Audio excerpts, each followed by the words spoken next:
Bismillah, velhamdülillah, ve salatu ve selamu ala Resulillah, amma ba'd. Assalamu alaikum ve rahmetullahi ve berekatuh. Muhterem qarindoshlar, biz Doktor Abdulaziz rahmetullah sizning fatvalar majmuasi birinchi tomini o'qib bo'lgan edik. Allohning tavfiqi bilan bugun ikkinchi tomini boshlaymiz inshaalloh. İkinci tominingki muallifdan kirishni o'qishni boshlayman.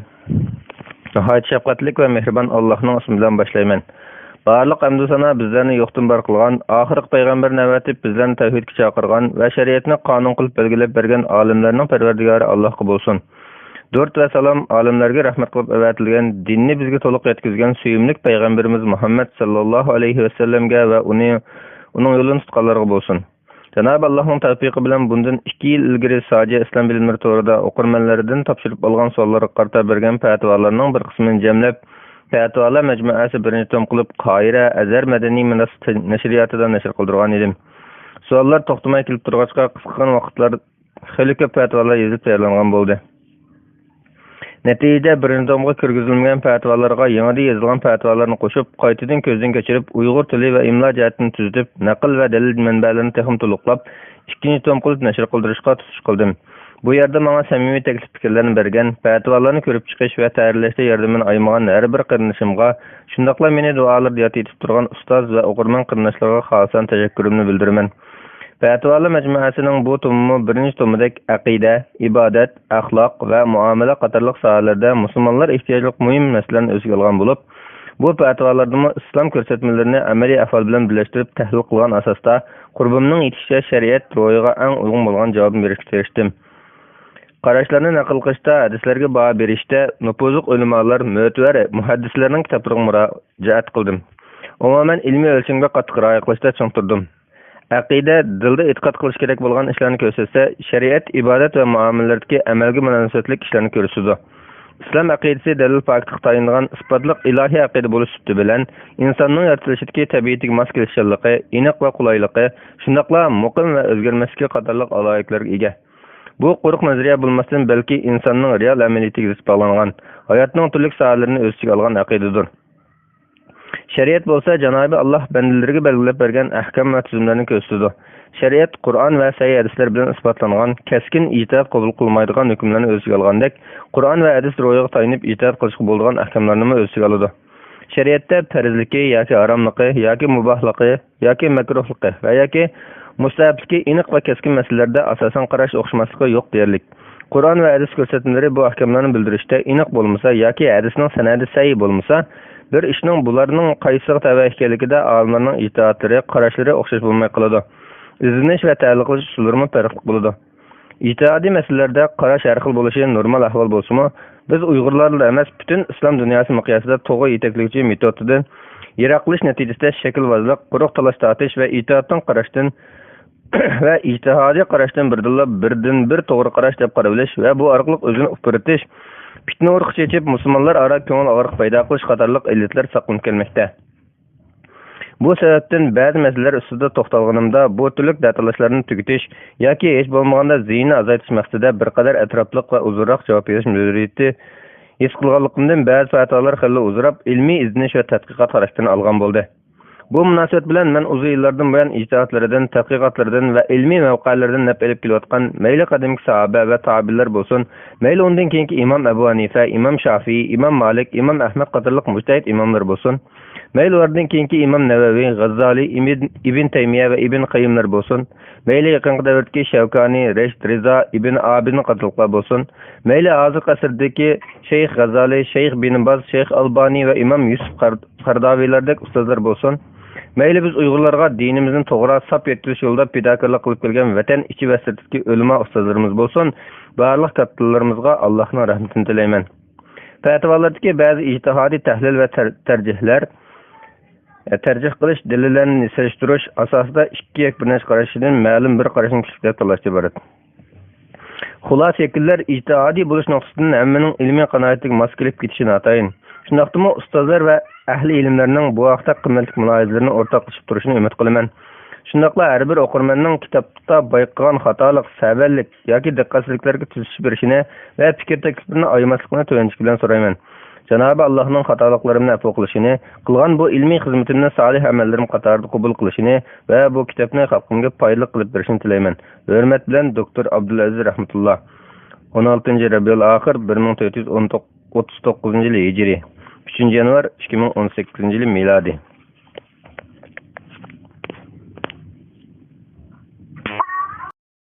Bismillah ve elhamdülillah ve salatu ve selamu ala Resulillah amma ba'd. Assalamu alaikum ve rahmetullahi ve berekatuh. Doktor Abdulaziz rahmetullah Ustaz'ın Fetvalar Mecmuası 2. tom 1. bab Kur'an ve tefsir babını okusunu başlayımız. 1. Fetva Kur'an'ın söyüsü bulamdı. Sual. Assalamu alaikum Ustaz. Kur'an'ı hürmetleş ve yaxşı görüşü üstün söyüsü bulamdı. Kur'an'ı söyüş biddet ayeti kiremdi. Cevap. Ve aleyküm esselam ve rahmetullahi ve berekatuh. Barlıq hamd sana Cenab-ı Allah olsun. Şundaqla Peygamberimizge, aile tavabatlarga ve onunğa taki kıyametgacha erişkenlerge durt salınlar bolsun. Elbette Kur'an-ı Kerim Allah'ın kalami ve Müslümanların hayat desturu buluş sübti bilen, onun her bir Müslümanın kalbit görün intihani yuqire. Onu kalbimiz söyüş, hürmetleş ve uluglaş, şundaqla tilavet qilish ve onunğa emel qilish Allah'ın söyüşünün, Allah'ın dininin uluglaşının cümlesindir. Lekin ya Kur'an-ı Kerim'de veya yoki sahih hadislerde Kur'an-ı Kerim'ni ağzı bilan söyüşni talep qiladigan yoki cheklaydigan biror ayrim ko'rsatma kelmagan bo'lg'achqa, islomning umum qoida prinsiplariga tushirib turib, bu ishning hukmini bekitishda ilgirki va keyingi olimlarimizning qarashlari o'xshash bo'lmagan. Bir qism olimlar Qur'onni söyüş mustahab deb qaragan. Bu Imom Ahmaddan kelgan bir qarash bo'lib, Imom G'azzali, Suyuti, Zarkashi qatorli xili ko'p olimlar mush qarashni yoqalagan. Bulardan ba'zilar Ikrima radhiyallohu anhuning Qur'on Karimni qo'liga olib yuziga qo'yib yig'laganicha Rabbimning kitobi deganligidan iborat sahobaning ish izidan dalil ko'rsatgan. Al-Jihad ibn al-Mubarak 1-tom 57-bet. As-Sunna li Abdullah ibn Ahmad 1-tom 140-bet. Gerçi bu rivayetni İmam Nevevi qatorliq Sayyid deb bağlagan bolsa-mu, biroq uning sanadini chunqurroq tekshirib qarasak, Imam Haysami qatorliqlar aytgandek sanadida uzuklik bo'lg'achqa ojiz chiqadi. التبيان في آداب حملة القرآن 1-tom 98-bet, الإتقان في علوم القرآن 2-tom 458-bet, البرهان في علوم القرآن 1-tom 478-bet, مجمع الزوائد 9-tom 385-bet. Şuna aciz rivayetler bu türlük ameller dairesinde qabul qılındı degan taqdirda Qur'onni yuziga tekkilish bilan lavlariga tekkilish o'xshash deb tushunilsa, ondan bu rivayetni mustahablikka dalil qilishga bo'ladi. Ularda yani ba'zilari bu masalani Hajar Asvatni söyüş ve olimlarning qo'lini söyüş qatorliq masalalarga qiyos qilib turib musahab degan. Yani ba'zilari kichik bolalarning so'yganga o'xshatib Qur'on Karimni farzandlarga o'xshash Allohning so'g'isi Qur'on ulardan afzal shuna söyüş mustahab deb qaragan. Yani ba'zilari mundaq dalil ko'rsatgan. Shariatdagi asl qoida Allohning kalomini ulug'lashtir. Qur'on Karimni söyüşmi mushu qoida doirasiga kirdi. Yani bir qism olimlar Qur'onni söyüş joiz deb qaragan. Bu Hanafi mazhabining qarshi. Shundaqla Imom Ahmaddan kelgan bir qarash bo'lib, Hanbali mazhabda mushu qarash oldingi o'rinda turadi. Imom Ahmad buning mubohligiga, yo'lliq ekanligiga yuqorqi Ikrima radhiyallohu anhu rivoyatini dalil qilgan. Yana ba'zilar Hajar Asvatni olimlarning, solihlarning va ota-onaning qo'lini söyüşga qiyos qilib, Qur'on ulardan afzal deb qarashga joiz degan. Majmu'ul Anhar 4-tom 224-bet, Ad-Durrul Muxtar 6-tom 384-bet, Adabul Shar'iyya 2-tom 273-bet, Al-Bidayah ve Nihaya 7-tom 34-bet, Şerh-ı Zarqani 2-tom 408-bet, Havashir Sharvani 1-tom 155-bet, Al-Mawsu'atul Fiqhiyya Al-Kuvaytiyya 10-tom 133-bet. Hazırkı zaman ölümalardan Şeyh İbn Baz rahmetullahi aleyhime Kur'an'ını söyüş ayrım delil bilen sünnet yak müstahab deb bekitilmegen bolsa-mu, yuqorqi Ikrima radhiyallohu anhu rivayetiga asosan ulug'lab va hurmatlab söyüş joiz, söyüse hech gap bo'lmaydi deb qaragan. Majmu'ul Fatva va Maqalat Matnu'a. Şeyh Abdulaziz ibn Abdullah ibn Baz rahmetullah 9-tom 289-bet. Elbette bu qarashga asosan bu ish birer ayrim dalil bilan ibodat qilib bekitilmagan bo'lsa-mu, lekin shariatda buni cheklaydigan biror dalil yo'q ekanligimi joiz degan bu qarash dalil bo'la oladi. Imom Ahmaddan kelgan 3-chi bir qarashda Imom Ahmad bu itoiy masalada bir qarorga kelmay to'xtab turganligini rivoyat qilingan. Bir qarorga kelinmasligining sababi shuki, Qur'onni söyüş uni izzatlashni ifodalasa-mu, lekin qiyos munosib kelmaydigan ibodatga doir ba'zi ishlar mustahab bo'lmaydi. Ulug'lash Allah ve Resulü'nün bekitib berishi bilan bo'ladi degan va Ikrima radhiyallohu anhuning ish izlari bo'lg'achqa bir qarorga kelinmagan. Shayxul Islom Ibn Taymiyya hazratlari, Imom Shavkani hazratlari mush qarashni bayon qilgandan keyin bu vaqtda bir narsa demagan. El-Adab Şer'iyye 2. tom 273. bet, Muhtasarul Fatva Al-Misriyye 1. tom 265. bet, Neylül Avtar 5. tom 115. bet. Bular Hajar Aswadga qiyas qilish to'g'ri bo'lmaydi, chunki bu ibodat ta'siga ish. Ibodat faqatla bekitib berish bilan bo'ladi deb qaragan va buningga Umar radhiyallohu anhu Hajar Aswadning yoniga kelib, uni suyib mundoq deganligini dalil qilishgan. Men sening foyda ziyon yetkazilmaydigan taj ekanligingni bilaman. Navoda men Rasululloh sallallohu alayhi vasallamning seni so'yganligini ko'rmagan bo'lsam, seni so'ymaydim. Sahihayn Buxoriy 1597-hadis, Muslim 1270-hadis. Hanafi mazhabdagi aciz bir qarashdimi bid'at deyilgan bo'lib, hozirgi zamon olimlaridan Shayx Usaymin va Shayx Albani qatorliq ba'zi olimlar mush qarashni tutgan. Bular Qur'onni so'yish yo'li qo'yilgan ibodat emas, chunki payg'ambar sallallohu alayhi vasallam va sahoba tabiinlar Qur'onni so'ymagan. Bir narsani so'yishda asli qoida shakllanish. Hazrat Umar mu Hajar Aswadni payg'ambar alayhissalom so'ygan bo'lg'ach so'ygan, bo'lmasa so'ymagan bo'ladi deb sabab ko'rsatgan. Ad-Durrul Muxtar 6. tom 384-bet, Fatva Nur Ali Ad-Durb İbn Usaymin rahmetullah alayh 2. tom 615-bet, Kayfa yecib alayna an nufassir al-Qur'an Ash-Shaykh Albani rahmetullah sual rakam 8. Yuqorqi qarashlar qaraydigan bo'lsak, Qur'onni so'yish mustahab va joiz degan ko'pchilik olimlarning qarshi jalliq chiqadi. Chunki Qur'onni so'yish Allohning kalomi, ummatning dasturi bo'lgan Qur'onga hurmat va sevgi izhor qilish muslim bo'lib, bu xuddi Qur'onni chin ko'ngildan so'yish va uning amal qilishliklar har bir musulmondan kutilgan bir adab va hurmat. Buni islom asoslari shundoqla salaflarimizning so'zlari va ish izlari ta'kidlagan va tashabbus qilgandir. Shuningdek, Qur'onni tahorat bilan tutish, pokiz tutish, muqovalab asrash, o'z loyiqida usturoq tutish, yerga tashlamaslik, xushpuraqlash va kumush qatorliq moddalarda isil bizashning joiz va mustahabligimi olimlarning bayonlarida uchrab turadi. Yana taqa olimlar Qur'onni maynat yerga tashlaganlarni kafir deb haqoratlaydigan kishiga uni setishni harom deb fatvo berishgan. Umuman olimlar Qur'onni hurmatlashning va har turli haqoratlashdan saqlashning vojibligiga birdek ijmo qilgan. At-Tibyan fi adabi hamlatul Qur'on 1. tom 98-bet, Manahil Irfan fi ulumul Qur'on 1. tom 284-bet. Cenab-ı Allah Qur'on-i Kerimni mundaq sifatlagan. Shak shubhisizki u ulug' Qur'ondir, kitobda saqlangandir. Uni faqat pak bo'lganlarga tutadi. U olamlarning Parvardigori tomonidan nozil qilingandir. Vaqia surasi 77-80 oyatlar. Yana Qur'on dushman qo'liga tushib qolganlikni qilmaslik uchun Rasululloh sallallohu alayhi vasallam dushman tavalliga Qur'on bilan safar qilishdan to'sgan. Sayyen Buxoriy 2990-hadis, Muslim 1869-hadis. Qatada men Qur'on o'qigandan buyon kudiyab boqmadim degan. Birsi Atadaning Qur'on o'qiyotganimda mendan yel chiqib o'qiyveramdim deb so'raganda u purq ketkichi to'xtab turgan degan. Mujohid Qur'on o'qiyotganida g'ayri purab qolsa purq ketkichi to'xtab turadi. U mundoq degan. Qur'on o'qiyotganingda asnab qolsang asnishing to'xtagan qadar o'qimay turgan. Shu'abul Iman 2. tom 382-bet, beraqam 2122-2125 Öz vaqtida payg'ambar alayhissalomning xalifasi Abu Bakr radhiyallohu anhu sahoba kiramlar bilan Qur'on Karimni bir muqova orasiga jamlab kitob qilish masalasida muzokaralashib, Rasululloh sallallohu alayhi vasallam qilgan ishni qilsam qanday bo'ladi deganda, Umar radhiyallohu anhu Alloh bilan qasamki bu yaxshi ish degan. Shunday qilib u davomli Rasulullohning xalifasiga gap qo'yib yurib, oxiri Alloh taolo uning ko'nglini qanoat topqizgan va u Umarning qarshini to'g'ri topgan. Ondan Abu Bakr Zayd radhiyallohu anhu bu ig'ir vazifani topshirganda Umar Rasululloh sallallohu alayhi vasallam qilgan ishni qilsanglar qanday bo'ldi deganda, Abu Bakr Alloh bilan qasamki bu yaxshi ish degan. Shunday qilib Alloh taolo uning ko'nglini Abu Bakr bilan Umarning ko'nglini qanoat topqizgan ishqa qanoat topqizdi va Qur'on to'plandi. Buxoriy 4986-hadis. Umuman qilib aytsak, payg'ambar alayhissalomning so'zlari va ishlari biror ishni alohida bir ibodat deb bekitishni ko'rsatsa, Qur'onni so'yishning joiz va mustahabligi dinning umum asoslariga tayinadi.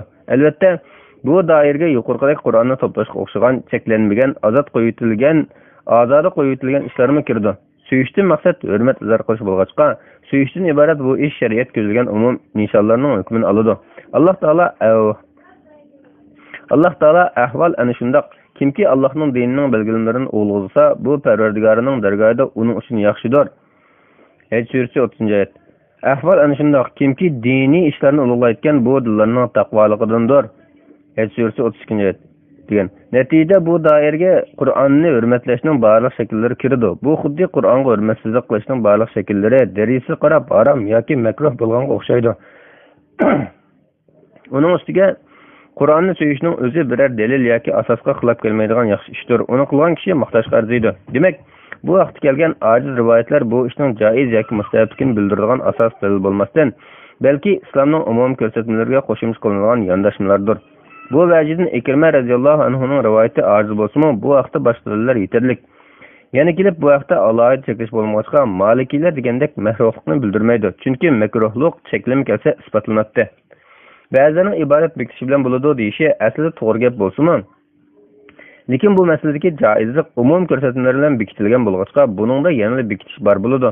Buning asosan salafdan kelmagan deyish orqali suyishni bidatga chiqarish, umum asoslarga uyg'un kelgan, ojiz bo'lsin rivoyatlar kelgan, salaflar va ilgirki imomlar bitir deb boqmagan bu turli masalalarda intayin ojizga hisoblanadi. Darvaqa Qur'onni suyishni salaflar yoki ilgirki mujtahid imomlar yoki burunqi muhaqqiq olimlar bitir deb boqmagan. İmam Ahmed'nin bir rivayette bir qarar kelmey to'xtab qolgan. Shayxul Islom Ibn Taymiya, İmam Şevkanilarmı bidat demagan.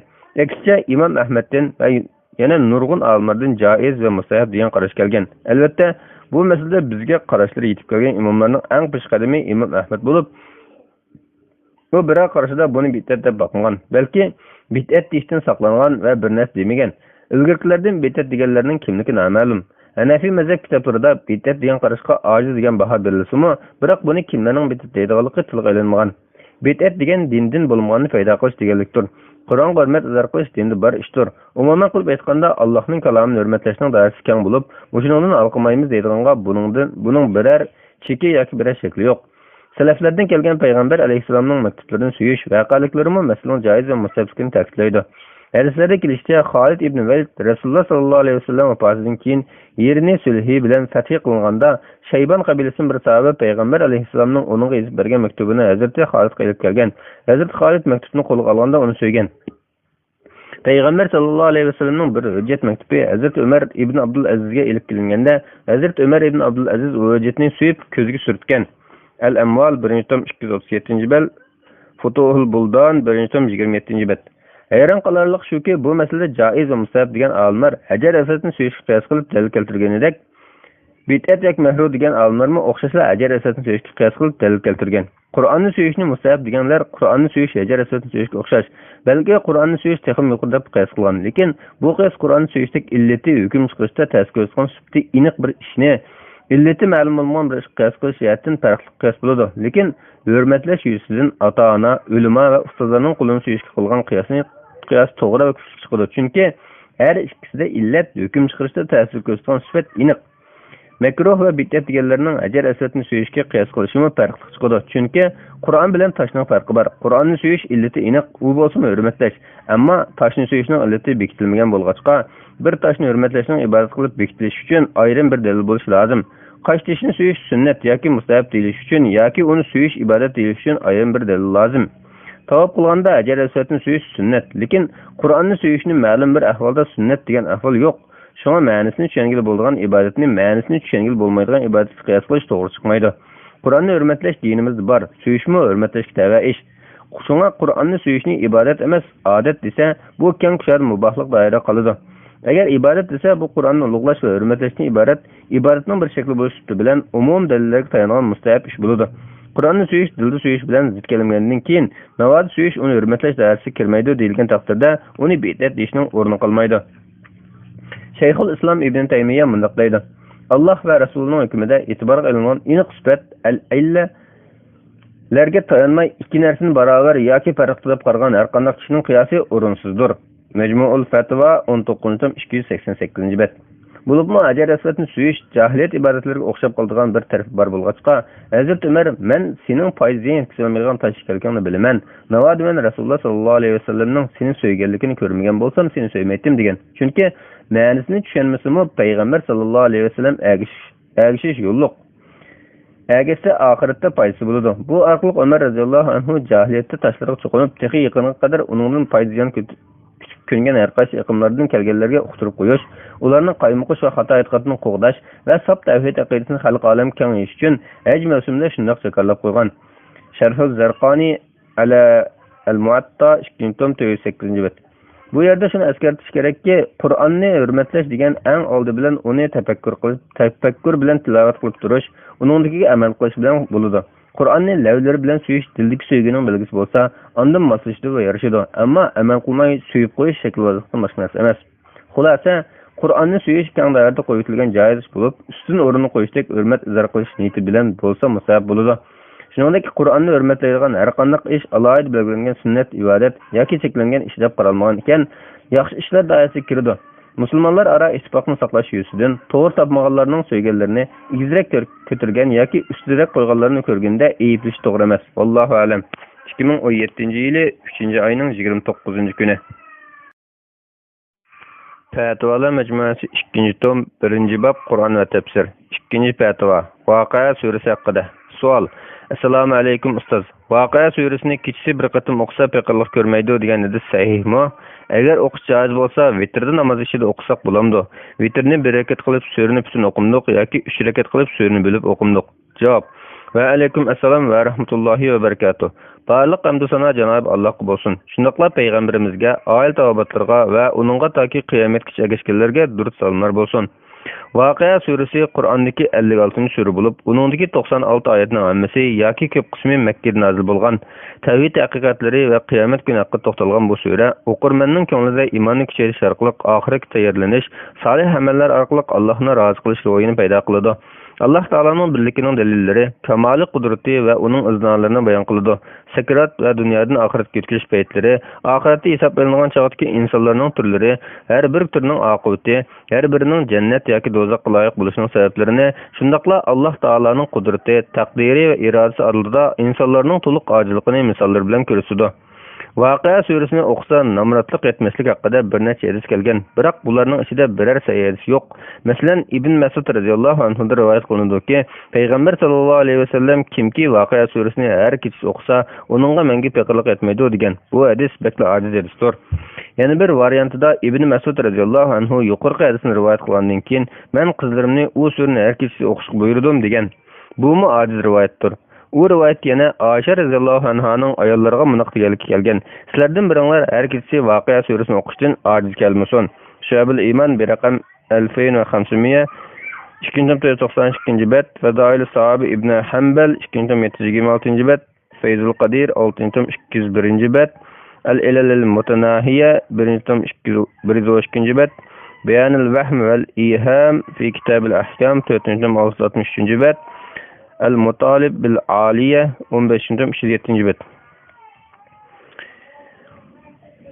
Demek, Voqea surasining namratliqni to'sadigan alohida bir fazilati yoki uni har kechasi o'qishning alohida fazilati haqida ya Rasululloh sallallohu alayhi vasallam va yoki biror sahobadan sahih rivoyat kelmagan. Yuqorqi rivoyatlardagi ojizlik ancha og'ir emas deb baholagan va ojizlikka bu turli ishlarda amal qilsa mayli deb qaragan ba'zi olimlar Voqea surasining namratliqdan qutulish niyatida o'qisa bo'ladi deb fatvo bergan. Masalan, Saudiya Arabiston olimlaridan Shayx Salih al-Fawzan va Islom to'g'ri fatvo o'rganining fatvolariga o'xshash. Al-Muntaqi في من فتوى الفوزان 834-bet. Mavqi al-Shabaka al-Islamiyya raqam al-Fatwa 2932. Bularning fatvosi bo'yicha u surani ashundoq maqsadda namoz sirtida o'qisa yoki vitrning bir vaqtida butun o'qisa bo'lib o'qisa bo'ladi. Lekin cho'nqoroq tekshirib qaraydigan bo'lsak, u rivoyatlarda ojizlik xilil og'ir. Hatto bu hadislarning ba'zilari to'qilma chiqadi. Shunga bu rivoyatlar bilan u alohida fazilatni isbotlag'il bo'lmaydi. Chunki aciz rivoyatlarga bu turli fazilatlik ishlarda amal qilishning sharti uningdagi ojizlik va og'ir bo'lmasligi kerak. Yuqorqi rivoyatlarni bayon qilgan ba'zi olimlar uni mundaq izohlagan. Uningga chiroyli savr qilish bilan birga katta ajr va'd qilingan bo'lg'achqa, uningga namratlik ziyon yetkazilmaydi. Yoki bo'lmasa, bu suraning rizq va tirilg'uga munosabatli mazmunlarni ifodalagan oyatlardan oldigan ko'ngil ozorligi, Parvardigorni tunish, tavakkul qilish, uningga tayinish, o'zini va ishini uning topshirish qatorliq imoniy foydalar qo'lga kelgachga, uningga ko'ngil namratlikka yaqin yo'llamaydi. Mirqatul Mafatih 5-tom 65-bet. Albatta, Qur'onni Allohning dinini tushunish, to'g'ri aqidani o'zlashtirish, shundaqla har bir harf hisob bo'yicha uni qiroat qilishdan qo'lga kelgan savoblarni ko'zlab o'qish lozim. Eng yaxshisi alohida bir fazilat bayon qilingan so'zlarni ma'lum vaqtlarda o'qishdan boshqa Qur'onning hamma so'zlarini navbat bo'yicha o'qib o'rganish zarur.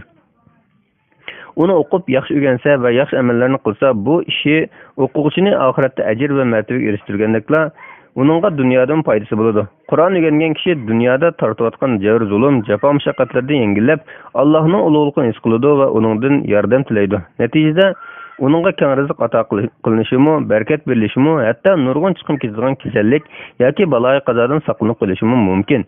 Bunun üçün Allah'tan balay afətlərdən saqlashni, rizq ata qilishni tilash bilan birga tirikchilik uchun tirishish sababini qilish lozim. Peygamber sallallahu aleyhi ve sellem mundaq degan: Qur'on o'qinglar, chunki u o'qigan kishilarga qiyomat kuni shafaat qilguvchi bo'lib keladi. Baqara bilan Ali Imrondan iborat ikki nurliq surani o'qinglar, chunki bu ikki sura qiyomat kuni xuddi ikki parcha bulutdek yoki soyvandek yoki qanotlarini ochib ikki qur bo'lib tuzilgan qushlardek o'qigan egillarini oqlaydi. Baqara surasini o'qinglar, chunki uni o'qish barakat, tashlab qo'yish hasratdir. Uni sergarlar o'qiy olmaydi. Muslim 804-hadis. Yana bir hadisda mundaq kelgan: kimki Allohning kitobidan bir harf o'qiydi ekan, uningga bir yaxshilik yoziladi. Bir yaxshilikqa 10 savob beriladi. Men alif, lam, mimni bir harf demayman, balki alif bir harf, lam bir harf, mim bir harfdir. Tirmizi 2910-hadis. Sahih. İmam İbn Qayyim rahmetullahi alayhi rizq keltiradigan, siqilish va aziyatni ketkizadigan zikrlar ustida to'xtalganida istiqbar etishning ahamiyatini ta'kidlagan. El-Vabil-Sayyib 161-bet ve Allah'ın peygamberi Nuh aleyhisselamның Kur'an'da mınaq degelken bayan kılgan: Perverdigarыңlardan mağfiret tilanlar, çünkü o hakikaten köp mağfiret kılgıçıdır. Mağfiret tilasanlar sizlerge mol yağmurluk bulut evetidir. Sizlerge mallarыңlarını ve oğullarыңlarını köpeytip beridir. Sizlerge bağlarını ata kılıdır, östenlerini ata kılıdır. Talak suresi,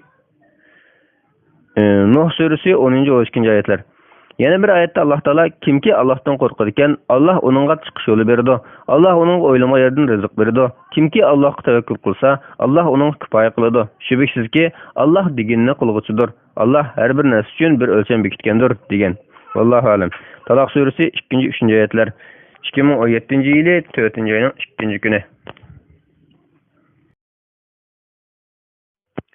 Fetvalar Mecmuası 2. tom 1. bab Kur'an ve tefsir 3. fetva münafıklık ve şekleniş kesellerinin davası. Sual: Esselamu aleyküm. Allah Teala Kur'an-ı Kerim'nin ma'lum bir ayetinde ularning dillarida münafıklık ve şekleniş keselleri var. Allah ularning kesilini kuchaytiryapti debdi. Bu yerdagi münafıklık, şekleniş keselleri degan zat qanday kesel? İkinci, bunun davası nima? Cevap: Ve aleyküm esselam ve rahmetullahi ve berekatuh. Barliq hamdu sana Cenab-ı Allah bo'lsin. Shunaqla peygamberimizga, oil tavobatlarga ve onunğa taki qiyomatgacha ergashganlarga dur salomlar bo'lsin. Baqara surasining 5-da Cenab-ı Allah müminlerini 4 ayette, kafirlarni 2 ayet sifatlagan, munofiqlarni bo'lsa 13 ayet sifatlagan. Chunki munofiqlarning zini kafirlarning zinidan ig'ir. Munofiqlarning soni ko'p. Ular o'zlarini musulmonlarga tavba qilib ko'rsatdi va o'zlarini isloh qilg'ish da'voladi. Emniyette ular Müslümanlarının düşmeni ve bozgunçlardır. Bu vecizin ularının taşqi görünüşü qarab aldırıp ketmesi için Allah Teala bu ayetlerde müminlerini agahlandırgan ve münafıklarının altını Baqara suresi ve başka köplegen surelerde tefsili bayan kılgan. Hem de Münafıklar suresi deb ayrım sure nazil kılgan. Baqara suresidagi ayetlerde Allah Teala münafıklarını mundaq sifatlaydi: Kişiler arasında Allah'a ve ahiret gününe işendik degiçiler var. Hakikatte ular işengişiler emas. Ular Allah'ını ve müminlerini aldırmakçı buludu. Hakikatte ular toymasın özlerini aldaydı. Ularning dillarida kesel bo'lg'achqa Allah ularning kesilini ig'irlashtirib etdi. Yolg'on so'zlaganliklar uchun ular qattiq azobga duchor bo'ladi. Bu oyatdagi ularning dillarida kesel bo'lg'achqa degan jumla ularning Allohga va oxirat kuniga ishonganligining sababini bayon qilib kelgan. Ya'ni ularning ishonmasligining sababi ularning dillarida kesel bo'lganligidir. Allah ularning kesilini ig'irlashtirib etdi degan, ya'ni shariat cheklimlari va farzlari nazil qilish orqali ularning dillaridagi payg'ambarning va Allohning barhaq ekanligidagi burunqi shakni texim kuchaytirib etdi. Natijada u farz belgilanmalar bilan mu'minlarning iymoni texim kuchaysa, munofiqlar islomdan texim shakllangan bo'ldi. Peygamberning sha'nining ko'tarilishi, islomiyatning orqa-orqadan g'alabani qo'lga keltirib hukmron bo'lishi bilan munofiqlardagi g'am, qo'rqinch, bechorlik, xorliq, ozg'unlik va eskilik teg'imi ochdi. Bu ulardagi kufrlikning jazosi bo'ldi. Tafsir Tabari 1-tom 122-bet, Tafsir Baydavi 1-tom 167-bet, Tafsir Qurtubi 1-tom 197-bet, Tafsir İbn Kesir 1-tom 49-bet. Bu ayetdagi maraz, ya'ni kesel degan so'zni mufassirlar shak va nifoq deb tafsir qiladi. Chunki shak ikkining o'rtasida qilish bo'lib, munofiqmi kufrni yushirib, iymonni zar qilganlik uchun iymon bilan kufr o'rtasida qolgan. Oyatdagi maraz, ya'ni shak deb tafsir qilgan taqdirdami, u yana nifoq ma'nosidan yiroqlab ketmaydi. Chunki shak oydin bo'lmaslik yoki qorong'ulikdan ko'rsatadi. Munofiq Allohning dinida munofiq Allah'ның dinida, oyatlarida, va'dalarida va payg'ambarning rostchiligida shak qiladigan bo'lg'achqa, nifaqmi bir xil qorong'ulik hisoblanadi. İmam Tabari mundaq deydi: Alloh taolo ularning dillardagi e'tiqodida bor deb sifatlagan kasallik, ularning Muhammad sallallohu alayhi vasallamning payg'ambarligida va u Allohdan elib kelgan dinda shak qilishlari va dilg'ul bo'lishlaridan iborat bo'lib, ular ya keskin ishonmaydi, ya to'liq tanmaydi. Balki ular Alloh taolo ularni sifatlaganidek ya u tarafga, ya bu tarafga tava bo'lmay, o'ttirisida lingishib qolganlardir. Tafsir Tabari 1-121-bet. İman dilga o'rnab ketgan mu'minning o'y-xayoliga aniqlik kelib qoladigan, uzun davomlashmaydigan yoki biror ish harakat bilan natijalanmaydigan shak bor bo'lib, bu sayyidasi kelgandek imonning eng ro'shan alomatidir. Sahoba ikramlarmi bundan saqlanolmagan, chunki shayton mu'minni azdirib kufrga dastalmagandek, bu turlik bulmug'ur xayollar bilan uni bearam qilishga boshlaydi. Bu o'y xayollarga duch kelgan mu'min bearam bo'ladi va ansirab qoladi. Bulardan saqlanish uchun tirishadi va bu tirishchilik qarta savobga erishadi. Bu ahvolda eng yaxshi chora bundoq o'y xayollarga parvo qilmaslik, uningdan ansirab ketmaslik va shaytonning sharridan panohlik tilashdir. Panoh tilagandan keyin sol tarafga 3 qatim tükürütishdan sol tarafga 3 qatim tükürütish hadislarda kelgan. Ondan bu vaqtda to'xtalib yurmayla o'zini Allohning taati bilan mashg'ul qilishdir. Hadisda yana o'y xayoliga undoq o'y kelib qolgan kishi Allohga sig'inib panoh tilasin va bo'ldi qilsin degan. Buxoriy 3276-hadis. Yana bir hadisda kimning ko'ngliga u o'y kelsa, darhol Allohga va uning payg'ambarlariga iymon etdim desin degan. Muslim 134-hadis. Olimlar mundoq deydi: o'y xayollar ikki turlik bo'ladi. Biri muqimlashmagan yoki biri shubha sababdan tug'ilmaganlar bo'lib, bular uning parvo qilmaslik bilan yo'qotiladi. Bu vasvasa deb ataladi. Chunki bu asossiz paydo bo'lib qolgan bo'lg'achqa, uningga pok taklish hojatsiz. Yana biri biror shubha sababidan muqimlashib qolganlar bo'lib, bularni chuqum dalil paket va tafakkur qilish orqali yo'qotish lozim bo'ladi. Sharh an-Navawi ala Sahih Muslim 2-tom 155-bet. Yuqorida tilgangan ikkinchi turlik o'y xayollar odatda xristian missoinlari ateizm bilarmanlarining bir davlisi yoki islom qarta shubhisini o'qiganda yoki anglaganda duch kelib qolgan holat yoki tuyg'u bo'lib, bu shak bo'lmasdan balki bilim va ilmiy asosning ojizligidan iborat. Buning chorasi kechiktirmasdan ilmi barlardan yordam so'rash va bu o'y xayollarni vaqtida ujuqtirishdir. Chunki bu shaklanishni ilmliklar aqliy, naqliy va moddiy dalil paket bilan osonlik yo'qotalaydi. Nifaq bilan bir jup yana bir xil ilashak bo'lib, shak bor bo'lib, bu to'satdan kelib qolgan bo'lmug'ur xayol bo'lmasdan dilda muqimlashib ketgan shakdir. Bu xil shak ilgirki turlik bo'lmug'ur o'ylarga vaqtida chora qilmoqlikdan kelib chiqadi va yilsiz tatib o'rnab ketadi. Buningga muftila bo'lgan kishining qalbi pechatlanib, gunoh ma'siyatlar bilan qaradab ketadi. Dilg'ullikda bearam yashaydi. Bu xil shak tufaylidan kufr so'z va harakat sodir qiladi. Bu turlik shak kufrning o'zidir. Buning chorasi Allohning mavjudligi va payg'ambarning oxiratdagi haqligini dalil paket bilan isbotlab qanoat tepish va shakni yo'qotishdir. Nifaqmi cho'ng va kichik deb ikkiga ayriladi. Cho'ng nifaqlik oyatlarda bayon qilingandek imondan chiqariladigan dildagi xastalikdir. Bu turlik munofiq o'zini mu'min ko'rsatishga tirisimi, amaliyotda kafirdir. Kichik nifaqlik bo'lsa, amal va ibodatning boshqa a'zolariga chetishlik bo'lib, payg'ambar sallallohu alayhi vasallam mundoq degan: munofiqning alomati 3dir. So'zlasa yolg'on so'zlaydi, va'da qilsa va'dasi turmaydi, omonat topshirilsa xiyonat qiladi. Sayyin Buxoriy 33-hadis, Muslim 59-hadis. Rasululloh sallallohu alayhi vasallam yana mundoq degan: kimda tövendeki 4 illetning hammasi tepilsa, sep o'zidan munofiq bo'ladi. Biri tepilsa, toki uni tark etmoqchi munofiqning bir alomati bo'lgan bo'ladi. Ular omonat qo'ysa xiyonat qilish, so'zlasa yolg'on so'zlash, ahdini buzish, jidallatsa og'zini qatorliqlar. Sayyin Buxoriy 34-hadis, Muslim 58-hadis. Yuqorqi 5 illat tili bilan dili va amaliyati ichi bilan sirti o'xshamaganlikdan sodir bo'lgan bo'lg'achqa, mu'min kishidimi nifaqning ba'zi uchlari tepilib qoladi. Mu'min uningdan tavba qilsa, nifaq sifati uningda yo'qoladi. Olimlar deydi: cho'ng nifaq musulmonlar jamoasiga, Allohga, farishtalarga, kitoblariga, payg'ambarlarga va oxiratga ishonganligini izhor qilib, amaliyotda uningda undaq ishonish bo'lmagan ahvolni ko'rsatadi. Bu kufrning o'zidir. Bu dunyodagi jazosidan boshqa oxiratda do'zaxning eng ostida mangu qilish bilan jazolanadi. Kichik nifaq amaldagi nifaqlik bo'lib, kishi tashqi ko'rinishda solih va taqvodor ko'rinadigan, ichida undaq bo'lmagan ahvolni ko'rsatadi. Bu eng cho'ng gunohlar qatoriga kiradi. Bu kichik nifaq sifatlarini izchil saqlagan kishining imonini ajrab cho'ng nifaq doirasidagi sepi o'zidan munofiqqa aylanib ketish xavfi bo'ladi. Medarij Salikin 1. tom 347. bet, Tefsir İbn Kesir 1. tom 48. bet, Camil Ulum vel Hakem 1. tom 431. bet, Ahkamul Qur'an İbn Arabi 2. tom 550. bet. Buningdan shuni ko'rishga bo'ldiki, nifoq oldi bilan kazzoblik, va'da xiloflik qilish va Allohdan qo'rqmaslik qatorliq illatlar bilan boshlanadi. Bulardan tavba qilmay kasal ig'ilishib ketsa, islom ummatidan chiqib ketish, ya'ni cho'ng nifoq bilan oyoqlashadi. Hazrat Ali radhiyallohu anhu bunday deydi: qalbdagi iymon oppoq bir chekitdek ko'rinadi. Iymon ortgan sari oqarishmi ortib, qalb butunlay oqarib ketadi. Qalbdagi nifoq qop-qora bir chekitdek ko'rinadi. Nifoq ortgan sari qarishmi ortib, qalb butunlay qardab ketadi.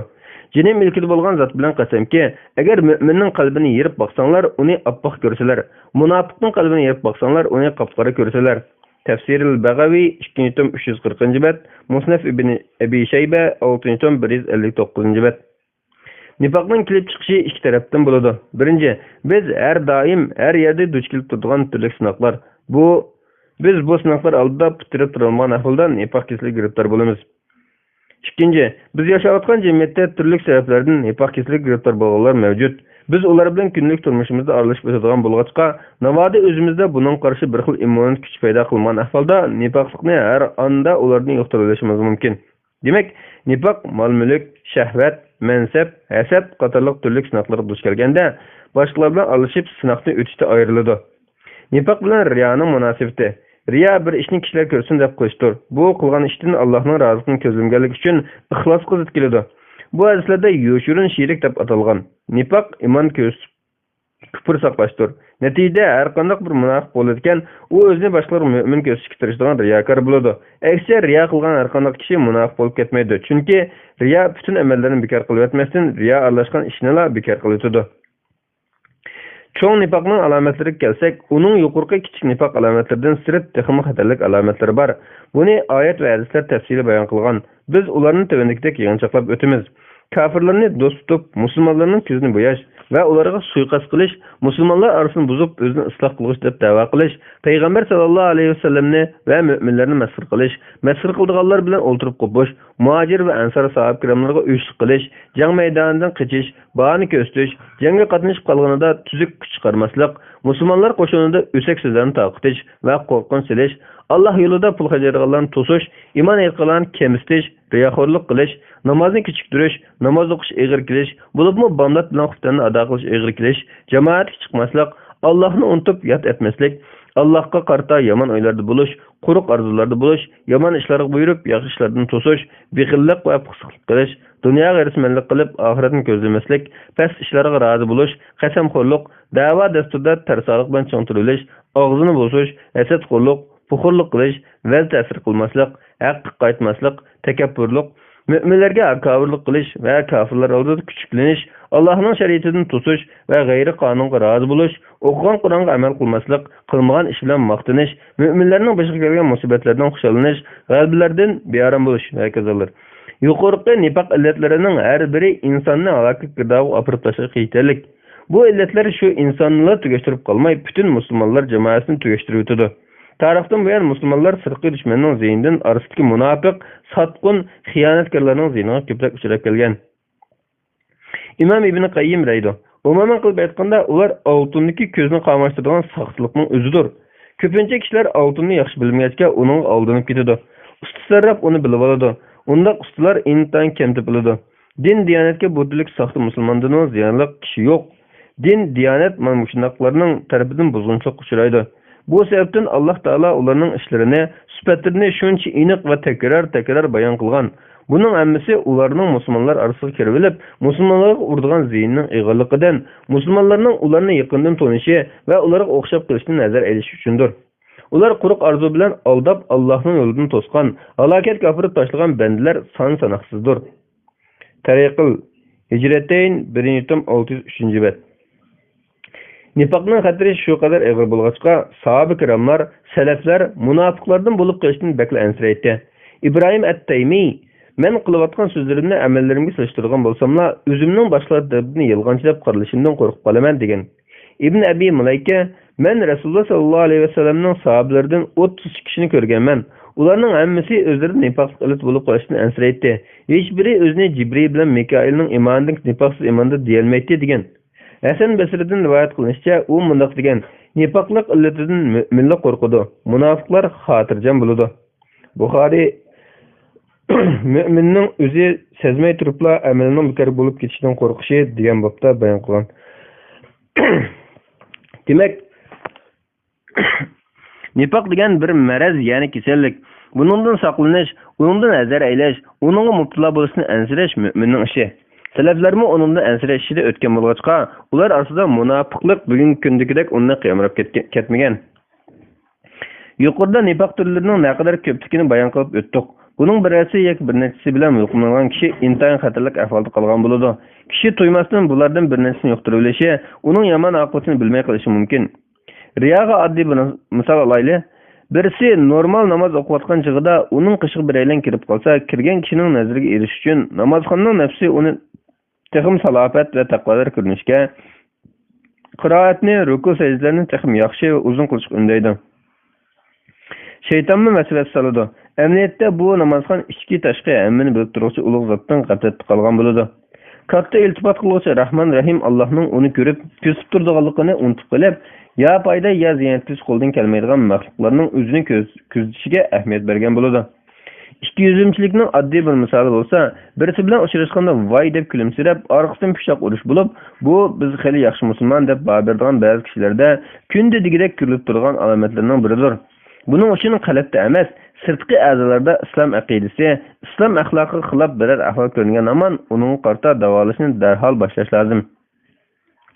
Yuqorida tilga ilingan illatlarning har birining to'g'risi bor. Alayliq, yolg'on aytishning to'g'risi rost so'zlash, takabburlikning to'g'risi kamtarlik, Allohni unutishning to'g'risi uni yod etish, bexillikning to'g'risi hajlash, riyoning to'g'risi ixlos.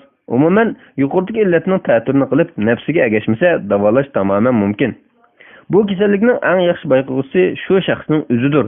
Chunki Alloh taolo Qiyomat surasi 14-oyatda degandek, inson o'zining barliq ahvolini bilib turguchi, qilmishlariga guvoh bo'lib turguchidir.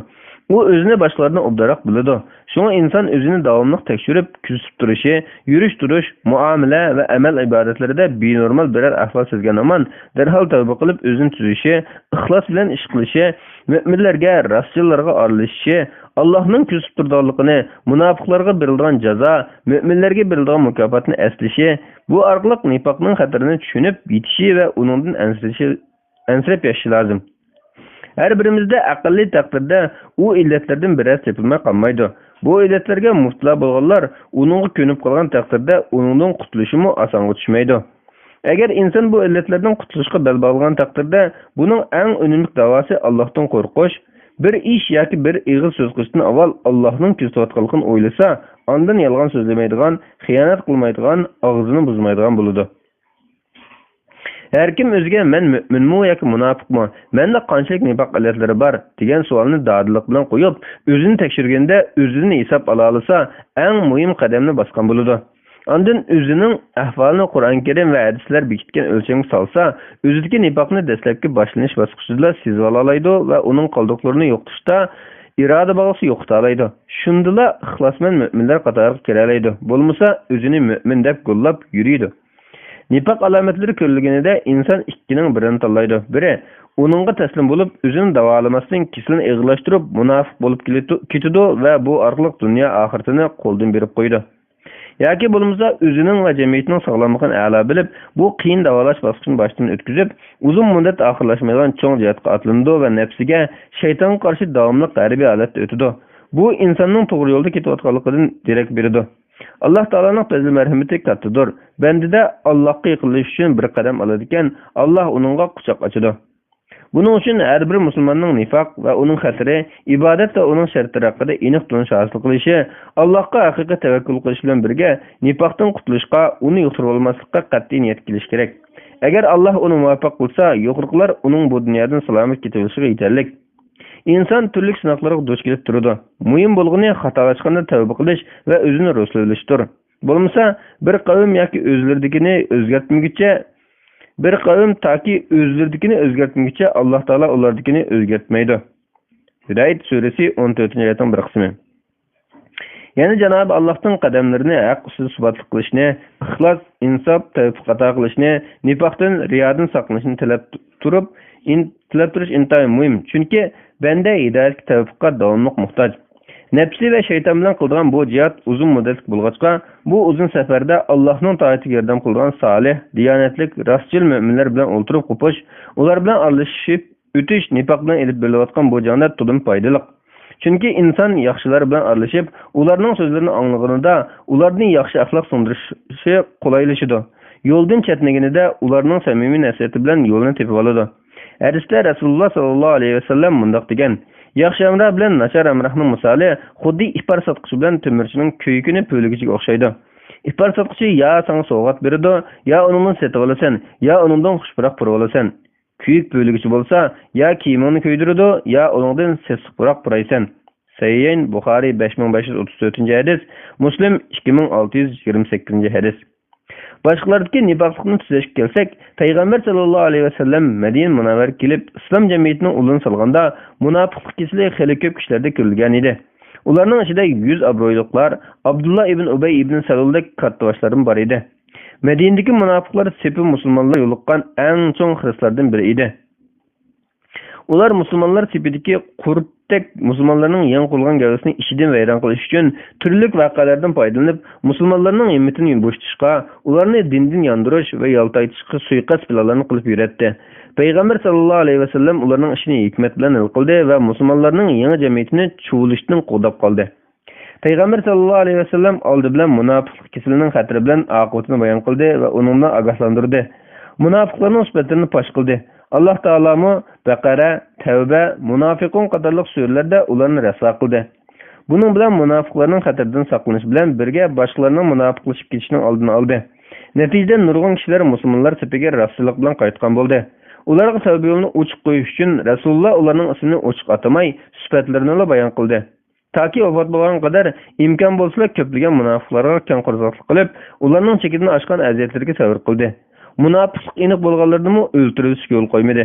Buning natijasida nurg'un munofiqlar islom qo'yniga qaytdi va munofiq o'zini barmay Madinadan yo'qolishga boshladi. Ulgimiz Rasululloh sallallohu alayhi vasallamning ularga tutgan bu pozitsiyasi bizlarga atrofimizdagi munofiqlarga hikmat bilan muomala qilishning amaliy yo'lini ko'rsatmoqda. Oxirida shuni eslatmay bo'lmaydi. Yurak ibodat vazifasini ado qilishda badanning boshqa a'zolariga qaraganda eng muhim o'rinni egallaydi. Chunki yurak badanning yetakchisi va yaxshi yomonga haydaguvchisi. Badanning butun ish harakatlari, haromdan saqlanishi va shubhli ishlardan nari turishi yuragining sog'lomligiga bog'liq.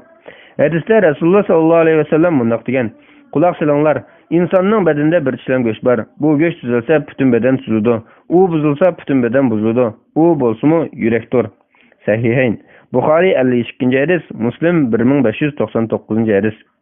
İmam İbn Taymiye rahmetullah alayhi mundoq deydi: Allah Taala qulluq qilish o'zini tonish, suyish va uning bo'ysunishini o'z ichiga ilib qolmasdan, balki u yaxshi ko'radigan, rozi bo'ladigan jimi ishlarni o'z ichiga oladi.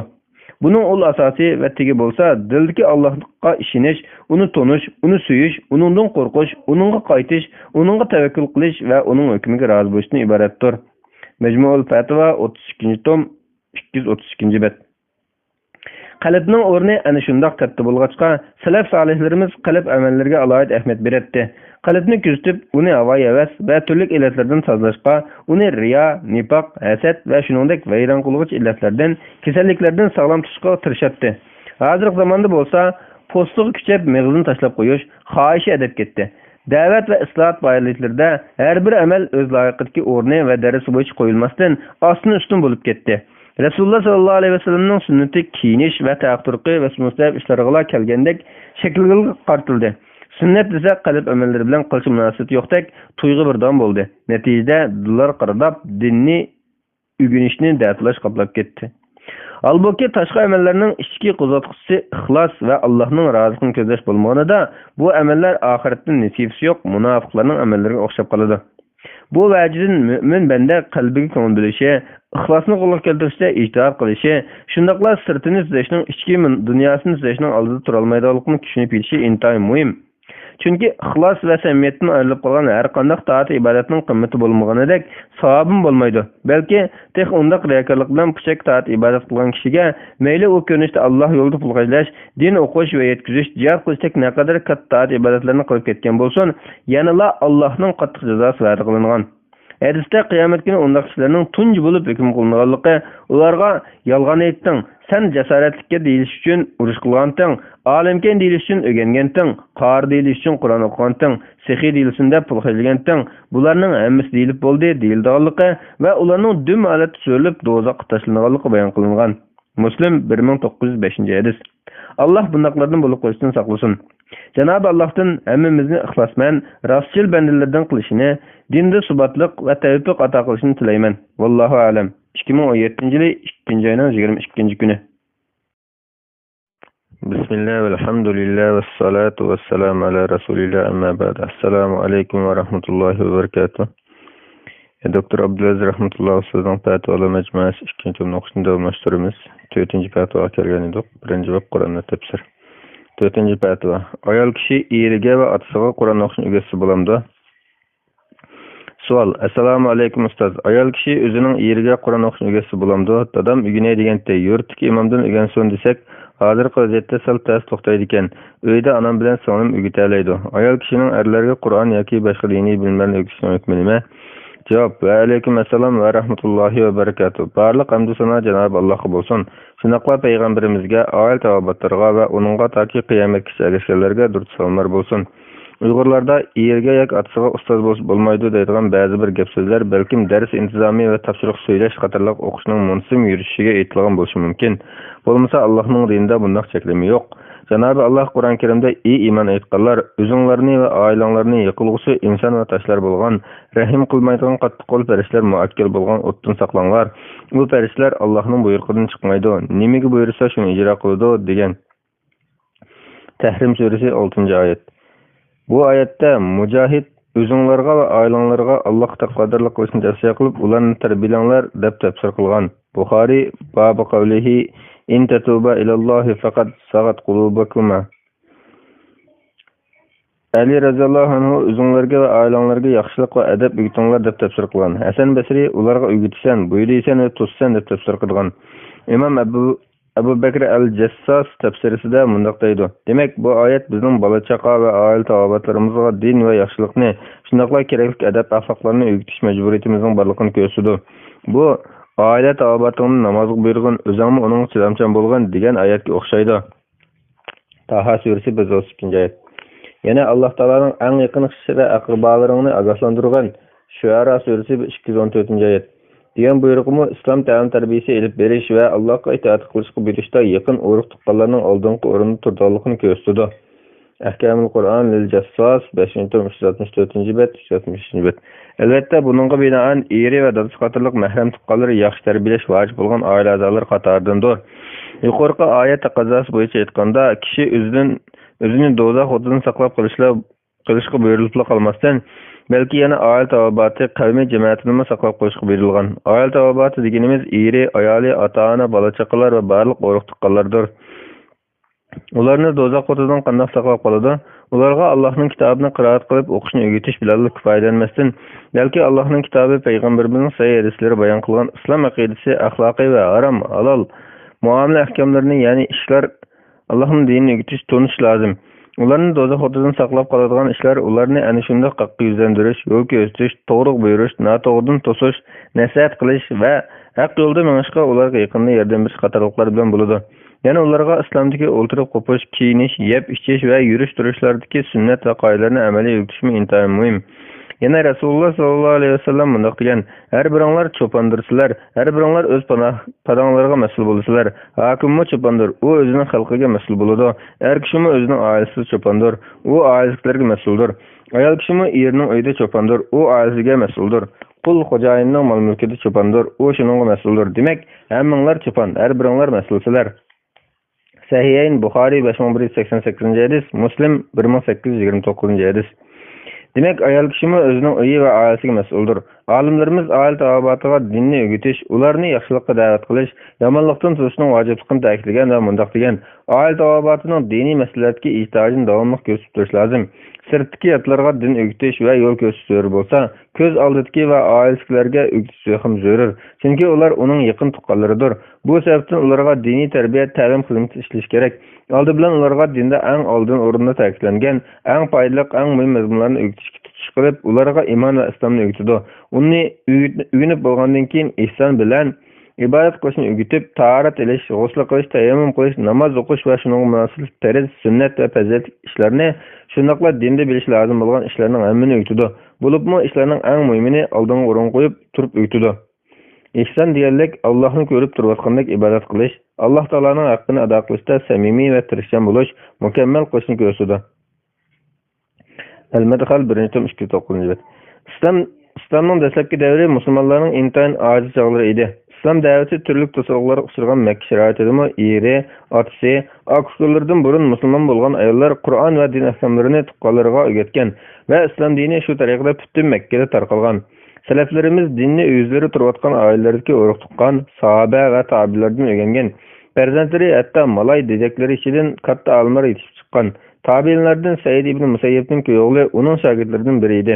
Kuyovli to'y kuni atisi attigini to'nini ko'tarib sirtqi minishga tamshalganda ayoli uningdan so'radi: "Nega borsiz?" "Ustozim Saidning darsiga, ilm olishga" deyishiga ayoli uningga: "O'ltiring, men sizga atam Saidning ilmini o'rgatay" deydi. Al-Madkhal 1-2-15. Yuqorqilardan bu ulug' ishning hukmi joiz yoki mustahab bo'lmasdan, balki vojiblikni aniq ko'rinadi. Bo'libmi oilaning sirtida din o'rganish imkoniyati yo'qolgan diyorimizdagi joylarda texmi shundoq. Balki navbatdagi sharoitimizda bu ulug' vazifani oila tabobating dinni saqlab qolish uchun emas, umuman butun millatimizning dinini qo'llab qolish uchun eng muhim farzlardan biri deyishga bo'ladi. Hozirgi kunda Qur'onni va iymon islomni bilgan har bir oila a'zosi uchun aytganda, bilganlarini oiladagi boshqa a'zolarga planliq va astoydil o'rgatishi, kitoblarni ular bilan birga o'qishi, ularni namozga uyg'otishi, jamoat bo'lishi, alohida tarbiyat xizmati ishlashi va haqni tavsiya qilishi, umuman qo'lidan tutib Allohga o'zlantirishi bosh ta'sisi bo'lmaydigan farz ayn bo'lib qoldi. Vallohu alam. 2017-yili 2-oyning 9-kuni. Fatvalar majmuasi 2-tom 44-bet 5-fatva. Yodlagan Qur'onni unutib qolsam qanday qilaman? Savol. Assalomu alaykum ustoz. Men ilgari Qur'ondan 17 pora yodlagan. 10 yil davomida boshqa ishlar bilan bo'lib ketib, o'qigan yerlarimni unutib qoldim. Endilikda takrorlay desam, menga bek tez bo'ldi. Uning ustiga men to'y qilib bolalar bo'lib qoldi. Qanday qilsam bo'ladi? Payg'ambarimizning Qur'onni unutib qolgan kishining gunohidan cho'ng gunoh yo'q degan hadisni ko'rib azoblanyapman. Men bu hadisni amal qilmay unutib qolgan kishi uchun mumkin deb tushundim. Chunki Qur'onning nima ekanligini bilmay yada olsak, uningdan manfaatni bek az oldik-emas. Shunga amal qilmay yada olganning foydasi yo'qmikin deyman. Menga yo'l ko'rsatsanglar, Alloh rahmat qilsin. Javob: Alaykum assalom va rahmatullohi va barakatuh. Barliq hamd sana Janob Allohga bo'lsin. Shundaqla payg'ambarimizga, oila tavobatlarga va uningga toki qiyomatgacha ergashganlarga durud salomlar bo'lsin. Qur'on Karim ilohiy vahiy bo'lish bilan Alloh taolo butun insoniyatga nozil qilgan muqaddas kitoblarning jo'g'lanmasi. Shundaqla toki qiyomatga qadar aqida, axloq, shariat va muomala qatorliq barliq sohalarda insonlar jamiyatiga to'g'ri yo'l ko'rsatuvchi hidoyat dasturidir. Bu vajdan Alloh taolo uni o'zgartirishdan, burmilinishdan va yo'qolib ketishdan qo'rqadigan va uni qo'rqadiganligini Qur'onni haqiqatan biz nozil qildik va biz uni albatta qo'rqishlarimiz degan oyati bilan ta'kidlagan. Hijr surasi 9-oyat. Bu ulug' kitob payg'ambarimiz sollallohu alayhi vasallamning sahobalarining ko'ngillarida saqlangan bo'lib, ular Qur'on oyatlarini yodlagan, o'qigan va uning amal qilgan zotlardir. Janobi Alloh Qur'onni yodlashga, o'qishga, tushunishga va amal qilishga qulayliklar berganligini bayon qilib, haqiqatan biz Qur'onni o'rganishga qulayliktirdik. O'rganadiganlar bormi degan. Qamar surasi 17-oyat. Buningdan arab bo'lsin, ajam bo'lsin, hamma insonlarga Qur'on Karimni o'rganishning qulayliktirilganligi, bu o'rganishning tilovat qilish, yodlash va tushunib amal qilishlarini o'z ichiga olganligi ma'lum bo'ladi. Shunga qanday kishi Allohning kitobiga o'zlansa, Alloh uningga o'z kitobini o'rganishni qulayliktirib beradi. Biroq Qur'on oyatlarini yodlaganlar davomli takrorlab turgan taqdirda unutildiriladi. Abu Vail Abdullah ibn Mas'ud radhiyallohu anhu rivoyat qilinadiki, Rasululloh sallallohu alayhi vasallam mundaq degan: "Birisining palani oyatni unutib qoldim deyishi nimaga yomon? Amaliyotda u unutildirilgan. Qur'onni davomli o'qib turinglar, chunki u yozilganlarning ko'nglidan tugi qochgandanmi bakroq qochib turadi. Sayyen Buxoriy 5032 hadis, Muslim 790 hadis. Bu hadis Qur'on oyatlarini unutib qoldim deyishni ayıplagan va Qur'onni davomli o'qib turish, unutib qolmaslikka tirishishga buyurgan. Qur'onning tez unutilib ketadigan qilinishdagi hikmat balkim bandalarning Parvardigorining kitobi bog'lab turish, uni davomli o'qib, o'rganib turish va amal qilish orqali ularning hidoyat yo'lida izchil menish uchun bo'lsa kerak. Shundaqdimi Qur'ondan namoz o'qishga lozim bo'lganidek, Fatiha va qisqa bir necha so'zlardan boshqasini yodlash farz emas. Ko'proq yodlasam unutib qolaman deb ansirab yodlamaslikmi shaytonning vasvasasidan iborat. Umuman qilib aytsak, Qur'ondan yodilgan ba'zi sura yoki oyatlarni takrorlab tursimi, es tutish qobiliyatining to'lib ketishi yoki yoshinib qolishi yoki kasalchan bo'lishi yoki esga olmasligi har insonda ko'riladigan tabiiy ahvol bo'lg'achqa, bularning gunoh yoki ayblanadigan doiraga kirmaydiganligida olimlar ittifoq. Ammo o'rinliqdan, g'aflatdan takrorlab o'qib turmoqlikdan unutib qolish bir xil sal qarashdan natijalangan bo'lsa, buning yaxshi ish emasligida olimlarning bayonlari birdek. Lekin hukmini ig'ir yoki yengil bekitishda qarashlar o'xshash emas. Ba'zi olimlar yodilgan Qur'onni uzrsiz unutib ketish harom deb qaragan. Hatto ba'zilar buni cho'ng gunohlar qatoriga tizgan. Salaflardan ba'zilarning unutib ketishni eng cho'ng gunohlardan sanaganligi, yana ba'zilarning bu tariqada unutib ketishning Qur'onni takrorlamay tashlab qo'yganlikdan iborat gunohning jazosi deb qaraganligi, yana ba'zilarning bu ishni yomon ko'rib, unutib ketgan kishi haqida nihoyat ig'ir gaplarni qilganligi rivoyat qilingan. Az-Zawajir 1-tom 231-bet, Tariqat Tasrib 3-tom 93-bet, Fathul Bari 9-tom 86-bet, Al-Itqan lis-Suyuti 1-tom 279-bet. Lekin Rasululloh sallallohu alayhi vasallamdan yuqorida Qur'onni o'qib, muzokara qilib turishga buyurgan sahih hadislardan boshqa yodlangan Qur'onni unutib qo'yishning hukmida siz savolingizni bayon qilgandek sahih hadis kelmagan. Bu vaqtda cho'ng gunohlarni ko'rsatib kelgan ba'zi hadislarni tekshirib kelsak, ojiz chiqadi. Masalan, Anas ibn Malik radhiyallohu anhudan rivoyat qilingan, "Menga ummatimning gunohlari ko'rsatilgan edi. Men biror kishining o'ziga ato qilingan Qur'ondan biror sura yoki biror oyatni unutib qolishidek biror cho'ng gunohni ko'rmadim" degan hadisni Imom Buxoriy, Daraqutni, Qurtubi, Imom Ibn Hajar qatorliq ko'plagan olimlar ojiz deb bog'lagan. Tirmizi 2916-yilda hadisda bayon qilgan. Yana Said ibn Ubada radhiyallohu anhu rivoyat qilgan, kimki Qur'onni o'qib, ya'ni yodlab, keyin unutib qolsa, qiyomat kuni Allohning huzuriga qo'l barmoqlar cho'loq holatda boradi degan hadisni Imom Ibn Hajar qatorliqlar ojiz degan. Buni Abu Davud 1974-yilda hadisda bayon qilgan. Yana ba'zi olimlar oyat va hadislarda ayiblangan unutishdan yodlab bo'lib, esidan ko'tarilgan ahvol emas, balki amal qilishni tark etish maqsad qilinadi. Yoda o'qiy olmasmi, amal qilgan bo'lsa unutgan bo'lmaydi. Chunki inson tabiatida yodlaganni unutish bor deb qaragan. Arab tilida mushundaq ishlatish bor bo'lib, Qur'onda ular Allohni unutib edi, Alloh ularni unutdi degan. Ya'ni ular Allohga itoat qilishni tashlaydi, Allohmi ularga rahmat qilishni tashlaydi demoqchi. Yana bir oyatda ular o'zlariga qilingan nasihatni unutgan chaqda, ya'ni tashlagan chaqda demoqchi deb kelgan. Sharhul Zarqani 2-tom 17-bet. Demak, yuqorqi qarashda yodilgan oyatlarni as tutolmay, yoda o'qib berolmaydigan kishi haqiqiy ma'noni Qur'onni unutgan deyilsa, buningda Qur'onga amal qilmay Allohning toatini yuz o'rgan kishi ko'z tutilgan deydi. Bu unutishning majoziy ma'nosidir. İmam Abu Yusuf rahmetullah alayhidan Qur'onni unutish haqida kelgan hadisni Qur'onni unutish degan Qur'onga qarab o'qiy olmaydigan bo'lib ketishdan iborat deb izohlaganligi naql qilingan va bu Qur'onni o'rganib bo'lib unutib ketgan kishi haqida eng yengil hukm deb qaralgan. Bu Hanafi mazhab olimlari unutishni Qur'onga qarab o'qiy olmaydigan bo'lib ketish deb izohlagan. Bu qarashga asosan Qur'onni yodqa emas, balki Qur'onga qarab o'qiy oladigan bo'lgandan keyin qarab o'qiy olmaydigan darajada unutib ketsa, ondan hadislarga jazoga tortilish darajasiga kirdi. Ammo yodga olganni unutib ketib Qur'on qarab o'qiy oladigan bo'lsa, u doiraga kirmaydi. Al-Fatwa al-Hindiyya 5-tom 317-bet, Tariqatul Mahmudiyya 4-tom 194-bet, Matalib Awlan Nuha 1-tom 604-bet. Yuqorqilardan shuni muayyanlashtirish mumkinki, takrorlab turib ba'zi oyatlarni unutib qolsa gunoh bo'lmaydi. Buningda olimlar o'rtasida boshqa qarash yo'q. Qur'on oyatlariga amal qilishni tashlab, butunlay yuz o'rgan ahvolda buni cho'ng gunoh deyishga bo'ladi. Ig'ir talaffuzda kelgan hadislar balki mushuni ko'rsatishi kerak. Chunki sahoba kiromlarning yodlagan ba'zi oyatlarni unutib qolgan ahvollar bo'lgan. Buningdan hadislarga ig'ir gunohlik amal qilishni tashlagan qaratilgan deb tushunish mumkin. Ammo Qur'onni yoki bir qismini yodlab bo'lib, takrorlamay yoda o'qiy olmaydigan holatga tushib qolgan taqdirda imkoniyati takrorlash qiyos bermagan bo'lsa, albatta gunoh bo'lmaydi. Imom Ibn Rushdin vojib yoki mustahab bir ilm bilan aldirish bo'lganlikdan Qur'onni takrorlab bo'lolmay unutib qolgan kishi gunohkor bo'lmaydiganligida olimlar o'rtasida ijmo borligi naql qilinadi. Matalib Avlannaha 1-65. İmkoniyat bar turib o'rinliq qilib yoki silqarab takrorlamaganlikdan unutib ketgan bo'lsa, bu Rasululloh sallallohu alayhi vasallamning sahih hadislaridagi Qur'onni o'qib turish haqida kelgan buyruqlariga xilof bo'lganligi uchun gunoh doirasiga kirdi. Imom Ibn Taymiya rahmatullohi alayhi bu xil turdagi qusurni gunoh doirasiga kirgizgan va Qur'onni unutib qolish gunohlar jumlasidan deb ifodalagan. Majmuul Fatva 10-tom 423. Yana tehi Imam Malik qatorliq bir turkum ulamolar ayzar holatda Qur'onni tutmay o'qisa bo'ladi. Ayz kunlari bir haftaga so'zib ketgan bo'lsa, o'qishni cheklasak unutib ketadi deb qaragan. Imom Ibn Taymiya ayzlarning Qur'on o'qishni cheklagan sahih hadis dalil bo'lganlikdan o'qishni cheklanmaydi degan va yana tehi uning Qur'onni unutib qo'yishni ansirsa, ayzar holatda o'qib takrorlashi vojib deganligini naql qilingan.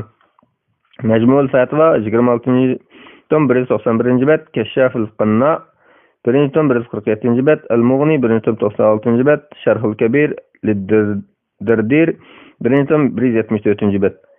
Olimlarning bu xil yo'nalishimi Qur'onni unutib qo'yishning yomon oqibatini bildirsa kerak. Yana bir hadisda Rasululloh sallallohu alayhi vasallam mundaq degan: Qur'on o'qib kelgan kishining misoli xuddi put bog'lab qo'yilgan tugining egasiga o'xshaydi. Uningdan davomli xabar olib tursa, tutib tura oladi. Yeshiversa, qochib ketadi. Sahih Buxoriy 5031-hadis, Muslim 789-hadis. Qazi Yazma sahihayinda kelgan yuqorida o'tgan hadiski, birisining paloni aytni unutib qoldim deyish nimaga yomon degan ayblashni, bu undaq deyishni ayplash emas, balki Qur'onni yodlab bo'lib takrorlab turmay g'aflat qilib unutib ketgan kishini yoki unutib ketish ahvolini ayplash deb izohlagan. Yana ba'zi olimlar u ayblashni unutib qoldim deyishga qarshilgan. Bundaq deyish bir xil g'aflat qolganligini o'z ichiga oladi deb qaragan. Her iki qarashliklar bu hadisga ayblashni tanzihi makruhlikni bildirdi degan. Sharh Navavi ala Sahih Muslim 6-tom 76-bet, Umdatul Qari 20-tom 48-bet. Bu yerda Imom Qurtubi mundaq bir savol tug'ilishini faraz qilgan va uningga javob bergan. Qur'onni namoz o'qigandek miqdorda, ya'ni Fatiha bilan qo'shib bir necha sura yodlash farz. Uningdan ortiq yodlash yoki Qur'onning hammani yodlash shaxslarga farz emas. Balki ummatga farz kifoya deyilsa, qandoqsiga ortiq yodlagan Qur'onni g'aflat sababini unutib ketdi deb uning gunoh doirasiga kirgizamiz.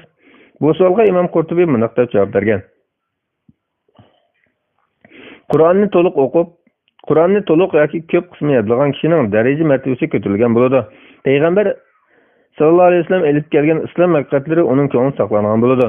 U kishi Alloh taoloning xos bandalari bo'lish salohiyatiga erishgan bo'ladi.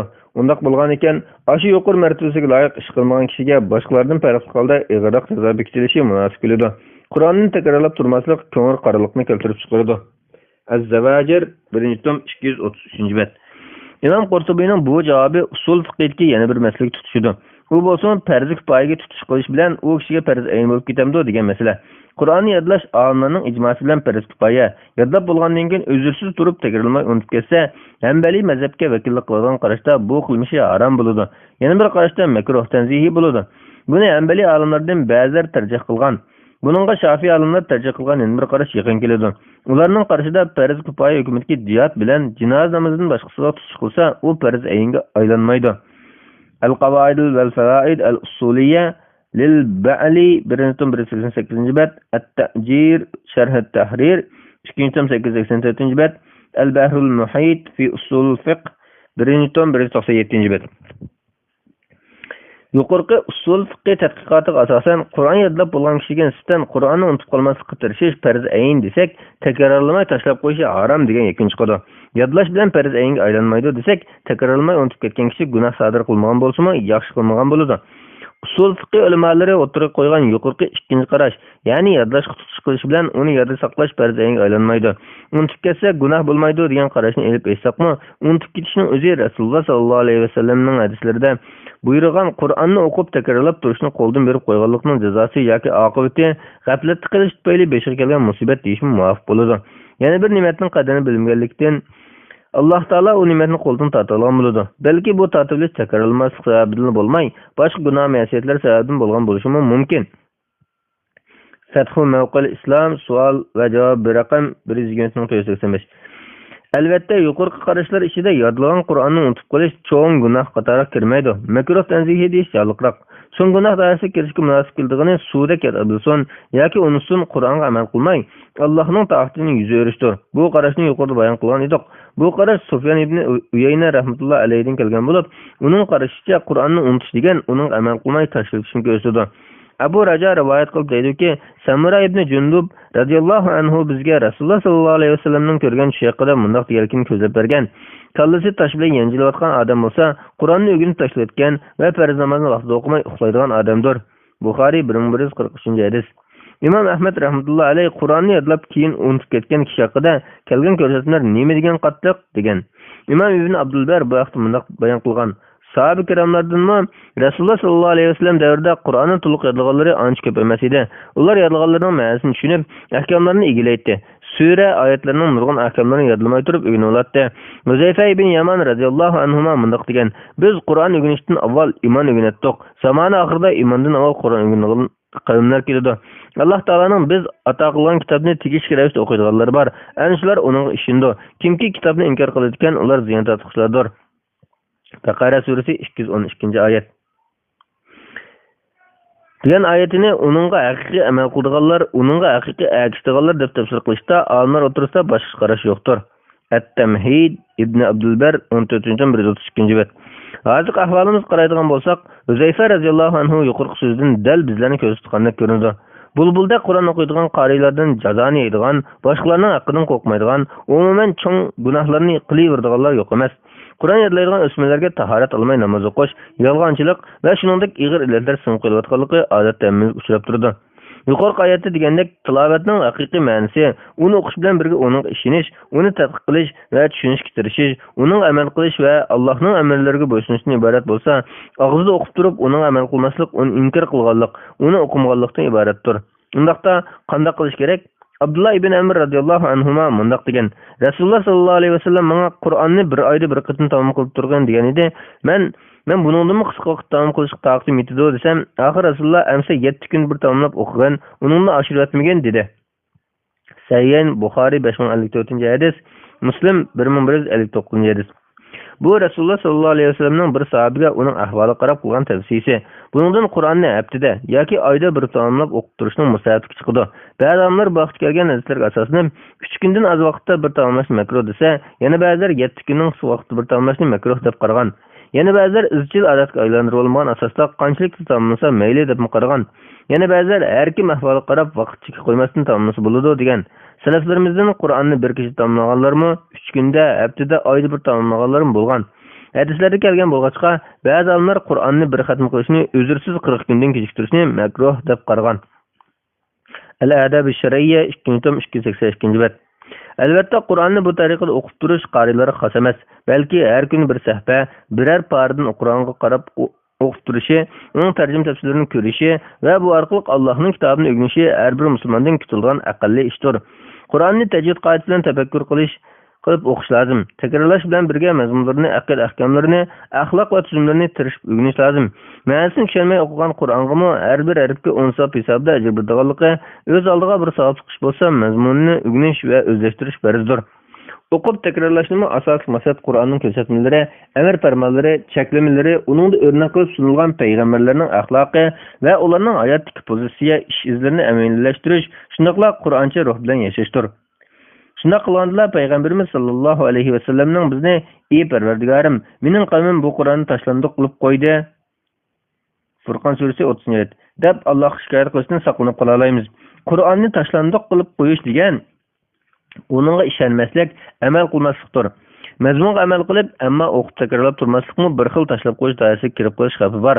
Qandaqli bo'lmasin, yodlab bo'lgan Qur'onni unutib ketish ig'ir gunoh bo'lmagani bilan bu xil g'aflat va qusurni ko'rsatadi. Shunga bilganlarimizga amal qilish bilan birga unutib ketish yoki g'aflat qilishdan Allohdan panoh tilash va har kundagidek Qur'onni ma'lum miqdorda o'qib turishga ahamiyat berishimiz lozim. Janob Alloh hammamizni Qur'onni haqqini ado qilib tegishli ravishda o'qiydiganlardan qilsin. Amin. Vallohu alam. 2017-yili 2-oyning 7-kuni. Bismillah va alhamdulillah va salatu va salamu ala rasulillah amma ba'd. Assalomu alaykum va rahmatullohi va barakatuh.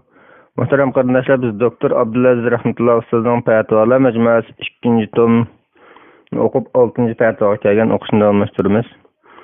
6-cı fatva Qur'on o'qilayotganda o'z ishi bilan bo'lsa bo'lamdi. Savol: Assalomu alaykum ustoz. Qari uyida Qur'onni o'nlik takror qiladi ekan, oiladagilari o'z ishi bilan mashg'ul bo'laversa bo'lamdi? Javob: Va alaykum assalom va rahmatullohi va barakatuh. Barliq hamd sana Janobi Allohga bo'lsin. Shundaqla payg'ambarimizga, oyat obatlarga va uningga toki qiyomatgacha ergashganlarga durud salomlar bo'lsin. Qur'on Karim tilovat qilinayotganda quloq silib anglash va jim turish musulmonlar buyurilgan ishlar jumlasidan bo'lib, Araf surasi 2-4-oyatda Alloh taolo mundaq buyurgan: Qur'on o'qilsa, uni diqqat bilan anglanglar, jim turinglar, rahmat qilinsizlar. Bu oyatdagi buyruqning qaratmasi haqida olimlar 3 xil qarashda bo'lgan. Birinchi xil qarashda diqqat bilan anglash faqat namoz ishida imomning qiroatiga qarata vojib. Namozning sirtida oyatning umumiy holatda kelganligiga asosan mustahab. Bu ko'pchilik olimlarning qarashidir. Ikkinchi xil qarashda bu oyatga diqqat bilan anglash buyruqi namozdagi shundaqla juma, hayit xutbalaridagi qiroatga qaratilgan. Bu Imom Tabari va Qurtubiy qatorliq mufassirlar tilgan qarashdir. Üçüncü xil qarash Hanafi mazhab olimlari tilgan qarash bo'lib, buni Imom Shavkani tarjih qilgan. Bu qarash asosan oyat keng va umumlikni bildiradigan bo'lg'achqa, oyat nozil bo'lish sababiga qaratilmaydi. Namoz sirtidimi biror o'zri tepilmagan ahvolda Qur'onni diqqat bilan anglash vojib. Lekin ular anglagan har bir kishiga diqqat bilan anglash vojibmi yoki ba'zilar diqqat bilan anglasa, boshqalar anglamasin bo'lamdi degan masalada ikki xil qarashda bo'lgan. Ba'zilar namoz ichida anglash to'g'risida ayrim hadislar kelgan bo'lg'achqa, namoz anglash har bir iqtido qiluvchi vojib. Ammo namoz sirtida ba'zilar anglasa, xuddi salomni ba'zilar ilik qilganga o'xshash vojib ado bo'ladi. Chunki ba'zilar anglasa, o'qilgan Qur'onni zoya qilib o'tmay, uningga diqqat qilish orqali uning haqqini ado qilgan bo'ladi. Anglamaganlar gunohkor bo'lmaydi. Qiroat qiluvchimi uni bozor ko'chalarda va ish o'rinlarida o'qimaslik orqali uning haq hurmatini saqlashi vojib bo'ladi. Agar undaq o'rinlarda o'qib qolsa, uning hurmatini zoya qilgan bo'lg'achqa, ishini qilaverganlar emas, tilovat qiluvchi o'zi gunohkor bo'ladi degan. Yana ba'zilar oyat namoz ichi va sirtini o'z ichiga oladi deb qaragan va har bir anglovchiga diqqat bilan quloq solish farz ayn deb qaragan. Al-Mawsu'atul Fiqhiyya Al-Kuvaytiyya 486-bet, Tafsir Ibn Kesir 282-bet, Tafsir Al-Qurtubi 7-353-bet, Tafsir Al-Nafasi 253-bet, Fathul Qadir 280-bet, Haşiyat Ibn Abidin 546-bet. Hanafi mazhabining yuqorqi qarashiga asosan bir kishi bir narsa yezib yoki dars o'qib o'tirganda, yanada bir kishi Qur'on tilovat qilsa, yezish bilan mashg'ul bo'lib, Qur'onga quloq sola olmasa, gunoh qiroat qiluvchi bo'ladi. Kechsi kishilar uxlayotganda o'ziga chiqib, o'nlik qiroat qilsa, qiroat qiluvchi gunohkor bo'ladi. Ba'zi kitoblarda bir sabiy bola Qur'on o'qiyotganda oilasi ish qilib o'tib quloq solmasa, agar u tilovatni boshlashdan burun ish qilgan bo'lsa, ular gunohkor bo'lmaydi. Tilovatni boshlagandan keyin ishni boshlagan bo'lsa, ular gunohkor bo'ladi deyilgan.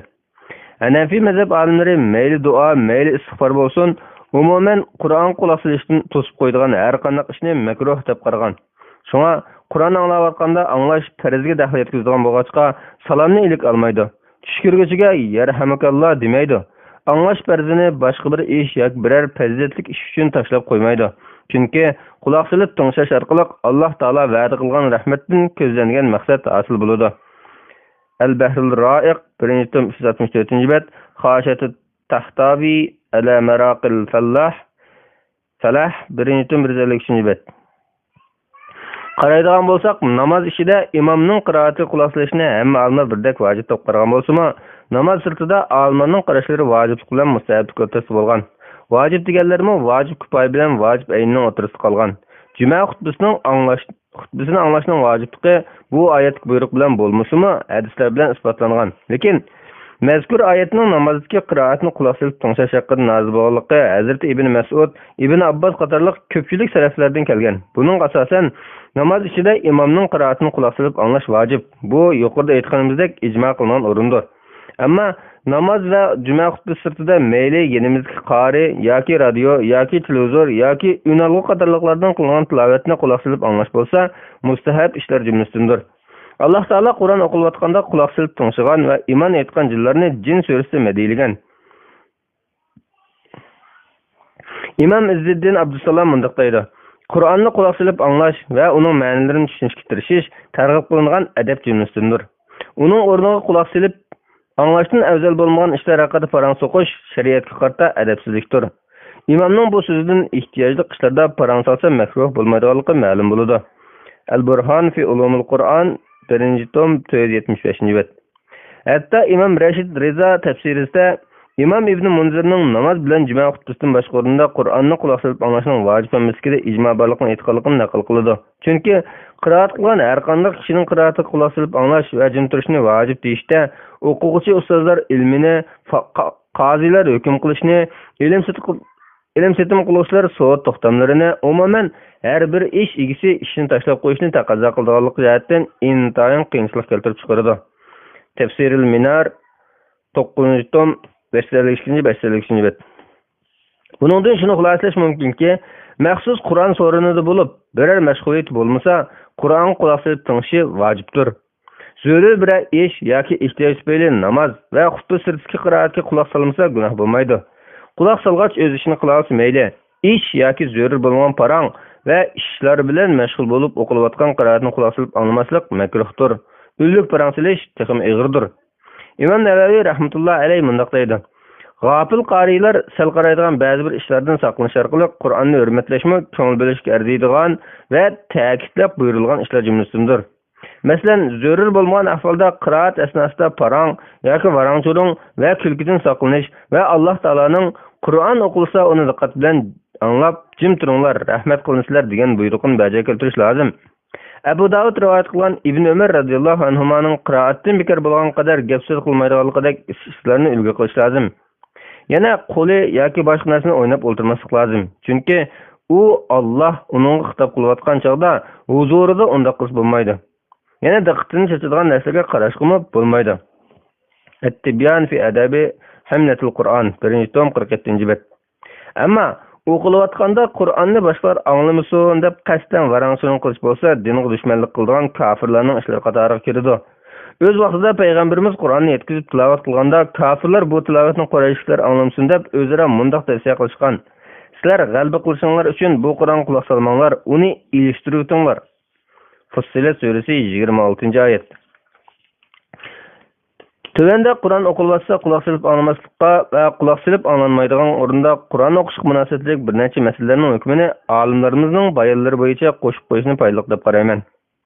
Varangchuring va so'ltetik paranglari qaplagan bozor va ko'chalarda, shundaqla hamma o'z parangi bilan mashg'ul bo'ladigan so'rinlarda uylik Qur'on o'qish yoki qiroat yanglishni ba'zi ulamolar bu ish avomning nazarida savob ish deb qaralgani bilan, ulamolarning nazarida Qur'onni quloq solib tingishga bo'lmaganlik jihatdan Qur'onni xollash darsiga kiradigan gunoh ish deb qaragan va harom degan ahvolga qarab buni makruh deyish mumkin. Al-Furu 1. tom 495. bet. Yana ulamolarning bayon qilishicha, bir ish qilib o'tib qiroat tingishgach o'z ishini qilib ketalasa, tingshash vujudga chiqqanlik uchun buningda bir cheklimi yo'q. Ammo faqat tingsha olmasa, qiroatni to'xtatish lozim. Uxlash oldida yetib qiroat tingishsin bo'ladi. Qiroat qo'yimsiz uxlay olmaydigan bo'lsa, qiroatni qo'yib uxlasa bo'ladi. Chunki oxirgi anglig'ini Allohning kalomi bo'ladi. Alloh taolaning diqqat, dillar Allohning zikri bilan aram topadi degan so'zga asosan, buning ko'ngil xotirjamligiga foydasi bor. Liqal Babul Maftuh 14-146 bet 88.728 numaralı sual. Uyda adam bo'lmasimi, qiroat yanıltib qo'yish masalasida olimlar Qur'on Karim zikrining eng afzali, zikriga rahmat berishga rozi bo'ldi. Shaytonni quvlaydi. Shunga odamzot yo'q uyda varangchilik yo'q chog'larda qiroat qo'yib qo'ysa bo'ladi degan. Shayx Ibn Baz rahmatullohi alayh aniqroq ko'ringan shuki, vallohu alam Baqara surasining hammini uy egasi o'qisa yoki radio qo'yuvchilar o'qisa, Rasululloh sallallohu alayhi vasallam degandek shu uydan shaytonning qichi hosil bo'ladi. Majmu fatvo va maqolat matnua li Shayx Ibn Baz 24-413 bet. Fatvo Shabakal Islamiyya raqamli fatvo 5256. Albatta odamzot anglamagani bilan jinlar anglishi mumkin. Bu Qur'onda jin surasi aniqdir. Yana Qur'on o'qilgan yerga xotirjamlik va ko'ngil arom yog'diganlikqa hadislar kelgan.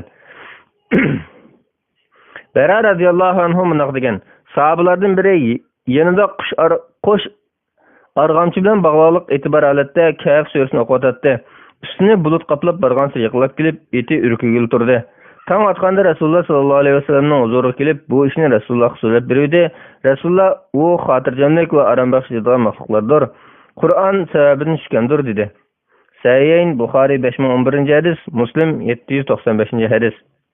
Yana bir hadisda Rasulullah shayton Baqara surasi o'qilgan uydan qochadi degan. Muslim 780-hadis. Bu hadisda o'qiladigan degan so'zmi uy egisi bo'lsin yoki o'naliq qo'yg'usi bo'lsin, har qanday o'qilishni o'z ichiga oladi. Yana bir hadisda kimki Baqara surasini kechasi o'qisa, shayton 3 kecha uning uyiga kira olmaydi. Kimki uni kunduz o'qisa, shayton 3 kunduz uning uyiga kira olmaydi degan. Sahih Ibn Hibban 780-hadis. Vallohu alam. 2017-yil 4-oyning 8-kuni. Fatvalar majmuasi 2-tom 1-bab Qur'on va tafsir 7-fatva. Sajda oyatlari ko'zga chiliqib qolsa-mu sajda qilamdi? Savol. Assalomu alaykum ustoz. Qur'on Karimning Uyg'ur tarjimasini aralab etib, sajda oyatlari ko'zga chiliqib qolsa-mu tilovat sajda qilamdiq? Javob. Va alaykum assalom va rahmatullohi va barakatuh. Barliq hamd sana Janob Allohga bo'lsin. Shunaqla payg'ambarimizga, oyat tavbatlarga va uningga toki qiyomatgacha ergashganlarga durud salomlar bo'lsin. Tilovat sajdasi Qur'on Karimdagi sajda oyatlari deb atalgan ma'lum oyatlarni tilovat qilish sababidan qilingan sajda. Shunga bu sajda tilovat sajdasi deb ataladi. Tilovat bo'lmasa sajda bo'lmaydi. Tilovatni anglagan kishining sajda qilishining sababi anglash bo'lsa-mu, uning anglashimi aslida tilovat bo'lganligi uchundir. Bu yerdagi tilovatning ma'nosi Allohning kitobiga ergashish uchun ulug'lash va hurmatlash bilan oyat kalimalarini orqa-orqadan ulab o'qish bo'lib, bu o'qish arablarning to'g'ri talaffuz qilish bilan vujudga chiqadi. Olimlar bu xil tilovat yoki o'qishning vujudga chiqishi uchun arablarni o'zi anglaydigan darajada to'g'ri talaffuz qilishni ishida o'qishning eng to'g'ri cheki deb bekitgan. Yana ba'zi olimlar ovozini o'zi anglamasa-mu, tilini midiriltib harflarni chiqarishni eng to'g'ri cheki, o'zi anglagudek darajada o'qishni eng yuqori cheki qilib bekitgan va namozga qiroat, mol bo'g'izlashda Allohning nomini atash, tilovat sajdasi, qul ozod qilish, taloq qilish va til bilan qilish kerak bo'lgan namozga tasbih, takbir va tashahhud qatorliq zikrlarda mazkur o'lcham tepilmasa, hisob bo'lmaydiganligini muayyanlashtirgan. Al-Bahrur Ra'iq 1-tom 356-bet, Al-Majmu' 3-tom 246-bet, Al-Mughni 1-tom 276-bet, Al-Fawakih Ad-Davani 1-tom 199-bet. İmam Kasani mundaq deydi: O'qish degan tilni harflar bilan midiritish orqali bo'ladi. So'nglashqa o'qiy oladigan kishi tilini harflar bilan midiratmasa, namozi durust bo'lmaydi. Bada'it Sanoa 3-tom 55-bet.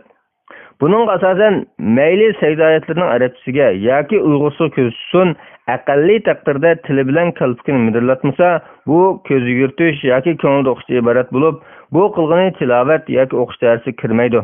Ya'ni bu dil bilan ko'zning ishi bo'lib, tilning ishi bo'lmaydi. Natijada tilovat uchun sajda qilish kerak bo'lmaydi. Sajda oyatining uyg'ur tarjimasini o'qisa sajda qilamdi degan masalada olimlarning qarashlari o'xshash emas.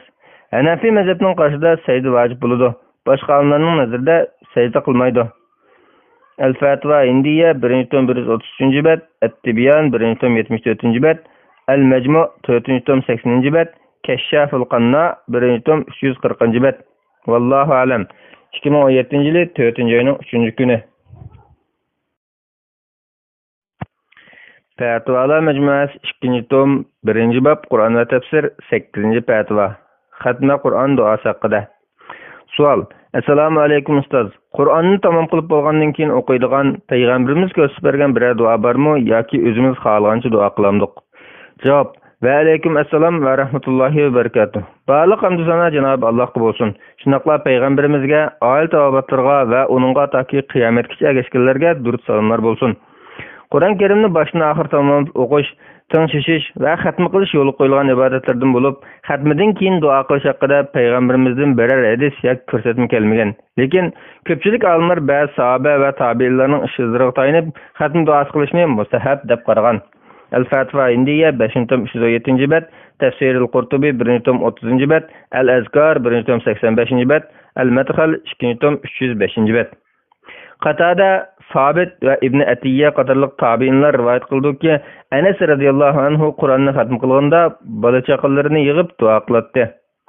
Az-Zuhd Ibn Mubarak 1-tom 279-bet, 89-numar, Sinan Darimi 2. tom 560 bet 3474 numar, El-Mu'cam el-Kabir 1. tom 242 bet 674 numar, Mecmu'ul Zawaid 7. tom 172 bet, Neta'icul Afkar 3. tom 173 bet, El-Azkar 1. tom 84 bet 308 numar. Katta sahabilardan Hakem ibn Utayba mundaq deydi. Mujohid bilan Abda ibn Abi Lubaba qatorliq bir top kishilar Qur'on tingishib xatm qildigan kun kelganda menga va Salama ibn Kuhayliga odam atib biz Qur'on tingishgan edik. Bugun xatm qilmoqchi. Shunga so'ringa hozir bo'lsanglarni yoqtirdik.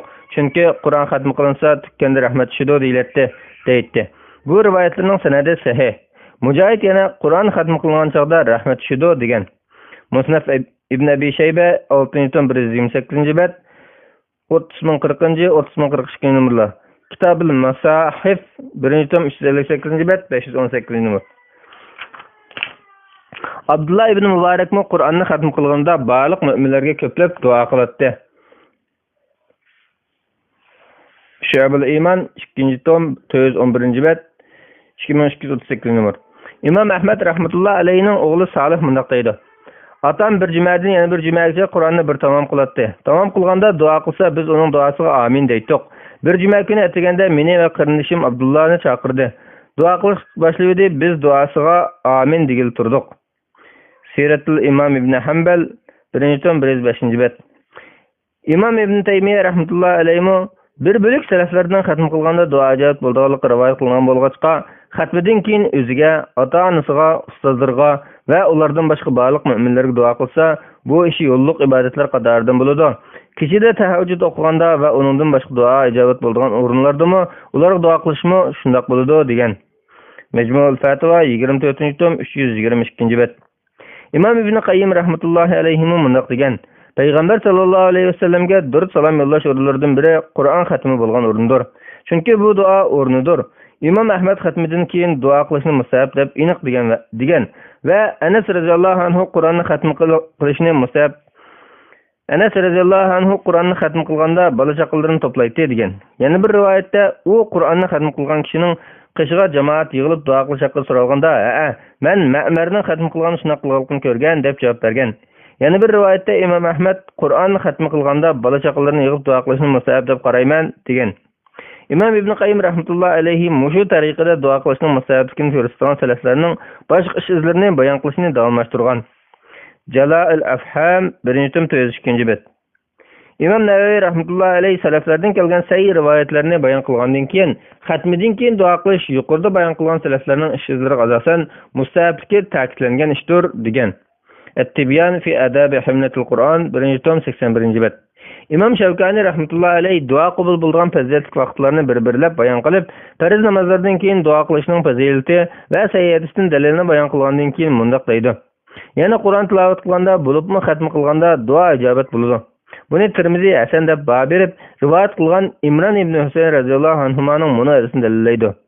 U Qur'on o'qib kishilardan bir narsa tilayotgan bir qorining qishidan o'tib ketib, bu ishni bir musibat deb qarab asratlanib, biz albatta Allohning ig'dorchiligimiz, cho'qim Allohning dargohiga qaytamiz degan oyatni o'qigandan keyin mundaq dedi. Men payg'ambar sallallohu alayhi vasallamning mundaq deganligini anglagan edim. Kimki Qur'on o'qisa, uning bilan Allohdan tilasin. Keyin shunday bir qavmlar keldiki, Qur'on o'qib, uning bilan kishilardan tilaydi. Inna lillahi va inna ilayhi rojiun. Tuhfatuz zakirin ba'da Husnul Husayn 1. tom 69 bet. Tirmizi 2917 hadis.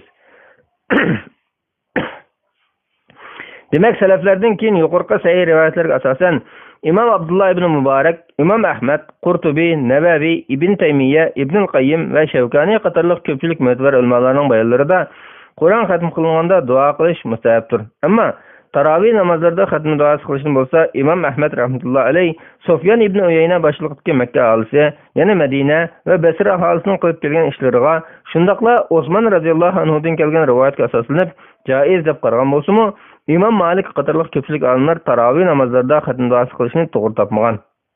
Ularning ba'zilari xatm duosini vitrda qilishga mayl degan. İmam Malik buningda ilgirki Madina aholisining qilib kelganligiga, shundaqla izchil qilgan ahvolda kishilarning bu ishni qila olmasa bo'lmaydigan ish deb tushunib qolish xavf borligiga asoslangan. El-Fatva Hindiye 5. tom 318. bet. Jala'il Afham 1. tom 403. bet. El-Mughni 1. tom 457. bet. El-Madkhal 2. tom 299. 305. betler. Qaraydigan bolsak, buningda İmam Ahmad Sufyan boshchiligidagi Mekke aholisi bilan Basra aholisining tarovihda xatm duosi o'qiganligidan iborat Mekke va Basra aholisining tutgan ishiga, yana Hazrat Osman radhiyallohu anhuning ishiga tayangan. Albatta, Hazrat Osman radhiyallohu anhu bu ishni qilgan bo'lsa, cho'qim Madinada xalifa bo'lgan vaqtida qiladi. Lekin Imom Malik o'z zamonasidagi Madina aholisida bu an'ananing yo'qligiga tayangan. Undaqda bu yerda Madina aholisining ish izlarini naql qilishda ikki imomning naqli o'xshash bo'lmagan. Balki Hazrat Osman zamonida bor bo'lgan ish İmam Malik zamanında yo'q bo'lgan. Keyin İmam Ahmad zamanında paydo bo'lgan bo'lishi mumkin. İmam Ahmadga zamondosh bo'lgan Hafiz Abbas ibn Abdul Azim biz Basra bilan Makkada jamoatning tarovih xatm duosi qilganligini ko'rgan. Madina olisimi bu vaqtda ba'zi rivoyatlarni qilgan. Bu ish Osman ibn Affan radhiyallohu anhudan kelgan degan. Faz ibn Ziyad mundaq deydi. Men İmam Ahmaddan Qur'onni vitrda tamom qilamdim yoki tarovidimi deb so'rasam, o tarovih tamom qilganki, ikki namoz o'tirsa duo qilib olgan bo'layli dedi. Qanday qilaman desam, u Qur'onning oxirini o'qib bo'lganingda rukudan burun qo'lingni ko'tarib biz bilan birga namoz turib duo qilgan, uzunroq turgan dedi. Men nima deb duo qilaman desam, u xolig'imcha dedi. Shuning bilan men buyrug'ini bo'yicha qildim. U orqam turib, turib qo'lini ko'targan duo qildi. İmam Ahmadning yana bir shogirdi Hanbal mundaq deydi.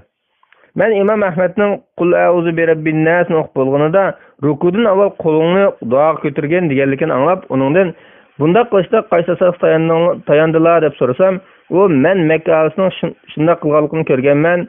Sufyan ibn Uyayna Makkada ular bilan birga shunday qiladi dedi. İmam Ahmadning yana bir shogirdi İbrahim Harbiy mundaq deydi. İmam Ahmad zamonida namozda Qur'on xatm qilgan kishi haqida namozda o'rtib duo qilamdi yoki ruku qilib salom berib bo'lib salomdan keyin duo qilamdi deb so'ralganida u yo'q, xatm qilib bo'lib namozda turib duo qiladi dedi. Uningdan undaqda namozda Qur'onda bo'lmagan duo qilamdi deyilganda u ha dedi. El-Mughni 1. tom 458. bet, Jala'il Afham 1. tom 403. bet, Muxtasarul Insaf va Sharhul Kabir 1. tom 158. bet. Hozirgi zamonda Haram masjidida Ramazonning 27 kechasi tarovihda Qur'on xatm qilinganda, tarovihdagi 2-rakatda qilinadigan duoni Saudiya Arabistondagi Shayx ibn Baz, Shayx ibn Jibrin qatorliq ba'zi olimlar namozda duo qilish bar bo'lg'achqa mustahab degan. Doktor Salman al-Auda Rasululloh ba'zi namozlarning 2-rakatda duo qilgan bo'lg'achqa tarovihda qilsa mayli, bo'libmi vitrda qilgan tuzuk, lekin bid'at deb ketkil bo'lmaydi deb qaragan. Şeyh Husaymin qatorliq yana ba'zi olimlar tarovih xatm duosi qilishni to'g'ri topmagan. Lekin namozda duo qilish aslida bar ish bo'lg'achqa, hamda bu boshqa qarash bar masala bo'lg'achqa bu ishni bid'at deb qaramagan va vitrda qilinsa mayli degan. Shayx Albani qatorliq yana ba'zilar namozda xatm duosi qilish bid'at deb qaragan. Majmu'ul Fatva val Maqalat al-Matnu'a li Shayx Ibn Baz 11. tom 133. bet, Ash-Sharhul Mumta 4. tom 57. bet, Fatva Arkanul Islam li Shayx Husaymin 355. bet, Silsilatul Da'ifa 10. tom 315. bet, Durusul Ramadan va Waqafat lis-Sa'imin li Shayx Salman al-Auda 41-42. betlar. Albatta, haramdagi xatm duosi 27 kechasini muqim bekitilish jihatdan ba'zi olimlar tomonidan to'g'ri topilmagan. Chunki unda qilganda kishilar 27 kechasini cho'qim qadr kechasi deb o'ylab qoladi.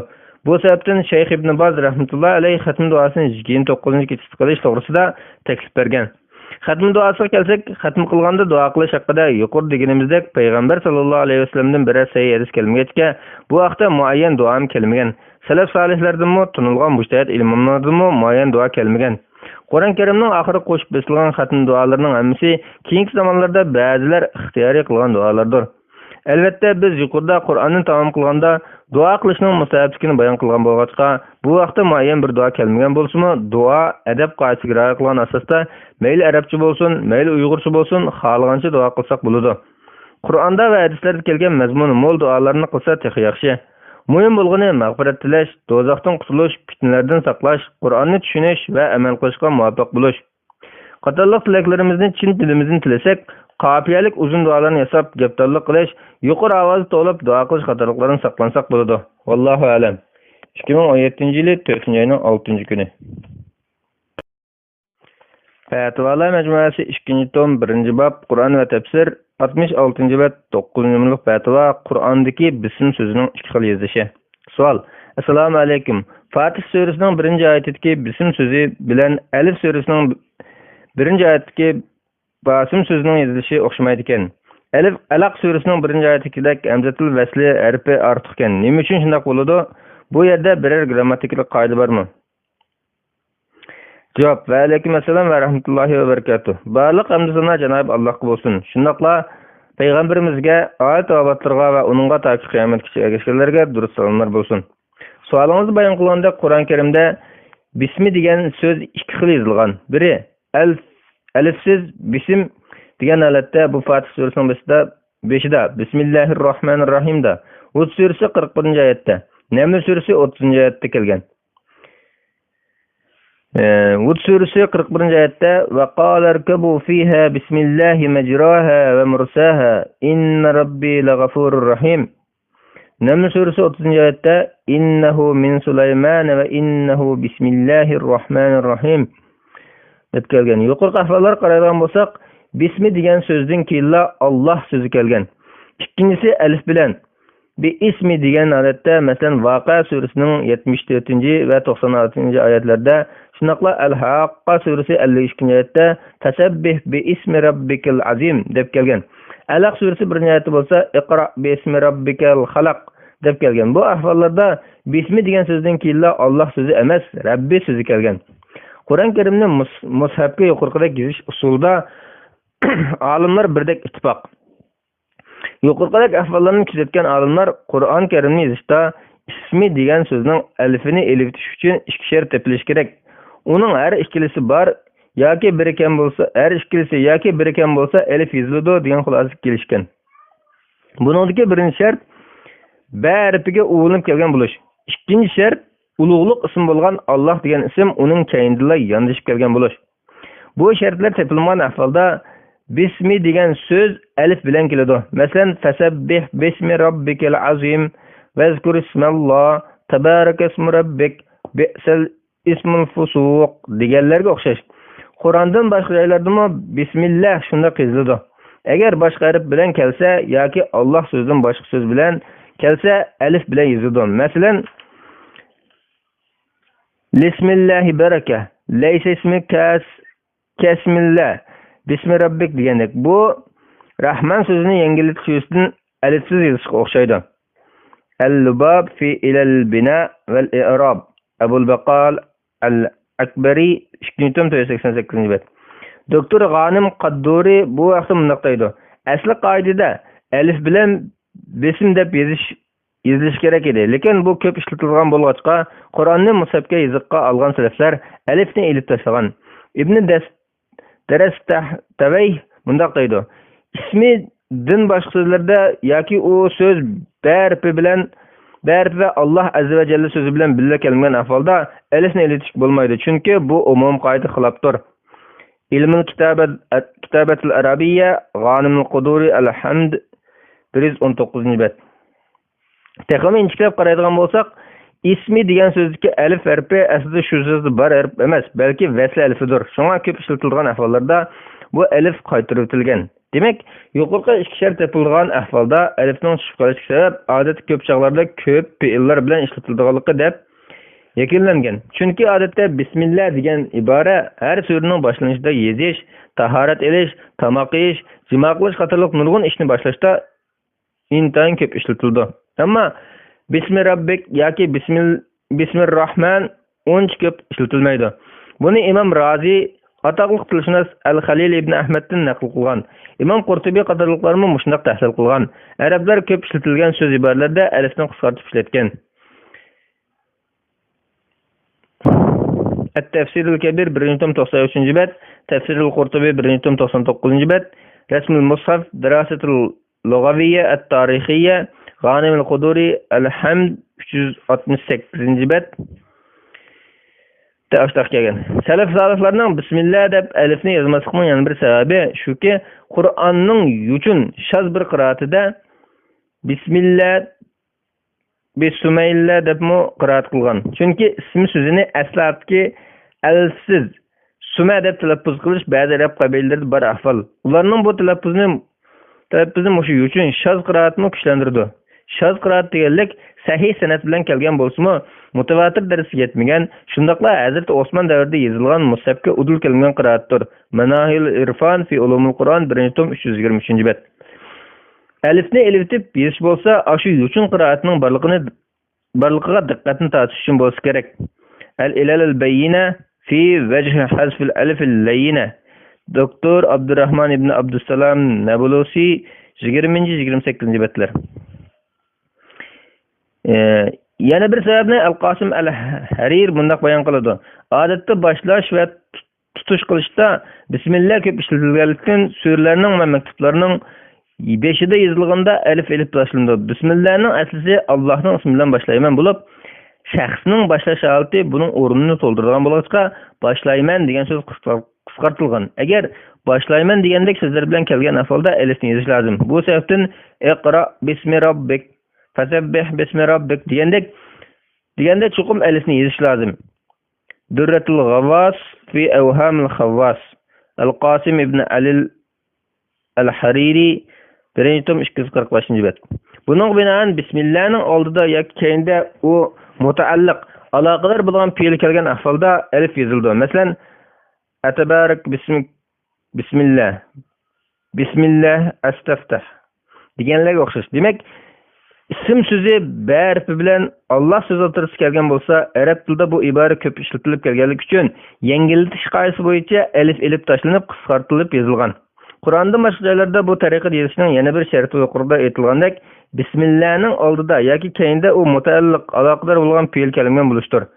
Ibnul Ajib qatorliq yana ba'zi olimlar Bismillahirrohmanirrohim to'liq kelganda ondan alif tushib qoladi degan. Ash-Shafiya fi ilmi tasrif Ibnul Hajib 1-tom 144-bet.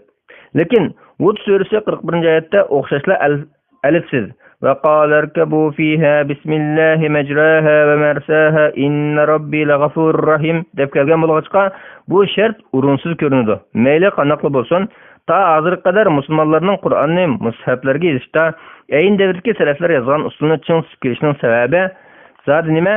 Qur'onni bu shaklda yozib qoldirgan salaf solihlar aslidagi jahiliyat arablarning bismikallahumma deb yozish usulini islomiyatdan keyin yozish qoidalari bo'yicha bismillah deb alifni tashlatib yozgan.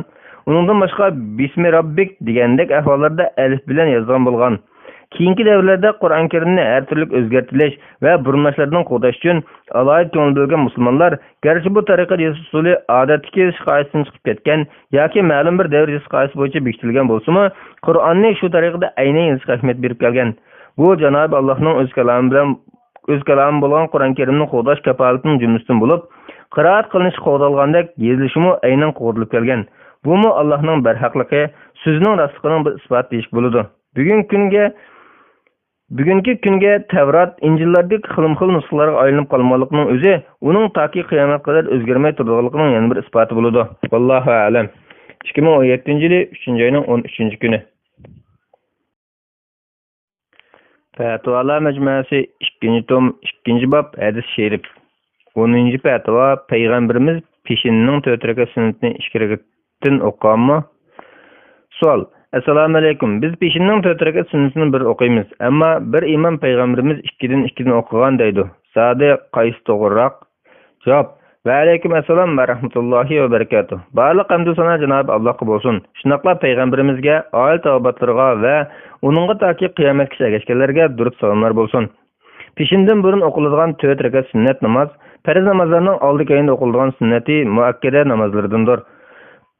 Bu namozlarning fazilati haqida Ummu Habiba, Oisha, Abu Hurayra, Abu Musa Ash'ari, Ibn Umar radhiyallohu anhular rivoyat qildiki, Rasululloh sallallohu alayhi vasallam bunday degan: Kimki bir sutk ishidagi 12 rakat namozini tashlamay o'qisa, Alloh taolo uningga jannatda bir qasr bino qilib beradi.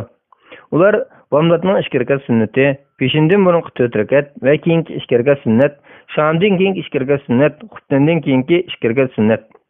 Muslim 728-hadis, Tirmizi 414-hadis, Ibn Majah 1142-hadis, Musnad Ahmad 19724-hadis. Yana Ummu Habiba, Abi Sufyanning qizi Ramla, mu'minlarning onalarining biri radhiyallohu anhuma mundaq rivoyat qildiki, Nu'man ibn Salim Amr ibn Avsdan rivoyat qilib mundaq degan: Anbasa ibn Abu Sufyan vafot bo'lgan oxirgi kesilda menga shunday xushlanarlik bir hadis so'zlab berib dediki, men Ummu Habibaning bundoq deyilgan anglagan. Men Rasululloh sallallohu alayhi vasallamning bundoq deyilgan anglagan. Kimki bir soat ichidagi 12 rakat namozini tashlamay o'qisa, Alloh taolo uningga jannatda bir qasrlik bino qilib berdi. Ummu Habiba radhiyallohu anha bundoq deydi. Men o namozlarni Rasululloh sallallohu alayhi vasallamning anglaganimdan buyon tashlab boqmadim. Anbasa bundoq deydi. Men o namazlarni Ummu Habiba radhiyallohu anhadan anglaganimdan buyon tashlab boqmadim. Amr ibn Aws bundoq deydi. Men o namazlarni Anbasadan anglaganimdan buyon tashlab boqmadim. Nu'man ibn Salim bundoq deydi. Men o namazlarni Amr ibn Awsdan anglaganimdan buyon tashlab boqmadim. Buxoriy 728-hadis. Demek bu sünnet bendini Allah'a suyumlu kıldığan peziyetlik iş bulgaçqa sahabeler ve tabiinler devirden başlayıp salqıralmay izchil amel kılınıp kelgen. Emdi peşinden bununki bu 4 rekatni okuş meselesi doğrusunda tövende noktalarga dikkat kılmay bulmaydı. Birinci, peşinden burun 4 rekat okuş hakkında sahih hadislerde kelgendek 2 rekatli okuş hakkında mı İbn Ömer radıyallahu anhumadan sahih hadis kelgen. Onun da bir sot kişideki 12 rekat degenin ornunda 10 rekat dep kelgen. Abdullah ibn Ömer radıyallahu anhuma mundaq degen. Men Rasulullah sallallahu aleyhi ve sellem bilen peşinden ilgiri 2 rekat, peşinden keyin 2 rekat, şamdan keyin 2 rekat, xuftandan keyin 2 rekat, jumadan keyin 2 rekat namaz okugan. Amma şam bilen xuftandan keyinkini uyida okugan.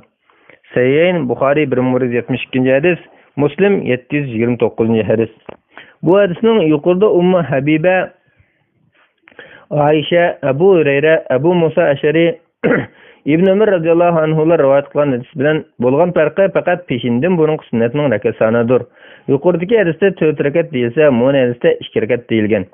Hanefi mezhep alimleri ve köpçülük alimler 4 rekat değilgen yukarı hadisке amel kılgan. Hanbali mezhep alimleri 2 rekat değilgen hadisке amel kılgan. Rasulullah sallallahu aleyhi ve sellem sünnet namazını adet uyuda okuydu. Şuna saat qancha rekat okuganlıklarını ayolları emmedin mekrek bildi. Şunaşqa Hanefi mezhep ve köpçülük alimler keltirgen delilinin küçlük deyimiz. Şeyh Hüseyin rahimahullahu 12 rekat degan qarashni eng to'g'ri deb qaragan. Ash-Sharhul Mumta 4-tom 68-bet. Yana bu haqda Aisha radhiyallohu anha rivoyat qilgan bunda hadislar bor. Payg'ambar sallallohu alayhi vasallam peshindan burun mening hujramda 4 rekat sunnat o'qiydi. Ondan chiqib jamoat bilan farzni o'qib bo'lgandan keyin kirib yana 2 rekat sunnat o'qiydi. Muslim 730-hadis. Rasululloh sallallohu alayhi vasallam peshindan ilgari 4 rekat bilan bomlatdan ilgari 2 rekatni tashlamaydi. Buxoriy 1182-hadis. Yana Ummu Habiba radhiyallohu anha mundoq deydi. Men Rasululloh sallallohu alayhi vasallamning kimki peshinni o'qishdan avval 4 rekat, o'qib bo'lgandan keyin 4 rekat o'qishni qo'ldan bermasa, Alloh o kishini dozaqqa harom qiladi deb aytganligini anglagan edim. Abu Davud 1369-hadis, Tirmizi 427-hadis, Musnad Ahmad 27443-hadis, Hasan. Yuqorqilarga asosan barliq olimlar peshindan burun mayli 4 rekatni biroqli o'qisin yoki 2 rekatni bir salom berib ayrim o'qisin sunnatga muvofiq ekanligida ittifoq. 3-dan olimlar peshindan burunqi 4 rekatni biroqli o'qisin yoki 2 rekatni bir salom berib ayirib o'qisin qaysining to'g'riligida emas, afzalligida itoat qilishgan. Chunki Rasululloh sallallohu alayhi vasallamdan har ikkisi sahih rivoyat qilingan. Yana texi peshindan burun 2 rekatli o'qishmi rivoyat qilinganligi yuqorida bayon qildik. İmam Ebu Hanife rahimahullah ve iki şagirti şundaqla İshaq ibn Rahvay ve Evzai qatarlıq imamlar gündüz okulduğan nafil namazının en afzal şekli 4 rekatni bir salom berib o'qishdir deydi. Bu qarash Hazreti İbn Ömer, Nafi, İbrahim Naxai ve Yahya ibn Said al-Ansari qatarlıq salaflardan kelgan. Başqa 3 mezhep imamları gündüzdümü her 2 rekatni bir salom berib o'qish afzal deydi. Bu Hazret Ebu Hurayra radıyallahu anhu, İbn Sirin rahimahullah, Said ibn Cübeyr rahimahullah ve İmam Leys rahimahullah qatarlıqlardan kelgan. El-İhtiyar 1-tom 231-bel, El-Mecmu 4-tom 61-bet, Bidayetul Mujtahid 1-tom 151-bet, El-Mughni 1-tom 433-bet, Et-Tarhut Tasrib 3-tom 67-bet. Köpçülük alimlarning dalili muni hadisdir. İbn Ömer radıyallahu anhuma Rasulullah sallallahu aleyhi ve sellemning mundaq deyilgan rivoyat qilgan. Kecha ve gündüz namazları 2 rekatdan o'qiladi. Abu Davud 1295-hadis, Sahih İbn Huzayma 1210-hadis. Ama bu hadisni taqiqlab ko'rganda "ven nahar" ya'ni gündüz degan so'zning asl tekst qatoridan bo'lmasdan, balki keyin qo'shilib qolganligi ayon bo'ladi. Yana kelib, ba'zi olimlar bu hadisni sahih deb qarasa, yana ba'zi olimlar sahih emas deb qaragan. Fathul Bari 2-tom 479-bet, Al-Mughni 1-tom 433-bet. İbn Ömer radıyallahu anhumanın kündüzü 4 rekatdan bir salam bilan o'qiganligi sahih holatda rivoyat qilingan. Musnaf İbn Abi Shayba 2 tom 74-bet 6635 numar. Sayil Iraqi fi Tarh at-Tasrib 3 tom 67-bet. Demek bu afzallikni bekitishda İbn Ömer radıyallahu anhumanın qilgan rivoyati bilan o'zining 4 rekatni bir salam bilan ulab o'qiganlik amali o'xshamay qolgan. Ya'ni yuqorida bayon qilganimizdek, salaflarmi o'xshamagan tanlashdi bo'lgan. Bu ishda azosizlik borligini ko'rsatdi. 4-dan peshindan keyin 2 rakat emas, balki 4 rakat o'qish to'g'rilikmi bunda qadis kelgan. Kimki doim peshinning farzidan burun 4 rakat, farzdan keyin 4 rakat sunnat o'qisa, Alloh uningga do'zaxni harom qiladi. Tirmizi 428-hadis sahih. Demek Resulullah sallallahu aleyhi ve sellem'den peşinden farzdan keyin 2 rakat o'qishmi, 4 rakat o'qishmi her ikkilisi rivoyat qilingan. Xulasa, peşinden oldida 4 rakatni bir salomda o'qishmi, 2 rakatdan 2 salom bilan o'qishmi, her ikkisi payg'ambarimiz sallallohu va salaflarimizdan kelgan to'g'ri amaldir. Muhim bo'lgani bu sunnatlarni tashlab qo'ymaslik. Shunga bu vaqtda ixtilof qilish ortiqcha. Vallohu a'lam. 2016-yili 12-oyning 13-kuni. Fatvolar majmuasi 2-tom 2-bab hadis şerif. 11-fatvo hech bir kimni amil jannatga kirgizmaydi degan hadisni qanday tushunamiz? Savol. Assalomu alaykum. Aisha radhiyallohu anha payg'ambar alayhissalomning mundaq deganligini rivoyat qiladi. O'ttiralliqqa yaqin bo'linglar. Bilinglarki, hech kimning qilgan amali uni jannatga ilib kirolmaydi. Amallarning Allohga eng suyumliklari oz bo'lsin davomlashib turganidir. Yuqorqi hadisda bilinglarki, hech kimning qilgan amali uni jannatga ilib kirolmaydi degan jumlani tushuntirib qo'ygan bo'lsangiz, Allah Teala bilimimizni ziyorat qilsin. Javob: Va alaykum assalom va rahmatullohi va barakatuh. Barliq hamd sana Janob Allohga bo'lsin. Shundaqla payg'ambarimizga, oil tavobatlarga va uningga toki qiyomatgacha ergashganlarga durud salomlar bo'lsin. Oldi bilan shuni ta'kidlab o'tish kerakki, mazkur hadis sahihligi eng yuqori darajadagi hadislardan bo'lib, uni Imom Buxoriy, Muslimlar sahihlarida mundaq rivoyat qilgan. Aisha radhiyallohu anha rivoyat qildiki, Rasululloh sallallohu alayhi vasallam to'g'rini ko'zlanglar va uningga yaqinlashinglar, xushbishorat elinglar, chunki hech kimning qilgan amali uni jannatga elib kirolmaydi deganda, sahobalar o'zlarini shundaqmi ila Rasululloh deyishdi. Rasululloh: "Ha, menim shundaq, faqatla Alloh meni o'z mag'firati bilan fazl marhamatiga o'risila andin kira olayman" degan. Sahih Buxoriy 6467-hadis, Muslim 2818-hadis. Bu hadisning yana bir variantida Rasululloh sallallohu alayhi vasallam mundaq degan: "To'g'rini ko'zlanglar va uningga yaqinlashinglar. Bilinglarki, hech qaysinglarning qilgan amali jannatga elib kirolmaydi. Amallarning Alloh eng yaxshi ko'rdigani oz bo'lsa-mu davomlashganidir." Sahih Buxoriy 6964-hadis, Muslim 783-hadis. Yana Abu Hurayra radhiyallohu anhu rivoyat qilgan hadisda Rasululloh sallallohu alayhi vasallam mundaq degan: "Sizlardan hech kimni hargizmi amal qildirib olmaydi." Sahabalar o'zlarini shundaqmi ey Rasululloh deyishdi. Rasululloh: "Menim shundaq, lekin Alloh meni o'z fazl marhamatiga o'risila kira olayman. Shunga to'g'rini ko'zlanglar va uningga yaqinlashinglar.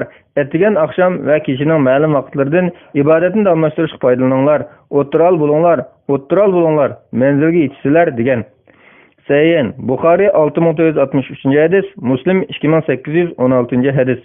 Bu hadislar intayin sahih va 10 necha sahobadan rivoyat qilinib, mutawatir darajasiga yetgan bo'lsa-mu, uni ba'zilar xato tushunib qolgan bo'lg'achqa, tövəndə ma'nosini izohlab o'tamiz. Rasululloh sallallohu alayhi vasallamning to'g'rini ko'zlanglar degan so'zi, barliq so'z, niyat va ish harakatlaringlarda xuddi bir nishonga o'q etib, dal tekkizgandek ravus qilishga tirishinglar degan ma'noda bo'lib, bu o'ttiral bo'lish degan ma'noga yaqin keladi. Chunki talab qilingan ishdagi oshirib o'tish yoki kamaytirib o'tish uni to'g'rilik doirasidan chiqarib o'tadi. Jamil Ulumul vel Hikam 1-tom 205-bet. En-Nihaya fi Garibil Hadis vel Asar 2-tom 352-bet. Bu buyruq Allah Taala'nın bu buyrug'iga udul keladi. Shunga buyruğunun bo'yicha sen bilan iman qaytganlar bilan ravus bo'lgan. Oshirib o'tmanglar, chunki Alloh qilayotganlarni ko'rib turg'uchidir. Hud surasi 112-oyat. Demak, bu buyruq aqida, ixlos, sharkat, shariatni aynan yetkazish va ibodat vazifalarini ortiq yoki kam qilmasdan o'rindash qatorliq barliq ishlarni o'z ichiga oladi. Bu haqiqatan qiyindir. Tafsirul Baydavi 3-tom 266-bet. Rasululloh sallallohu alayhi vasallamning uningga yaqinlashinglar degan so'zi to'g'rini qila olmagan ahvolda uningga eng yaqinni qilinglar deganlikdir. Bu shariatdagi kengchilikni, qulaylikni ko'rsatadi. Chunki banda eng mukammalini qila olmagan ahvolda taqat yetishcha uningga eng yaqin keladigan ishni qilsa, shu yetarlik. Bu Janobi Allohning shunga kuchinglarning yetishicha Allohdan qo'rqinglar degan Tag'abun surasi 16-oyatning bir qismidagi va Rasululloh sallallohu alayhi vasallamning agar men sizlarni bir narsadan cheklasam, sizlar uningdan nari turinglar. Agar sizlarni bir ish buyursam, uningdan qilalig'inglarni qilinglar degan so'zga mazmun jihatdan o'xshash. G'aribul hadis Ibn al-Jawzi 2-tom 228-bet, Sharh an-Navawi ala Sahih Muslim 17-tom 162-bet. Bu hadis Buxoriyda 7288-nomerda, Muslimda 1337-nomerda rivoyat qilingan. Rasululloh sallallohu alayhi vasallamning xush bishorat elinglar degan so'zi to'g'rini ko'zlab to'g'rini qilsanglar yoki bo'lmasa to'g'riga eng yaqin bo'lganini qilsanglarmi, oshirib o'tmagan, kemayib o'tmagan bo'lsalarda, taqatinglar yetmaganligi sababidan ajringlar kemib ketmaydi.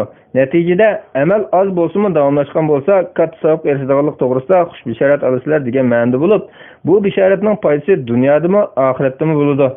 Fathul Bari 1-tom 95-bet, Umdatul Qari 1-tom 239-bet.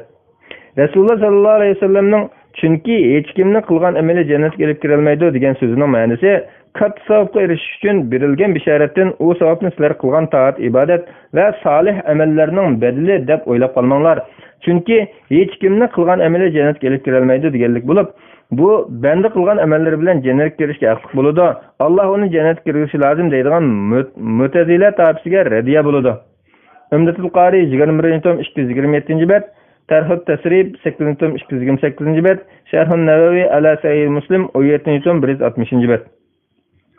Bu yerda muhim bo'lgani Rasulullohning chunki hech kimni qilgan amali jannatga kelib kirolmaydi degan so'zidan ba'zilar xato tushunib olgandek, yaxshi amalning foydasi yo'q degan mazmun chiqmasdan, balki amallar jannatga kirishga sabab bo'ladi, lekin amallarning yolg'iz o'zila jannatga kelib kirolmaydi degan mazmun chiqadi. Demak, bu hadisda amallarning jannatga kirishiga sabab bo'lganligi inkor qilinmasdan, jannatga kirishda yolg'iz amallarga tayanig'li bo'lmaydiganligi ko'rsatilgan. Bu xuddi davolanishning o'zi shifo topish sabab bo'lsa-mu, lekin davolanishlar chuqur shifo topadiganligini ko'rsatmaganga, darsni takrorlash imtihonda o'tish sabab bo'lsa-mu, lekin dars takrorlasa imtihondan chuqur o'tib qolmaydiganligiga o'xshaydi.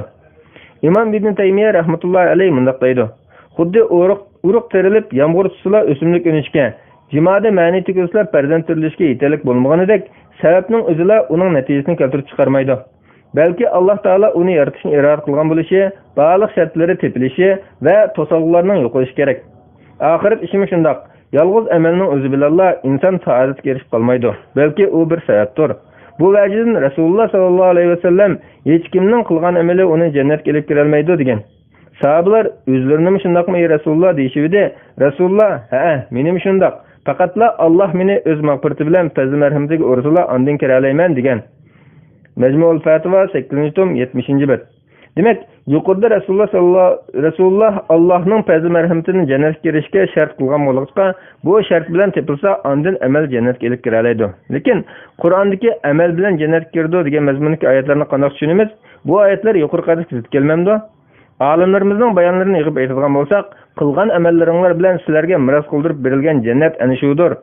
Qilgan amallaringlar bilan jannatga kiringlar degandek ba'zi oyatlar Zuhruf surasi 72-oyat, Nahl surasi 32-oyatlar bo'lsa yuqorqi hadisga mazmun zid kelmaydi. Chunki bu va buningga o'xshagan oyatlar amallarning savobga sabab bo'lganligini bayon qiladi. Albatta, amallarning jannatga kirish sabab bo'lganligida shak yo'q. Lekin bu sabab o'zi mustaqil holda natijani qo'lga keltira olmaydi.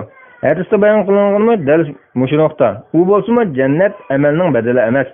Yuqorqi hadisni oyatlar bilan qo'shib tushunishda Jabariyya toifasini ezib ketgan bo'lib, bu toifa amallarning jannatga kirishga sabab bo'lganligini inkor qilgan va amallarning jazo mukofoti bilan hech qanday chetishlik yo'q deb qaragan. Bu batil qarash bo'lib, yuqorqi oyatlar buning radiya bo'ladi.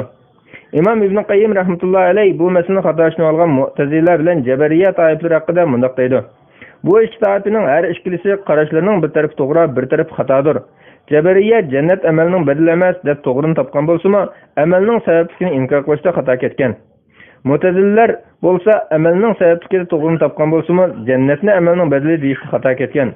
Jabariyya inkor qilgan nuqtani Mu'tazilalar isbotlagan nuqta bilan jamlab, u ikki toifaning xato ketgan tarafini rad qilganingda, ular yetilgan to'g'riga yetgan bo'lasan. Miftahul Darus Saada 2-tom 92-bet.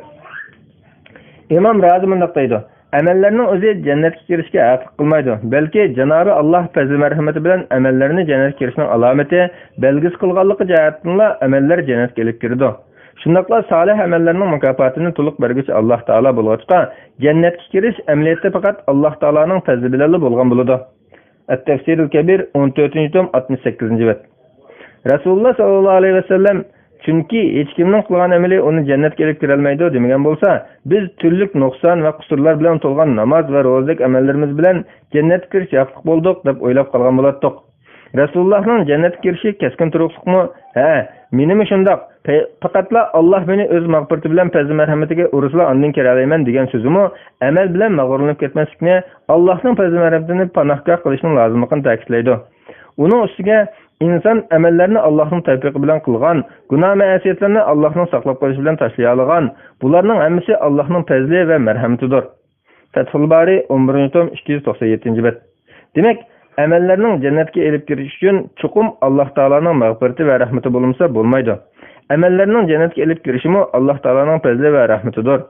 Ba'zi oyatlarda buni aniq ko'rsatgan. Masalan, iman etgan va salih amallarni qilganlarni o'z fazli marhamatidan mukofotlash uchun Rum surasi 45-oyatning bir qismi.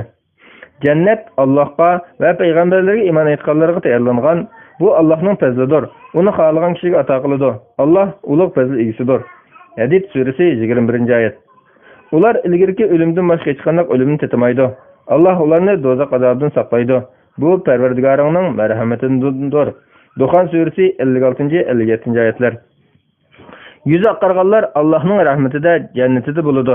Ular uningda mangu qoladi. Ali Imron surasi 107-oyat. Bu fazl Allohdandir. Nisa surasi 70-oyatning bir qismi. Ularni Alloh fazl marhamatiga kirgizadi. Nisa surasi 175-oyatning bir qismi.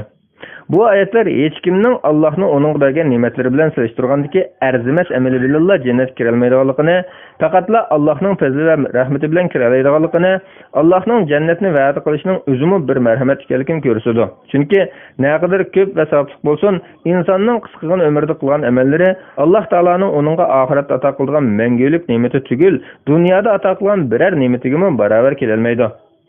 Kashful Mushkil Ibnul Jawzi 3-tom 110-bet, Fathul Bayan fi Maqasidil Qur'on 2-tom 308-bet, Fathul Mun'im 10-tom 429-bet. İmam İbn Rajab bundaq deydi.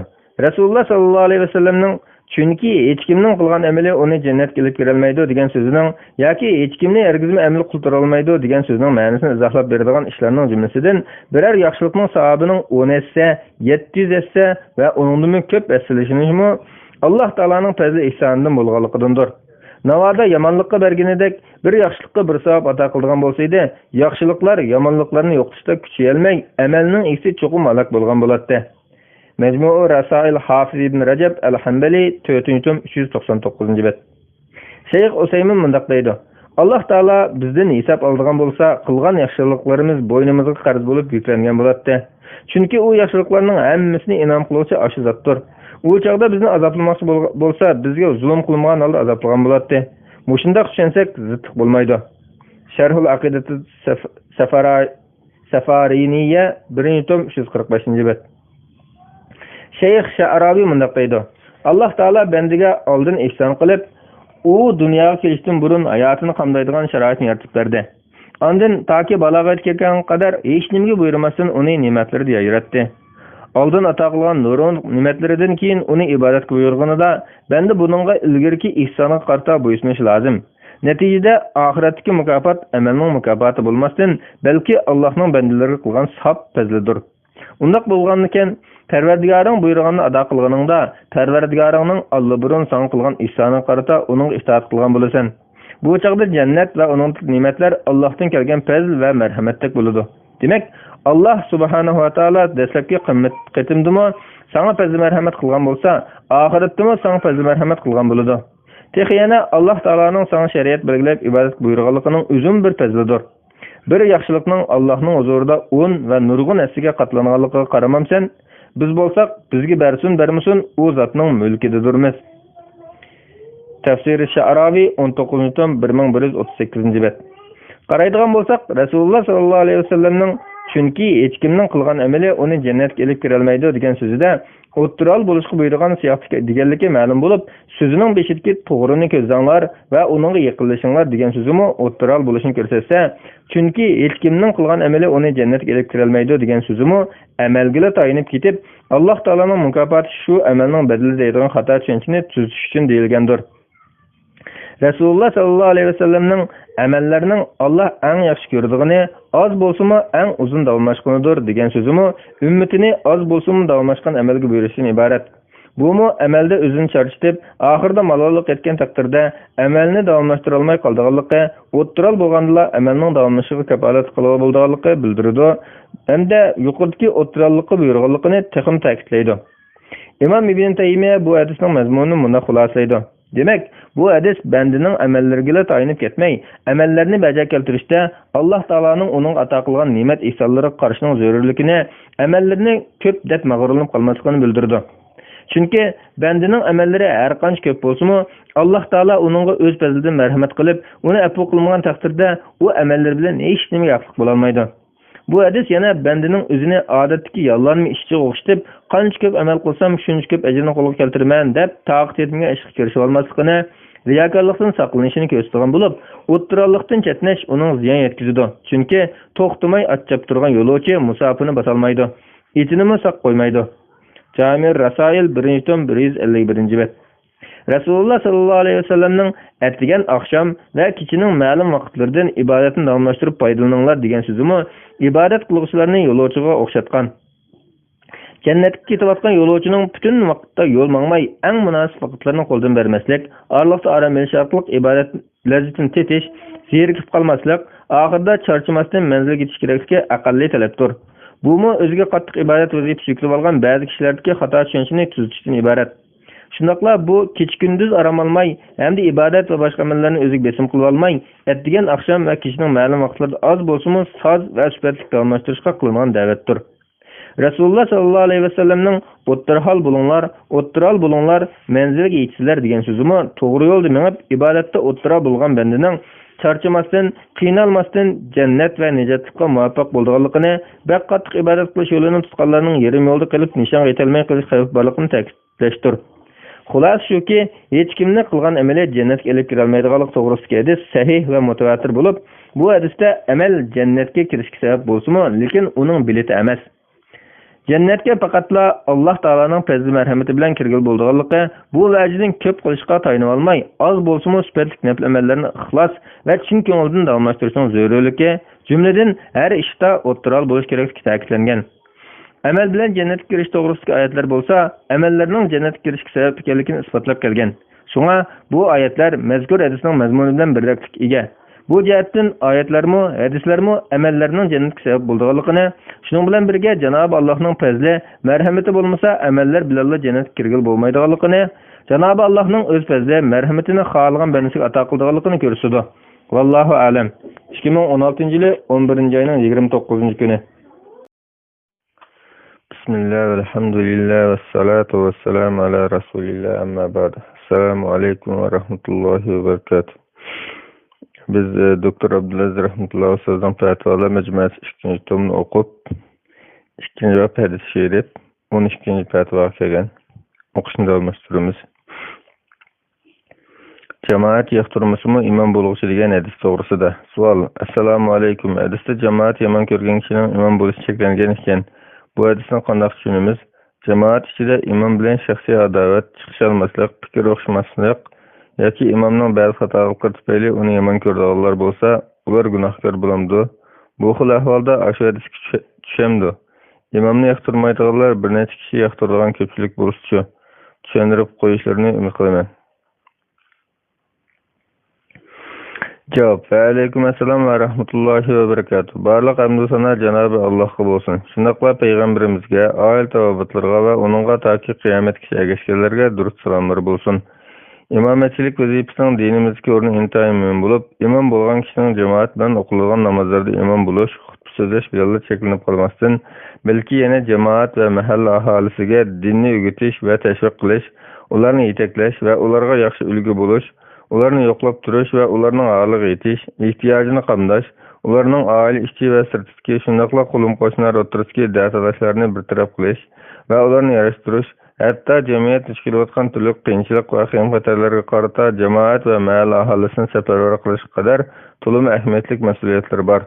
Dinimizmi imomatchilik vazifasiga alohida ahamiyat bergan va buningga aloqador nurg'un ahkomlarni bekitgan.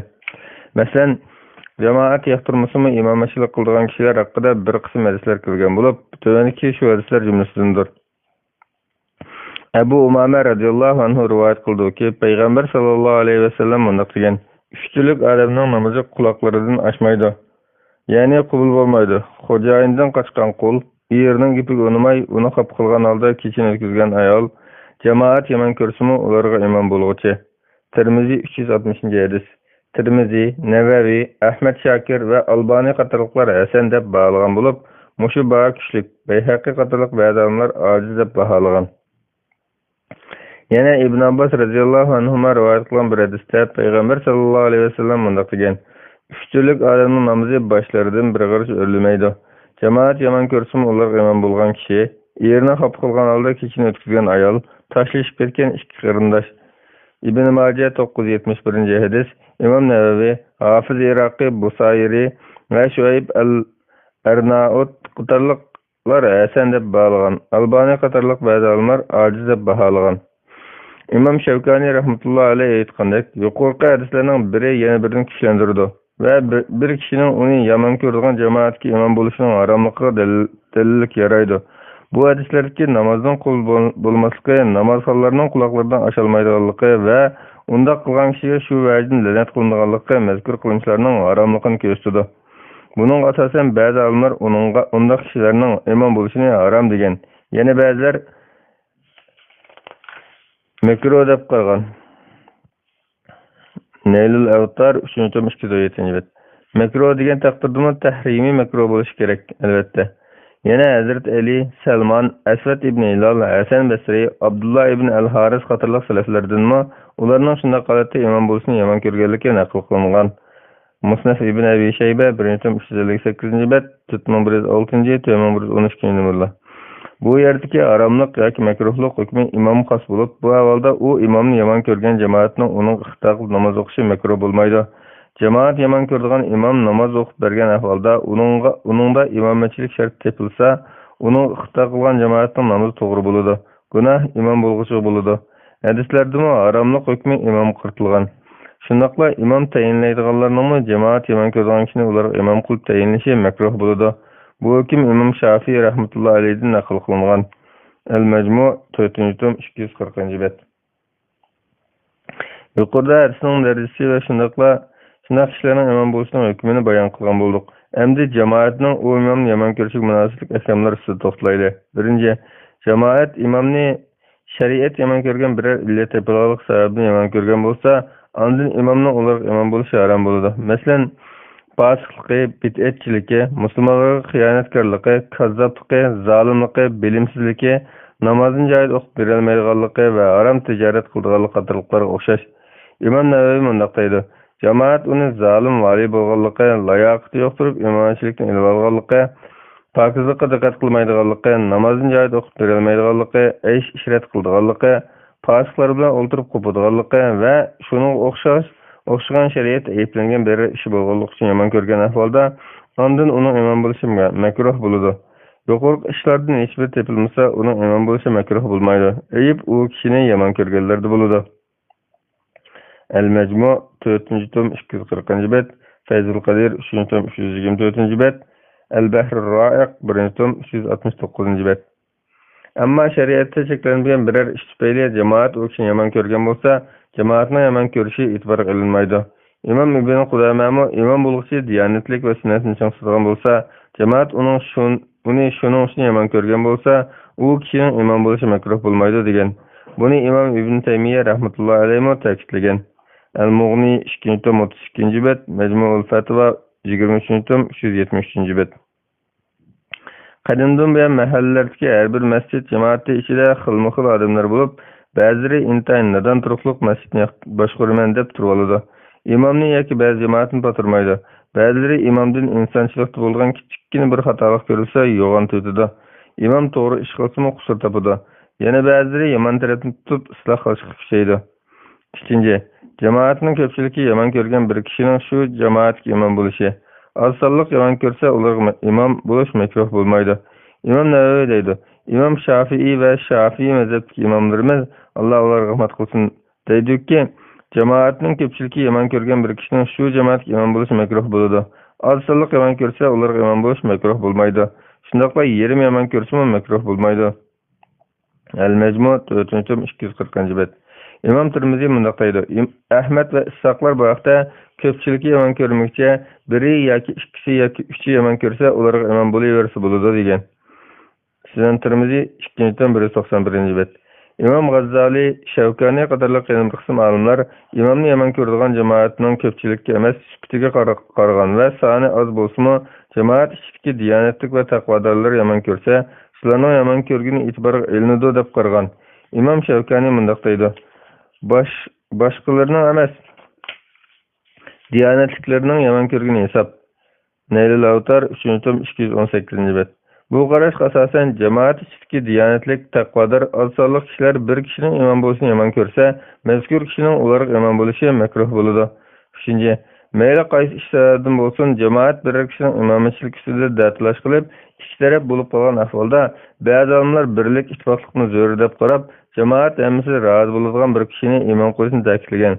Masalan, Imom Ibn Taymiya rahmatullohi alayhining bir fatvosida mundaq kelgan: imom bilan jamoat o'tirsida havoyavas bilan biror fikrni yoqalash yoki biror mazhab yoki qarashni tutish sababidan o'zaro adovat bo'lsa, ularga imom bo'lmaslik lozim. Chunki jamoat bo'lib namoz o'qish uchun ittifoq maqsad qilinadi.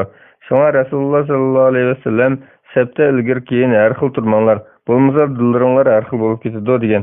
Bu avvalda ularga imom bo'lsa, bir farizni ado qilish bilan billa namozga qarshi bir harom ishni qilgan bo'ladi-da, u namoz qabul qilinmaydi. Chunki maqbul bo'lgan namoz savob berilgan namozdir. Al-Ixtiyorat al-Fiqhiyya 106-bet, Al-Fatva Kubra 4-432-bet. Hozirgi kunlarda qaraydigan bo'lsak, normal erkin sharoitda imomni yoqtirmaslik ko'pincha dunyoviy g'araz tufayli kelib chiqadi. Qisman ahvolda diniy sababdan kelib chiqadi, lekin bu ko'pincha dinni xato tushunish yoki mazhab ta'assubligi sababdan bo'ladi. Natijada qarshi tarafning to'g'rishimi xato ko'rinadi. Mayli qandoqli bo'lmasin, orqada namoz o'qilib bo'lgan haqiqiy musulmon imom topilgan ahvolda imom bilan jamoat o'tirsa ittifoqlik, yaxshilikqa hamkorlashish, shundoqla shaxsiy g'araz va havoyavasga ergishib o'zaro ziddiyat paydo qilishdan yiroq turish farzdir. Vallohu a'lam. 2016-yili 11-oyning 15-kuni. Fatvalar majmuasi 2-tom 13-bet, 2-tom 13-numaralı fatva. Kimki Ramazanda bir kun ro'zasini sababsiz tutmasa degan saymi savol. Assalomu alaykum ustoz. Men birisidan kimki Ramazon oyida bir kun ro'zasiz kasallik bo'lmasdan ro'za tutmay tomoq yeysa, u kishi zamonlab ro'zasini ado etmaydi deganini angladim. Bu hadis sahihmi? Bu hadisning ma'nosini tafsirlab tushuntirib qo'yishni umid qilaman. Hech bir sababsiz kasallik musafir emas turuqliq ro'za tutmagan bo'lsa, o'rniga bir kun qazosini qilib olsa to'g'ri bo'lamdi. Alloh rahmat qilsin. Cevap: Ve aleyküm esselam ve rahmetullahi ve berekatuhu. Barliq hamd sana Cenab-ı Allah olsun. Şundaqla Peygamberimizge, aile tabiatlarga ve onunğa taki kıyametçi ergeçkilerge durut salamlar bolsun. İmam Bukhari Seyyid'e mundaq degen: Ebu Hureyre radıyallahu anhu'nun Resulullah sallallahu aleyhi ve sellem'den mundaq rivayet kılalık söylengen: Kimki Ramazanda bir gün ro'zasini sababsiz hem keselim bolmagan turuqliq tutmasa, gerçi bir ömür ro'zasini şu bir günün o'rnini to'ldiramaydi. Bukhari ro'z bilimi Ramazanda kunduz jima qilsa qanday bo'lganligi to'g'risida degan bab. Qaraydigan bo'lsak, Imom Bukhari bu hadisni sanadsizla muallaq rivoyat qilgan bo'lib, yana taxi ojizlashtirish siyg'isi bilan so'zlangan rivoyat qilinadi degan iboralarni ishlatgan. Demak, Imom Bukhari nazarda bu hadis ojiz. Imom Ahmad, Abu Davud, Tirmizi, Nasai qatorliq olimlar mazkur hadisni sanadlari bilan rivoyat qilgan bo'lsa-mu, Musnad Ahmad 1083 hadis, Abu Davud 2396 hadis, Tirmizi 723 hadis, Sunan Nasai 3279 hadis. Biroq Imom Ibn Hajar bu hadisda 3 illat borligini bayon qilib, bu hadisning ojizligini muayyanlashtirgan. Fathul Bari 4-tom 161-bet. İmam İbn Azm, İmam Qurtubi ve kenglardan Şeyh Albani qatorliqlar bu hadisni ojiz deb baholagan. Al-Muhli 6-tom 183-bet, Tefsirul Kurtubi 11-178 bet. Tamamul minna fi ta'liqi ala fiqh sünnah 396 bet.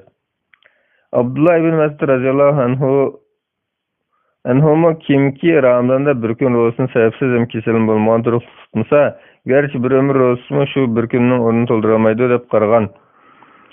Buxoriy yuqorqi o'rinda. İmam Buxoriy Sahihida bu rivoyatni jazmlashtirgan holatda muallaq rivoyat qilgan. Demak, Abdullah ibn Mas'ud radhiyallohu anhuning shunday qilganligi sahihdir. Bu rivoyatni yana Ibn Abi Shayba bilan Tabrani sahih sanad bilan rivoyat qilgan. Musnaf ibn Abi Shayba 347-bet 9784 numar. Al-Mu'jam al-Kabir 9314-bet 9575 numar. Qaraydigan bo'lsak, sahih hadislarda ro'zani qasddan buzib o'tgan kishi o'rniga bir kun ro'za tutib buyurilgan. Bu ikki xil hadisni Imom Tahoviy mundoq tushuntirgan. O'rniga bir kun ro'za tutib buyurgan hadis bilan bu hadis zid kelmaydi. Chunki a hadisda qazosini qilish kelgan, ma hadisda ro'zasini buzib o'tgan yoki ro'zasini ashu bir kun qo'ldan ketdi, endi qaytmaydi. Gerçi bir ömür ro'zasini shu bir kunning o'rniga to'ldirilmaydi degan. Xuddi bir kishi bir namozni uzrsiz vaqtda o'qimasa, uningga qazosini qilishi vojib bo'lgandekla, uning qazosini qilish bilan uni dal vaqtida o'qigan taqdirda erishadigan savobga erisholmaydi. Shunga o'xshashla Ramazonda eg'izlashgan kishi qazosini qilish buyurilgandir. Ashu qazosi orqali dal vaqtida ro'za tutgan bo'lsa, erishadigan savobga erisholmaydi. Sharhu Ma'anil Asar 473-bet. Yana Said ibn Musayyib, Sha'bi, Ibn Jubayr, İbrahim, Qatada ve Ammad qatorliq bir qism olimlar tavba istighbar etish bilan o'rnoq bir kun qazosini tutdi deb qaragan. Buni Imom Buxoriy sahihida rivoyat qilgan. Buxoriy yuqorqi o'rinda. Ammo ko'pchilik olimlarning nazarida kaffaratmi keladi. Kaffarat 2 oy uzildirami ro'za tutish yoki buni qila olmasa 60 miskinga tomoq berish. Menimcha ko'pchilik olimlarning bu qarashi hadislar kelgandek jimo bilan ro'zani buzgan odamga munosib. Ro'za tutmagan yoki yemek bilan ro'za buzgan kishi tavba qilib, o'rniga bir kun qazosini qilib olish kerak. Chunki jimodan boshqa bu ishlar bilan ro'zani buzgan kishi haqida hadislarda kaffarat berish ko'rsatilmagan. Ma'lumki, Ramazonda uzrsiz eg'izish haromdir. Ramazonning hurmatini saqlamaslikmi og'ir gunohdir. Shunga bundan tavba qilish zarur. Vallohu a'lam. 2012-yili 8-oyning 14-kuni. Fatvalar majmuasi 2-tom 93-bet 14-fatva. Xayrli ishlarni seshanbaga o'rlashtirishni yomon ko'raman degan mazmun hadis bormi? Savol. Assalomu alaykum ustoz. Biraylan to'y qilish, aqiq qilish deganda xayrli ishlarni seshanba kuniga to'g'rilasak yaxshi bo'lmaydi. Chunki payg'ambar alayhisolamning xayrli ishlarni seshanbaga o'rlashtirishni yomon ko'raman degan mazmun hadisi bor deydi. Rasululloh hadis bormi? Aqiqa 7-kuni qilingan bo'lib, bu seshanbaga to'g'ri kelib qoladi. Boshqa xayrli ishlarni seshanba qilish tegishli bo'lib qoladi. Bu to'g'rida tushunch berilgan bo'lsa, Alloh rahmat qilsin. Javob: Va alaykum assalom va rahmatullohi va barakatuh. Barliq hamd sanolar Janob Allohga bo'lsin. Shundoqla payg'ambarimizga, oila avlodlariga va uningga toki qiyomatgacha erishganlarga durud salomlar bo'lsin. Bu to'g'rida undaq bir sahih yoki ojiz borligini bilmaydi ekanman. Qo'limda bor hadis kitoblarining birarsidimi undaq bir hadisni uchratmadim. Navoda bu va bunun o'xshagan mazmun kaptining ma'lum kunida mayli yaxshi ishdan, mayli mubah ishdan to'sgan biror hadis bo'lgan bo'lsa, cho'qim yolg'on, to'qilma hadis bo'ladi. Mayli seshanba, mayli boshqa kunga to'g'ri kelsin, xayrli ishlarni kechiktirmay yaxshi qilish, 7-kun seshanbaga to'g'ri kelib qolsa-mu, haqiqatni 7-kuni qilish sunnatdir. Haftaning ma'lum kunlarida ilg'u xayrli ish ekan, mubah ishlarni cheklagan ahvol yo'q. İmam İbn Taymiye rahmetullah aleyhin çarşamba yoki shanba kuni safar qilsa bo'lmaydi. Bu kunlarda kiyim tiksa yoki ipigirsa yomon bo'ladi.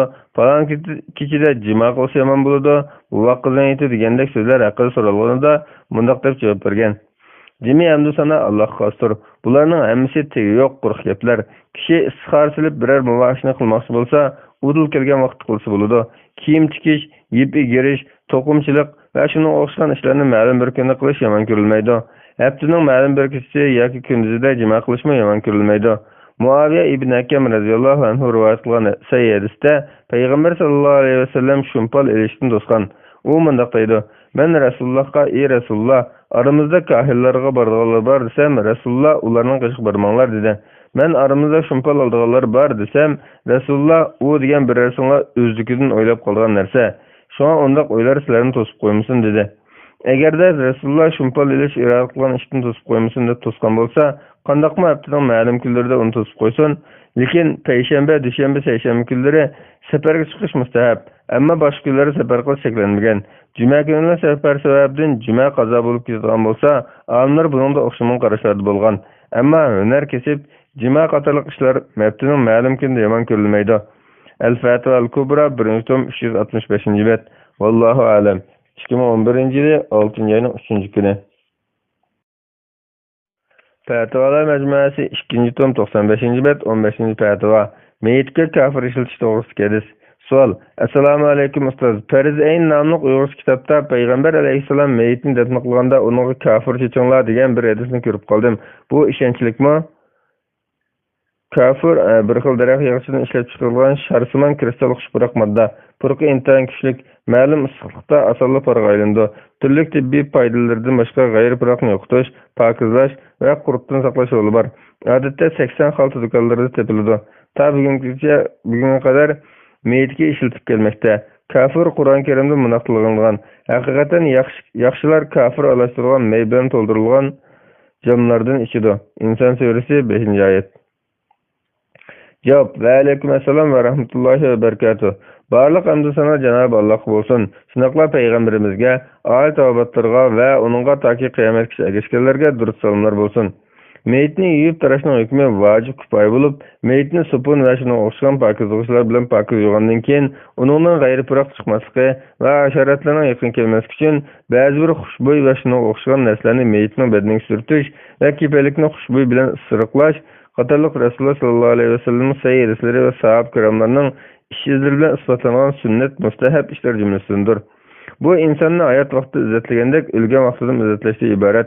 İmam Kasani rahmetullahi aleyhi mındaqtaydı. Meyitini izzetleş vacip bolğaçqa, onunla gayri pırak gelmesi üçün xuşboylanışı ve tiz pırak geçtiğini saklaş onu izzetleş cümlesinden bulup, onun azarı işi de en aval izzetlendiğinin sayıda azarlarıdır. Beşi bilen saklama en izzetlik azarlarıdındır. Bedail Sanaya 1-tom 308-bet. Ölüm ağlarımızdan bayan kılışça, meyitini yuyup taraganda bet boyu pıraklarını yokuş üçün meyitini oxşubayın dersler bilen 3 qitim ısırıklandırılgan karvat yaki igizerek taxta üstüge etkizildi. Andın tepilse sidir yaki urt bilen kaynatılgan su yuyuldu. Sidir cidi bilen çilanın ortasındaki bir xil daraxt. Su muşu daraxtın gazımı bilen kaynatıldı. Urtmun kiriş çıkırış rolunu öteydiğen sopundek bir xil madda. Kir çıkırış rolunu öteydiğen bir xil sopundek bir xil madda. Ças sakalları xitmi bilen yuyuldu. Bunun maksat yaxşı pakizlaştır. Xitmi bir xil ösümlük bulup, yurtmakları kurtulgandan keyin sokup ezildi. Bugünkü günümüzde onun ornunda ças sopulların işlesi buludu. Yuyup bolgandan keyin kepellerini yol qo'yib o'tmaslik uchun ayollikning surtib o'tib, beshi ve sakalga meyitlarga işletilgan maxsus anut aralashma xushbo'y surtildi. Anut degan tarkibda atir, mishki, amber, ipar, sandal ve kafir qiziqlar bo'lgan rangsiz xushbo'ylig'ich. Al-Ixtiyor 1-tom 307-betler. O tepilmizde hazır qatirlar onun o'rnida turdi. Bir hadiste Peygamber sallallahu aleyhi ve sellem ipar xushbo'yinglarning eng yaxshisidir degan. Say ibn Huzayma 4-tom 156-bet 2584-numar. Abu Davud 3-tom 200-bet 3158-numar. Sahih. Resulullah sallallahu aleyhi ve sellem yana bir hadiste meyitni xushbo'y narsalardan ısırıklandırsanlar tak ısırıklandırınlar degan. Musnad Ahmad 3-tom 331-bet 14580-numar. Say ibn Hibban 3031-numar. İmam Navavi ve Şeyh Albani ile sahih degan. Yana bir rivayette meyitning kepinini 3 qatim ısırıklandırınlar deb kelgan. Sunan al-Bayhaqi al-Kubra 3-tom 5-bet 6494-numar. Xulasatul Ahkam 2-tom 957-bet 3905-numar. Navavi isnadın sahih degan. Yuqorqi hadislardan meyitning bedenini ve kepinini bir yoki 3 qatim xushbo'ylash ve ısırıklashning mustahabligi chiqadi. Avnul Ma'bud 8-tom 302-bet. Yana Ibn Ömer radhiyallohu anhu'ning meyitga ipar sepib xushbo'ylaganligi ve meyitning qo'ltiq ve yota araliqlarida ipar sepganligi rivoyat qilingan. Musnaf Abdurrazzaq 3-tom 414-bet 6140, 6141 numar. Yana meyitni 3 yoki 5 qatim yuvib, eng oxirida yuvishda kafir ishlatishga buyurgan sahih hadislarmi kelgan.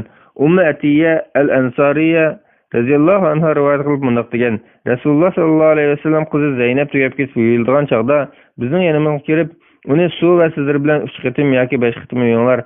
Agar tegishli deb qarasanglar, uningda o'chib qo'yinglar. Agar oxirida kafir ishlatinglar, yuvib bo'lsanglar, men xabar qilinglar deganda. Biz yuvib bo'lib Rasululloh xabar qilsak, Rasululloh bizga o'zining izorini berib, uni buning bilan yo'gab qo'yinglar dedi. Izar balasiga yo'gab bo'lgan bir parcha. Sayyan Buxoriy 1253 hadis, Muslim 939 hadis. Bu hadisda ko'rsatilgani meyitni quruq suv yoki sidr aralash suvda 3 yoki 5 qatim yuvib bo'lgandan keyin oxirgi bir qatimda kafir aralashtirilgan suvda yuvishdir. Hadisda Rasulullohning meyitga kafir ishlatishga buyurishimi islom shariatining meyitni izzatlash va uni yuvib tarash, eng pokiz va xushbo'y Allohning dargohiga o'zish orqali oxiratlikni yaxshi qilish to'g'risida kelgan ko'rsatmalari qatoridandir. Kafir bir tarafdan xushbiroq paydo qilsa, yana bir tarafdan meyitni saqlaydi. Qadimgi chog'larda podshohlarning taqdiri qurut va ziyandosh sharitlar yaqin yo'lamaydi deb kafir yaxshidan yasildigan to'q. İmam İbn Hajar rahmetullah alayh kafirni meyit ishlatishga hikmatni mundaq izohlaydi. Kafirni ishlatishga hikmat to'g'risida mundaq deyilgan: meyitni o'ltirishga qatnashgan farishtalar va boshqalar uchun meyitning purqini xushbo'y qilishdan boshqa yana kafirni quritish, suvitish va o'tkir biroq aloyiq bir bo'lishqa meyitning badanini qatirish, uningdan qurt qo'ng'iz qatorli hasharotlarni qo'g'dash, badandan bir narsa chiqishini to'sish va tez buzilishining oldini olish qatorli xosiyatlari bor. Bu sababdan u mushu sohada eng kuchli xushbo'y narsa qatoridan sanaladi. Uni oxirgi qatim yuvgandan keyin ishlashning siri shu. Chunki dastlabki qatimda ishlasa, keyingi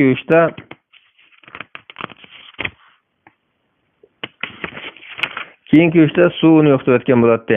İşbar kafirning turamda nuqul xushbo'ylash ko'z tutilsa, albatta uning o'rnini turgan bo'ladi. Boshqa maqsadlarda ko'z tutildi desak, uning o'rnini bosolmaydi. Balki kafir topilmagan taqdirda boshqa xushbo'y narsa biror narsa bilan xosiyatli bo'lsa, uning o'rnini tura oladi. Fathul Bari 3-tom 129-bet. İmam Navaviy mazkur hadisning sharhida mundaq deydi: bu hadisning oxir qo'yishda azroq kafir ishlatishning mustahab kelindi. Bu biz Şafiylar ichida birlik kelingan qarashdir. İmam Malik, Ahmad va ko'pchilik ulamolarmi o'sha hadisga asoslangan va meyitni xushbo'ylab badanni suvitib qotirganligi, shunaqla uning tuz buzilishining oldini olganligi yoki meyitni izzatlagan bo'lganligi jihatdan mushqarashni tutgan. Sharh-un Navaviy Sahih Muslim 7-tom 3-bet. Meyitga kafir ishlatish usuli haqida baliq ulamolarimizning bayon qilishicha, meyitni oxirgi qatim yuvishda suvga kafir qatib yuvishdan boshqa yana kafir meyitning peshona, burun, tiz va put qo'llari qatorliq sayda a'zolari surtildi yoki chechildi yoki paxta bilan sayda a'zolari, ig'iz, burni, quloqi, ko'zi va suyuq chiqadigan dona xo'rakdek yerlar ustiga qo'yildi.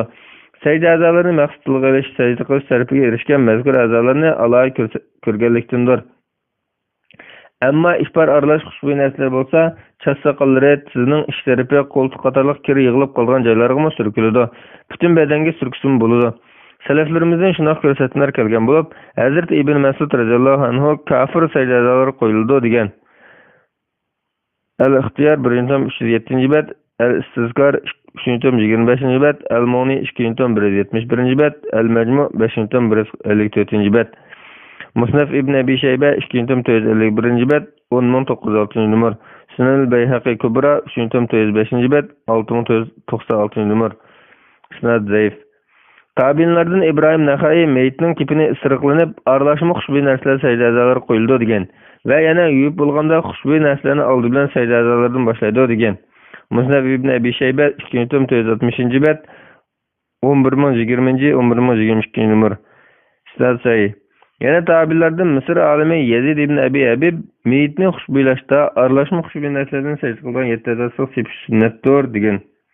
Al-Maduna Mudawwana Al-Kubra 187-bet. Isnadi sahih. Ibn Jurayj mundaq deydi: "Men Atadan o'zlari qaysi turli kanatni eng yoqtirillar deb so'rasam, u kafir dedi. Men u meyitning qayerga qo'ydi deb so'rasam, u bilaklarga dedi. Men qo'ltiqlarga desam, u sizlarning orqasigami, yo'tlarning orqalariga, ko'zlari, ig'iz, burni va quloqlariga qo'yildi dedi. Biz kafirni quruq ishiltamdi yoki suv namlamdi deb so'rasak, u quruq ishiltidi dedi." Musnad Abdurrazzaq 3-tom 416-bet, 6146 numar. Yana Ash'as ibn Qays radhiyallohu anhu vafot bo'lganda Hasan ibn Ali radhiyallohu anhuma uni yuyib tarab udulman elib kelinglar degan. Uni yuyib tarab uni oldiga elib kelinganda Hasan radhiyallohu anhu kafir keldirib, meyitni uning bilan tahorat oldirib, yüz qo'llari va beshi putlariga qo'ygandan keyin uni kipallanglar deb buyurgan. Musnad Abdurrazzaq 3-7 bet 6149 numar. İmam Ebu Yusuf rahmetullah alayhi mundaq deydi. Barliq ustozlarimiz birdek meyitning beshi va saqiliga aynot qo'yiladi. Kafir saydazalar qo'yiladi deb qargan. Al-Istizkar 3-25 bet.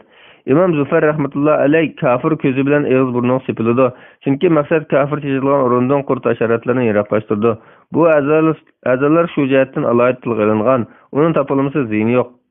Badai Sanai 1-8 bet. İmam Shafi'i rahmetullah alayhima meyitga xushbo'y ishlatganda sayda a'zolari kafir, beshi va saqilga aralashma xushbo'y qo'yiladi. Beshi bilan saqilga shundoqla butun badan kafir qo'ysimi, Alloh xolisa mayli bo'ladi. Aralashmasa xushbo'y bilan kafir bir parcha paxta qo'yilib, og'iz burniga, quloqlarga va orqa tarafiga qo'yiladi. Ochiq yarisi bo'lsa, uning ustiga qo'yiladi. Al-Um 1-265 bet. Barliq almanning nazarida ihromlik holatda vafot bo'lganlarga bu hukmdan mustasno qilinib, ularni xushbo'ylash harom bo'ladi. Ibn Abbas radhiyallohu anhu mundaq degan: bir odam arafat turib to'gisidan yiqilib tushib, bo'yni sunib o'lib qolgan edi. Rasululloh u odamni suv va sidr bilan yuvib, ikki parcha raq bilan kepallanglar. Uningga yana xushbo'y narsa ishlatmanglar. Beshini yapmanglar, chunki u odam qiyomat kuni talbiya aytgan holat qo'pirildi dedi. Sahih Buxoriy 1265 hadis, Muslim 1206 hadis. İmam Navaviy ihromlik er va ayol kishilardan boshqalarga qarta kepallikni xushbo'y narsalarda isroqlash mustahab bo'ladi degan. Al-Majmu 5-153 bet. Ammo meyit ayol kishi bo'lgan taqdirda uningga er kishiga o'xshash xushbo'y ishlatilamdi degan masalada olimlarning qarashlari o'xshash bo'lmasimi, lekin payg'ambar alayhisolamning qizi Zaynab vafot bo'lganda kafir ishlatishga buyurganlik qatorliq yuqori hadislarga asosan ayolg'imi kafir va xushbo'y ishlatish kepinni isroqlash mustahab bo'ladi. Abu Bakr radhiyallohu anhuning qizi Asma radhiyallohu anha uydagilarga men o'lib qolsam kepalligimni isroqlanglar, andi meni anotanglar, kepinimga anot chashmanglar, arqamdan isroq o't ko'tarib mangmanglar deb vasiyat qilgan.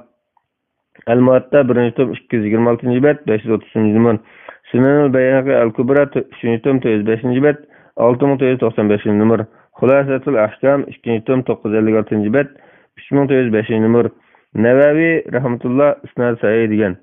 Shundoqla ko'pchilik olimlarning nazarida er o'lib ketganlikdan iddat tutish mezgilida tugab ketgan hozir ayollarga kafir va xushbo'y narsalarni ishlatish, kepinni xushbo'y narsalarni isroqlash mustahab bo'ladi. Imom Navaviy rahmatulloh alayhi to'g'ri qarash shuki, iddat mezgilida vafot bo'lgan ayolni xushbo'ylash harom bo'lmaydi. Chunki uningga iddat mezgilida xushbo'y ishlatish nikohni sabab bo'lmasin uchun harom qilingan. Albuki uning o'limi bilan bu ma'no yo'qolgan degan. Al-Majmu 5-162 bet. Xulaslasak, ihrom bo'lgan holat o'lib ketmagan bo'lsa, mayli er, mayli ayol bo'lsin, meyitni oxir qatimki yuvishda kafir ishiltish sahih hadislar isbotlangan.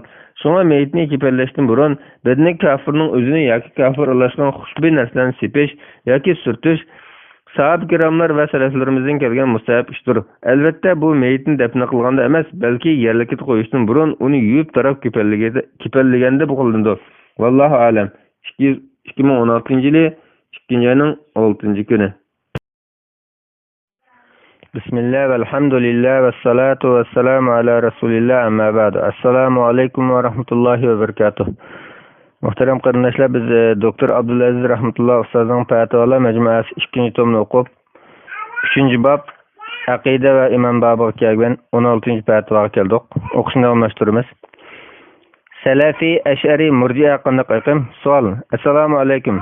Salafiylar bid'at, mazhabchi, salaf solihlarning aqidasi Ash'ari, Murji'a degandek gaplarni pat-pat ko'rib qolaman. Tövendeki savollarda to'g'ri ma'lumot bersanglar bo'pti ekan. Birinchi, salafiylar deb atilayotgan bu aqim qanday kelib chiqqan? Ikkinchi, bid'at degan nima? Uchinchi, mazhab degan nima? To'rtinchi, salaf solihlar aqidasi qaysi aqidani ko'rsatdi? Beshinchi, Ash'ariylar kimlar? Bularning aqidasi to'g'ri aqidami? Oltinchi, Murji'a deganchi, bularning aqidasi-chi? Javob: Va alaykum assalom va rahmatullohi va barakatuh. Barliq hamd va sano Janobi Allohga bo'lsin. Shundaqla payg'ambarimizga, oil tavobatlarga va uningga toki qiyomatgacha ergashganlarga durud salomlar bo'lsin. Qisqacha bayon qilsak, birinchi, Selef salihler akidesi. Selef salihler sahabe, tabiin ve tabiinlerinin tabiinleri qatarlıq iman ve fazilet bilen guvaslık verilgen 3 evlatını görürsüdü. 4 imamның bäzi şu qatarga kirse, bäzi aşı yolunu tutkan ve ilgirkilerinin izini baskan bolğaçqa şu namı täbädir. Selef salihler akidesi sahabe, tabiin ve tabiinler tabiinleri ve 4 imam qatarlıq selef täbälikilikler tutkan akidedir. Lekin aşı selef salihlermi qat'iy ve keskin dairedeki ul ve asas meselelerde birde qarashib kelgan bolsunmu, aqidening tarmoq meselelerinde itoat qilgan bolğaçqa, tarmoq aqide meselelerideki qarashlari o'xshash emas. Buningda azodliklik bor. Yana usul fiqhidimi ba'zi qarash o'xshamaslığı bor. Demek selef salih aqidesi aşı 3 avlod fazilat egalari bo'lgan olimlarning birlikka kelgan aqidesi ve itoat doirasidagi o'xshash bo'lmagan azodi qarashlarning hammani o'z ichiga oladi. موسوعة الفرق والمذاهب في العالم الإسلامي مادة السلف المجلس الأعلى للشؤون الإسلامية. İkinci, selefilik. Selefilik bazı bid'atlarni tozalash, bazı aqidening shirkini tozalash ve saqlashtirish, yana bazı boshqa sohalarda ilgirki selef salihlar yo'lini tutib minishni ko'zlagan islohot aksidir. Masalan, Imom Ahmad aqliga asoslanishda chekni oshirib o'tgan. Naqlni chekka qaqqan ve da'tlashga tayangan Mutazila, Jahmiya ve Rafizlar qatorliq boshqa firqalarga qarata Qur'onning maxluq emasligi yoki imonning kamziyada bo'lishi, imonning aniqlamasi ve cho'ng gunoh qilguvchining hukmi, taqdir ve inson ish harakati, Alloh taolaning sifatlari ve ta'vil masalasi qatorliq shu davrda o'tirib chiqqan ba'zi firqalarning oshqin qarashlariga radiya bergan ve tartishilgan masalalarda salaf salihlarning izotidan alqamaslik mavqesini tutgan.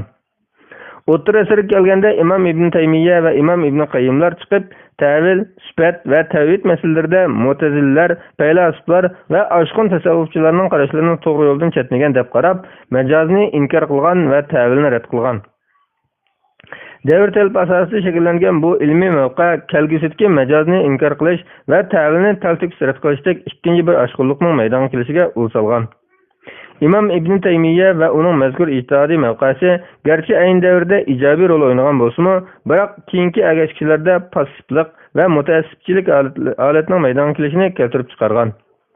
Keyincha isloh tarkib qo'zg'ab chiqqanlardan Shayx Muhammad ibn Abdul Vahhabmi ta'vil, sifat ve tavhid masalalarida Imam Ibn Taymiyaning xos aqidaviy qarashlarini umumlashtirishni asos qilgan. Bu harakat shu davrda Vahhabizm deb atalgan. 19. asr oxirida yuqorqilardan bir qadar farqlanadigan yana bir turlik salaf yo'liga qaytish isloh tarkibi maydonga kelgan bo'lib, bu harakatmi salafiylik shuari bilan o'tirib chiqqan. Muhammad Abdu, Shayx Rashid Rizo qatorliq olimlar qo'zg'agan bu harakat shu davr g'arb jahongirligining islom dunyosini g'arblashtirish planini qarshi oldi.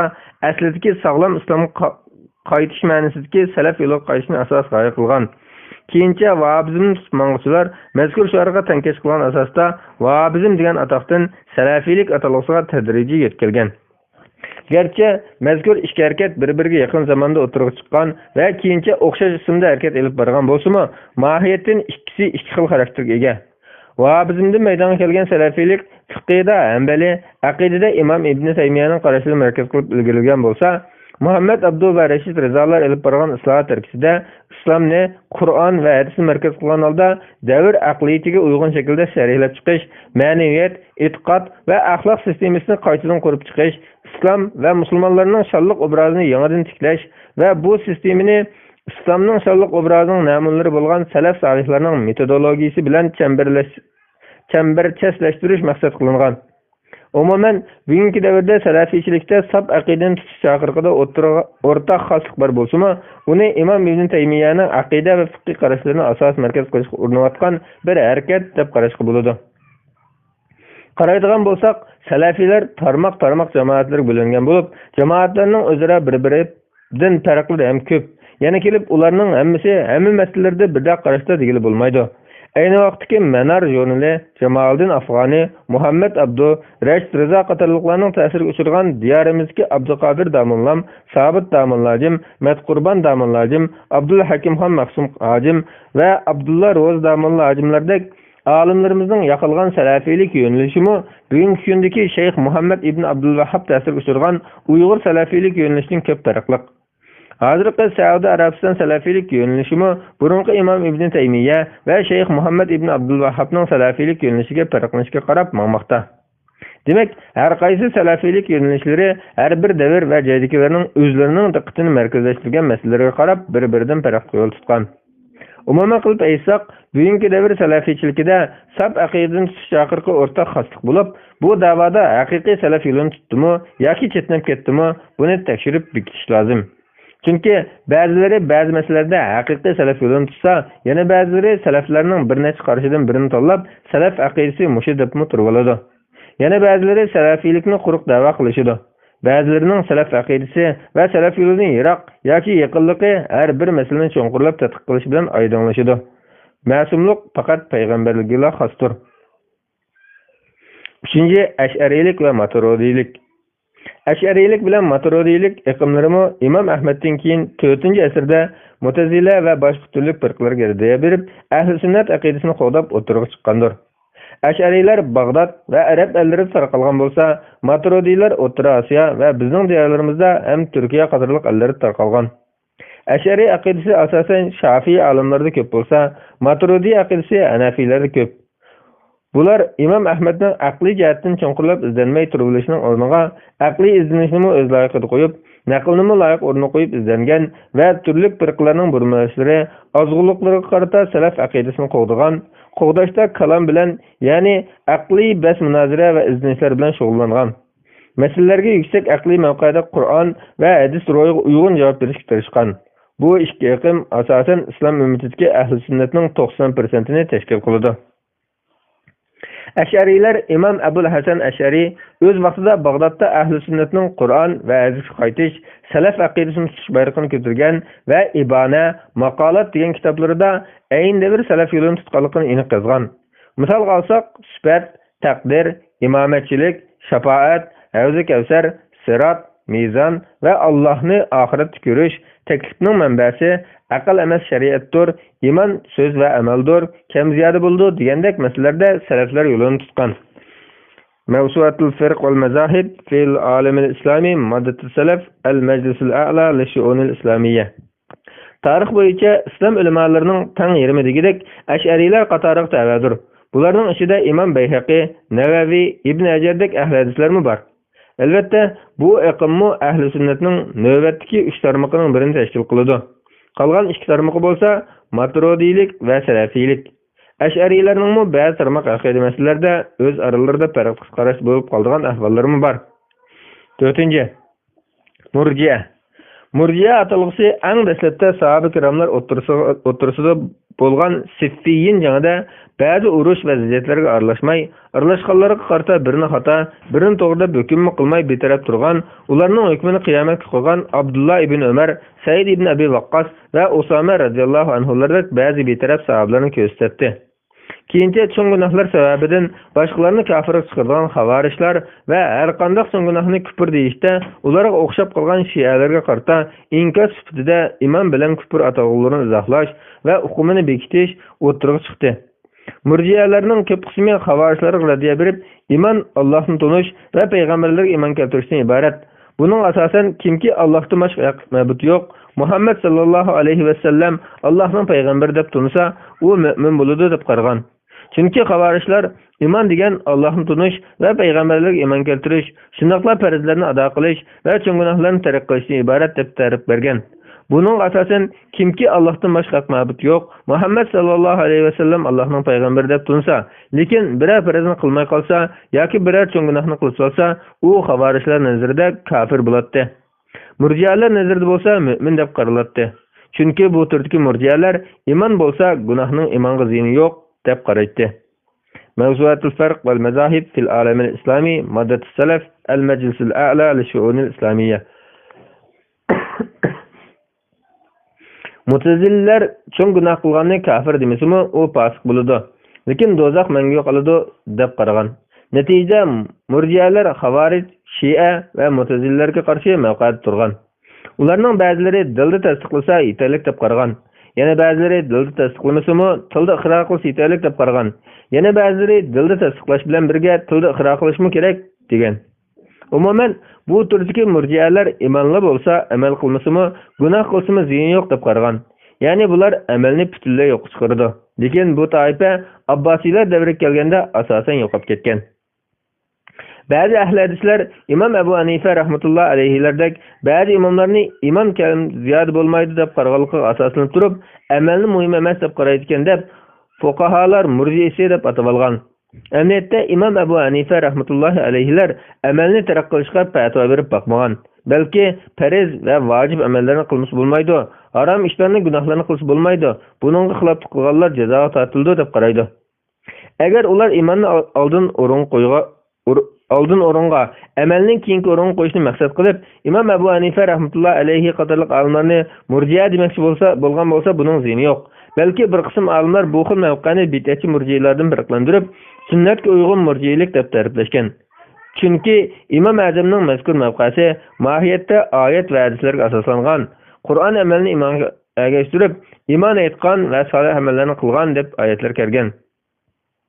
Öz vaqtida Mu'tazillar va Xavarishlar taqdir masalasida öz qarashlaridan boshqa chiqargan imomlarni murjiya deb olgan bo'lg'achqa, yana cho'ng gunoh sodir qilganlarni kafir demadi. Deb İmam Ebu Hanife rahmetullohi alayhilardek ahli sunnat peshvolari bo'lgan imomlarga murjiya qalbini keltirgan ahvollarim bo'lgan. Bundaq bo'lganda Xavarij va Mu'tazillarning İmam Ebu Hanife rahmetullohi alayhini murjiya degani amliyatda uni maqtash bo'ladi. Demak, birisini murjiya deganda uningdan nimani maqsad qilish intayin muhim. Chunki salaf solihlardan ehtiyot yo'lini tutib, sahobalar o'tirisida yuz bergan voqealarga qarata biror hukm chiqarmagan, urushdan nari turgan xeyli ko'p sahobalarmi imonning aniqlamasida Xavarij va ahli hadislardan boshqa chiqarishda bo'lgan İmam Ebu Hanife rahmetullohi alayhi qatorliq ahli sunnat imomlarimi murjiya deyilgan ahvollar bo'lgan. Ammo ahli sunnat aqidasiga tushmaydigan boshqa ma'nodagi murjiya firqalari bo'lsa, ularning quyruqini ayin chog'dilam qummasgan bo'lg'achqa, hozir ularni uchirta olmaymiz. Allohga shukr. 5. Bid'at. Bid'at degan Qur'on va hadislarda kelgan atalg'i bo'lib, umuman qilib aytsak, din tamomlanib bo'lgandan keyin uningda paydo qilingan biror aqida yoki ibodatni ko'rsatdi. Janob Alloh Qur'on Karimda ro'yxatni ular o'zlari paydo qilib oldi. Ularga uni biz bekitmadik degan. Hadid surasi 27-oyatning bir qismi. Aisha radhiyallohu anha rivoyat qiladi-ki, Rasululloh sallallohu alayhi va sallam mundaq degan: Kimki bizning bu ishimizda, dinimizda biror narsa paydo qiladi ekan, u rad qilinadi. Sahihayn.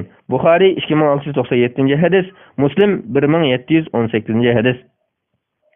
İmam Şatibi shariatda dalil bo'lmagan amal bid'at deb atalgan degan. Al-I'tisam 1-tom 36-bet. Bu iniq va talash-tartish qilinmaydigan masala. Lekin odatda biz olimlarning bid'at atalg'isi bo'lgan izohatlari, aniqlamalarni bayon qilgan yozmalarga qaraydigan bo'lsak, ularning bu masalaga ko'z qarashi har xil ko'rinib qoladi. Buning sababi shuki, ba'zi olimlar bid'at so'zining arab tilidagi yangi paydo qilingan ish degan mazmunga qarab, uning hukmini intayin kengaytsa, yana ba'zilar uni faqat shariat doirasiga qaratgan. Masalan, birinchi yo'nalishdagilardan İmam Shafi'i rahmetullohi alayh, boshqa İmam G'azzali, Izziddin Abdussalom, Navaviy va Ibnul Asir qatorliqlar bid'atni yaxshi va yomon deb ikkiga ayirib, sunnatga zid kelganini yoki shariatda bor ishni bekor qiladigan bo'lsa, bu cheklangan bid'at bo'ladi. Alloh taolo buyurgan, Rasululloh sallallohu alayhi vasallam targ'ib qilgan umum doiraga kiradigan yangi ish bo'lsa, bu madihlangan yaxshi bid'at bo'ladi degan. Bular bid'atni har qanday yangilik ishlatgan bo'lg'achqa, Rasululloh sallallohu alayhi vasallamning zamonida bo'lmagan har qanday ishni bid'at deydi va u yangilikni shariat asoslariga tanglaydi. Vojib doirasiga kirsa vojib bo'ladi, harom doiraga kirsa harom bo'ladi, mustahab doiraga kirsa mustahab, mubah doiraga kirsa mubah bo'ladi. Bular asoslangan sahih hadislarmi bor, albatta. Fathul Bari 10-tom 253-bet, Majmu'ul Fatva Ibn Taymiya 20-tom 163-bet.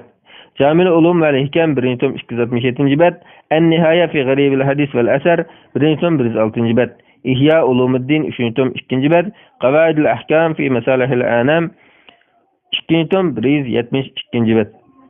Amma yaxshi bid'at yoki vojib bid'at yoki mustahab bid'at degan atalg'larning hammasi islomda asli yo'li qo'yilgan, lekin ijro qilinish usuli jihatda yangilik bo'lgan amallarni arab tili jihatdan yangilik deb atash doirasiga kiradi. Buni tövendeki hadislar ta'kidlaydi. Munzir ibn Jarir dadasining mundaq deganligini rivoyat qiladi. Biz bir tush vaqti payg'ambar sallallohu alayhi vasallamning qishida o'tirdik. Yalang oyoq, yerim yalang'och, uchillarga yung kiyimlarni ortib olgan, yoniga qilich asgan bir guruh kishi keldi. Ularning ko'pinchisi, balki ularning hammasi degidek Muzar qabilasidan edi. Peygamber sallallahu aleyhi ve sellem ularning och va yo'qsul holini ko'rib, chiroyi bir qism bo'lib ketdi. Ondan uyiga kirib chiqqandan keyin Bilalni azon o'qishga buyurdi. Takbir tushilgandan keyin namoz o'qidi. Namozdan keyin kishilarga xitob qilib, "Ey insonlar, sizlarni bir insondan yaratgan Parvardigoringlardan qo'rqinglar" degan oyatni oxirigacha o'qib, ondan "Ey mu'minlar, Allohdan qo'rqinglar. Har odam ati, ya'ni qiyomat kuni uchun yaxshi amallardan nimalarni tayyorlaganligiga qarasin. Allohdan qo'rqinglar. Alloh haqiqatan qilayotgan ishinglardan to'liq xabardordir" degan oyatni o'qidi. Ondan so'zini davomlashtirib, har kishi tillardan, tangillardan, kiyim-kechaklaridan, bug'doy va xo'millardan birer so'm bo'lsin sadaqa qilsin, hatto yarim xo'rim bo'lsin bersin dedi. Ansarlardan bir odam xilal ig'ir bir xaltani aron ko'tarib elib kelib sadaqa qildi. Shundan kishilar bir-birlab sadiqlarni aklashga boshladi. Qarasam elib kelingan yemak-ichmak va kiyim-kechaklar ikkilab bo'lib ketdi. Payg'ambar sallallohu alayhi vasallamning xushalligidan yuzining oltindek portlab ketganligini ko'rdim. Shundan keyin Payg'ambar sallallohu alayhi vasallam mundaq dedi: "Kimki islomda biror yaxshini yo'l qo'ysa, uningga shu ishning ajri va uningdan keyin shu ishni qilgan kishilarning ajri bo'lib turadi. Bu ularning ajrlaridan hech narsani kamaytirib etmaydi. Kimki islomda biror yomon ishni yo'l qo'ysa, uningga shu ishning gunohi va uningdan keyin shu ishni qilgan kishilarning gunohi bo'lib turadi. Bu ularning gunohidan hech narsani kamaytirib etmaydi." Muslim 1017-hadis. Yuqoridagi hadisda sadiq qilishning yangi usuli yaxshi ishni yo'l qo'yish deb sifatlangan. Albatta sadiq qilish dinda bar ish hamda u tariqada sadiq qilishmi cheklanmagan. Imom Ibn Taymiya, Imom Ibn Rajab, Imom Ibn Hajar qatorliq yana bir turkum olimlar bo'lsa, bid'atni yaxshi yoki yomon bid'at deb ayirib yurmay, yuqorqi olimlarga azonliq tava deb qaragan yomon bid'atni bid'at deb qaragan. Shariat muvofiq kelganini bid'at tarsiga kirgizmagan. Imom Ibn Taymiya rahmatullohi alayhi mundaq aniqlan bergan: bid'at degan kitob va sunnatga yoki salaflarning ijmosi xilof bo'lgan e'tiqod va ibodatlardan iborat. Majmuul Fatva 18-tom 346-bet. Imom Ibn Rajab mundaq aniqlan bergan: bid'at shariatda biror asosi bo'lmagan, keyin paydo qilingan ishdir. Ammo shariatda biror asosi bo'lgan ish bo'lsa, arab tilida bid'at deb atalsa-mu, lekin shariat cheklagan bid'at bo'lmaydi. Jamil Ulum al-Hikam 1-tom 266-bet. Yuqorqi ikki yo'nalishdagi olimlarning bergan zatlariga qaraydigan bo'lsak, ularning bid'atni izohlashda birdek qarash kelkin ko'ra olamiz. Ularning hammasining qarashida din yomon ko'rgan va azg'unlik deb qaragan bid'at Imom Shotibiy izohlagandek, dinda Allohning belgilamasiga o'xshatib, Allohga texim yaxshi qulluq qilish maqsadidan paydo qilingan bir xil yo'ldan iborat. Al-Ittisam 1-tom 37-bet. Yig'ib aytsak, bid'atning ma'nosi birla. U bo'lsa-mu dinda bo'lmagan bir e'tiqod yoki amaldir. Paydo qilingan amal ibodatlarning misollari ko'p. Bu fiqhda bayon qilindi. Ammo e'tiqoddagi bid'atlarning misoli bo'lsa, masalan, xavarishlar, qadariyya va rafiziylar paydo qilgan Qur'on va hadisda yo'q, salaf solihlar ijmosiga zid ba'zi e'tiqodlarni ko'rsatdi. Bu bid'atning aniqlamasi va izohati haqidagi nazariya tarifi eng muhim bo'lgani har bir aqida yoki amalga bu nazariyani tatbiqlash bilan birga tatbiqlashdagi samimiyat va qilib o'lchamga selish usulidir. Chunki hozir qadar ig'ir bo'layotgan ish har bir iqim, yo'nalish yoki madrasa o'zi ilgaridan tortib kelayotgan bir e'tiqod yoki amalni bid'atning bekitilgan qilpiga solganida uni bid'at emas deb turib oladi. Shu qilibning o'ziga boshqalarnikidan solganda uni bid'atga chiqardi. Demak, bu ish oxiri har bir masalaga samimiyat, insof va ilmiy muomala qilish qarashli bo'ladi. Tarmoq fiqh masalalarda bundaq ahvolda intayin ko'p uchraydi. Gerçi sahih hadisning dalili bo'lsa-mu, Hanafi mazhabining ba'zi bir qarashlarini bid'at deb turib olgan ba'zi salafiy mazhab taqilg'uvchilari agar shu qarashning o'zini yoki o'qishni Hanbali mazhab yoki Imom Ibn Taymiya yoki Shayx Usaymin yoki Shayx Albanilardan biri yaqilgan bo'lsa, uni hargizmi bid'at demaydi. Bu gap Hanafi mazhab yoki boshqa mazhab yaqilg'uvchilariga o'xshashli tushidi. Mening qarashimcha, Alloh taolo boshqa har ishni qilgandek, bu ishni ilm tahsil qilgan va qilayotgan, izlangan va izlanayotgan ilm ahllari yoki tadqiqotchi yoki da'vatchi, hatto avomlarga qadar bandalarning biror masalaga naqadar insof, samimiyat va xolis niyat bilan muomala qilishi yoki boshqa pozitsiyada bo'lishini sinaydi. Buningga munosabatli yana bir ixtilof sababi shuki, ojiz hadislarda yoki sahobalarning so'z izlarida kelgan ba'zi ishlarni bid'at deb bekitishda qarashlar o'xshash chiqmasligi mumkin. Chunki ojiz hadisning hukmida sahobaning so'zi va ish izlarida qarashlar o'xshash emas. Ba'zi bir e'tiqod yoki amalning sahih dalili borligi yoki sunnatga uyg'un ekanligini bilmaslikmi uni bid'at deb turilishiga sabab bo'lib kelmoqda. Buni günlük hayatımızda köp uchratamiz. Ba'zi biror masala haqida ikki xil hadis kelib qoladigan ahvollarmi bo'ladi. Misol uchun chashka namoz haqida kelgan tövanniki ikki xil hadis qarab boqaylik. Urva rivoyat qildiki, Aisha radhiyallohu anha mundaq degan: Rasululloh sallallohu alayhi vasallam chashka namozini faqat o'qimagan, lekin men uni o'qiyman. Buxoriy 1128-hadis. Hazrat Aisha radhiyallohu anhaning bu so'zi qaraganda, u Rasululloh sallallohu alayhi vasallamning chashka namozini o'qiganligini o'zi ko'rmagan. Chunki Rasululloh ko'pincha chashka vaqtlarida ya safarda, ya masjidda, yoki boshqa ayollarning qishida, yoki musulmonlarning ishlari bilan sirtda bo'ladi. Biroq u bu namozni o'qishning fazilatini o'zi Rasulullohning o'qiganini ko'rmagani bilan Rasulullohning yoki boshqalarning uning so'zlab berishi orqali xabardor bo'lgan bo'lsa kerak. Amaliyotda Rasululloh sallallohu alayhi vasallam Makka fath qilingan kunda chashka namozini o'qiganligi Abu Hurayra va Abu Zar radhiyallohu anhularga o'qishni topilganligi sahih hadislar kelgan. Al-Majmu' 4-tom 42-bet, Umdatul Qari 5-tom 196-bet. Yana dahi Aisha radhiyallohu anha o'zi boshqa bir hadisda Rasululloh sallallohu alayhi vasallam chashka namozini 4 rakat o'qiydi, xohlagancha ortiq o'qiydi degan. Muslim 719-hadis. Muvarraq rivoyat qilib mundaq deydi: "Men Ibn Umar radhiyallohu anhumadan sizlar chashka namozini o'qimlar deb so'rasam, u yo'q dedi. Amsa Umarcha desam, u yo'q dedi. Amsa Abu Bakrcha desam, u yo'q dedi.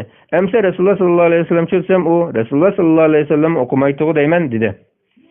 Buxoriy 1175-hadis.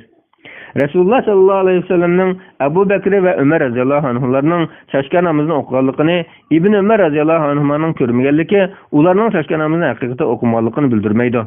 Faqatla Ibn Umarning ko'rmaganligini bildirdi.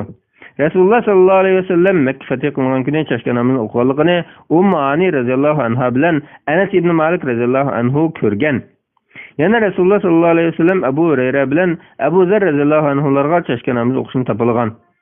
Abu Osman an-Nahdi rivoyat qildiki, Abu Hurayra radhiyallohu anhu mundaq degan: "Do'stim Rasululloh sallallohu alayhi vasallam menga 3 ishni topilgan. Men ularni hayotli bo'ldiki, men o'lgicha tashlamayman. Har oyda 3 kun ro'za tutish, chashka namozini o'qish va vitrni o'qib uxlash." Buxoriy 1178-hadis.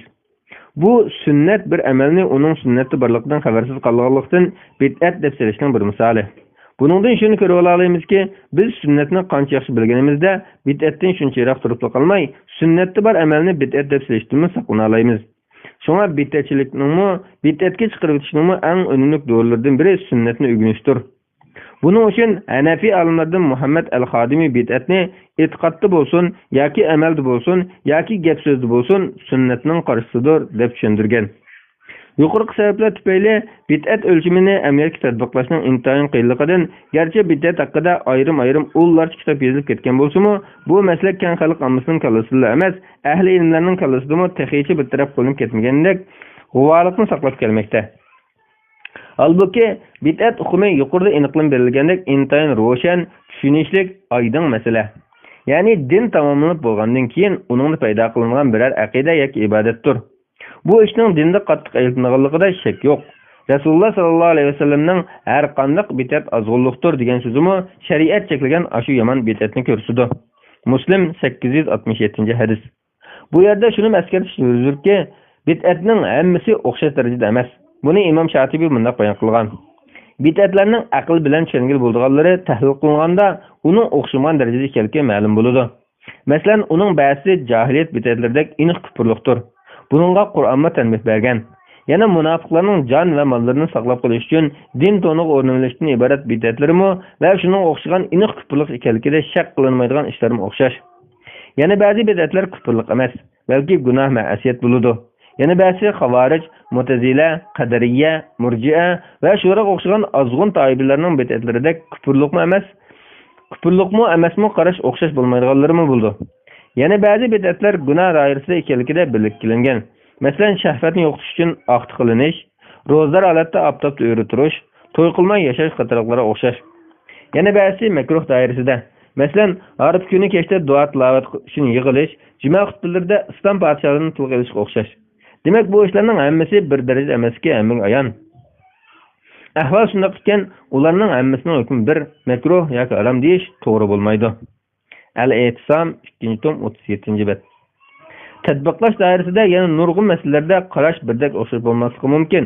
Chunki ba'zi ishlarning tegi yo'li qo'yilgani bilan shuning qo'shib keladigan ba'zi bir ishlar yangilik bo'lishi mumkin. Masalan, qabr beshida Qur'on o'qish, safni ruslash uchun siziq sizib qo'yish, masjidga mihrab chiqarish, namozdan keyin imomning yetakchiligida jamoatning tasbih va zikr etishi va kazalar. Bulardimi har bir shaxsning tutqay yo'nalishi, agashgan madrasasi, yoqilgan qarashlarning ma'lum ta'siri bo'lishi mumkin. Shunga biror ishning bid'at yoki emasligini bekitishda yuqori deganimizdek mumkin qadar ilmiy usulni qo'ldan bermaslik, samimiy bo'lish intayin muhim. 6. Mazhab. Mazhab atalg'usi arab tilida tutgan biror yo'l yoki e'tiqod yoki qarashdan iborat bo'lib, keyincha biror kishining ilmiy va amaliy masalalarda e'tiqod qilgan yoki tutgan ko'z qarashlari, prinsiplari va nazariyalarining to'plami qartilgan bo'lgan. Bumi bidat atalg'usi o'xshashlar e'tiqodimi, fiqhga tava amaldan bo'ladi. Demak, biror mazhabni tutgan kishi boshqa tutgan ko'z qarashlar, prinsiplar va nazariyalardan boshqa yo'l tutgan bo'ladi. Al-Mu'jam al-Vasit 1-tom 316 bet, Lisan al-Arab 1-tom 394 bet, Al-Mawsu'at al-Muyassara 2-tom 1142 bet. Bu atalg'u aslida islomdagi aniq bir ko'rsatma kelmagan masalalarda sahobalar, tabiinlar va ulardan keyingilarning ijod qilishidan kelib chiqqan. Bu turli ijod qilish islomda yo'l qo'yilgan va buningdan qarash o'xshamaslik kelib chiqqan. Siyosiy jihatdan Hazrat Osman radhiyallohu anhuning o'ldirilish sababidan avjiga chiqqan xalifalikka kim eng haqli degandek masalalar natijasida musulmonlar ahli sunna, Shia va Xavarij toifalariga bo'linib ketgan. Fiqhiy jihatdan duch kelgan masalalardagi turli ijtihodlar, turli qarashlarni va har bir qarashni tutmaydigan olimlarni o'tirib chiqargan. Natijada turli mazhablar musulmonlar orasida keng tarqalgan. Biz biladigan Hanafi, Maliki, Shafi'i va Hanbali qatorliq 4 mazhab ahli sunnaga tava eng mashhur mazhablardir. Bulardan boshqa Shialarning 12 imom mazhabi, Zaydiyya mazhabi, Xavarijlarning Ibadi mazhabi va yana o'z oldiga qiyosni rad qiladigan Zohiriyya mazhabi bor. Al-Mawsu'at al-Islamiyya al-Amma, Maddat al-Mazahib, al-Majlis al-A'la li-Shu'un al-Islamiyya. 7. Mazhabchi. Mazhabchi degan atalg'u yuqorqidek biror mazhabning qarashlarini ching tutadigan kishini ko'rsatadi. Buningga yaqin keladigan yana bir atalg'u bo'lsa, mutaassib yoki mazhab mutaassisi degan atalg'u bo'lib, bu o'zi yoqilgan mazhabni dalilsiz qo'llashni ko'rsatadi. Bu ahvol mujtahid imomlar davridan keyin Hijriya 4-asrda umumlashgan qatmanliq va qariqlarcha agish to'lqinida paydo bo'lgan bo'lib, har bir talib yoki ahli ilm o'zi ilm o'qigan ustozlari agashgan mujtahid imomlarning qarashlarini yoqilgan. İcad ishki taqaldi deb imomning so'zini Qur'onning arabidek bilgan. Samimiyat yo'qolib, havoyavas hokim bo'lgan. Buning natijasida tuvandagidek yomon oqibatlar kelib chiqqan. 1. Qarshi tarafning Qur'on va hadisning aniq dalili bo'lsa-mu, o'z mazhabidan to'g'ri deb turilish. 2. Adovatlashish va tafriqchilik. 3. Qarshi tarafga xato fatvo berish. 4. Quruq bas munozara qilish va havoyavasga agishish. Buning bilan chetishlik yana bir atalg'u bo'lsa, oshqullik bo'lib, bu ilmiy asosdan chetnab, biror masalani shariat o'lchami bilan o'lchanganlikdan, o'lchaydigan biror metodni qo'llanmaganlikdan, chingini bo'shin chingitib, tangponlikni yo'qitib qo'yishdan, zulm va nohaqchilik uchrashdan, shunaqla reallikni atrofliq to'g'ri tushunganlikdan kelib chiqadi. Natijada musulmonlarda bo'linish, dushmanni bir yoqda qoldirib qo'yib, bir-biri bilan tutishish, fatvo qalayotganligi, ulamolarni ko'zgilmaslik, islomning go'zal haqiqatini sat ko'rsatish qatorliq ig'ir ahvollar ko'riladi. Buning uchun ulamolar mutaassib va ashqullarga da'vat sohasida bo'shliq tashlab qo'ymay, umum musulmonlarda islom aqidasini tiklash va imoniy qiymatlarni yetildirishga, har bir musulmonning ruhiy dunyosi ozuq bo'ladigan, ma'naviyatga ustunlikni qondiradigan va kimlikni o'ziga aslatadigan asoslarni qurishga alohida ahamiyat berishi lozim. Tarix at-Tashrih al-Islami li Sheyx Muhammad Khadri 333 bet. Tarix al-Mazahib al-Islamiyya Abu Zahra 1-tom 7 bet. التعصب المذهبي والتطرق الديني وأثارهم على دعوة الإسلامية دكتور حسن الجوجو 1045-1046 betler. Elbette doğru hatanı ayrıdığını delildir. Hak delil ispatlığınıdır. Hak delil ispatlığınıdır. Bunun asasen birer mezhepke teessüp kılmaslık, birer alimni ulug'lab, onu hatası deb qaramaslik lazım. Hanefi mezhebini çoğuntup, mezhepçilik kıldıqanlarım bolğanidek, yakın zamanlarda Kur'an ve hadisini tutumez, mezhep tutmayımız degan chiroyli da'vo bilan chiqqan ba'zi kishilarim bor. Gerçi bularning niyati yaxshi bo'lsa-mu, lekin ular o'zlarining Hanefi mezhepchilaridan o'ta o'z mavqelariga nisbatan mezhep ekanliklarini bilishmaydi.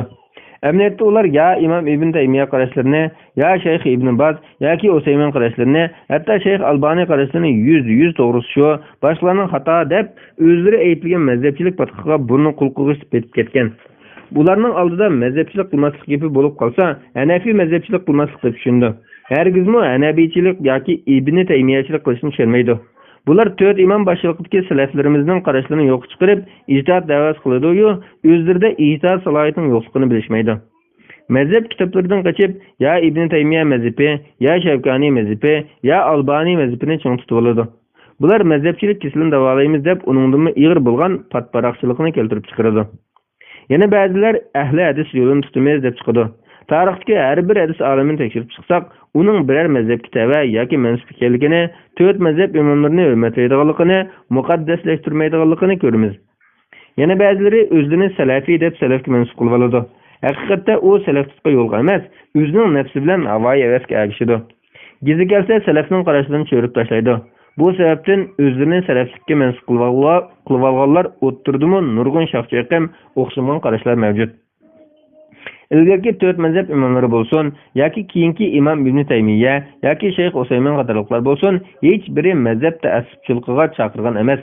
Mazhab ta'assubchiligiga mayli Hanafi chaqirsin, mayli Salafi chaqirsin, bu Allohning shariatini zidlaydigan xatarlik ahvoldir. Hazrat Ali radhiyallohu anhu haq biror shaxsga qarab tunilmaydi. Haqni bilginki, uning ahlini bilgaysan degan. Tafsirul Qurtubi 1-tom 340-bet. Ahval shundoq ekan, fiqhini mazhab kitoblarini asos qilib o'qisin yoki tafsir, hadislardan olsin, biror masala ustida izlanganda cho'qim astoydil, samimiy bo'lish, havoyi havasga emas, dalilga ergishish, boshqalarga qarta insof bilan muomala qilish zarur. Vallohu a'lam. 2017-yili 3-oyning 2-kuni. Bismillah velhamdülillah ve salatu ve selamu ala Resulillah amma ba'd. Assalamu alaikum ve rahmetullahi ve berekatuhu. Muhterem qarindoshlar, biz doktor Abdulaziz rahmetulloh sizning fatvolar majmuasi 2-tomni o'qib, 3-javob aqida imom Babidagi 17-fatvoga kelgan. Atdeganda uxlash surati kiyimib ketamdi. Savol. Assalomu alaykum. Hurmatli ustoz, atdeganda bomdod vaqtida bomdod o'qib yoki o'qimay uxlash surati kiyimib ketamdi. Xalq orasida shunday gap bor. Buning islomda o'rni bormi? Dalili bilan javob bersangiz. Javob: va alaykum assalom va rahmatullohi va barakatuh. Barliq hamdu sana Cenab-ı Allah'a olsun. Şundaqla Peygamberimizge, aile tavabatlarına ve onunla taki kıyametkice ergeçkelerge dürüst salamlar bolsun. Uyku nimeti Cenab-ı Allah Subhanahu ve Teala'nın bendilerine takılan sanaksız nimetleri cümlesindir. Uyku canının arami, teninin rahatıdır. İnsan uykudan ibaret bu nimetin muaf bahri almayan takdirde hayattaki vazifesini cahil kılalmaydı. Belki mezkur nimetten muaf miktarda bahrilenmeslik insanı zayıflıkka, kesellikka, hatta ölümge elip berişi mümkün. Uykunun yaratılışı ve onun kiçik peyteki doğrulup bektilişi de acayip hikmet ve hakikatler yaşanılan bulup, Cenab-ı Allah Kur'an-ı Kerim'de insandaki şu nimet ve onundaki hikmetlerge işaret kılıp mındaktaydı. Aram elişanlar için kiçini kılıp bergen, kündüzünü yoruk kılıp bergen uzattır. Şüphesiz ki aşınında anlaydığın bir kavim için kat ispatlar bardır. Yunus Suresi 67. ayet. Sizlerge keçine libas, uykuna rahat kılıp bergen, kündüzüne tarqılış vakti kılganmı o zattır. Furqan Suresi 47. ayet. Dervaka keçisi baldır uxlaş, insan bedeni üçün paydalık bulup kalmay, insan fitrati ve tabiat üçünmü intayın maskeliğinden bakılı hadise. Şunun için deyimiz ki, uyku insan tenide yüz berdiğen fizyologiyalik alet bulup kalmay, o yana kişinin cismani ve ruhi sağlamlığının asası, maddi ve manevi ozuqudur. Şundaqla yuqorqi ayetten ma'lum bo'lgan edek, insonga ato qilingan ne'matlar qatorida tilg'angan uyqudan iborat bu ne'matga yo'shilgan hikmatlar ustida tafakkur qilish insonni o'zi va yaratquchi haqidagi buyuk haqiqatlarni bayqab chiqishiga, hayotlikdan iborat bu mavjudiyatning manbasini bilishga yetaklaydi. Uyqu buyuk ne'mat bo'lgan edek, uyqudan muvofiq faxrlanmaslik, uyquning uzun va qisqaligi orasida jismoniy ehtiyoj va muvozanatga ahamiyat berish intayin muhim. İslam şeriati ko'rsatmalarida jismoniy ehtiyoj va uyqudagi muvozanatga ahamiyat berish hamda salomatlikka ta'sir etkazmagan asosda uyqu bilan ish amal va ibodat orasini tanishishmi ta'kidlangan. So'nashqa shariatning ibodat mahrum qo'yg'usi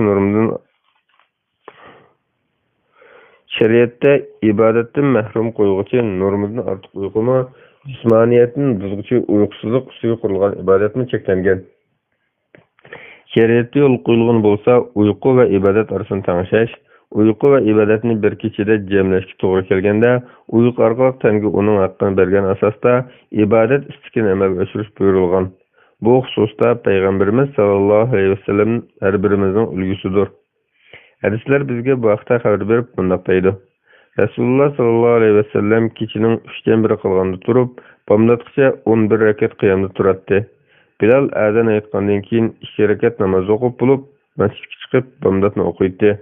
Buxoriy 4569-hadis. Undaqda ibodatga ta'sir etkilgan asos uxlash, bo'libmi ataganlik vaqtini uyqu bilan o'tkazish mumkinligi bir salbiylik olib kelamdi. Ma'lumki, sahar vaqti bomdod namozini qo'ldan berishning gunoh ekanligi islom dinidagi aqalli soat xarakterlik ahkomlar jumlasidan. Bomdodda yenib uxlash masalasiga keladigan bo'lsak, shar'iy ahkom nuqtasidan olimlar garchi uni mutlaq cheklamagan bo'lsa-mu, nuqul mazkur uyqu faoliyatining hukmi haqida ular orasida fikr o'xshamasligi bo'lgan. Her taraf qaysi vaqtda va qanday ahvolda qanday qilish haqidagi xususlarda dalillarga tayangan asosda o'z qarashlarini o'ttirib qo'yishgan. Saharni uyqu bilan kutolmaslikning, bo'libmi bomdoddan keyingi ataganlik boshlanishning uyquga tegishib etishning yaxshi emasligiga aloqador ba'zi fiqhiy qarashlar mavjud. Ammo hech bir qarash ahli bu xil uyqu faoliyatiga mutlaq cheklash bekitgan emas. Bu vaqtdagi rivoyatlarga qaraylik. Resulullah'ның bomdoddan keyingi faoliyati haqida Jabir ibn Samura radhiyallohu anhu mundaq deydi. Rasululloh sallallohu alayhi vasallam kun chiqquncha bomdodni o'qigan yerdan qo'pmaydi. Muslim 670-hadis. Demakki, Payg'ambar sallallohu alayhi vasallam bomdoddan keyingi ataganlik paytini uyqu bilan boshlamasdan ibodat makonidagi istiqomatidan boshlagandir. Yana Ibn Abbas radhiyallohu anhudan bomdoddan keyingi chog'ni rizqlar taqsim qilingan chog' deganligi rivoyat qilingan. Zadul Ma'ad 4-242-bet. Chunki bu chog' shariatdimi, aqllarning odatimi rizq talab qilinishi va tirikchilikni boshlaydigan chog'dir. Masalaga fiqhiy ahkomlar nuqtasidan qaraganimizda, olimlarning yuqorqi bayonlariga asosan bomdoddan keyin uxlash masalasida makruhlik va makruh emasligida ikki xil qarashga ayrilganligini ko'ramiz. Masalan, Zubayr ibn al-Awwam, Abdullah ibn Mas'ud, Xavvat ibn Jubayr, Talha ibn Ubaydullah radhiyallohu anhular tabiinlarning Ubayd ibn Umayr, Salim ve Mekkul qadarlıq ba'zi salaflar bomdoddan keyin uxlashni makruh deb qaragan. Musnad ibn Abi Shayba 5-222-bet, 25448, 25441, 26677 numaralar. İmam İbn Qayyim rahmetullohi alayhi mundaq deydi. Uyquning eng foydalisi uyquga qattiq ehtiyoj bo'lgan chog'dagisi bo'lib, kechining avvalgi uyqu kechining oxirgi uyquga qaraganda yaxshi ham foydaliroq. Kunduzning o'rtasida uxlash avvali bilan oxirgi uxlashdan foydaliroq. Uyqu kunduzning avvali bilan oxirgi yaqin bo'lgan sari foydasi azab ziyni ko'payadi. Bo'libmi asrdan keyin uxlash bilan kechasi tunagan kishidan boshqa kishiga nisbatan kunduzning nisbida uxlash texmi shundoq. Bomdod namozi bilan kun chiqishi bo'lgan vaqtda uxlash olimlarning nazarida makruh deb qaralgan ishlarning jumlasidan. Chunki bu g'animat vaqtdir. Yo'lga chiqqanlar aşağıda yo'l mengishga alohida ahamiyat beradigan bo'lib, ular kecha yo'l yurgan bo'lsa-mu, kun chiqishi bo'lgan asharlikda to'xtalishga ko'ngilmaydi. Chunki bu kunning boshlanishi, ochiqchi, rizqlar tushish, taqsimlanish va barakat vaqti. Kunduzning boshqa qismining hukmi shu chaqqa ko'ra bo'ladi. Shunga u chaqda uxlash zarur bo'lganida majbur bo'lib qolgan kishidek uxlasa bo'ladi. Madarijus Salikin 1-tom 459-bet. Yuqorqilardan kirilish bo'ldiki, ahli ilmlardan ba'zilari kechada uyqusiz qolmagan kishi uchun bomdoddan keyin uxlashni makruh deyishgan va bundaq deyishida ular tövənliklarga tayangan. Birinchidan, Rasululloh sallallohu alayhi vasallamning uxlash va uyg'oq turish sunnatiga kelganlikdan. Ikkinchidan, bu chog'da uxlash tan salomatlikka ziyonli deb qaralganlikdan. Uchinchidan, bu chog' rizq taqsim qilingan chog' deb qaralganlikdan. Yana Ayşe, Ummu Salama, Ömer, Suayb radhiyallohu anhular, tabiinlardan Ibn Sirin qadarlıq ba'zi salaflar bomdoddan keyin uxlasa bo'ladi, makruh emas deb qaragan. Musnaf ibn Şeybe 5-nji tom 222-nji bet 25449-njy 25454-nji numarlar. Bu garaşny tutgan alimler makruhlukka delil yok. Rızıkny toskanlygyny sey delil yok dep muayyenleşdirgen. El-Fawakih ed-Davani 1-nji tom 198-nji bet El-Adab-ı-Şer'iyye 3-nji tom 147-nji bet. Yuqorqy iki qaraş bayanlardan ma'lum boldu ki, keşe uykusuz qalgan kişi uyku ihtiyacı bolsa, bomdatdan keyin uxlasa makruh bolmaydiganligida barliq alimlar ittifaq. Şundaqla uyku qangan ahvalda işıq ta'sir etmeydigan bolsa, bomdatdan keyin uxlamay kun chiqsa masjidda yoki uyda o'ltirib zikr tasbih etsa, afzal boldiganligidan ittifaq. Faqatla keyingi ahvalda uxlasa makruh boldiganligida qarash o'xshash emas. Darvaqa bu vaqtda rizq taqsim qilinganligi haqida sahih dalil yo'q bo'lib, bomdatdan keyin uxlash yoki uxlamaslik masalasida yuqorqi har ikki taraf qarashlaridagi maqsadlarga rioya qilganimizda, har ikki taraf qarashlarining o'z o'rnida amal qilish tegishli taraf borligini ko'ra olamiz. Ya'ni har ikki qarash ahlida hech qachon zaruriyatsiz holda uxlashni odat qilishga media yo'q ekanligini bilishimizla, bizning mazkur masalani davrimizdagi amaliy sharoit va ehtiyojimiz asosida o'rlashtirsak bo'lganligini ko'rsatib berdi. Yani kelib bugungi kunlikda jamiyat taraqqiyotiga ergishib, umum kishilarning ishlash vaqtlari burunqi zamondagi o'xshash bo'lmayotdi. Burunqi zamonlarda tok bo'lmag'achqa, burun uxlab tangrish bilan tirikchilik qilgan bo'lsa, tok paydo bo'lgandan keyin ba'zilar kech ishlasa, ba'zilar tushdan keyin ishlaydi. Natijada uxlash va orom olish masalasi xizmat vaqti bilan atrofdagi muhitga va insonning kundalik ahvoliga bog'liq bo'lib qolyotdi. Kech yetish umumlashib ketgan bo'lg'achqa, kecha qisqa fasllarda yoki arab diyorlarida bombatni xeyli burilib o'qig'achqa, ishqa yoki o'qishga mang'icha xeyli orliq bor bo'ladi. Bu vaqtda ozroq uxlab olmasa, butun kunlik o'qishi yoki ishiga og'ir ta'sir etadi. Shunlashqa deymizki, bombatdan keyin uxlamagan ahvolda o'qishi yoki ishiga ta'sir etadigan bo'lsa, uxlasa makruh bo'lmaydi. Ta'sir etmaydigan bo'lsa, zikr va tasbih yoki biror ish bilan mashg'ul bo'lish afzal. Undaq qilmay uxlasa gunoh bo'lmaydi. Ba'zi olimlarning bu chog'da uxlamaslik psixik va sog'lomlik jihatdan foydali degan qarashi tibbiy va psixik olimlarning tadqiqotlariga qarshi qarashlik bo'lsa-mu, Rasululloh sallallohu alayhi vasallamning bomdatdan keyin uxlamay o'ltirishni tilishi buning har jihatdan foydali ekanligini ko'rsatadi. Foydali bo'lishi uxlamaslik afzal, uxlash gunoh bo'lmaydi degan yakuniga zid kelmaydi albatta.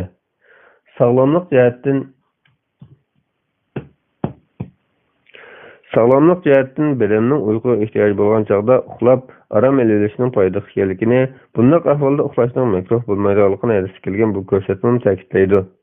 Rabboningmi senda haqqi bor, nafsoningmi senda haqqi bor, ahloningmi senda haqqi bor. Shunga har bir haqqiga o'z haqqini berishing kerak. Buxoriy 1968-hadis. Balki texi bu hadisga ko'ra uyqu ehtiyoji bo'lgan chog'da uxlash ado qilinish vojib bo'lgan bir haqq qatoriga kiradi. Bu mazmunni Hazrat Umar va Suhayb radhiyallohu anhularning tushunishiga qarayli. Abu Yazid al-Madini mundaq rivoyat qiladi. Bir attigini Hazrat Umar radhiyallohu anhu Suhaybning qishiga bordi. Uning atganlikka uxlayotganligini ko'rgan Umar uni uyg'ongan qadar o'ltirib turdi. Suhayb uyg'onib mo'minlarning amri yerda o'ltirsa, Suhayb atgan uxlagan qandoq bo'lgani dedi. Hazrat Umar seni aram oldiradigan uyquni tashlab qo'yishingni yoqtirmagan edim deb javob berdi. Musnaf ibn Abi Shayba 5-nji tom 223-nji bet 25454-nji numar. Asrdan keyin uxlash masalasida hukm o'xshash. Bu chog'da uxlashni cheklaydigan sahih dalil yo'q. Uyquga ehtiyoj bo'lsa, uxlasa bo'ladi. Uxlashning o'zimi niyat joyida bo'lsa, ibodat sunalgan bo'lsa, ko'ngil yuqorqi hukmga texim xotirjam bo'ladi. Bu haqda sahih va aniq bir chekim bo'lmoqqa, ilgirki imomlarimizmi shunday tushungan. Mervan Misr faqih Laysi ibn Said rahmatullohi alayhining Ramazonda asrdan keyin uxlayotganini ko'rganda uningga "Ey Abul Haris ibn Lahiya aqilidan u makhuldan u Rasululloh sallallohu alayhi vasallamdan kimki asrdan keyin uxlab aqlidan ketib qolsa, o'zidan boshqa aytlimga deb rivoyat qilgan tursa, o'zlari asrdan keyin uxlablig'i deganda Imom Lays uningga "Men ibn Lahiya aqilidan qilgan bunday ojiz rivoyatga asosan o'zimga foydali bo'lgan ishni tashlamayman" deb javob bergan. El-Kamil fi Du'afa ar-Rijal Ibn Adi 454-nji bet. Vallahu a'lam. 2016-yili 4-ayning 18-kuni. Fatvalar majmuasi 2-tom 18. Petva. Melhametu Kubra hadisi. 128. bet. Sual. Assalamu alaikum. Ebu Hureyre radıyallahu anhu'da rivayet kılınan Melhametu Kubra hadis deyilgen bir hadis var iken, onunda ahir zamanda yüz berilen uruşlar hakkında bayanlar var iken, bu hadis ve onun kelgen bayanlar hakkında düşünüş bergen bolsunlar. Allah rahmet kılsın. Cevap. Ve aleykümselam ve rahmetullahi ve berekatuh. Barlık hamdü sana Cenab-ı Allah bulsun. Şundakla peygamberimizge, aile tavabatlarga ve onunga taki kıyamet kişilerge dürüst salamlar bulsun. Rabbani bendilerinin hak bilen nahak, iman bilen kupur oturuşki küreşte türlük müşkilat ve sınakları duş kildiğalıqı, bu yolda kimnin çidamlık, kimnin çidamsız ikilikinin ameli meydanda ayırlışının muhakkakı Cenab-ı Hak Subhanahu ve Taala'nın yeryüzüdük yolu koygan kanuniyetlerdendir. Allah özünün ilahi adalet ve pezdi merhamet nurunu bu kanuniyet esasında tecelli kılıp durdu. Bu sebepten hakikat bilen sepsete, iman bilen küpür oturusda küreşler üzülmeydi. Ta ki kıyametki kadar iki taraf oturusda canlar küreşler yüz berip durdu. Akıbatı bolsa, hak üstü öğrenmegen, subatlık bilen turgallar galba kılıdı. Abdullah ibn Ömer radiyallahu anhuma rivayet kıldı ki, Resulullah sallallahu aleyhi ve sellem mundaq degen. Atның peşanisiga ta kıyamet kişilik yaxşılık tutilgendir. Sayyin Bukhari 2849 hadis, Muslim 1871 hadis. Allah Taala'nın İslam ümmetiga ata qilgan ne'matlar qatorida shundoq bir ne'mat borki, İslam ümmetining beshiga har qancha ig'ir kulfatlar, qattiq sinoqlar kelib, bu ummat tugishib ketgan bo'ldi deb qolgan ahvollardami, ummat o'zini bir silkib o'tib, o'rnidan dasturib, qaytadan kuchga keladi. Mazkur qoida har davrda kuchli bo'lib, buningga binoan deymizki, islom ummati bugunmi beshiga kelayotgan kulfatlardan o'xshashla Allohning va'dasi va tavfiq bilan cho'qim qutulib ketadi. Faqat musulmonlar mazkur ne'matni qadrlashni bilib, o'zini o'zgartirishga urinadigan Allohning g'alaba mash'ilini musulmonlarning quloq tutishida shak yo'q. Ishonimizki, bu xil islohot yo'lini tutishlar ummat ichida hech qachon yo'qolmaydi. Chunki Alloh taolo o'z va'dasi bo'yicha bu dinni qo'llashga kepil bo'lgan.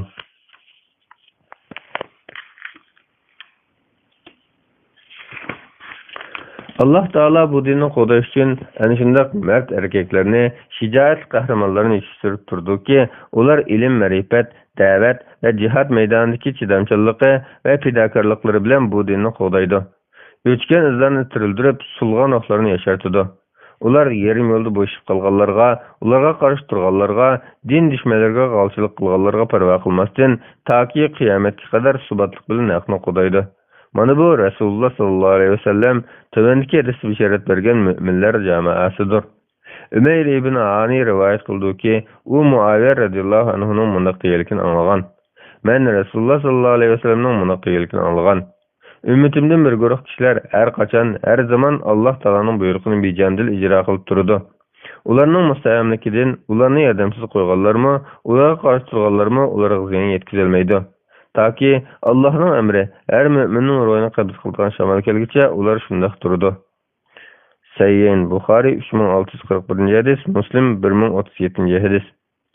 Musulmonlarning xristianlar bilan bo'lgan munosabati bir qator hadislarga kelgandek, ba'zi urush, ba'zi sulhi, yana ba'zida vaqtli urush to'xtatishdan iborat bo'ladi.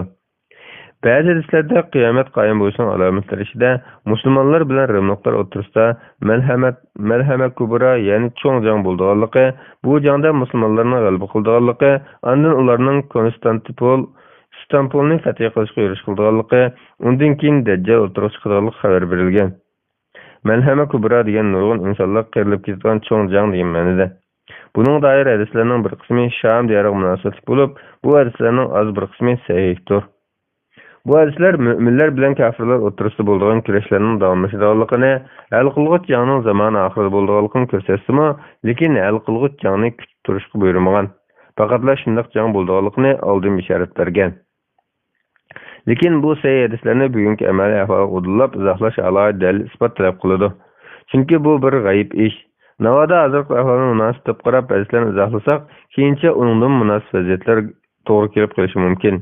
Ma'lumki Sham diyori Sykes-Picot kelishimdan keyin Suriya, Falastin, Iordaniya va Livan qatorliq davlatlarga bo'lib o'tilgan.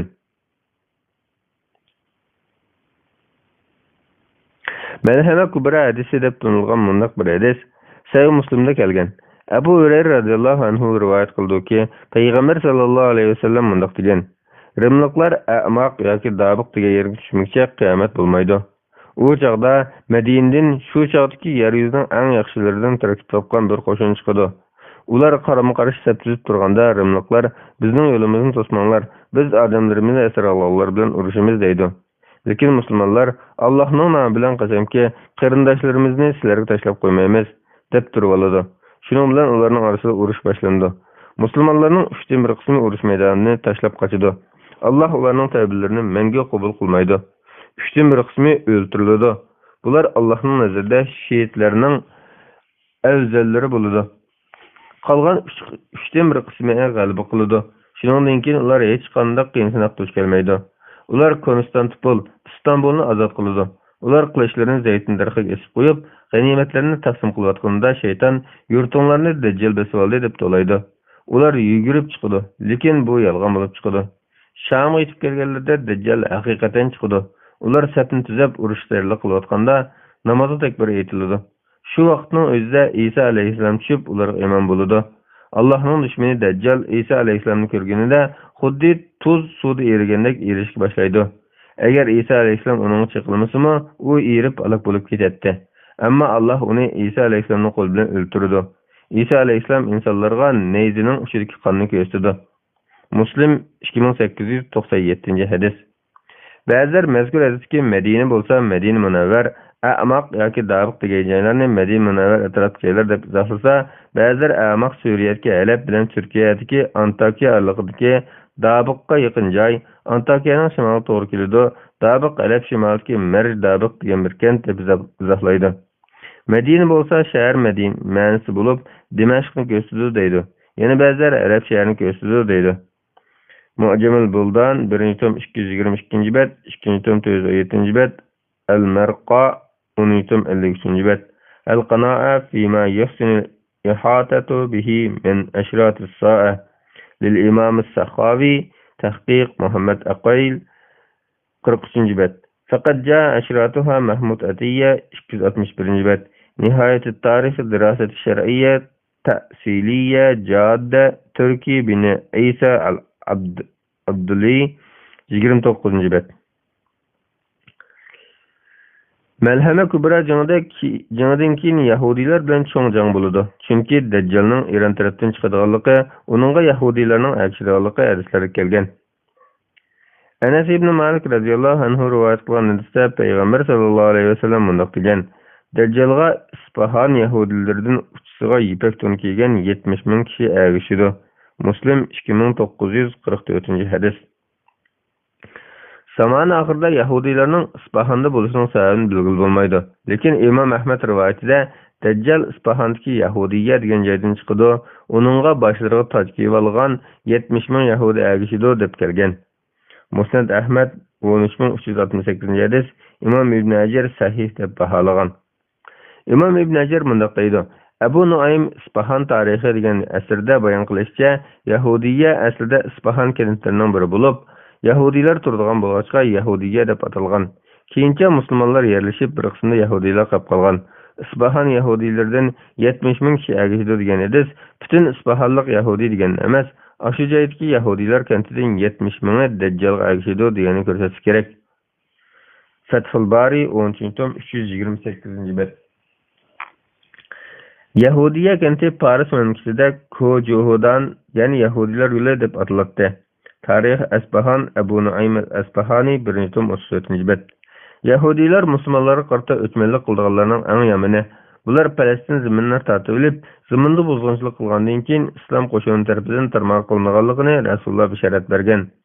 Abu Hurayra radhiyallohu anhu rivoyat qildiki, Rasululloh sallallohu alayhi vasallam mundaq degan: Sizlar Yahudilar bilan urushgan, hatto orqasiga Yahudi yushunilgan tosh, ey musulmon, orqamda yushunilgan Yahudi bor, uni o'ltirgin deydigan vaqt yetib kelmasdan burun qiyomat qoyim bo'lmaydi. Sahih Buxoriy 2926-hadis, Muslim 2922-hadis. Mazkur hadisdan shunday ma'no chiqadiki, shu chaqlardagi toshmo islom bilan kufr, do'st bilan dushman o'rtasida kurashning haqiqatini tunaydi. Halbuki günümüzdeki bazı kişiler bu haqiqatni tushunolmay, tushunsimi din dushmanlarini do'st tutmoqda. Ularni ariq-tiriq qilishdak, kufroniy yo'lni bozorga silishmoqda. Allah'ның amanatını muhafaza qilish o'rniga birovlarning manfaati uchun xizmat qilishni, o'z manfaati oldida Allohning va dinning musulmonlarning o'z ustiga burishini unutib dunyolik manfaatlarga dumishmoqda. Hatto ba'zida buni amalga oshirish uchun qismanlar dinni vasita qilib turib, o'z manfaati uchun dinni suiiste'mol qilmoqda. Albatta bularning Allohning huzurida toshchilikmi, angit qushining bir tal peychilikmi qimmati bo'lmaydi. Yahudilarning manbalarida zamona oxiridagi cho'ng bir jang tilga olindi. Bu Kan'ancha bargoh tig'i degan ma'noda Armagedon deb atildi. Bu tog' Falastinda. Armagedon aqidasi xristianlardan bor. Lekin yahudilar mazkur qo'mondonni Davud alayhissalom naslidan bo'lgan bir podshoh, bu podshohga yahudilar ergishib musulmonlar bilan xristianlarni yo'qotib, jami xaloyiqni bo'ysundirib Isroil davlatini qurdi deb qarasa, xristianlar mazkur qo'mondonni Isa alayhissalom deb qaraydi. Ular Isa alayhissalom tushib musulmonlar bilan yahudilarni, shundoqla xristian diniga kirmaganlarni yo'qotdi deb qaraydi. Bu jihatdan musulmonlardagi malhama kubra aqidasi bilan yahudilardagi xristianlardagi Armagedon aqidasi o'rtasida ismidimi, mazmundimi farq borligi ma'lum. Konstantinopol, Istanbul fath qilingandan keyin Romiya, hozir Rimning fath qilinganligi ba'zi asarlarda bishorat berilgan. Abdullah ibn Amr ibn As radhiyallohu anhuma mundaq rivoyat qiladi. Biz Payg'ambar sallallohu alayhi vasallamning yanında uning so'zlarini yozayotgan edik. Biraylan Konstantinopol burun fath qilinadi, Romiyami deb so'raganda Payg'ambar sallallohu alayhi vasallam oldi bilan Iroqning shahri Konstantinopol fath qilinadi deb javob berdi. Musnad Ahmad 6645-hadis, İmam Zahabi, Şeyh Ahmad Shakir va Albani sahih deb baholagan. Yana ba'zilar ojiz deb qaragan. Ahvol Rasululloh sallallohu alayhi vasallam mushahidasi bayon qilgan bo'yicha bo'lgan. İstanbul Sultan Muhammad Fatih tarafidan avval fath qilingan. Shuningdek bu hadis Rim yoki Italiyaning emas, balki butun Yevropaning fath qilinganligidan ishorat bo'lsa kerak. Darvaqa yuqori hadislar islom ummatiga umid bag'ishlaydi. Cenab-ı Allah İslam ümmetiga kuch-quvvat, izzat ato qilgay. Amin. Yuqorqi hadislardan zamoni oxirida xristianlar bilan hal qilg'uch cho'ng bir jang bo'lganligi, musulmonlar g'alaba qilganligi, İstanbul qayta fath qilinganligi, yahudilar bilan cho'ng jang bo'lganligi va Dajjal o'ldirilganligi bayon qilingan. Yana ba'zi hadislarda İstanbul takbir va tahlil bilan ikkinchi qatim fath qilinganligi bayon qilingan. Yana ba'zi hadislarda Yevropaliklar o'zlari orasidagi musulmon bo'lganlar bilan urushganligi bayon qilingan. Biroq bular asosan g'aybiy xabarlar bo'lganligi uchun ularning jarayon tartibi, ba'zi bir tafsiloti va uni amaliy ahvolini udulash masalalarida kesib bir narsamak bir qadar mushkuldir. Ba'zilar ummatning boshiga kelgan kunlarni tushunishga ojiz kelsa, zamona oxirgi munosabatli ba'zi hadislarni xohlash izohlash urinadi. Biroq bu turli hadislarni tahlil qilish va amaliyotga ketib izohlashda muhaqqiq olimlarning izohatlari va bayonlariga murojaat qilmasdan aldirab ketilsa yoki oshirib o'tilsa ta'siri yomon bo'ladi. Albatta, bu vaqtda kelgan hadislarning sahihlari bilan ojiz va to'qilmalarni, shundoqla sanadi sahih turuqliq biror mazmunni aniq ifodalanganlari bilan mazmuni aniq bo'lsa-mu, sanadi sahih bo'lmaganlarni ayirish eng aqalliy talab. Bo'libmi biz hadislarga tashqi ko'rinishidan qaraydigan bo'lsak, bayon qilingan ahvollar bir-biriga o'xshamaydi. Ziddik tuyuladi. Masalan, ba'zi hadislarda musulmonlar ojizlab ilgirkidek g'ayribanlikqa qaytadi. Fitnalar qorong'u kechining zulmatlarida qammini qoplaydi. Dinni tushungan kishi bir tal cho'g'ni siqimdab turgan kishidek bo'ladi. Islom tuguni bir-birlab yeshilib ketadi. Deyilsa, yana ba'zi hadislarda ummat kuch-quvvatining qaytib kelganligi, İtaliyaning fath qilinganligi va dinning hamma joylarga yetib borganligi tilga olinadi. Bu shuni ko'rsatadiki, bu hadislar musulmonlarning ahvolining ba'zilar o'ylagandek yuqoridan tövanga qarab mang'an bo'lmasdan, goh tövanga, goh yuqori qarab mang'anligini ifodalaydi. Islom ummatining boshiga kelgan kunlar haqidagi turli hadislarni tushunishda tövandagi Huzayfa radhiyallohu anhuning hadisini tushunish asos bo'lishi kerak. Abu İdris al-Xavlani rivoyat qildiki, u Huzayfa ibn al-Yaman radhiyallohu anhuning mundaq deyilgan anglagan. Kishilar Rasululloh sallallohu alayhi vasallamning yaxshilik haqida so'raydi. Men bo'lsam yomonlik haqida so'raydim. Chunki men bu yomonlikning beshimga kelib qolishdan qo'rqatdim. Men, ey Rasululloh, biz jahiliyat va yomonlik ichida yashaydik. Alloh bizni bu yaxshilik muyassar qildi. Bu yaxshilikdan keyin yomonlik bormi deb so'rasam, Rasululloh ha dedi. Men undaqda aşı yomonlikdan keyin yana yaxshilik bormi desam, Rasululloh ha, ammo bu yaxshilikqa istak aralashgan dedi. Men onun üstüki degan nima deb so'rasam, Rasululloh shundoq bir kishilarki, ular mening sunnatim bo'yicha yetaklanmaydi. Ularning ishlarining ba'sini to'g'ri deysan, ba'sini xato deysan dedi. Men undaqda aşı yaxshilikdan keyin yana yomonlik bormi desam, Rasululloh, bir muncha da'vatchilar bor. Ular kishilarni jahannamga chaqirdi. Ularning chaqiriqqa kim agashsa, ular uni jahannamga tashlaydi dedi. Men ey Rasululloh, ularni bizga sifatlab bersa desam, Rasululloh, ular bizlardan bo'lib, bizning tilimizni so'zlaydi dedi. Men agar shularga yo'liqib qolsam, men nimaga buyurlar desam, Rasululloh musulmonlar jamoati va ularning imomi agishsan dedi. Ben agar ularning jamoati imom bo'lmoqchi deb so'rasam, Rasululloh u chaqda barliq firqalardan ayrilib turgan. Gerçi ayrilib turishing daraxt yiltizini tishlab, shu holda o'lib ketishingga to'g'ri kelsimi dedi. Sayyin Buxoriy 3606-hadis, Muslim 1847-hadis. Bu ismi yuqori deganimizdek, musulmonlar uzun zamonlik tarixida Alloh taoloning bekitib etgan qonuniyati bo'yicha ba'zida ojizlik, ba'zi qudratli bosqichlarni beshini kechirganligiga bir xil bo'lmaydiganlik ishorat qilgan. O'tmish tarixmi buni qitimlab isbotlab keldi. Mo'ng'ul va ahli salib istilolaridan keyin islom dunyosining Osman Ertuğrul, Sayfuddin Qutuz, Nuriddin Zanki, Salahiddin Ayyubi qatorliq azmatlar qo'mondonligida qayta bosh ko'tarishi, qudratli davlatlarning qurilishi, ularning adolat va haqiqat bilan dunyo so'rg'aligidagi shalloq tarixlar buning tishki misoli. Bizden talab qilinganimi ba'zi hadislarni birer to'pqa to'g'rilab izohlash bo'lmasdan, g'olib va mag'lubiyat ishlarida Allohning butkul insoniyatga butkul o'rtoq qonuniyati. Musulmonlarning mag'lubiyatdan keyin qayta g'alib qozonish uchun jikorinib bo'lgan ilohiy ko'rsatmalar bo'yicha ish qilishdir. Vallohu a'lam. 2016-yili 2-oyning 21-kuni. Fatvalar majmuasi 2-tom 138-bet 19-fatva. Allah'ның bizning ibodatimizga ehtiyoji bormi? Savol. Assalomu alaykum hurmatli ustoz. Yaqindan buyon kallamga bir savol kelib olib, material axtaribmi qanoatlanib javob erishilmadim. Shu vajdan o'zlaridan so'rab baxshini loyiq ko'rdim. Allah Sura Baqaraning 30-oyatida o'z vaqtida Parvardigoring farishtalarga men yer yuzida xalifa, ya'ni o'rinbosar yarataman dedi debdi. Şeyh İbn Baz rahmetullah bu yerdeki halife deganimiz ziminde Allah'ın şeriatı ve dini yürgüzdüğün, tevhidki çakırdığın, Allah ihlas kıldığın ve iman keltirdiğin deb tasvir qıptı. Yani bir ayette Allah mundaq debdi. Men cin ve insanlarını fakat bana kulluk kılış üçün yarattım. Yani bazı materyallarda Allah Taala insanlarını ziminni güllendiriş için yaratgan degende qarashim bar ekan. Yuqorqilarni xuloslagan vaqtda Allohning bizni yaratish maqsadi o'ziga ibodat qildirish va biz orqali ziminni gullantirish hamda ziminda tavhid paydo qilishi bo'ldi ekan. So'ramoqchi bo'lganim shuki, Allohning bizni yaratish maqsadi yuqori deyilgandek bo'lsa, undaqda Allohning bizning ibodatimizga ziminni gullantirishimizga nima ehtiyoj bor? Alloh har qanday narsadan bejatdir. Alloh ilmlarini ziyoda qilsin. Javob: Va alaykum assalom va rahmatullohi va barakatuh. Barliq hamd sana Cenab-ı Allah'a bolsun. Şundaqla Peygamberimizge, ayet avabatlarga ve onunğa taki kıyametkiş ergeçkenlerge durut salamlar bolsun. Sualınız hakikaten metafizikilik meselelerge ait çoğun suallarının biri. Dervaqa insan nima için yaratılgan degan bu sualning mahiyet cevabı tırtılığında nurgun meseleler el bulup gidiyor.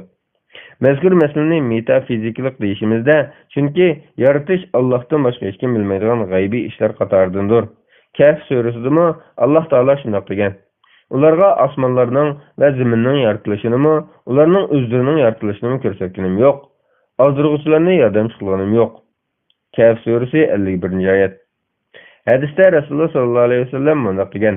Allah bo'lsa azalda yolg'iz, yakkigani edi. Allohdan boshqa hech narsa uning bilan mavjud emas edi. Yaratish boshlangandan keyin arshi suv ustida edi. Ondan Lavhul Mahfuzga kainatdagi hamma narsaning taqdirini yozib, osmon zaminni yaratgan. Buxoriy 3191-hadis. Demak, Alloh taolo jahondagi hamma narsani yaratishni iroda qilgan. Jahondagi hamma narsa keyin paydo bo'lgan. Insonni shundaqla barliq mahsulotlarni yaratishda hikmat bor albatta. Tövendeki oyatlarda inson va koinotdagi har bir shayning bekor yaratib qolmoqligi aniq bayon qilingan. Biz osmon zaminni va ularning orasidagi narsalarni o'ynab yaratganimiz yo'q. Agar biz ichib-push qilmoqchi bo'lsak, qishimizdagi narsalar bilan qilatdik. Anbiya surasi 16-17-oyatlar. Bizni sizlar o'zinglarni bekor yaratdi, o'zinglarni dargohimizga qaytarilmaydi deb o'ylamsizlar? Mo'minun surasi 115-oyat. Osmon zaminni va ularning orasidagi narsalarni bekor yaratmadik. U kafirlarning gumonidir. Kafirlarga do'zaxdan voy. Sad surasi 27-oyat. Koinotga nazar soladigan bo'lsak, uningdagi mahluqotlarning soni biz bilib bo'la olmaydigan darajada ko'p. Millionlagan yulduzlarni o'z ichiga olgan jahon Alloh taolo qudratini ko'rsatdi. Undaq bo'lgan ekan, insonni yaratishmi shu yaratquchi kamoliy qudrat egasi Allohni tunish va uningga bo'ysunish uchundir. Chunki jahondagi mahluqotlarmi insonning Allohni tunishiga yordam bo'ladigan, Allohning qudratlik, yekigan zot ekanligini isbotlaydigan dalillardir. İnsan bu dalillar ustida fikr yurgizib, o'zidagi va jahondagi shaylarning aloyligi, intizomi, qonuniyati va go'zalligini tafakkur va mulohaza qilganida yaratuvchining ulug'ligini biladi. Bilsa, uningga ibodat qilishning muhimligini va zarurligini to'nqiydi. Yana bir tarafdan dunyo inson uchun sinov maydonidir. İmtihon tugasa mukofot yoki jazo bordir. Dunyo va boshqa shaylarning yaratilishidagi ikkinchi hikmat ana shu. Undaq bo'lgan ekan, inson Rabbiga ibodat qilishda tirishishi, egasi bilan uchrashishga tayyorlik ko'rishi lozim. Shundagina abadiy saodatga erishadi. Endi savaldagi asosiy nuqtaga kelsak, Allohning bizni yaratishdan nima ehtiyoji bor? Allohning qilganlaridan savol-so'roq qilinmaydi. Ulardan savol-so'roq qilinadi. Anbiya surasi 20-oyat. degan oyatni obdan ta'liq qilgan bo'lsak, mazkur savol Allohning mahluqotlariga to'liq o'xshab qilishdan kelib chiqadiganligini bilib bo'ldi. İnsan maxluq, u bir tomchi ma'nidan ofarid qilingan. Jahondagi nurg'un narsalar uning manfaati uchun qilib yaratilgan yaralmishlardir, mavjudlardir. Bundaq ekan, insonning o'zini ana shunday arzimas shaydan yaratib, aql idrok ato qilib yaratgan egasiga iqtidorning yetishicha shukr sano etish, yaratuvchining qonuniyatiga va qonuniga bo'ysunish majburiyati bor bo'ladi. Ushbu majburiyatni bo'lsa, faqat Allohga ibodat qilish orqali vujudga chiqarish mumkin. Bundaq ekan, ibodatga Allohning emas, bandaning ehtiyoji bor. Alloh insonni yaratishni behuda yaratgan emas. İnsan yaratilgan ekan, uning koinotda bor bo'lib turishi behudalik bilan natijalansa bo'lmaydi. Bundaq bo'lishning o'zi Allohning hikmati va janobiga munosib emasdir. Alloh bo'lsa hech shayga muhtoj emasdir, ammo banda ehtiyojlidir. Alloh har shaydan behojat va ustun bo'lganligi, banda muhtojlik va ojizlik egasi bo'lganligi uchun Alloh uningdan nima uchun bundaq qilding deb so'raydi. Alloh bir narsani yaxshi ko'rsa yoki iroda qilsa yoki yaratsa, bu ehtiyojdan bo'lgan bo'lishi kerak emas. Alloh bundan pokdir. Balki Alloh shuni iroda qilganligi, yaxshi ko'rganligi, xohlaganini qilganligi, maxluqlarga o'zining qudratini, rahmatini ko'rsatib qo'yishni ixtiyor qilganligi uchundir. Ya'ni Alloh subhanahu va taoloning ishlari uchun irodasi, ilmi va sifatlardan boshqa illat yoki sabab ko'rsatilmaydi. Ammo maxluqlarning ishlarining illati surishti qilinadi. Albatta, Alloh taolo biror hukm kitgan yoki biror ishni farz qilgan bo'lsa, olimlar ba'zi oyat hadislariga tayinib turib, uningdagi hikmatni bayon qilishga tirishadi. Masalan, Alloh taolo oyni vaqt va ajni kitish va boshqa manfaatlar uchun yaratgan degandek. Demak, o'tirib qo'yilgan bu savol Xoliqni maxluq o'xshatib qo'yishdan kelib chiqqan. Allohning insonlarni ibodat uchun yaratishida ilohiy hikmatlar bor. Buni ojiz aqlimiz bilan bilib bo'la olmaymiz. Biroq shu narsa aniqki, Allohning ibodat uchun yaratdim degani, mening sening ibodatingga muhtojligim bor edi deganlik bo'lmasdan, aksiya bu Allohning bandaga marhamat qilib, uning qanday yashashi va nima uchun yashash kerakligini bildirib qo'yishidir. Shuning uchun ibodat degan nima, ish amal qilganda qanday ibodatga aylandi degan masalalar har insonda to'g'ri shaklda aydin bo'lishi lozim. Demak, Allohning insonning hayotdagi g'oyasini o'zi ixcham, ammo ma'nosi chunqur bir oyat yig'ish orqali bildirib qo'yishining o'zila inson uchun bir rahmatdir. Shuning bilan bir vaqtda Alloh taoloning ibodatning barliq tafsilotlarini payg'ambarlar orqali bildirishi va hikmat taqozosi yusidan bir qator amallarni shariat qilib bekitishmi bir rahmatdir. Yana shuningdek ibodatning jannatga abadiy saodat bilan mukofotlanishi bir rahmatdir. Allohning Rahman va Rahim sifatlari shunga o'xshagan ishlari bilan texnik aniq qo'llanadi. Ibodat va shariat haqida cho'nqur o'ylaganimizda insonning ibodat va xolis amal orqali oladigan savobi, erishadigan foydasi va ajrlarining hammasining Allohga qaytmay bandaga qaytishining o'z navbatida Allohning bandalarining ibodatiga aslo ehtiyoji yo'qligini ko'rsatadi. Vallohu a'lam. 2015-yil 5-oyning 27-kuni. Bismillah velhamdülillah ve salatu ve selamu ala Resulillah amma ba'd. Assalamu alaikum ve rahmetullahi ve berekatuh. Muhterem qarindoshlar, biz Doktor Abdulaziz Rahmatulloh ustozning fatvolar majmuasini o'qib, 2-tom 20-fatvoga kelgan. Arada bir uzukchilik ko'p qoldi, 2-3 kun. Buning uchun uzr aytamiz. Hozir o'qishni davomlashtiramiz. 20-fatvo Ramazon oylarida vafot bo'lganlar jannatga kiramdi. Savol: Assalomu alaykum ustoz. Bir kishining Ramazon oylarida vafot bo'lgan kishi jannatga kiradi degan hadisni o'qiganman, deganini anglagandim. Shundoq hadis bormi? Undaqda namoz o'qimaydigan, ro'za tutmaydiganlarmi shunday xosiyatlarga vafot bo'lsa jannatga kiramdi? Javob: Va alaykum assalom va rahmatullohi va barakatuh. Barliq hamdusuna Janob Alloh bo'lsin. Shunaqla payg'ambarimizga, oila tavobatlarga va uningga toki qiyomatgacha erishganlarga durust salomlar bo'lsin. Ramazon oyida vafot bo'lgan kishiga alohida marhamat yoki mag'firat qilinib jannatga kirganligi haqida sayidis yo'q. Lekin oxirgi amal yaxshi amal ibodat bilan oxirlashgan, toat ibodat qilayotgan holatda vafot bo'lgan kishi haqida hadislar kelgan. Zayd ibn Vahb rivoyat qildiki, Abdullah ibn Mas'ud radhiyallohu anhu bunday degan: Rost so'zligichi ham rost söz yetkazilgichi zot bo'lgan Rasululloh sallallohu alayhi vasallam bizga bunday so'zlab bergan: Her biringlar anasının balayatqısida 40 gün ceblindi. Andın yani şunçilik günde uyulqan buludu. Andın yani şunçilik günde bir tişlem göç buludu. Andın Allah bir peresine vatip, bunu 4 nersin bitişki buyuruydu. Onun emeli, rızkı, ecli ve baxtlik baxtsizliki. Andın onunla ruh bölündü. Şuna sizlerden bir kişi ehli cennetin emelini kılıp, cennet girişke faqatla bir gez kalganda, aynı çağda bitken pütük qalib kelib ahli dozaqning amalini qilib dozaqqa kirdi. Bir kishi ahli dozaqning amalini qilib kelib etib dozaqqa kirishga faqat bir gazli qolganda ayni chog'da kutgan putga g'olib kelib ahli jannatning amalini qilib jannatga kirdi. Sahih Buxoriy 3208 hadis, Muslim 2643 hadis. Yana bir hadis bundaq kelgan: Kimki Allohning roziligini ko'zlab, bir Allohdan boshqa haq ma'bud yo'q deb, shu so'z bilan hayotini oqlashtirsa jannatga kirdi. Kimki Allah'ın razılığını gözlep bir gün roza tutup aşırı roza bilan hayatını aklaştırsa cennetke kirdi. Kimki Allah'ın razılığını gözlep bir sadiqa berip aşırı sadiqa bilan hayatını aklaştırsa cennetke kirdi. Musnad Ahmad 20372 hadis, Albani sahih degan. Sahih targ'ib va tarhib 1-tom 985 bet. Demek bu hadisler roza tutgan altida dunyodan ketishning, ya'ni dunyodagi amallari ta'tibat bilan ayog'lashganning fazilatini ko'rsatdi. Abu Hurayra radhiyallohu anhu rivoyat qildiki, Rasululloh sallallohu alayhi vasallam bunday degan: Ramazon oyi kirsa, osmonning eshiklari ochilib, jahannamning eshiklari taqiladi, shaytonlar bog'lanadi. Buxoriy 1899 hadis. Yana bir rivoyatda Abu Hurayra radhiyallohu anhu rivoyat qildiki, Rasululloh sallallohu alayhi vasallam bunday degan: Ramazon kelsa jannatning eshiklari ochiladi. Sahih Buxoriy 1898 hadis, Muslim 1079 hadis. Sahih Muslimning yana bir rivoyatida rahmatning eshiklari deb kelgan. Bu sahih hadislardan osmonning, jannatning va rahmatning eshiklarining Ramazon oyida vafot bo'lgan yoki yaxshi amallarni qilgan kishilar uchun ochilganligi, Ramazon oyida mag'firat, afv qilish ko'p bo'lganligi ko'rinib turdi. Bunun asasen roza tutup yaxshi amallarni qilib Ramazonda tugab ketganlarga qarata xushbol olsa bo'ladi. Uning ustiga Ramazon oyi mag'firat oyi bo'lg'achqa, roza tutgan, taat ibodatlarni qilgan musulmonning Ramazon oyi Janob Allohning fazl marhamatiga nail bo'lishi umid qilinadi. Vallohu a'lam. 2011-yil 8-oyning 10-kuni. Bismillah, alhamdulillah, wassalatu wassalamu ala rasulillah, amma ba'd. Assalomu alaykum va rahmatullohi va barakatuh.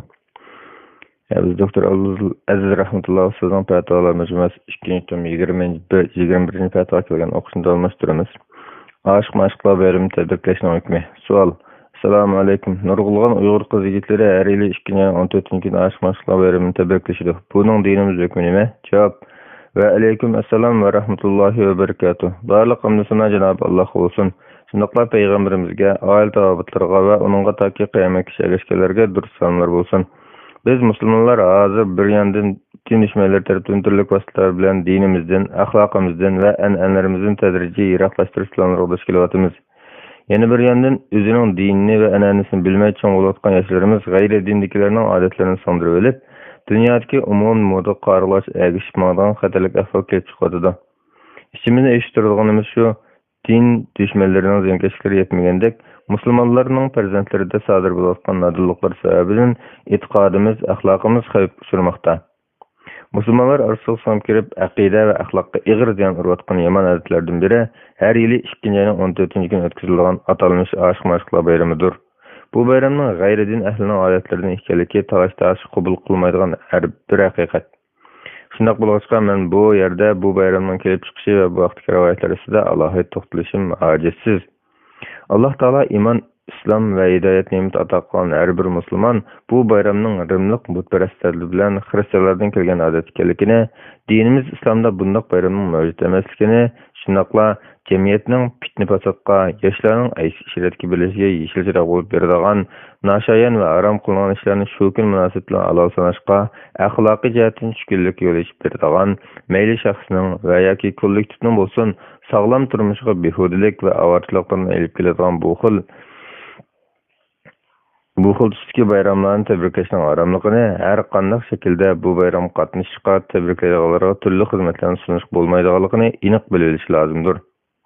Chunki islomda belgilangan bayram faqat 2 hayit bo'lib, jahiliyat bayramlarining o'rniga Alloh taolo bu 2 hayitni almashtirib bergan. Anas radhiyallohu anhu mundaq deydi: Payg'ambar sallallohu alayhi vasallam Madinaga kelganda Madina ahlining o'yin tomosha qilgan 2 kuni bor edi. Payg'ambar sallallohu alayhi vasallam bu 2si nima kun deb so'ragan edi. Ular biz jahiliyat davrida mush 2 kunda o'yin tomosha qildik dedi. Payg'ambar sallallohu alayhi vasallam Alloh sizlarga bu 2 kunning o'rniga bulardan yaxshiroq bo'lgan 2 hayit kunini almashtirib berdi dedi. Abu Davud 1134-hadis. Shundaqla bu atalmish oshiq mashqlar bayramini tabriklash, u kunda alohida kiyinib tomoshaga hozirlanish va shu kun uchun birovga atab alohida so'g' salom ilish va taqdim qilish qidirilganning hammasi kofirlarning an'analarini cho'ng bilish va ularga o'xshatib olishdan iborat. Alloh taolo mundaq deydi: Ro'shan dalillar kelgandan keyin ayrilib ketishgan va ixtilof qilishganlardek bo'lmanglar. Ana shular cho'ng azobga duchor bo'ladi. Ali Imron surasi 105-oyat. Ibn Umar radhiyallohu anhudan rivoyat qilinadiki, payg'ambar sallallohu alayhi vasallam mundaq degan: Kimki boshqa qavmga o'xshab olsa, u shulardan bo'ladi. Abu Davud 429-hadis, Albani hasan deb baholgan. Bu bayramni tabriklashning o'zi Allohning dini va uning shariatini ko'zga ilmoqlik, mo'minlarning yo'lini tutmay kofirlarga o'zini yaqin tutishdan iborat sog'lom aqida taqozzosiga zid keladigan qilmish bo'lib qolmasdan, balki yana kofirlarga omroqlikni keltirib chiqardi. Alloh taolo mundaq deydi: Ey mo'minlar, Yahudi va Nasralarni do'st tutmanglar. Ular o'zaro do'stlardir. Sizlardan kimki ularni do'st tutadi ekan, u shulardandir. Alloh zolim qavmni haqiqatan hidoyat qilmaydi. Maida surasi 51-oyat. Bu yerda shuni bilishimiz kerakki, bu bayramni tabriklash aqidani ziyilgandan sirt axloqni buzadi. Gunoh ma'siyatlarni ochiq-oshkor qilishga olib boradi. Bu jihatdan bu bayramni tabriklash gunohi texmi ig'irlashidi. Bu bayram kofirlarga xos bayram bo'lg'achqa, bu bayramni tabriklash yot qiz-o'g'il munosabatiga chekish emas, balki shar'iy nikoh bilan er-xotin bo'lganlarning bu munosabatda bir-biriga sovg'a taqdim qilishi o'xshashli cheklanadi.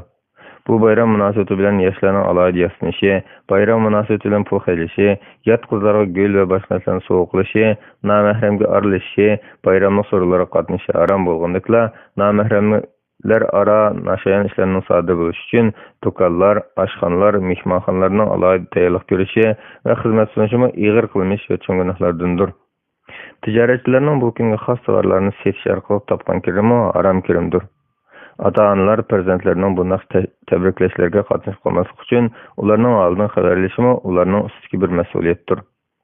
Yoshlarmi bu bayramning hukmini bilgandan keyin og'ayn birodarlarni buningdan ogohlantirishi vojibdir. Janobi Alloh qiz yigitlarimizga sog'lom aqida, musulmoncha kimlik, Uyg'ur an'anasiga haqiqiy varislik qilish loyihasini qo'lga keltirguchi izzat va sharaf, g'urur va iffat hamda sharmaya ato qilg'ay. Amin. Vallohu a'lam. 2014-yili 2-oyning 12-kuni.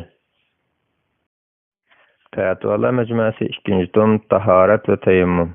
22-fatvo. Kiralug'ni yuvish 7 qatim yuvg'anga hisobmi? Savol. Assalomu alaykum. Fiqh kitoblarida chepilib qo'ygan narsani 7 qatim yuvish to'g'riliq gaplar uchraydi ekan. Bu itning yalab qo'yganini bildirimdi, purg'inimi, tekkinimi? Itni tutib qolsak, it kiyimimizga yoki bedanimizga surkilib qolsa, qanday ahvolda kiyim va oyoqni 7 qatim yuvish kerak bo'ladi? Kiralug'ga selib bir yuvsak, bu 7 qatimning o'rnini olamdi. Qo'l yuvsak, qanday qilganda 7 qatim yuvilgan bo'ladi? Javob: Va alaykum assalom va rahmatullohi va barakatuh. Barlıq hamd sana Cenab-ı Allah'a bulsun. Şunaqla Peygamberimizge, ayet avabatlarga ve onunğa taki kıyamet geçkenlerge dursanlar bulsun. İhtiyarlıgan şölgiyi yuqqanğa çepilgan deyimiz. Kitqa münasebet suyuqlıqlar töneklerini özü kalıdı. Şölgiyi, təri, manqısı, göz yeşi, poq sürüki ve aşırıp koygan suyuqlıqlar. Amma itning tüki köpçülük alimlarının karşıda pakizdir. Bunun asasen tük quruq bolsa yoki pakiz suda öl bolgan bolsa, tutib qolsak yoki kiyim-kechak ve başqa narsalar kiyib ketsa hech gap bo'lmaydi. Shafiy mazhabda tüki mehnat. Bunun asasen öl bedeni bir narsa kiyib ketsa mehnat bo'lib ketadi. Mecmuul Fatva 20 tom 617 bet. İtning şölge yuqqan yoki ihtiyalab qo'ygan kiyim mehnat bo'lib ketadigan bo'lg'achqa, ko'pchilik olimlarning nazarida kiyimning mehnat bo'lgan yerini 7 qatim yuvish kerak. Shunaqla itning burnidagi suyuqlikni yoki suydagi yoki po'qib qolgan ahvoldami 7 qatim yuvib tozalash kerak. Abu Hurayra radhiyallohu anhu rivoyat qildiki, Rasululloh sollallohu alayhi vasallam bunday degan: "Qachonlarga it chepilib qo'ysa, uni 7 qatim yuvinglar." Sayyin Buxoriy 172-hadis, Muslim 279-hadis. Yana bir rivayette deslipki bir qıtım topu bilen, yana bazı rivayetlerde 7. qıtım topu bilen, yana bazı rivayetlerde 8. qıtımda topu bilen yuyunlar deb har xil kelgan. Muslim 279-280 hadisler. Yana 7 qıtım yuyğanda 1. qıtımda yoki yana bir qaşda 8. qıtımda topu bilen yoki topunun o'rnida turadigan so'pon o'xshash narsalar yuyiladi. Olimlarning yana bir qaşda ichilgini boshqa nijosatlarga o'xshash 3 qıtım yuyasi bo'ladi.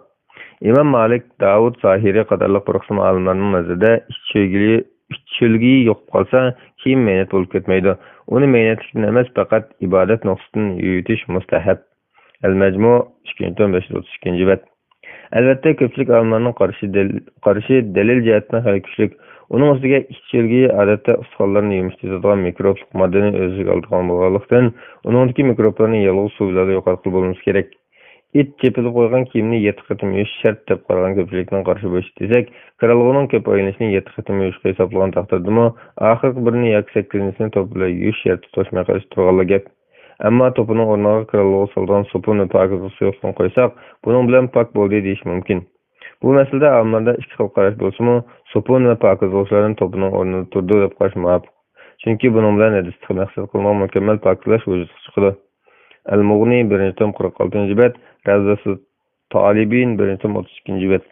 Amma 7 qatimni shart qilmagan yoki bir qatimni to'p bilan deb shart qilmagan, nijosatning tozalanishini shart deb qaragan asl qonunning qarshida bunday kiyimlar kralg'u yuvish bilan pak bo'lib ketadi albatta. Bir qatim yuvish, suv chilab yoki ustiga suv qo'yib bo'lgandan keyin siqib o'tish bilan bo'ladi. Siqishni shart qilmay, ustiga suv quyish yoki suv chilash bilan kifoyalangan olimlarmi bor. Badayat Sanai 1 tom 66 bet, Al-Mughni 1 tom 48 bet, Az-Zakhira 1 tom 190 bet. Oyoq va shunga o'xshash siqqili bo'lmaydigan, ammo nijosatni singdirib oladigan narsalar bo'lsa, Imom Abu Yusuf rahmatullohi alayhi qatorliq olimlarning qarshida 3 qatim yuvib, har qatimda bir quritish kerak. Bu turlik narsalarni siqish qiyin bo'lg'achqa, quritish siqishning o'rnida turadi. Imom Muhammad rahmatullohi alayhi qatorliq olimlar siqqili bo'lmag'achqa qat'iy pokizlik bo'lmaydi deydi. Badayat Sanai 1 tom 88 bet, Mughni al-Muhtaj 1 tom 86 bet, Al-Mughni 1 tom 36 bet, Ballaghatus Salik 1 tom 23 bet. Albatta, mayli 3 qatim deyli, mayli 7 qatim yoki 8 qatim deyli, shuncha qatim yuvgandan keyin nijosat tozalansa shundoq. Ammo yuvgandan keyin yana nijosat qolsa qaytarish lozim. Kralg'ida yuvgandimi shundoq bo'ladi albatta. Yana bir nokta, ichilgi qatorliqlar kiyim, qacha, badan, bisat va undan boshqa ishlatilgan har qanday narsa yo'qsa, tozalamoqchi bo'lsak, shu nijosatni yo'qgan joyini yuvasi bo'ladi. Hamma yerni yuvish kerak emas. Xulosa, chepilgan kiyimlarni kralg'ida sopun va pokizlik yo'qlik bilan yuvsa pak bo'ladi. Vallohu a'lam. 2016-yil 5-oyning 4-kuni. Fatvalar majmuasi 2 tom 23 fatva. Sovuq havoda junublikdan paklanish. Savol: Assalomu alaykum. Men oliy maktab o'quvchisi, o'g'il. Kichik junub bo'lib qolsam, yatoqda muncha yo'q. Maktabda musulmoncha muncha bo'lmoqchiqa, bu haq cho'ng kichik o'quvchi emisi o'pchi munchada yuyinadi. Paklanish uchun masjidga yoki yiroqroq joyga berib g'usl qilish to'g'ri keladi. Yoz kunlari kiyimlarim bilan suvxonada yuyinatdim. Hozir havo sovuq bo'lmoqqa yaqin uyg'onib qolsam, suvxona o'chirib bo'lib ketadi. Yana bir jihatda men suvxonada yuyinsam, boshqa kafirlarga ta'sir yaxshi bo'lmadi. Ba'zi tuyuqsiz g'usl vojib bo'lib qoladi. Arqa-arqadan dars bor. Shunga bir necha namozning vaqti ketadi. Bu xil ahvolda tayammum qilsam bo'lamdi. Tahorat olishga tamoman bo'ladi. Tayammumdan keyin tahorat olamanmi? Boshqa qiz qarindoshlarimizning yonishi texim ta'sir. Ustoz bizga duo qilib qo'ysalar. Javob: Va alaykum assalom va rahmatullohi va barakatuh. Barliq hamd sana Janob Allohga bo'lsin. Shunaqla payg'ambarimizga, oila tobatlariga va uningga taki qiyomatgacha ergashganlarga durud salomlar bo'lsin. Ma'lumki, tayammum qilganda tayammum qilish niyati bo'lishi, suvni yaqin atrofdan izlab turib boqqan bo'lishi, izlagandan keyin suv topilmagan bo'lishi kerak. Ammo suv topilsa-mu, suv ishlashsiz ziyon qiladigan jarohat yoki kasallik bo'lganda, suv oladigan narsa topilmaganda yoki suvni ilish intayin qiyin bo'lganda, dushmandan, o'g'ridan yoki yovvoyi hayvonlardan qo'rqib suv kelolmay qolganda, qattiq sovuqdan to'g'ib ketganda, yanada suv oladigan yoki qish kunlarida munchiga kiradigan puli bo'lmaganda yoki yanada bor bo'lgan suvni ishlatib etsa, o'zi yoki uloqlari ustiga qo'yilib qolgan bo'lsa, bu ahvollarda tayammum qilsa bo'ladi. Chunki bu ahvollarda suvni baribir ishlatilmaganlikdan bor bo'lgan suv hukm yo'q jihatdan hisobda bo'ladi. Demak, suv bor turib isitish imkoniyati bo'lmasa, havo sovuq bo'lganlikdan og'riq bo'lishni ansirsa, suv bo'lgan taqdirdami yuyinsa boshlarga ayirtib ko'rinib qolgan vaziyat bo'lsa, yuyinmay tayammum qilib namoz o'qisa bo'ladi. Imom Ibn Taymiya rahmatullohi alayhi bunday deydi: "Ihtilom yoki jimodan junub bo'lgan kishi g'usl qilib undan namoz o'qish lozim. Suv yo'qligidan yoki ishlashsiz ziyon o'xshaydiganlikdan g'usl qilolmasa, masalan, kasal kishi g'usl qilmoqchi bo'lsa yoki havo sovuq bo'lib g'usl qilsa bosh og'riqidan yoki zukamdan yoki sovuq tegib ketishdan qo'rqsa, mayli er bo'lsin, mayli ayol bo'lsin, tayammum qilib namoz o'qiydi. Namozni vaqtidan kechiktirsa bo'lmaydi. Bundaq sharoitda ayol kishi g'usl qilolmaymiz deb erini jimo qilishni to'sib turib bo'lmaydi. Balki jimo qilaversa bo'ladi. G'usl qila olsa qiladi, bo'lmasa tayammum qiladi." Majmuul Fatva 20-451 bet. Olimlar suv isitish imkoniyatiga qarab ikkiga ayrilgan. Birinchi, suv isitish imkoniyati bor bo'lgan ahvolda suv isitib bo'lguncha yoki g'usl qilishga ujrat saqlab kutib turib g'usl qilguncha yoki munchiq berib bo'lguncha namoz vaqti chiqib ketgan bo'lsa, olimlar o'tirisida ikki xil qarash mavjud. Biri, yuqorida Imom Ibn Taymiya degandek tayammum qilib namoz o'qiydi. Chunki namoz degan vaqtida o'qilgan ibodat bo'lg'achqa, uni har qanday uzri bilan vaqtidan kechiktirish bo'lmaydi. Yana biri, namoz vaqti chiqib ketsa-mu, suv isitib g'usl qilib namoz o'qiydi. Chunki u suv topgan kishidir. Ikkinchi, suv isitish imkoniyati yo'q bo'lgan ahvolda sovuq suvni ishlasa ziyon uchrashidan ansirsa, buningdami olimlar o'rtasida ikki xil qarash mavjud. Biri, yuqorida Imom Ibn Taymiya degandek tayammum qilib namoz o'qiydi. Tahorat ola oladigan bo'lsa-mu, tahorat olish kerak emas. Chunki tayammum g'uslning o'rnida turadi. Tayammum cho'ng va kichik tahoratsizlikni ko'tarishda yetarli. Yana biri tahorat ola oladigan, lekin g'usl qila olmaydigan bo'lsa, tahorat elib ondan tayammum qilish kerak. Chunki Alloh taolo Allohdan taqdirlarni yetish qo'rqinglar degan. Yuqoridek sovuqdan to'ngib ketgan ahvolda tahorat olmasam tayammum qilsa yetarli degan qarash kuchlik. Islom dinimiz qulaylik dindir. Hazrat Amr ibn As radhiyallohu anhu bunday deydi: "Men zatu salasil vaqtida sovuq bir kishida ihtilom bo'lib qoldim. G'usl qilsam o'lib ketishimdan ansirab tayammum qilib hamrohlarimga imom bo'lib namoz namozni o'qidim. Bu ish payg'ambar sollallohu alayhi vasallamga aytganda mendan: "Ey Amr, sen junub holatda hamrohlarimga imom bo'lib namoz o'qidingmi?" deb so'radi. Men g'usl qilishga to'saqqa bo'lgan sababini deb berdim. Alloh taoloning o'zinglarni o'ltirmanglar. Alloh cho'qim sizlarga rahim shafqat qiluvchidir. Nisa surasi 29 deganligini anglagan edim dedim. Payg'ambar sollallohu alayhi vasallam so'zimni anglab kulib ketdi va bir narsa demadi. Musnad Ahmad 7845 hadis, Abu Davud 334 hadis, Imom Navaviy va Albani qatorliqlar sahih degan. Imom Buxoriy Sahihda bu voqelikni qisqartib muallaq rivoyat qilgan. Bu hadisda tahorat elib ondan tayammum qilganligi rivoyat qilinmagan. Yuqorida qiyin sharoitlarga duch kelgan o'g'il qiz qarindoshlarimiz to'naklarga diqqat qilish lozim. Birinchi, musulmon yatakdoshlar bilan hamkorlashib birer ig'iz munchiga parda yoki ishki bekitib yolg'iz g'usl qila oladigan sharoit hozirlash. Qaynoq suv saqlab qo'ygan chaydonga o'xshagan narsalarni setib olib foydalanish. Ikkinchi, kiyimdagi ma'ni yo'l bo'lsa, yutish qurib qolgan bo'lsa, o'litish yetarli, ammo avratdagi shaltoqlarni istinjoga foydalanadi. Uchinchi, fursat topilgan amon g'usl qilib o'tish. To'rtinchi, g'usl qilishga yetmaydigan, ammo tahorat qilish yetadigan issiq suv bo'lgan ahvolda uning bilan istinjo qilib kiyimini tozalatish. Eshib qolsa tahorat elitib, undan tayammum qilish. Beshinchi, yuqoridagi ahvolda tayammum qilib o'qigan namozlarni keyin g'usl qiladigan chog'da qayta o'qimaydi. Oltinchi, tayammum qilish usuli tuproqqa alqan bilan 2 qitim urib, birinchi qitimda yuzini, ikkinchi qitimda qo'lini jeynak silaydi. Ba'zi fiqhlarning qarashida tuproq 2 qitim emas, 1 qitim ursimi, qo'lni jeynak emas, beg'ishcha silsin bo'ladi. Tayammum qilganda tuproqni to'sadigan uzuk, palaga o'xshagan narsalarni elitish kerak. Tayammum qilishga boshlaganda bismillah deyish, alqanni kirib turib tuproqqa urish, urgandan keyin yuzini bulg'atmaslik uchun qo'lini qiqitish, barmoqlarning arasini aralab silash, ondan boshlash, tartib bo'yicha boshda yuzini, undan keyin qo'lini silash, tayammum harakatlarining araliqini uzib qo'ymay orqadan qilish mustahab. Cenab-ı Allah taqvodorlik qilgan qarindoshlarımizga fazl marhamati bilan chiqish yo'li qulaylik ato qilgay. Vallohu a'lam. 2012-yil 12-oyning 30-kuni.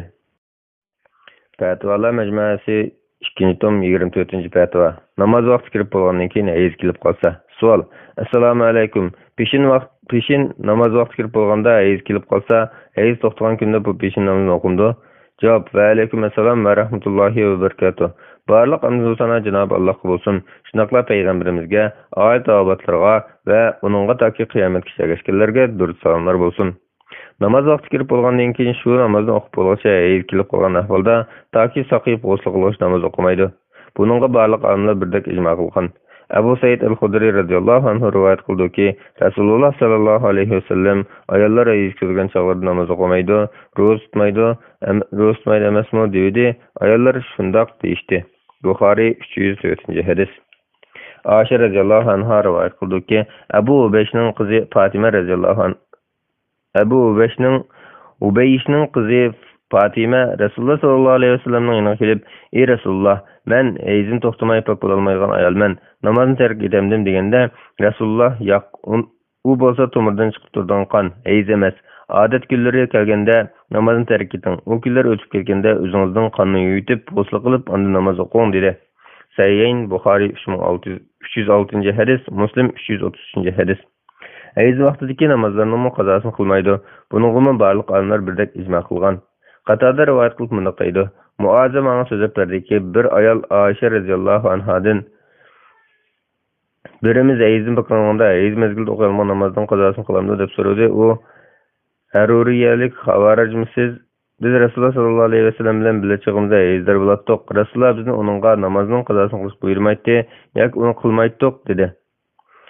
Bu Kufaga yaqin bir joyga Arura degan yerga nisbat berilish bo'lib, xavarishlar eng dastlabda shu yerda to'plangan. Ulardan bir toifa ayiz kunlarda o'qilmay qolgan namozlarning qazosini qildi deb qaraydi. Bu ijmo xilofdir. Umdatul Qori 3-tom 300-bet. Hadis Buxoriy 321-hadis, Muslim 335-numaralı. Vaqt kirib bo'lganda ayiz ko'rib qolgan shu namozning qazosini keyincha ayizdan saqib g'usl qilganini qilamdi yoki qilmam degan olimlarning qarashlari o'xshash emas. İbrahim Naxai ve bazı Hanbali alimlar bu namazın qazosini qiladi. Chunki u ayol pok holatida bu namozning vaqti kirib bo'lgan. Ayiz degan namoz vojib bo'lishini to'sadi, lekin vojibni saqit qilinmaydi. Namoz vaqtining bir qismini pok holatida tutib olgan bo'lgach, namoz vojib bo'lib ketgan bo'ladi. Agar shu pok holatida namozni ado qilgan bo'lsa edi, farz ado bo'lgan bo'ladi deb qaraydi. Hanafi mazhab olimlari namozning vaqti kirib bo'lgandan keyin ayiz ko'rsa, u namozning qazosini qilmaydi deb qaraydi. Chunki namozning vaqti chiqib ketmaganlar bo'lsa, u namoz texigarning qarz bo'lib ketmagan bo'ladi. Faqatla ayiz sababidan to'sib ado qilolmay qolgan bo'ladi. Imom Zufar bilan Maliki mazhab olimlari ayiz ko'rgandan keyin namoz vaqtidan qolgan qismini namoz o'qiydigan vaqt bo'lsa, u namozning qazosini qilmaydi. Unchalik vaqt qolmagan bo'lsa, qazosini qiladi deb qaraydi. Imom Shafiy namoz vaqti kirib namozni o'qiydigan vaqt o'tgandan keyin ayiz ko'rgan bo'lsa, saqaygandan keyin qazosini qiladi deb qaraydi. Al-Mabsut As-Sarxasi 2-tom 14-bet, Al-Kafi Ibn Abdulbar 1-tom 63-bet. Bu masala namoz dastlabki vaqtida farz bo'lamdi yoki oxirgi vaqtidami degan qoidaga munosib bo'lib, bu qoidani qarash o'xshash bo'lmagan. Xulosa aytgan bo'lsak, bu masalada olimlarning qarashlari o'xshash emas. Imom Shafiy bilan Ahmad qazosini qildi deb qaraydi. Imom Abu Hanifa bilan Malik qilmaydi deb qaraydi. Qazosini qilmaydi degan qarash dalil jihatdan kuchli bo'lib, bu qarashni Imom Ibn Taymiya munofiq tarjih qilgan. Dalil jihatdan kuchli Imom Abu Hanifa bilan Malikning qarashidir. U ayolning bir narsa qilishi kerak bo'lmaydi. Chunki qazosini qilish degan yangi bir buyruq bilan bo'ladi. Bu masalada qazosini qilish kerak deydigan ayrim bir buyruq yo'q. Yana taxi u ayolning namozni vaqticha kechiktirishi joiz kechiktirishdir. Undaq bo'lgan ekan u ayol bo'shanlik qilmagan bo'ladi. Al-Fatva al-Kubra 2-tom 282-bet. Bunun çelişki yana bir mesele, bir namazdan vaqt çıkıp ketip bulğaça heyizden pok bulgan ahvalda köpçülük alimlarning qaraşı boyunca kun berishdan burun saqaygan bolsa, peşin bilan asrni o'qiydi. Taң ishdan burun saqaygan bolsa, sham bilan xuftanni o'qiydi. Al-Mughni 1-tom 238-bet. Bu qarash sahabalardan Abdurrahman ibn Avf, ibn Abbas radhiyallohu anhulardan rivoyat qilingan bo'lib, bu rivoyatlarning sanadida sal ojizlik bor. Musnaf ibn Abi Shayba 2-tom 122-bet, 7205-7207 numaralar. Al-Awsat ibn al-Munzir 2-tom 243-bet, Talxis al-Habir 1-tom 192-bet. Abu Hanifa rahmetullah aleyhinin nazarida g'usl qilib ulgursa saqaygan chog'dagi shu bir namozni o'qiydi. G'usl qilishni kechiktirgan bo'lsa, namoz vaqti chiqib ketsa, g'usl qilib qazosini qiladi. G'usl qilib ulgurmagan ahvolda namoz vaqti chiqib ketsa, qazosini qilmaydi. Muxtasar ixtiloful ulama 1-tom 262-bet. Bu qarash ham Muaz ibn Jabal radhiyallohu anhudan rivoyat qilingan. Al-Badrul Munir 3-tom 303-bet. Vallohu alam.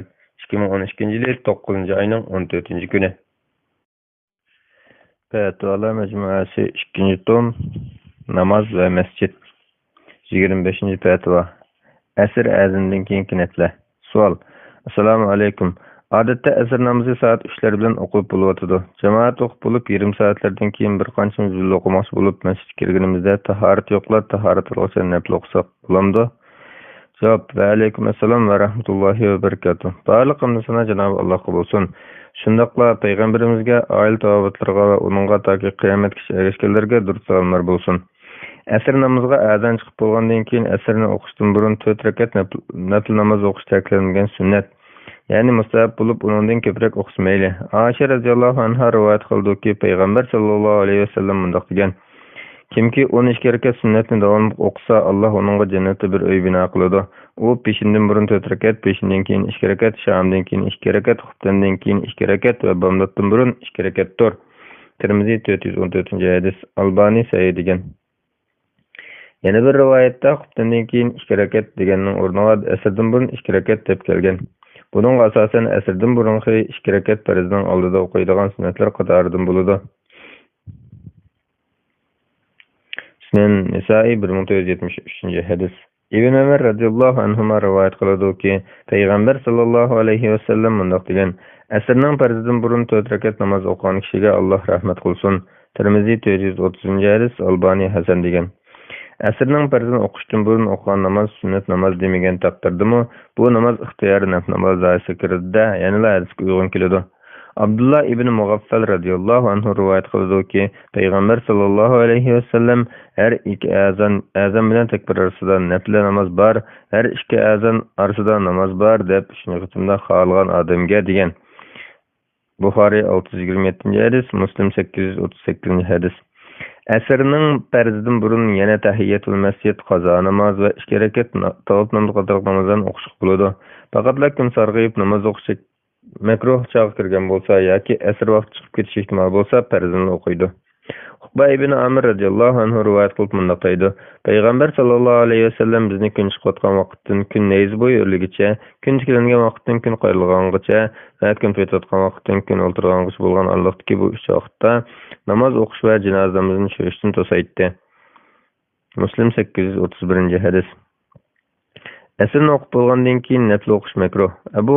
Abul Aliya rivoyat qildiki, Ibn Abbas radhiyallohu anhu bunday degan: Mening oldimda rostchilik va diyonatga ishonch bo'lgan zotlardan bir nechasi, nazarimda ularning eng ishonchli Umardir. Rasululloh sallallohu alayhi vasallamning bomdoddan keyin kun ko'tarilgisi bo'lgan orliqda, asrdan keyin kun payqash bo'lgan orliqda namoz o'qishdan to'sqinligiga guvohlik bergan. Buxoriy 581-hadis. Asrdan keyin nafl o'qish haqida kelgan cheklama asrning azandan keyin o'qishni emas, asrning farzidan keyin o'qishga qaratilgan. Chunki Sahih Muslim rivoyatida Abu Said Xudri radhiyallohu anhu bunday degan: Rasululloh sallallohu alayhi vasallam bunday degan: Asr namozidan keyin kun patqishlik namoz o'qish yo'q, bomdod namozidan keyin kun ko'tarilgishlik namoz o'qish yo'q. Muslim 581-hadis. İmam İbn Qudama bunday deydi: Asrdan keyin namoz o'qishdan to'sish farzni ado qilishga tegishli bo'lib, garchi boshqa o'qib bo'lgan bo'lsa-mu, farzni tek o'qimagan kishiga nisbatan nafl o'qish mubah qilingan. Kimki asrni o'qigan bo'lsa, garchi uningdan boshqa bir kim tek o'qib bo'lmagan bo'lsa-mu, u nafl o'qish bo'lmaydi. Bu vaqtda asrdan keyin namoz o'qishni cheklaydigan olimlar o'tirsida qarash o'xshamasligi bo'liqdir. El-Mughni 1-929 bet. Vallahu alem. 2016 yılı 1. ayının 5. günü.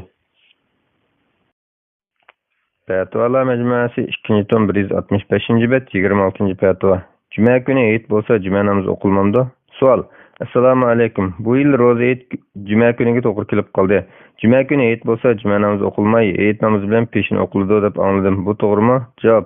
Ve aleyküm assalam ve rahmetullahi ve berekatuh. Barliq hamd sana Cenab-ı Allah'a bolsun. Şundaqla peygamberimizge, aile tavabatlarga ve onunga taki kıyamet kişilerge durust salamlar bolsun. Eid günü cumaga to'g'ri kelib qolsa, jamoatning Eid namozini o'qiganligi juma namozining farzligiga ta'sir ko'rsatmaydi. Balki odatda juma farz bo'lgan har bir sog'lom er kishi Eid namozini o'qigan bo'lsa-mu, juma namozini o'qish farz. Bu ko'pchilik olimlarning qarashi bo'lib, bularning ba'zilari mahallasiz juma yoki Eid namozi o'qilmaydigan qishloq oilari Eid namoziga kelgan bo'lsa, ular xohlasa jumaga saqlab turib juma o'qiydi. Xohlasa mahallasiga qaytib ketib juma keladi. Xohlasa kelmay mahallasi peshin o'qiydi deb qaraydi. Al-Mudawwana 1-153 bet, El-Hidaya 1-85 bet, Reddul Muhtar 1-166 bet, El-Mecmu 4-112 bet, Bidayatul Mujtahid 1-159 bet, El-Mughni 2-105 betlerge. İmam Muhammed bilen İmam Ebu Yusuf, İmam Ebu Hanife rahmetullah aleyhi mundaq qilgan rivoyat qilgan. Eid namazı bilen cuma namazı bir kun kelib qolsa, birincisi Eid namazı sünnetdir, ikincisi cuma namazı farzdir. İkisinin hiçbiri terk kılınmaydı. Her ikisi de ülü kıraat kılınırdı. Cami Sagir 1-113 bet. İmam Şafii rahmetullahi aleyhi mundaq deydi. Eid günü bolgan takdirde cuma bilen Eid namazı okulduğan yurt bolsa, yurt ahalisinin cumaga çakırılgan turup özürsiz halda cumani terk kılışı caiz bolmaydı. Kurban Eid mi okşaş.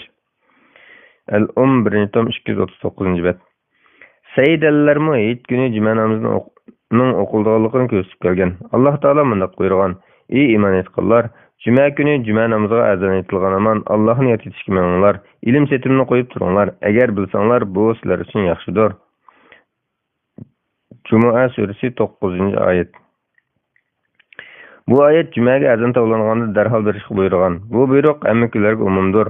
Bu umumlikni xaslashtiradigan keskin dalil bo'lmasa, Eid kuniga udul kelgan cuma kunini istisno qilayotgili, Eid kuni jumaganidan saqit bo'ladi degil bo'lmaydi.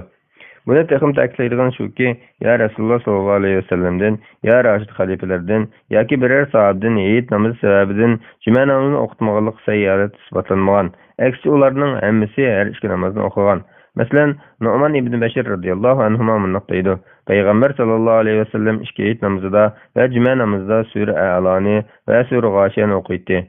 Eid bilan cuma bir kun kelib qolsa-mu, u ikki surani her ikkili namazda o'qiydi. Muslim 878 hadis.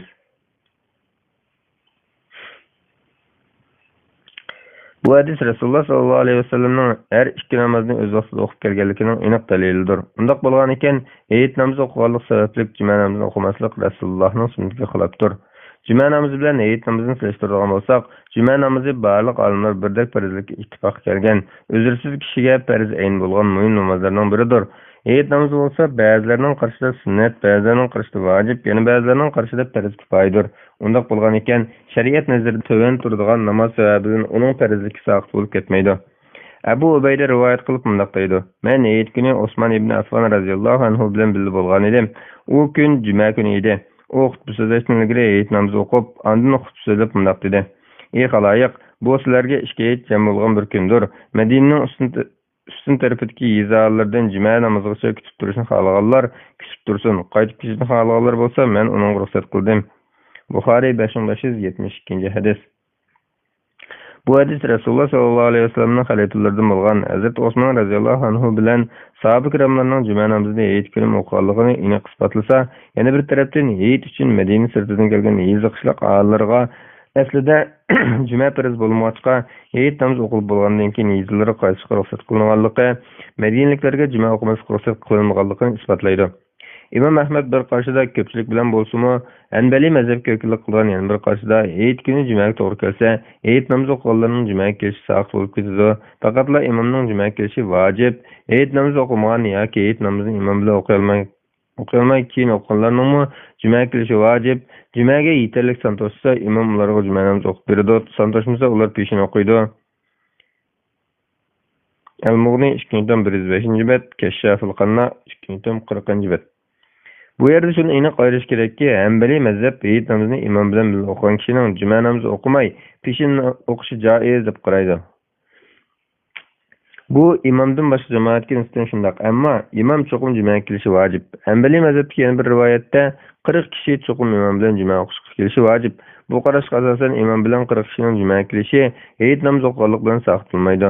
Ya'ni imom bilan 41 kishidan boshqalarning jumaga kelishi vojib emas degan mazmun chiqadi.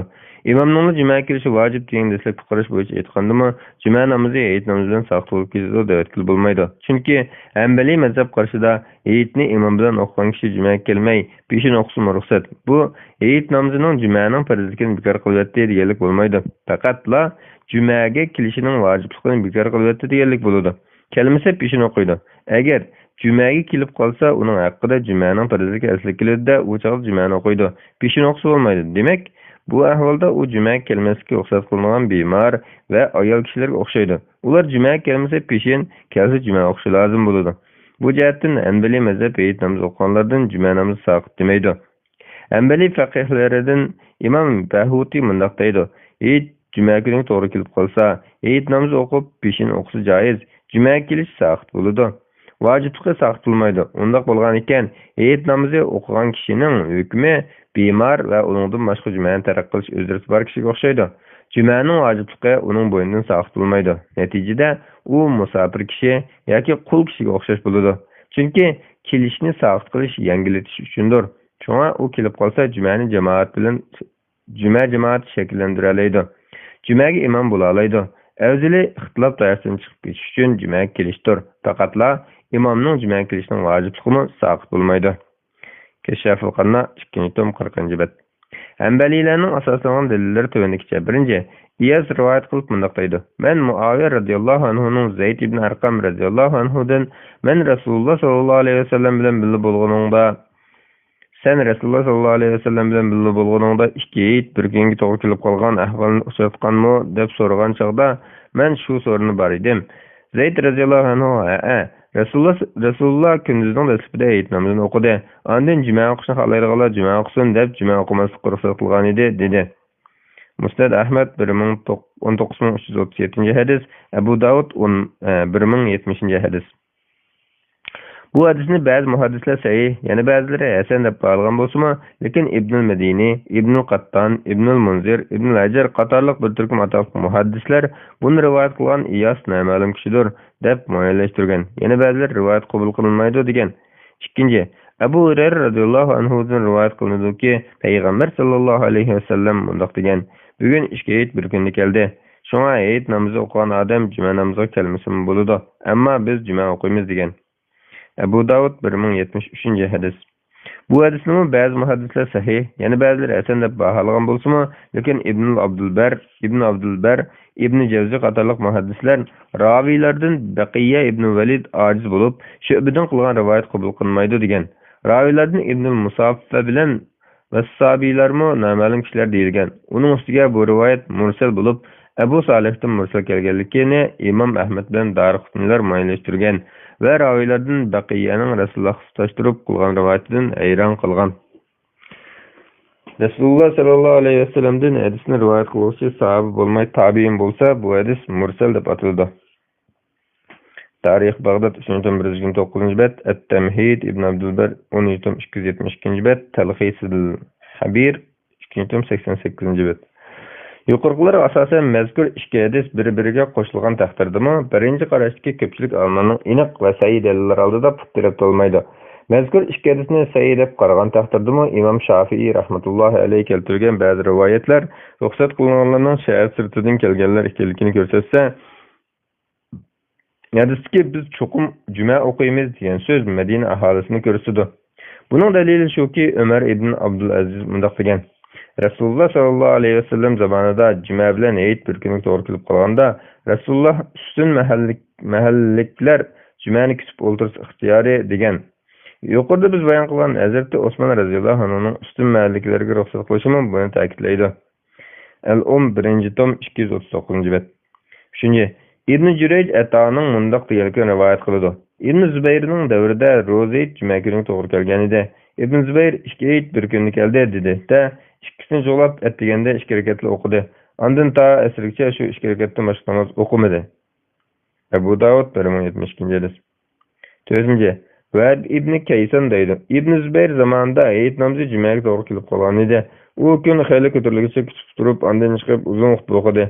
Andın çıkıp 2 rekat namaz okudu. O gün cemaatke cüme okup vermedi. Ben bu vakanı İbn Abbas radıyallahu anh'u söylep versem o del sünnetini kuttu dedi. Sünen Nisai 1794. hadis. İmam Şevkani qatarlıqlar bu iki rivayet senedini sey dep bağlagan bolsa-mı, lekin mundaq ta'liq qilgan.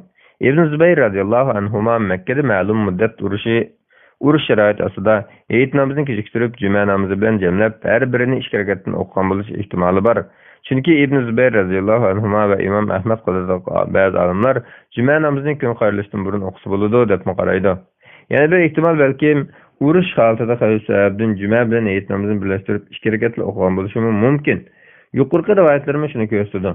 Yana yuqorqi rivoyatlarda o'rniga peshin o'qidi degan mazmunning yo'qligini shuni ta'kidlaydi.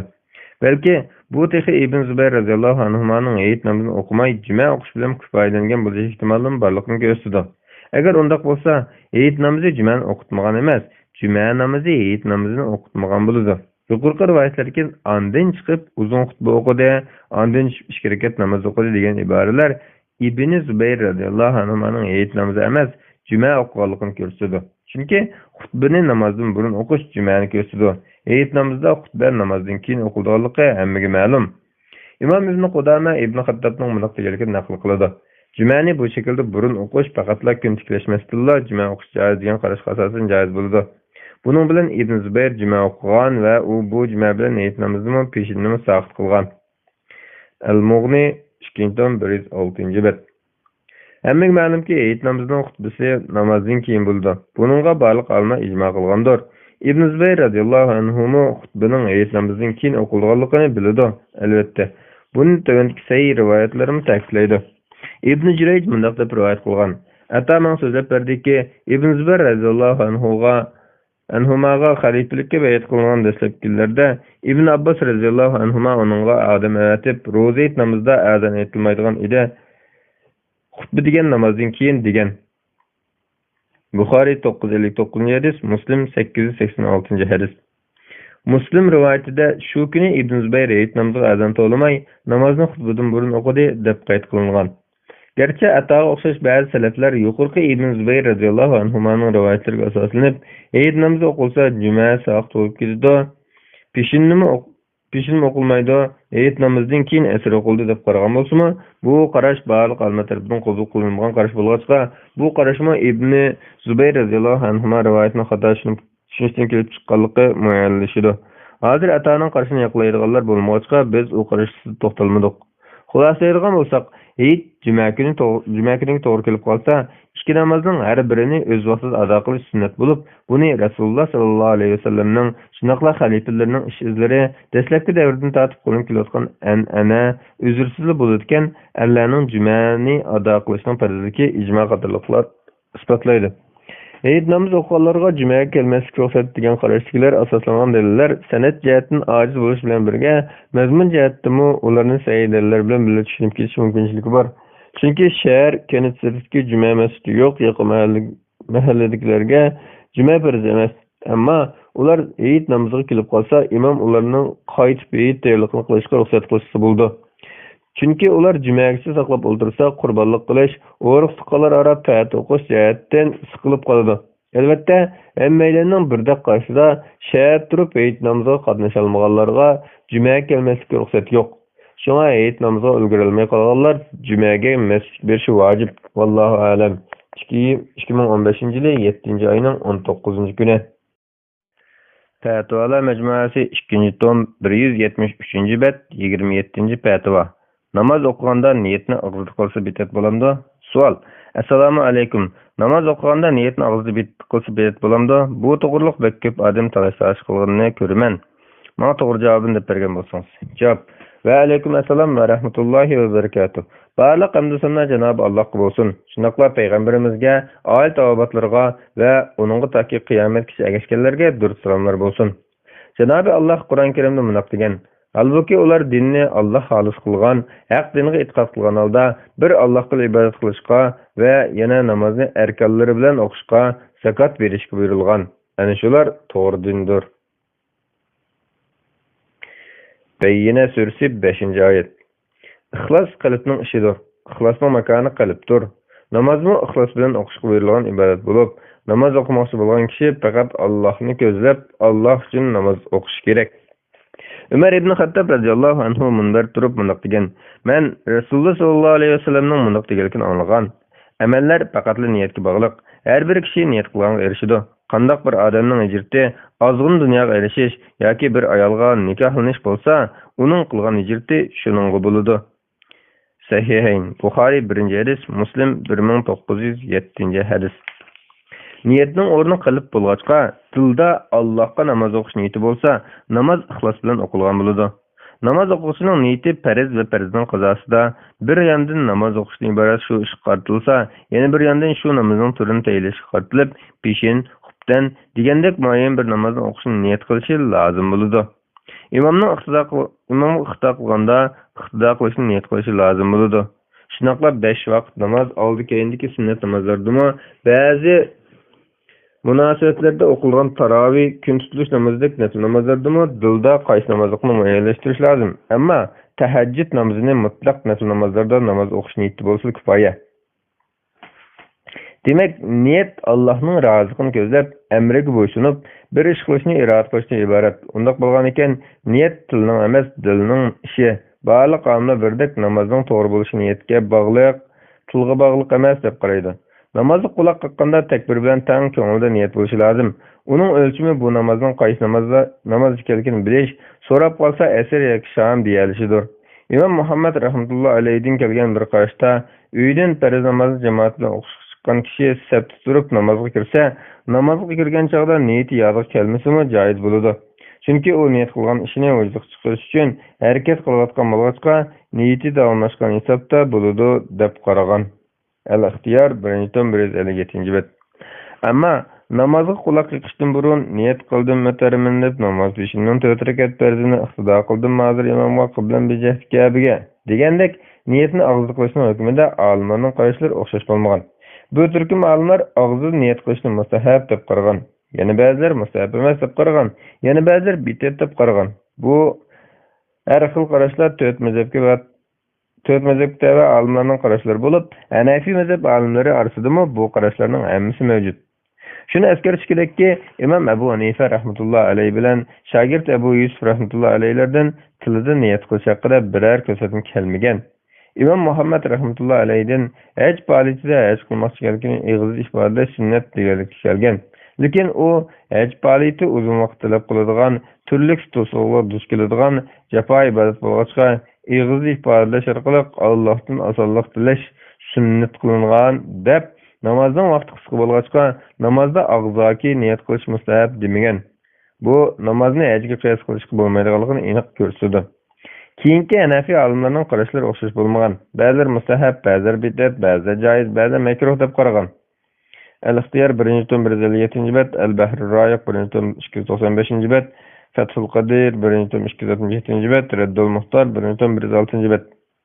Imom Malik rahmatullohi alayhi ig'izda niyat qilish to'g'risida ko'rsatma kelmagan. Keyinchi Maliki mazhab olimlari peshinning farzini niyat qildim degandek niyat mazmunidagi so'zlarni og'izda deyishi joiz. Bu joizlik afzalni tutmaganlik degan bo'ladi. Afzali og'zimda demaslik, chunki niyatning makoni qalbdir, til bilan munosabati yo'q deb qaragan. Ash-Sharhul Kabir 1-233-bet. Bu Maliki mazhab vakillik qilgan qarash bo'lib, Maliki mazhabdagi ba'zi olimlar og'zaki niyat qilish afzal deb qaragan. Hashiyatul Adavi 1-257-bet. Malikilar faqatla vasvasiga mubtalo bo'lgan kishiga nisbatan vasvasidan qutulish uchun niyatini til bilan ifodalash mustahab deb qaragan. Hashiyatul Dusuqi 1-234-bet. Imom Shafiy rahmatullohi alayhining shogirdlarining ko'pchiligi qalbida niyat qilsa, og'zida demasin bo'ladi deb qaragan. Bu Shafiy mazhab vakillik qilgan qarash. Ba'zi olimlar og'zida deyish vojib deb qaragan bo'lsa-mu, bu mazhabda xato deb muayyanlashtirilgan. Al-Majmu' 3-tom 232-bet. Hanbali mazhabdimi qarash o'xshash emas. Imom Ahmad rahmatullohi alayhi va ko'plagan muvaqqat Hanbali olimlar og'zaki niyat qilish mustahab emas deb aniq aytgan bo'lsa-mu, keyincha Hanbali mazhab vakillik qilgan qarashda past ovoz niyat qilish mustahabdir. Imom Zarkashi keyingilarning ko'pchilikning nazarda mush qarash tarjih qilingan degan. Bu qarash namoz bilan cheklanib qolmay, tahorat, namoz va tayammum qatorliq barliq ibodatlarda mustahab deb umumlashtirilgan. Imom Ibn Taymiyya rahmatullohi alayhi qatorliq ba'zi olimlar bo'lsa bid'at deb qaragan. Al-Insof 141-bet, Kashaf al-Qanna 187-bet, Mutalib Avlan-Nuha 1-106-bet, Majmu'ul Fatva 18-263-bet. Yuqori qarashlarni qilish yoki qilmaslikdan ikkiga ixchamlaydigan bo'lsak, to'rt mazhabdan bir turkum olimlar og'zida niyat qilishni joiz yoki mustahab deb qaragan. Bular mundaq sabab ko'rsatgan. Birinchi, tili bilan dilini moslashtirgan holda niyat keltirish, diqqatni yig'ish, vasvasadan qutulish, shu namozni boshqa namozlardan ayirish va niyatni ta'kidlash ibodat uchun foydali. Bu ibodatga foydali bo'lgan ish mustahab bo'ladi. İkinci, haj bilan umriga talbiya aytish hadis kelgan bo'lg'achqa namozni uning qiyos qilish. Uchinchi, og'zida niyat qilish vojib deb qaragan olimlar bilan ixtilofni yo'qotish. Bid'at deb qaragan yana bir turkum olimlar bunday dalil bayon qilgan. Namoz degan islom ummati kech-kunduz qilib kelayotgan muhim ibodat turuqliq. Rasululloh sallallohu alayhi vasallamdan namoz quloq qilishaldida ya sahih, ya ojiz bo'lsin falon namozni o'qiyman degan bir hadis kelmagan. Bunday qilish dinda yo'q. Dinda yo'lliq bo'lgan bo'lsa, cho'qim musulmonlarga o'rgatgan bo'ladi. Sahaba va tabiinlardimi bu to'g'rida bayon kelmagan. Balki Rasululloh sallallohu alayhi vasallamdan namoz turunda Allohu akbar deganlik rivoyat qilingan. Mu'tabar mujtahid imomlardan birarsi og'zida niyat qilishni mustahab demagan. Til niyat makoni emas, mustahablikka dalil yo'q. Shunga bu bid'at bo'ladi. Yana takbir tushirib bo'lgandan keyin og'zida niyat qilish, takbir tushirish bilan quloq qiqish oraliqida gap qilishni iborat bo'lg'achqa makruh bo'ladi. Fathul Qadir 1-267-bet, Bahrur Rayiq 1-295-bet, Majmu'ul Fatva 22-231-bet, Zadul Ma'ad 1-201-bet, Mughni al-Muhtaj 1-152-bet. Damanliq qarashqa yuqorqi mustahab degan dalillar to'rt mazhab kitobi og'zida niyat qilish bid'at deb qaragan bir turkum olimlarning dalillari oldida putirab tura olmaydi. Chunki diqqatni yig'ish uchun yordam bo'lganlikdan mustahab bo'lgan bo'lsa, buni Rasululloh sallallohu alayhi vasallam masalaslar qilgan bo'ladi. Haj bilan umr qiyos qilganda niyatni o'ylik to'lash kerak bo'ladi. Albuki bular niyatni ichida deyishni mustahab degan. Shunaqdimi bu masala usuliy fiqhga bir taqilgan bo'lib, usul fiqh olimlari Rasululloh sallallohu alayhi vasallamning biror ishni qilmay tark qilganligi qanday hukmni bildirganligi haqida izlanib, odat ishlarda muvofiq ahli qoida, ibodat Alloh va Rasulining bekitib berishiga bog'liq deyish orqali tark masalasida ibodat bilan Allohni ayirib qaragan bo'lsa-mu, lekin ilgarigilar buni kengroq va inchik tadqiq qilmay o'tib ketgan. Imom Zarkashi mundaq deydi: ilgirki usul olimlari Rasululloh sallallohu alayhi vasallamning bir ishni qilmaganligining hukmini to'xtalmagan. Bahrul Muhit 3-281-bet. Faqatla Imom Ibn Daqiq al-Aid, Imom Ibn Taymiyya, Imom Ibn Qayyim, Imom Zarkashi, Shatibi va Shavkani qatorliq ulamolarning bu vaqtda u yerda ancha-muncha gap so'zlari bor. Ammo buningda ijmo bor yo'qligi haqida tafsili bayonlari yo'q. Shunga bu masalada birida qarash kelish va yoki qarashlarni tafsili bayon qilish qiyin o'tishdi. Albatta, Rasululloh sallallohu alayhi vasallamning bir ishni qilmaganligi u ishning vojib emasligini aniq bildirdi. Ammo mubahlik yoki haromlik yoki mustahablik va yoki makruhlikni bildirishi ehtimollik bo'lib, bularning birasini kuchlantiradigan yoki bir qancha qarina topilsa, ondan birini jazmlashga yoki tarjih qilib bo'ladi. Qarina dalildagi ehtimolliklarning birini muayyanlashtiruvchi narsadir. Undaq bo'lmaganda olimlar degandek dalil ehtimollik bo'lsa, uni dalil qilish putirab turolmaydi. Imom Ibn Daqiq al-Aid bu vaqtda mundaq deydi: bir ishni qilmay tark qilganlik u ishning cheklanganligini bildirmaydi. Ihkamul Ahkam 1-188-bet. Ammo Imom Ibn Taymiyya va Imom Shavkani qatorliq keyingi ba'zi olimlarning bunday ahvolda cheklashni tanlashi tark etishning izchil takrorlanganligiga, sahoba ikramlarning shunday tushunganligiga, shundaqla o'z vaqtida Rasululloh sallallohu alayhi vasallamning o'z ishini ehtiyoj bor turib qilmonligiga cheklashni tarjih qilish uchun qarini saodat qarorliqdan kelgan. iqtizo as-siratul mustaqim li muxalifati ashabil jahim. 280 bet. irshadul fuhul 183 bet. İmam Şatibi bunday deydi. Allah ve Allah'ın Resulü birer xas hüküm hakkında söz kılmasa, yoki vahiy zamanidan keyinmi o'xshash bar bir ishni qilish qilmaslik haqida birer yangi buyruq qilmasa, bu shariatni shu ishni bundan ortiq yakam qilmaslik maqsad qilganligini isbotlashda aniq dalilga o'xshashdir. Chunki bir ishni qilishga ehtiyoji bor turuqliq, u ishning yo'li qo'yilganligi yoki eskartilmaganligi shu joyda muqimdalgan ishdan ortiq bo'lganning bid'at va shariatning maqsadiga zid ekanligini aniq bildirdi. Chunki shariatning kam yoki ortiq qilmay shu siziq ustida to'xtashni maqsad qilganligi birer yangi buyruq qilganligidan bilingan. Al-I'tisam 367. Ammo og'zida niyat qilishni vojib deb qaragan olimlarning bo'lsa, dalili yo'q bo'lib, bular faqatla Imom Shafiy rahmatullohi alayhining bir iborasini xato tushunib olib, vojib degan qarashni tutgan. Bularning qarashi Rasululloh sallallohu alayhi vasallam vojibni tark qilganlik deb uni yetkazmagan. Bularning qarashi Rasululloh sallallohu alayhi vasallam vojibni tark qilgan va uni yetkazmagan degandek xato hukm keltirib chiqardi. Shunga ularning qarashi hisob qilinmaydi.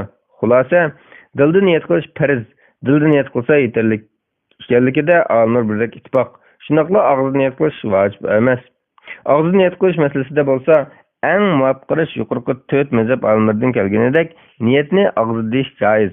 Ammo bu afzal tutmoqlik bo'lib, afzali og'izda demaslik. Chunki niyatning makoni qalbdir. Uning til bilan munosabati yo'qdir. Allohu a'lam. 2014-yili 11-yilning 25-kuni. Bismillah, alhamdulillah, vassalatu vassalamu ala rasulillah, amma ba'd. Assalamu alaykum va rahmatullohi va barakatuh. Muhtaram qarindoshlar, biz Doktor Abdulaziz rahmatullohi ustozning fatvolar majmuasi 2-tomini o'qib, 28-fatvoga kelgan chog'da ma'lum so'zlar tufaylidan bir mezgil uzukchilik bo'lib qoldi. Alloh taolo hammamizning yaxshi amallarini uzilib qolmay davomlashtirishga muvaffaq qilsin. Yaxshi duolaringlarda eslab turishinglarni, bizlarga g'aybdan duo qilib turishinglarni umid qilamiz. Davomlashtiramiz kitobimizni o'qishni. 179-bet 28-fatvo. Aroq ichgan kishining 40 kun namozi qabul bo'lmamdi. Savol. Assalomu alaykum. Sizdan bir savol so'raydigan. Boshqalardan olgan edim, lekin qoyil bo'lmay sizdan so'rashim. Bir birodar yo'lda ketib o'tib, yana bir birodarni usurtib qopti. Uningdan aroq ichsa 40 kun o'tgan namoz maqbul bo'lmamdi deb so'rasa, ha debdi. Shuning bilan masjidga oz qolgan ashu birodar buni anglab ketib qopti. Bu hadismi yoki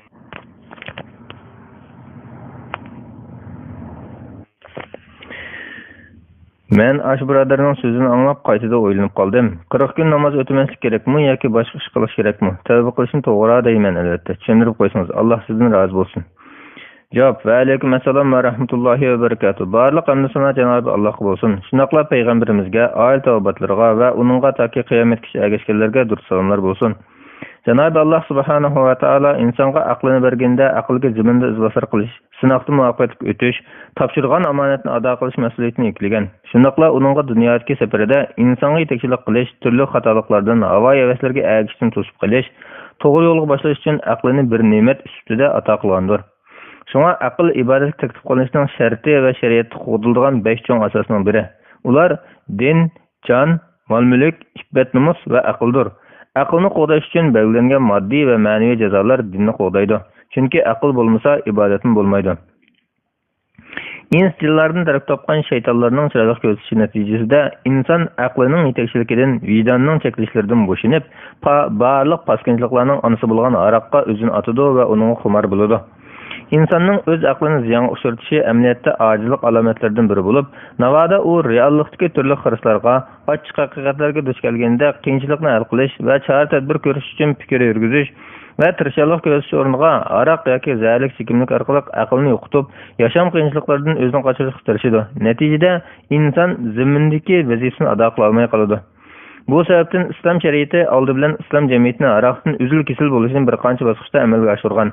Ondan aroqni harom qilib yutib qolmasdan, balki uni zina va o'g'il bulanchilikdek cho'ng gunohlarga qatori tuzib, bu jinoyatni sodir qilayotgan paytda ular mu'min holatida bo'lmaydi deb qaragan. Abu Hurayra radhiyallohu anhu rivoyat qildiki, Rasululloh sollallohu alayhi vasallam bunday degan: Zina qiluvchi zina qilganda mu'min holatida zina qilmaydi. Aroq ichganda mu'min holatida ichmaydi. O'g'irlagandimi mu'min holatida o'g'irlamaydi. Qimmatlik mol-mulkni kishilar uningga ko'z tikib qarayotgan chaqda bo'lug'icha uni mu'min holatida bo'lmaydi.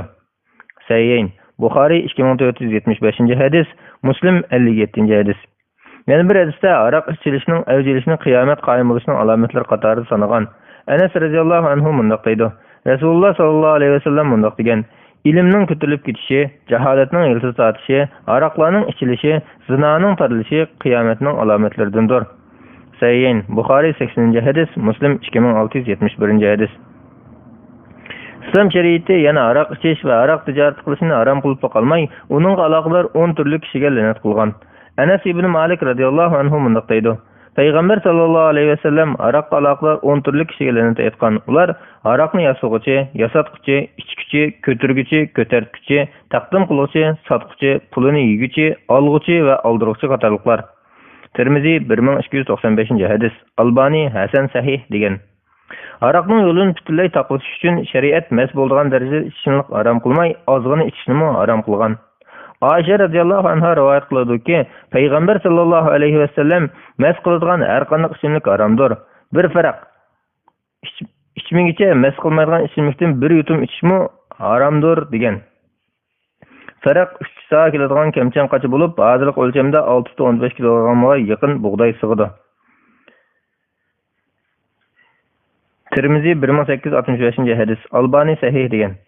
Jabir ibn Abdullah radhiyallohu anhuma rivoyat qildiki, Payg'ambar sallallohu alayhi vasallam mas qiladigan ichimlikning har qanday oz yoki ko'p bo'lsin haromdir degan. Tirmiziy 1865-hadis. Albani Hasan degan. Davolanish zaruriyat uchun aroqni to'g'risida iste'mol qilishni to'sgan. Tariq ibn Suvayd radhiyallohu anhu rivoyat qildiki, men Payg'ambar sallallohu alayhi vasallamdan aroq yasash haqida so'ragan edim. Payg'ambar sallallohu alayhi vasallam meni u ishdan to'sdi. Men uni doğru qilish uchun yasayman dedim. Payg'ambar sallallohu alayhi vasallam u doğru emas, balki kasalning dal o'zidir dedi. Muslim 1984-hadis. Ibn Mas'ud radhiyallohu anhu aroq to'g'risida Alloh kasallarning shifosini sizlarga harom qilgan narsalar qilmagan degan. Buningdan islom shariatining aroq ichishga bog'liq yo'llarini taqo'tishni maqsad qilganligini ko'rib olamiz. Qur'on Karimmi aroqni butparastlik, qimor va shirik qilmishlar bilan bir qator tuzib, uningdan yiroq turishga buyurgan. Ey iymon etganlar, aroq, qimor, tiklangan toshlar va pal o'qlari shaytonning ishidan bo'lgan paskinilikdir. Shunga nijot tepishinglar uchun ulardan yiroq bo'linglar. Maida surasi 90-oyat.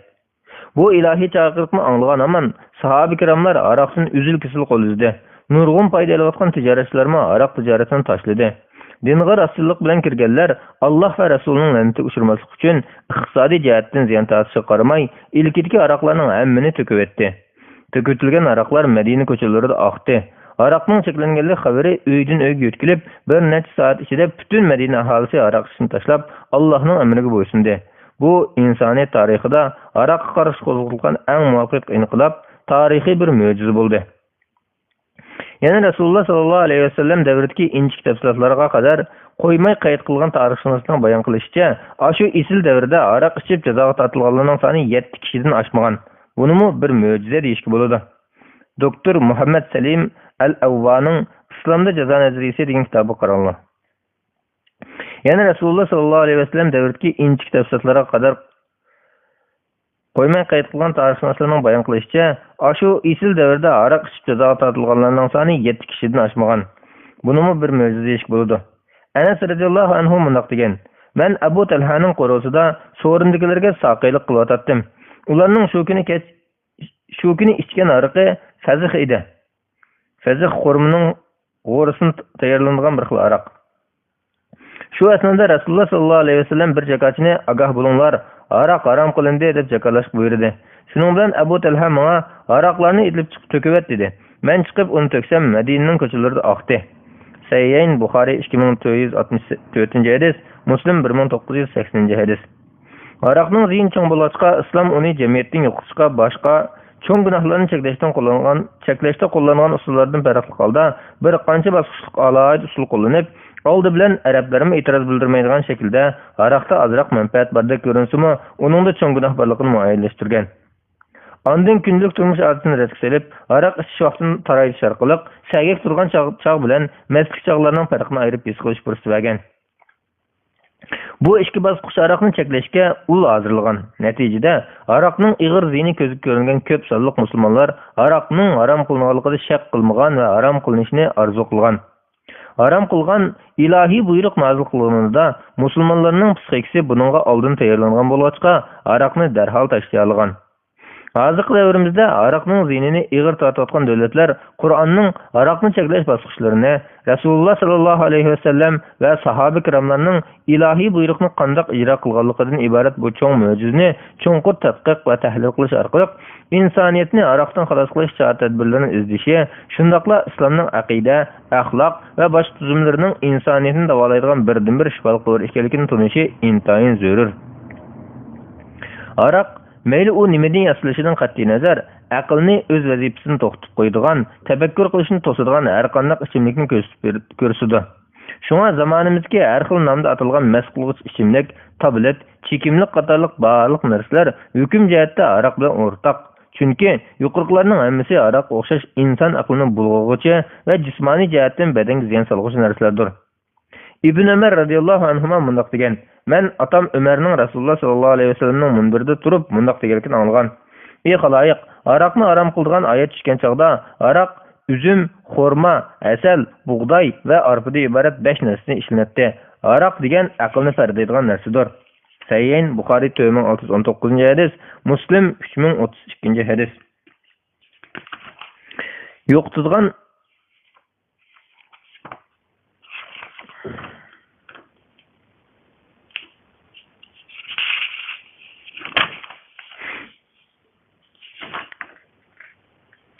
aroq degan aqlni farqlaydigan narsadir degan bu iborani Imom Ayni mundaq sharhlaydi. Ya'ni aqlni farqlab ro'molga o'xshash qoplaydigan demakchi. Bu iboratga umumliq mayli üzümdan yoki turli donlardan ishlangan bo'lsin, yoki kokos, kandir, ko'knar qatorliq o'simliklardan ishlangan bo'lsin, aqlni yo'qotadigan har qanday narsani o'z ichiga oladi. Bularning har qanday mas qilsa harom bo'ladi. Umdatul Qari 18-tom 211-bet. Aroqni harom qilishdan maqsad aniq. U bo'lsa-mu Janobi Alloh insonga aqlni ato qildi. Aroq paydo qilgan maslik aqlning rolini bekor qiladigan bo'lg'achqa, uni bekor qilgan narsa harom qilingan. Aroqning ziynining ig'irligidan ba'zi kafir davlatlarmi aroqni cheklagan va oq zahar tijoratini qilganlarga o'lim jazosi bergan. Shariatda aroq ichganlarning dunyodagi moddiy jazosi bo'lsa darra urush bo'lib, Rasululloh sallallohu alayhi vasallam aroq ichganlarni darralagan. Xalifa Abu Bakr radhiyallohu anhu jazosini 40 darra qilib bekitgan. Keyingi xalifalar 80 darra urushni muvaffaq ko'rgan. Qandaq ichimlikdan mas bo'lgan bo'lsa, uningga belgilangan jazo berilganligida aroqdan ozg'ini ichsimi, mas bo'lsin, bo'lmasin, o'xshashlar belgilangan jazo berilganligida ulamolarmi birdek ittifoq. Buningdan ko'rilishiga bo'ldiki, islom hokimiyati aroq ichish jinoyatining jamiyatda avjilib ketish darajasiga qarab, jazoni 40 darajadan 80 darajaga ko'tarish orqali tadbir qo'llansa bo'ladi. Diqqat qiladigan bo'lsak, islomda aroq ichishning jazosi zina va o'g'irlikdek jinoyatlarning jazolariga solishtirganimizda bekli yengil bo'lsa-mu, biroq islomning aroq va zaharli chekimliklarni nafratlantirishi hammadan qattiq bo'lgan. Buning sababi inson mas bo'lib qolgan, qalayimqon so'zlaydi. Boshqalarga haqorat qiladi. Yaqin tuqqanlar bilan zina qilishimi, birasini o'ltirishi mumkin. Chunki mas bo'lib qolganda aqli uni boshqara olmay qoladi. Bu jihatdan islom aroq ichishga moddiy jazo bilan kifoyalanib qolmay, ma'naviy jazoni bekitgan. Aroqning ma'naviy yoki oxiratdagi jazosi birada simulak ko'rsatilgan. Abdullah ibn Umar radhiyallohu anhu rivoyat qiladi-ki, payg'ambar sallallohu alayhi vasallam mundaq degan: "Dunyoda aroq ichib, uningdan tavba qilmagan odam oxiratda uningdan mahrum qilindi." Umdatul Qari 18-tom 221-bet. Yana hadisda aroq ichgan kishining 40 kun namoz qabul bo'lmaydiganligi mundaq bayon qilingan. Abdullah ibn Umar radhiyallohu anhu rivoyat qiladi-ki, payg'ambar sallallohu alayhi vasallam mundaq degan: "Kimki aroq ichsa 40 kungacha Alloh u kishining namozini qabul qilmaydi. Agar tavba qilsa, Alloh tavbasini qabul qiladi. Qayt ichsa, yana 40 kungacha Alloh uning namozini qabul qilmaydi. Agar tavba qilsa, Alloh tavbasini qabul qiladi. Yana ichsa, Alloh yana 40 kungacha uning namozini qabul qilmaydi. Agar tavba qilsa, Alloh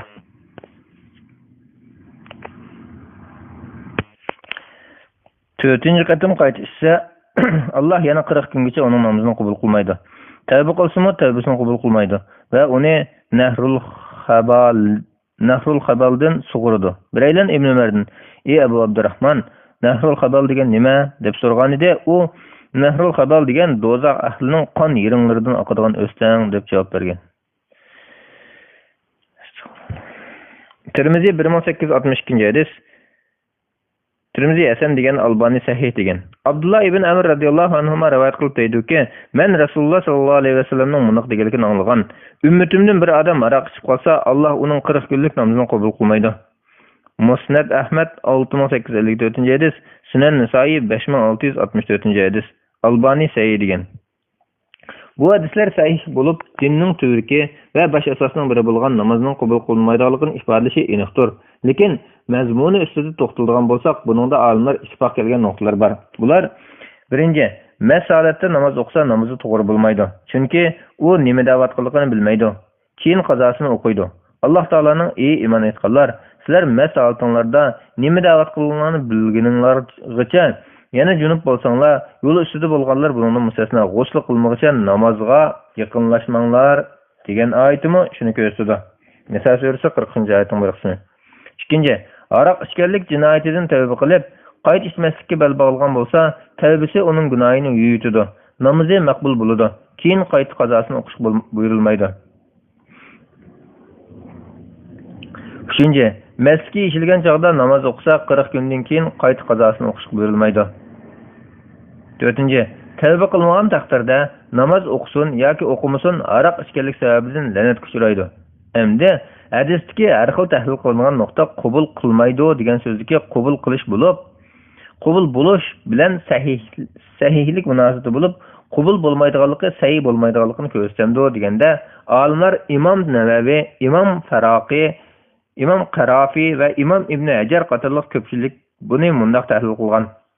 Aroq ichgan kishidan 40 kun namoz qabul bo'lmaydiganlikdan maqsad savobga erisholmaslikdir. Lekin namozning odatga shart va arkonlari to'liq bo'lsa, farzni gadandan saqit qilgan darajada namoz to'g'ri bo'ladi. Shunga u qayta o'qishga berilmaydi. Imom Qarafi mundaq deydi: qabul bo'lish degan ibodatning to'g'ri bo'lish va gadandan saqit bo'lishdan boshqa narsadir. Chunki qabul bo'lish degan amalga savob berilishdan iborat. Gadandan saqit bo'lish bilan amalning to'g'ri bo'lishi bo'lsa, jazoning bekor qilinishidir.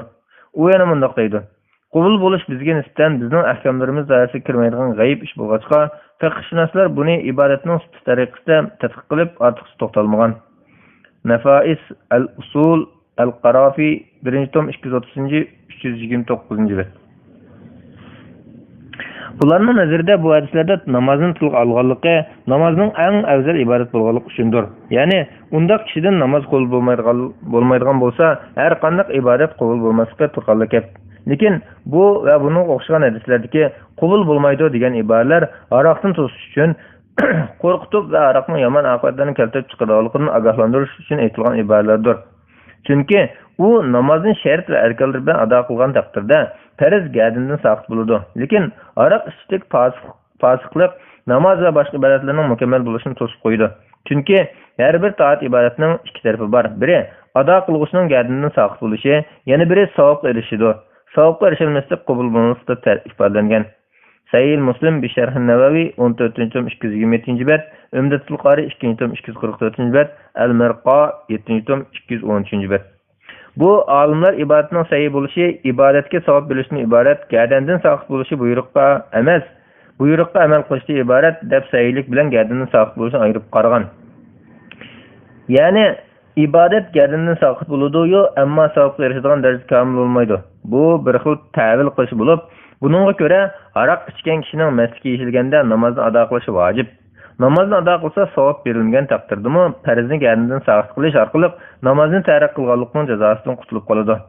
Ya'ni savob berilmasligi aroq ichganlikning ma'naviy jazosi hisoblanadi. Bular 40 kun deb bekitishni ichgan aroqning ta'siri badanda shunchalik muddat qoldigan bo'lg'achqa 40 kun bekitgan degan.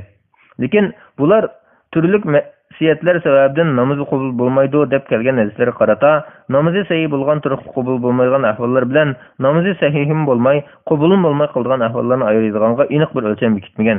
Chunki daxonga berib g'aybni so'rgan kishidan 40 kun namoz qabul qilinmaydiganligi, Olcudan oğurlagan mal kılıngan sadiqa qabul qılınmaydiganlığı, egisizden qaçqan quldan, 3 gündən artıq adavat saqlagan qarindoshlardan, er narazı holatda yatqan ayoldan, ayollarga xos girim ishlatgan erdan namoz qabul bo'lmaydiganligi hadislarda kelgan. Yana bir qism olimlar ibodatning qabul bo'lishi bilan to'g'ri bo'lishi bir-biriga chetishliq. Bir tepilsa, yana bir cho'qim tepiladi. Ibodat sahihli bo'ladi ekan, maqbul bo'ladi. Qabul qilinmagan bo'lsa, cho'qim batil bo'ladi deb qaragan. İmam İbn Aqil mushqarashni tarjih qilgan. At-Tahjir Sharh at-Tahrir 3-tom 1103 bet. İmam Shavkanining naql qilishicha, İmam Ibn Daqiq al-Aid qabul qilinmaslik to'g'ri emasligini taqozo qilmaydi deb qaragan. Ko'pchilik olimlarning qarashiga mundaq deb javob bergan. Shar'iy qoidalar shuni ko'rsatadiki, ibodat buyruqqa uyg'un ado qilinsa, savob bilan martabalarini qo'lga keltirib, g'adamdan sog'liq qilishga sabab bo'ladi. Bu mazmundagi aniq oyat va hadislar ko'pdir. Naylul Awtar 1-tom 234-bet, Tarhut Tasrib 2-tom 189-bet. Bu qarashga asosan mundaq deyish mumkin.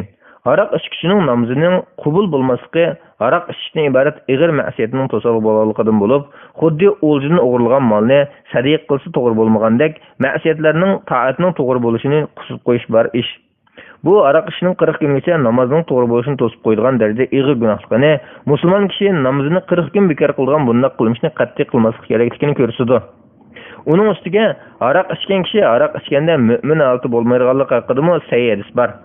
Buningdan aroq ichgan vaqtda iymonni ko'tarib tutib qolmay, 40 kungacha namozning to'g'ri bo'lishi va qabul bo'lishiga to'saliq bo'lganligi ma'lum bo'ladi. Buningda musulmon kishiga qarata qattiq ogohlantirish bor bo'lib, ko'pchilik olimlarning bu turli hadislar qo'rqitish va ogohlantirish tariqasida qattiq ibodatlar bilan kelgan degan tushunchasi ikkinchi qarashdagilarning tushunchasiga bir qadar yaqin keladi. Gerçi usul fiqh tadqiqot bo'yicha inchik tahlil qilish orqali tarjih qilish uncha o'ng'ay bo'lmasa-mu, umuman qilib aytganda, qabul bo'lmaslik, to'g'ri bo'lmaslikning naq o'zi degan qarash mayli bu ig'ir qilmishdan qo'rqish jihatdan bo'lsin, mayli ta'vil qilishga muhtoj bo'lmaslik jihatdan bo'lsin, mayli iymon ko'tarilib ketish haqidagi boshqa hadislarga mos kelish jihatdan bo'lsin, challiq ko'rinadi. Lekin bu qarashchilarning yozmalarida aroq ichib yeshilgandan keyin tavba qilmasdan 40 kungacha namoz o'qisa, namoz bekor bo'lganligi, 40 kundan keyin 40 kun o'qimagan namozning qazosini qilmaslik haqida biror ma'lumot uchratmadim. Ammo bularning qarashining taqozosi bo'yicha 40 kun ichida namoz o'qisa foydasi bo'lmaydi, 40 kundan keyin qazosini qilmaydi deyishga bo'ladi. Ibn Umar radhiyallohu anhu mundaq deydi: Kimki aroq ichsa, lekin mast bo'lmasa, ichgan aroq uning badanidan butunlay chiqib ketgan qadar Alloh uning namozini qabul qilmaydi. Agar u shu holatda o'lib ketsa, kofir holda o'lgan bo'ladi. Agar aroq ichib mast bo'lgan bo'lsa, Alloh uning 40 kunlik namozini qabul qilmaydi. Agar shu holatda o'lib ketsa, kofir holda o'lgan bo'ladi. Sunan-i Nisoiy 5668-hadis. Albani sahih degan. Bunun o'xshagan so'zlarni sahoba-kiromlar o'z ro'yi bo'yicha davolmaydigan bo'lg'achqa, bu mazmunmi Rasululloh sallallohu alayhi vasallamdan kelgan hadisning hukmida bo'ladi. Yuqorilarga asosan Allohni tunib, Rasuli Muhammad sallallohu alayhi vasallamga ergashgan musulmonlar bo'ladi ekan, aroq va zahirli chekimlarga o'xshash aqlni bulg'aydigan narsalarga yaqin yo'qlamasligi, ichiladigan va chekiladigan so'rlarga o'ltirmasligi, ojizlik ko'rsatib iste'mol qilib qolganlar tavbasiz holatda dunyodan ketib qolmasligi va namozlarning qabul bo'lishi uchun darhol tavba qilishga oldirishi, mag'firat tilishi, qayt qilmaslikka bel bog'lashi va buning uchun turli chora-tadbirlarni elishi lozim. Shundala Alloh subhanahu va taolo uning tavbasini qabul qilib, gunohlarini mag'firat qiladi. Osmon radhiyallohu anhu mundaq deydi: Aroqqa yaqin kelmanglar. Aroq degan butun buzuqchilikning onasi. Sizlardan burunqi bir qavmda bir obid o'tgan ekan. Bir ozg'in ayol uningga oshiq bo'lib qopti. Shuning bilan u ayol dedikin avatib, u obidni bir masalada guvohchi bo'lishga chaqirtibdi. Obidmi dedekning so'ziga ishonib ketdi. Har darvozani o'tganda dedek orqasidan darvozani taqab minibdi. Shundoq minib bir uyga kiribdi. Qarg'idak bo'lsa uyda chiroyli bir ayol, yana bir bola, yana bir tarafda bir ko'z aroq turg'idek. Ayol uningga: "Qasam qilamanki, men seni guvohlikqa tortish uchun chaqirmadim. Men seni ya men bilan munosabat o'tkazishga, yoki bu aroqni ichishga va yoki bu bolani o'ldirishga chaqirdim" debdi. Zina qilish va odam o'ldirishni bek cho'ng gunoh deb qaragan obid bu gunohlardan saqlanish uchun undaqda men bu aroqdan bir qaday ichay debdi va bir qaday ichgandan keyin yana bir qaday biringlar debdi. Shunda qilib aroqni ichibdi. Orqasidan ayol bilan zina qilibdi. Eliq bolani o'ldiribdi. Shunga aroqdan bek yiroq turinglar. Allohning nomi bilan qasamki, bir odamning qalbida iymon bilan aroq xumari hargiz birga turmaydi. Cho'qim ya aroq iymonni qo'lab chiqardi yoki iymon u odamdan aroq xumarini qo'lab chiqardi. Vallahu alem. Sünen Nisai 5666. hadis. Albani Sahih degan. 2014-yili 10 ayının 15 günü. Bismillah ve elhamdülillah ve salatu ve selamu ala Resulillah amma ba'd. Esselamu aleyküm ve rahmetullahi ve berekatuh. Muhterem qarindoshlar, biz Doktor Abdulaziz rahmetullah ustozning Fatvolar majmuasi 2 tomni o'qib, namoz va masjid vaqtida ketayotgan 29 fatvoni o'qiymiz. İki joyda uyi bor kishi namozni qasr qilamdi. Savol: Assalomu alaykum. Bizning yizi bilan Nayi bozorining oraliqi 100 kilometr oshadigan bo'lib, musofirsi namozni qasr qilib qisqartib o'qish shartiga tushdi. Men ilgari mushtarab bo'yicha namozni qasr qilib o'qiydim. Biroq 2 yil bo'ldi. Men Nayi bozoridan uy sotib oldim. Hem şu kundan boshlab har ikki joyda namozni to'liq o'qidim. Biroq ba'zi birodarlarim sizning yezib turadigan vaqtingiz ko'p bo'lg'achqa yezib to'liq o'qiysiz, Nayi bozoriga kirganda qasr qilib o'qiysiz deb meni ikkilantirib qo'ydi. Men qanday qilsam bo'ladi? Javob: Va alaykum assalom va rahmatullohi va barakatuh. Barliq hamd sana Janobi Allohga bo'lsin. Shundoqla payg'ambarimizga, oil tavobatlarga va uningga toki qiyomatgacha ergashganlarga durud salomlar bo'lsin. Mazkur ahvolda 2 oy oraliqda 80 kilometrdan oshgan bo'lg'achqa, oraliqda yo'lga chiqqan vaqtingizda qasr qilib o'qiysiz. Her 2 oyda turganingizda namozni to'liq o'qiysiz. Chunki siz uyingiz bor joyga berish bilan safar hukmi oxirlashgan bo'lib, safarda qasr qilish ruxsatidan foydalanmaysiz. Birisida mayli oz o'qing, mayli uzun turing o'xshash. Hatta Ibn Abi Rabah mundaq deydi: "Men Ibn Abbas radhiyallohu anhumadan Arafatga borganimda qasr o'qimdiman deb so'rasam, u yo'q, lekin Juddaga, Usfanga va Toifga borganingizda qasr o'qiysan. Oilang yoki mol-varalaring bor yerga kelganingda ondan to'liq o'qigan" dedi. Musnad İmam Ahmed 1-48 bet, Sunan al-Kubra lil-Bayhaqi 3-155 bet, 5282 numar. Musnad İbn Abi Şeybe 2-202 bet, 8140 numar. Musnad Abdurrazzaq 2-524 bet, 4297 numar. Vallahu alem. 2012-yili 7-ayning 29 günü. Fatvolar majmuasi 2-191 bet, 30 fatvo. Rukudan avval va keyin qo'l ko'tarishning hukmi. Savol: Assalomu alaykum. Rukudan avval va keyin qo'l ko'tarishning namozga o'rni qanchalik? Rukudan avval va keyin qo'l ko'tarmagangami Rasulullohning hadisi bormi? 4 mazhab olimlari namozni qanday o'qigan? Javob: Va alaykum assalom va rahmatullohi va barakatuh. Barliq hamd sana Janobi Allohga bo'lsin. Shundoqla payg'ambarimizga, oil tavobatlarga va uningga toki qiyomatgacha ergashganlarga durud salomlar bo'lsin. Namozga turib quloq qoqqanda qo'l ko'tarishning sunnatligiga barliq olimlar birdek ijmo qilgan. Bu ijmoni Imom Navaviy naql qilgan. Al-Majmu' 251 bet. Ammo namozda rukuga berishdan burun va rukudan turgandan keyin qo'l ko'tarish masalasida olimlarning ko'z qarashi o'xshash emas. Olimlarning qarashlarining bayoni: 1. İmam Abu Hanife rahmetullah alayh, İmam İbn Abi Layla, Savri qatorliq bir qism olimlar bu ikki ahvolda qo'l ko'tarish sunnat emas deb qaraydi. İmam Kasani mundaq deydi: Tekbir tushirganda qo'l ko'tarish masalasiga kelsak, bizning qarshimizda farz namozlarda boshlash takbirdan boshqa takbirlarda qo'l ko'tarish sunnat emas. Bedayet Sanayi 1-207 bet, At-Tajrid Al-Quduri 2-518 bet, Fathul Qadir 1-309-310 bet. Bu İmam Malik rahmetullah alayhi'den kelgan iki qarashning biridir. Undaq bo'lishda İmam Malik Muvatta degan kitobida rukudan burun va keyin qo'l ko'tarish haqida kelgan hadislarni rivoyat qilgan bo'lsa-mu, lekin shogirdi Ibn Qasim uningdan qilgan rivoyatda qo'l ko'tarmaslikni tanlagan. Ba'zilar Maliki mazhabda mushqarash kuchlik deb qaraydi. Yana ba'zilar yana bir qarashning kuchlik deb qaraydi. Muvatta al-Imam Malik 1-75-77 bet, Al-Mudawwana 1-68 bet. İmam İbn Qasim mundaq deydi: Malik mayli tuvanga yangashgan holatda bo'lsin, mayli boshini ko'targan holatda bo'lsin, namozdagi takbirlarning ichidan namozni boshlash takbirdan boshqa takbirda qo'l ko'tarish deganni bilmayman degan. İmam İbn Qasim yana İmam Malikning nazarida qo'l ko'tarish namozni quloq yiqishdan boshqa chog'da ojiz edi degan. Al-Mudawwana 1-68 bet.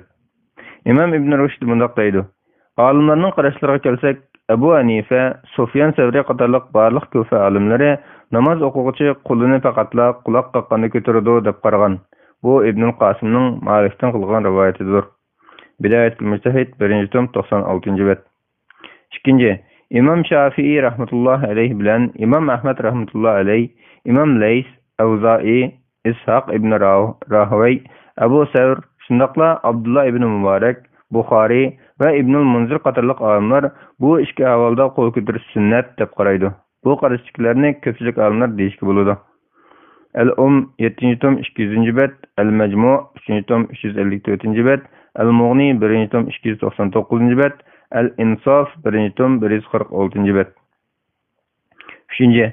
Bazı ahli hadisler zahiri qarashiklar secdege bargandymı, secdeden turgandymı, iki secde arlyqydymı, ikinci rekatdan turgandymı, umuman tövengen eşken her bir alet bilen her qatym başını kötürgen aletde kol kötürdü dep qaragan. Bu delil jihatdan xeyli aciz qarash bolgaçqa, bu qarash üstü toxtalmay, yuqorqy iki qarash üstü toxtalymyz. 4. İmam Şafii rahmetullah aleyh'den kelgen bir qarashda, ikinci rekat ahirda teşahhudda oturgandan keyin turgandymy kol kötürdü dep qaragan. Ve bu qarash sahih hadisga tayangan bolsumu, köpçülük bunu tutmagan. Biz bu qarash üstüme toxtalmaymyz. El-Muhli 4. tom 87. bet, Bidayetül Müctehid 1. tom 96. bet, Sahih Muslim bi Şerh-i Nevevi 4. tom 95. bet. İki taraf dayangan deliller. Kol kötürmeydi dep qargan alimlarning delilleri. 1. Al-Qama rivayet qiladi ki Abdullah ibn Mas'ud radiyallahu anhu men sizlarga Rasululloh sallallohu alayhi vasallamning namoziga o'xshash o'qib bermaymi deb namozni o'qib, qo'lini faqat birinchi qatimda ko'tardi. Bu hadisni ba'zi hadisshunoslar ojiz deb turolgan bo'lsa-mu, cho'nqurroq izlaganimizda hadisning muhaqqiq hadisshunoslar tarafidan sahih deb tahqiqlangan ishonchli hadisga aniqlangan. Qaraydigan bo'lsak, hadisning raviylarining Sahih Muslimda hadis rivoyat qilgan raviylar ekanligini ko'ramiz. Shunga bu hadisni Imom Tirmizi hasan deb baholagan. İmam İbn Hazm, İmam Zeyla'imu sahih deb baholagan. Şeyh Albani'mu sahih degan. Musnad Ahmed 4211. hadis, Abu Davud 748. hadis, Tirmizi 257. hadis, Sunan Nisai 1058. hadis, Musnad İbn Abi Şeybe 2441. hadis, El-Muhli 4. tom 88. bet, Nesbir Raya 1. tom 394. bette. 1. Abdurrahman ibn Abi Leyla el-Bara radiyallahu anhu rivayet kılındı ki Resulullah sallallahu aleyhi ve sellem namazın başlaganda kolunu kolquğa yakın götürüp keyin qaytı götürmeydi. Musnad ibn Abi Şeybe 2940. hadis, Abu Davud 749. 752. hadisler, Şerh-i Maani el-Asar 1. tom 224. bet, Es-Sunan el-Kubra lil-Beyhaqi 2358. hadis. Bu hadisni İmam Ebu Davud sahih emas degan bolsa-mu, lekin hadis rivoyat qilingan yo'llarini tafsili tekshirganimizda uning dalilligi yaraydigan hasan darajasidan tuvan emas hadis ekanligi ma'lum bo'ladi. Tafsili tekshirish uchun Umdatul Qari 5. tom 270. betga, Nesbir Raya 1. tom 402. bet qaralsin. 2. Al-Qama rivayet qiladi ki Abdullah ibn Mas'ud radiyallahu anhu Rasululloh sallallohu alayhi vasallamning namozda dastlabki takbirda qo'lini ko'tarib, keyin qayta ko'tarmaganligini rivayet qilgan. Sharh-i Ma'ani al-Asar 1. tom 224. bet. Raviylari ishonchli. 3. Asvad rivayet qilib mundaq deydi. Men Umar ibn Xattob radiyallahu anhuning qo'lini dastlabki takbirda ko'tarib, keyin ko'tarmaganligini ko'rdim. Buning sanadi sahih bo'lib, Sahih Muslimning shartiga tushdi. Bunu yana İmam Tahavi rivayet qilib sahih deb baholagan. İmam Zeyla'imu sahih deb baholagan. İmam İbn Hajar raviylar ishonchli degan. Musnad Ibn Abi Şeybe 2954. hadis, Şerh-i Ma'ani al-Asar 1. tom 227. hadis, 227. bet. Nesbir Raya 1. tom 405. bet, Ad-Diraya 1. tom 152. bet. Onun ustiga Ömer radıyallahu anhu'dan bunun aksida bir sahih rivayet kelmegen. 4. Asim ibn Kuleyb adısını rivayet kıldı ki Ali radıyallahu anhu kulun dastlabki takbirda ko'tarib keyin ko'tarmaydi. Şerh-i Ma'ani Asar 1. tom 227. bet, Musnad ibn Abi Şeybe 2442. hadis, İmam İbn Hajar raviylar ishonchli degan, İmam Zeyla'i sahih asar degan, Nesbir Raya 1. tom 406. bet, Ad-Diraya 1. tom 152. bet. 5. İbrahim Naxai rivayet qiladi ki Abdullah ibn Mas'ud radiyallahu anhu dastlab quloq qoqqanda qo'lini ko'taradi. Ondan keyin qo'lini ko'tarmaydi. Musnad ibn Abi Şeybe 2943. hadis, sanad sahih. El-Cevher en-Naqi 1. tom 133. bet.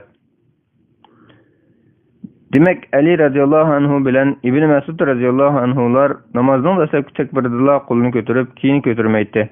Buni texnik güçlük isbatlaydigani şuki, o ikkilerinin şagirdlarining qo'l ko'tarmaganligi sahih holatda kelgan. Masalan, Abu Ishaq rivoyat qilib deydi-ki, Abdullah ibn Mas'ud radhiyallohu anhu bilan Ali radhiyallohu anhuning shogirdlari qo'llarini faqat namozning dastlabki takbirida ko'tarib, keyin ko'tarmaydi. Musnad ibn Abi Shayba 2946-hadis, sanad sahih. Al-Jawhar an-Naqi 1-tom 139-bet. İmam Tirmizi bu qarashni tutgan salaf solihlar haqida mundaq deydi. Rasululloh sallallohu alayhi vasallamning sahobalari va tabiinlardan bir qanchasi mush qarash bo'yicha degan. U yana Sufyan bilan ahli Kufaning qarashidir. Tirmizi 2-tom 42-bet.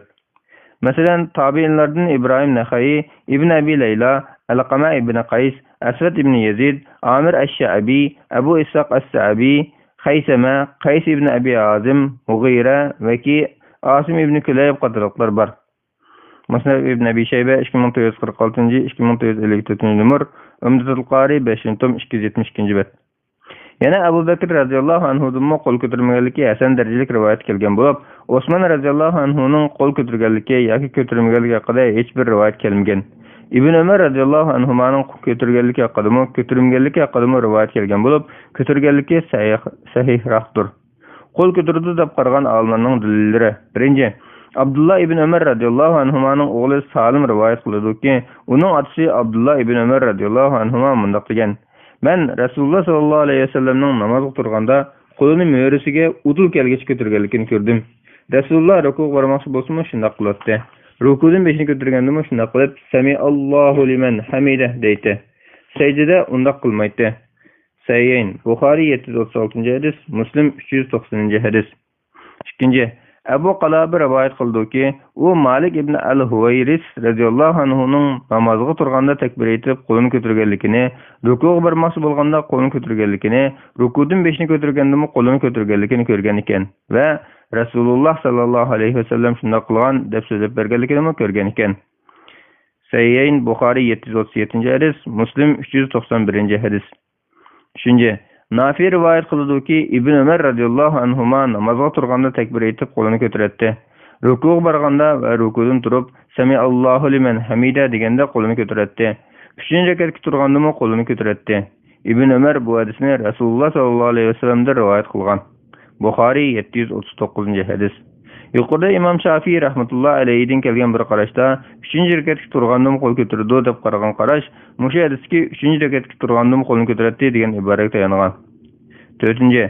Va'il ibn Hujr radhiyallohu anhu rivoyat qiladi-ki, u Rasululloh sallallohu alayhi vasallamning namozga kirganda takbir aytib qo'lining o'dilg'ish ko'targanligini, ondan kiyimi bilan o'rnib olganligini, ondan o'ng qo'lini so'l qo'lining ustiga qo'yganligini, rukuga bormoqchi bo'lganda qo'lining kiyimining ichidan chiqarib ko'tarib, ondan takbir aytib rukuga borganligini, Sami Allohu liman hamida deganda qo'lini ko'targanligini, sajdaga borganda ikki oyoqni o'ttirga sajda qilganligini ko'rgan.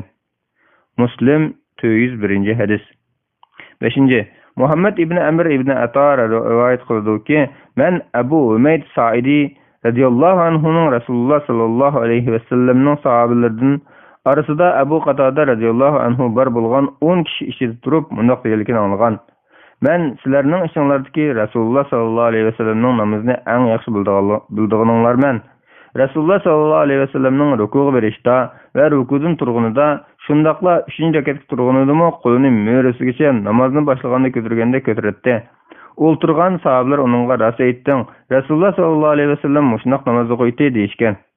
Musnad Ahmad 23647-hadis, Abu Davud 730-hadis, Tirmizi 340-hadis. Bu hadis sal uzun bo'lib, Abu Davud rivoyatidan qisqartib olindi. Bu hadisni Tirmizi hasan sahih degan, Albani mo sahih degan. İmam Tahavi Muhammad ibn Amr bu hadisni Abu Umayd Sa'idi radhiyallohu anhudan anglamagan deb arzlashtirgan. Lekin İmam Buxoriy sahihda shunaqla tarixiy kabirda uning Abu Umayd Sa'idi radhiyallohu anhudan hadis anglaganligini muayyanlashtirgan. Shunaqdami İmam Ayni Muhammad ibn Amr bu hadisni Abu Umayd Sa'idi radhiyallohu anhudan anglamagan degan kishi Sha'bi bo'lib, bu bobda shuning gibi hujjatdir degan. At-Tarixul Kabir 1-tom 189-bet, Buxoriy 828-hadis, Umdatul Qari 5-tom 273-bet. İmam Buxoriy hazratlari qo'l ko'tarish haqida kelgan hadislarni sahobalardan 17 kishi rivoyat qilgan degan. Fathul Bari 2-tom 220-bet.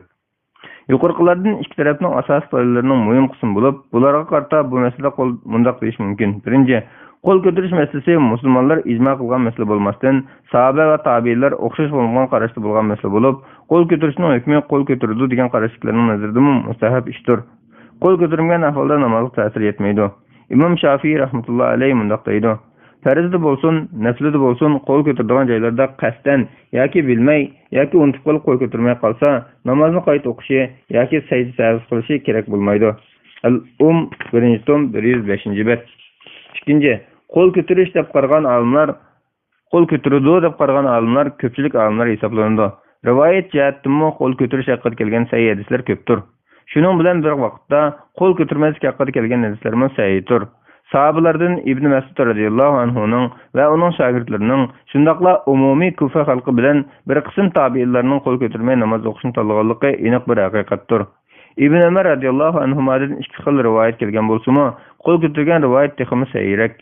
Hazrat Umar radhiyallohu anhudan faqat bir xil rivoyat kelgan bo'lib, qo'l ko'tarmaydiganligi sahih holatda kelgan. Ko'tardi deb kelmagan. Hazrat Abu Bakrdan qo'l ko'tarmaydiganligi kelgan. Ali radhiyallohu anhudan shundaq. Üçüncü, bu meselede ilgirki alimlarımı xeyli ixtilof qilishgan bo'lib, Imam Buxoriy qo'l ko'tarish masalasida ayrim bir kitob tuzgan. Keyingilar bir qarashga ta'assub qilib, sahih rivoyatlarni ozlashtirishga, ojizni sahih deb bağlashga uringan. Aslida bu masalada insof bilan qaraydigan bo'lsak, qo'l ko'tarish haqidagi hadislarmi, ko'tarilgan haqidagi hadislarmi sahih. Ko'tarish haqidagi sahih hadislar son va sahihlik jihatdan oldin qator turdi. Shunga buni ko'pchilik tarjih qilgan. Kötürümgellik haqidagi sahih hadislarmi sahih bo'lish bilan birga sahabalarning katta va peshqadamlarining tutgan yo'li bilan texim kuchayib ketgan. Chunki bu vaqtda hadis rivoyat qilgan sahabalarga qaraydigan bo'lsak, Rasululloh sallallohu alayhi vasallam bilan uzun muddat bo'lib, 5 vaqt namozda Rasulullohning orqasida turib namoz o'qigan Abu Bakr, Umar, Ali va Ibn Mas'ud radhiyallohu anhular qo'l ko'tarmay o'qigan.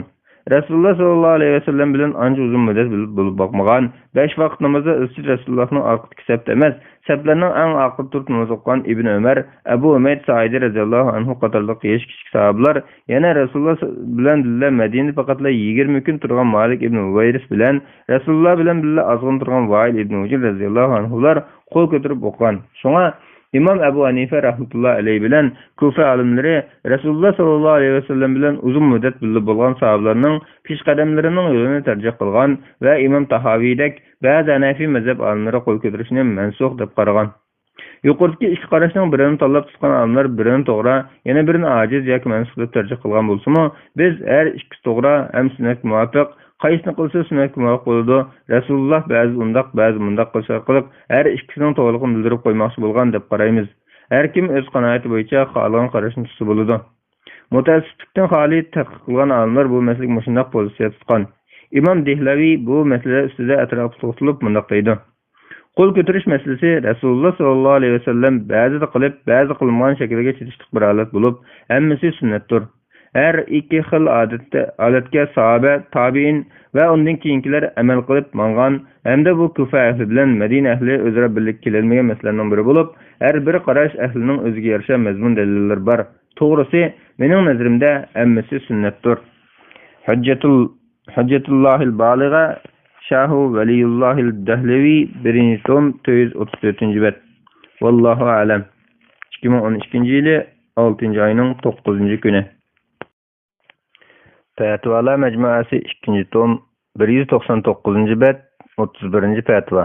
Rukudan turganda ikki qo'l qayerda turdi? Savol. Assalomu alaykum. Namozda rukudan turib sajdaga berish oraliqida o'yir turganda ikki qo'l qayerda turdi? Qiyamda turganda qo'l qo'yishtirib turamdimiz yoki qo'lni sangiltib turamdimiz?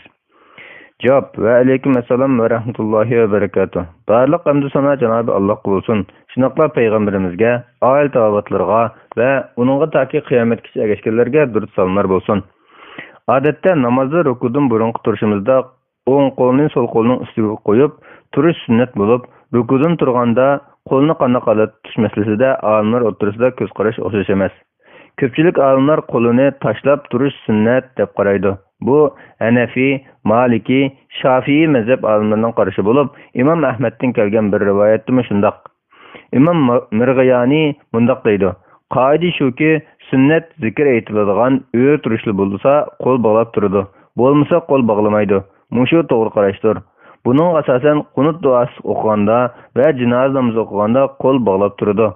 Rukudun turganda ve heyit namazı tekbirleri aralığında qolunu taşlap turdu. El-Hidaye 1. tom 48. bet. İmam Sarxasi mundaq deydi.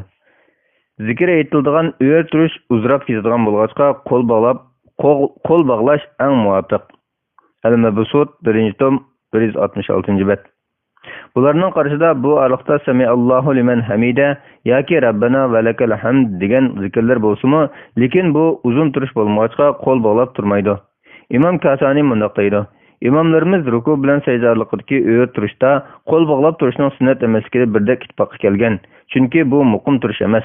Uningda qiroat qilishmoq yo'qdir. Bidayat Sanoyi 1. tom 201. bet.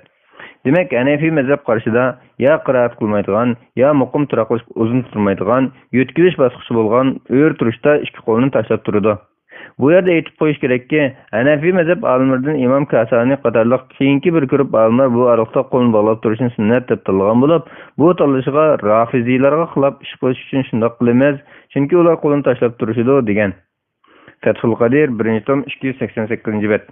Belki bular bu mesele iniq bir ko'rsatma kelmagan deb qarab, qo'lni tashlab turishning sunnat ekanligi iniq muayyanlashmagachga, Rafiziylarga xilop kelganlik jihatdan qo'l bog'lab turishni tanlagan bo'lsa kerak. Bo'lmasa asl sunnat deb qaragan bir ishni Rafiziylarga qarshi turish yuzasidan buni o'zgartirish bo'lmaydi. Maliki mazhab qarshida rukudun burun turishda bo'lsin yoki rukudun keyingi o'yir turishda bo'lsin, hamma turishda ikki qo'lni tashlab turish sunnat deb qaraladi. Menhaj Jalil Sharh Muxtasar al-Khalil 1. tom 262. bet. Elbette Maliki mezhep alimlaridan ba'zilar İmam Malikining Muvatta'da kelgan qarshi bo'yicha namozda qo'l bog'lab turishni tanlagan. Ammo ko'pchilik olimlar Ibn Qasimdan kelgan rivoyatni tutib, namozda qo'l tashlab turishni tanlagan. Shafiy mezhep qarshidami bu araliqda qo'lni tashlab turdi. İmam Navaviy mundaq deydi. Rukudan turib belini rostlaganda ikki qo'lini tashlaydi. El-Mecmu 3. tom 376. bet. Hanbali mezhep qarşıda İmam Ahmed kişinin ixtiyorluğuna koyup, rukudan beşini götürgende xalisa ikki qo'lini tashlab turdi, xalisa o'ng qo'lini sol qo'lisi qo'ydi degan. Hanbali mezhepte yana qo'lini tashlab turdi degan bir rivoyat. Qo'l qo'yishtirib turdi degan yana bir rivoyat mavjud. Al-Insaf 2. tom 63. bet. Yuqoriqlarga qaraydigan bo'lsak, ikki narsani xulosalash mumkin. Birinchi, tarix jihatdan eng peshqadam mazhablar qarshida qo'lni tashlab turish kelgan. Ikkinchi, Töt imam içinde muşu tarmaq meselede sözü iniq naql qılınğını İmam Ahmed bulup, İmam Ahmed bu işte namazxonni ixtiyara qoygan. Keyin zahiri alim İmam İbn Hazm kelip, namazdaki baliq o'yir turishlarda namaz o'quvchi o'ng qo'lini sol qo'lining beg'ishida qo'yishi mustahab bo'ladi. Deyish orqali qo'l bog'lab turishni tanlaganlarning eng xush qadamlaridan bo'lgan. Al-Muhli 4. tom 112. bet. Ahırda devrimizde yaşayan muhaddis Şeyh Albani rahmetullahi aleyh bolsa, rukudun keyinki bu arlıqda qo'l bog'lab turish qutuncu bo'lib bid'at tamg'usini urib mundaq degan.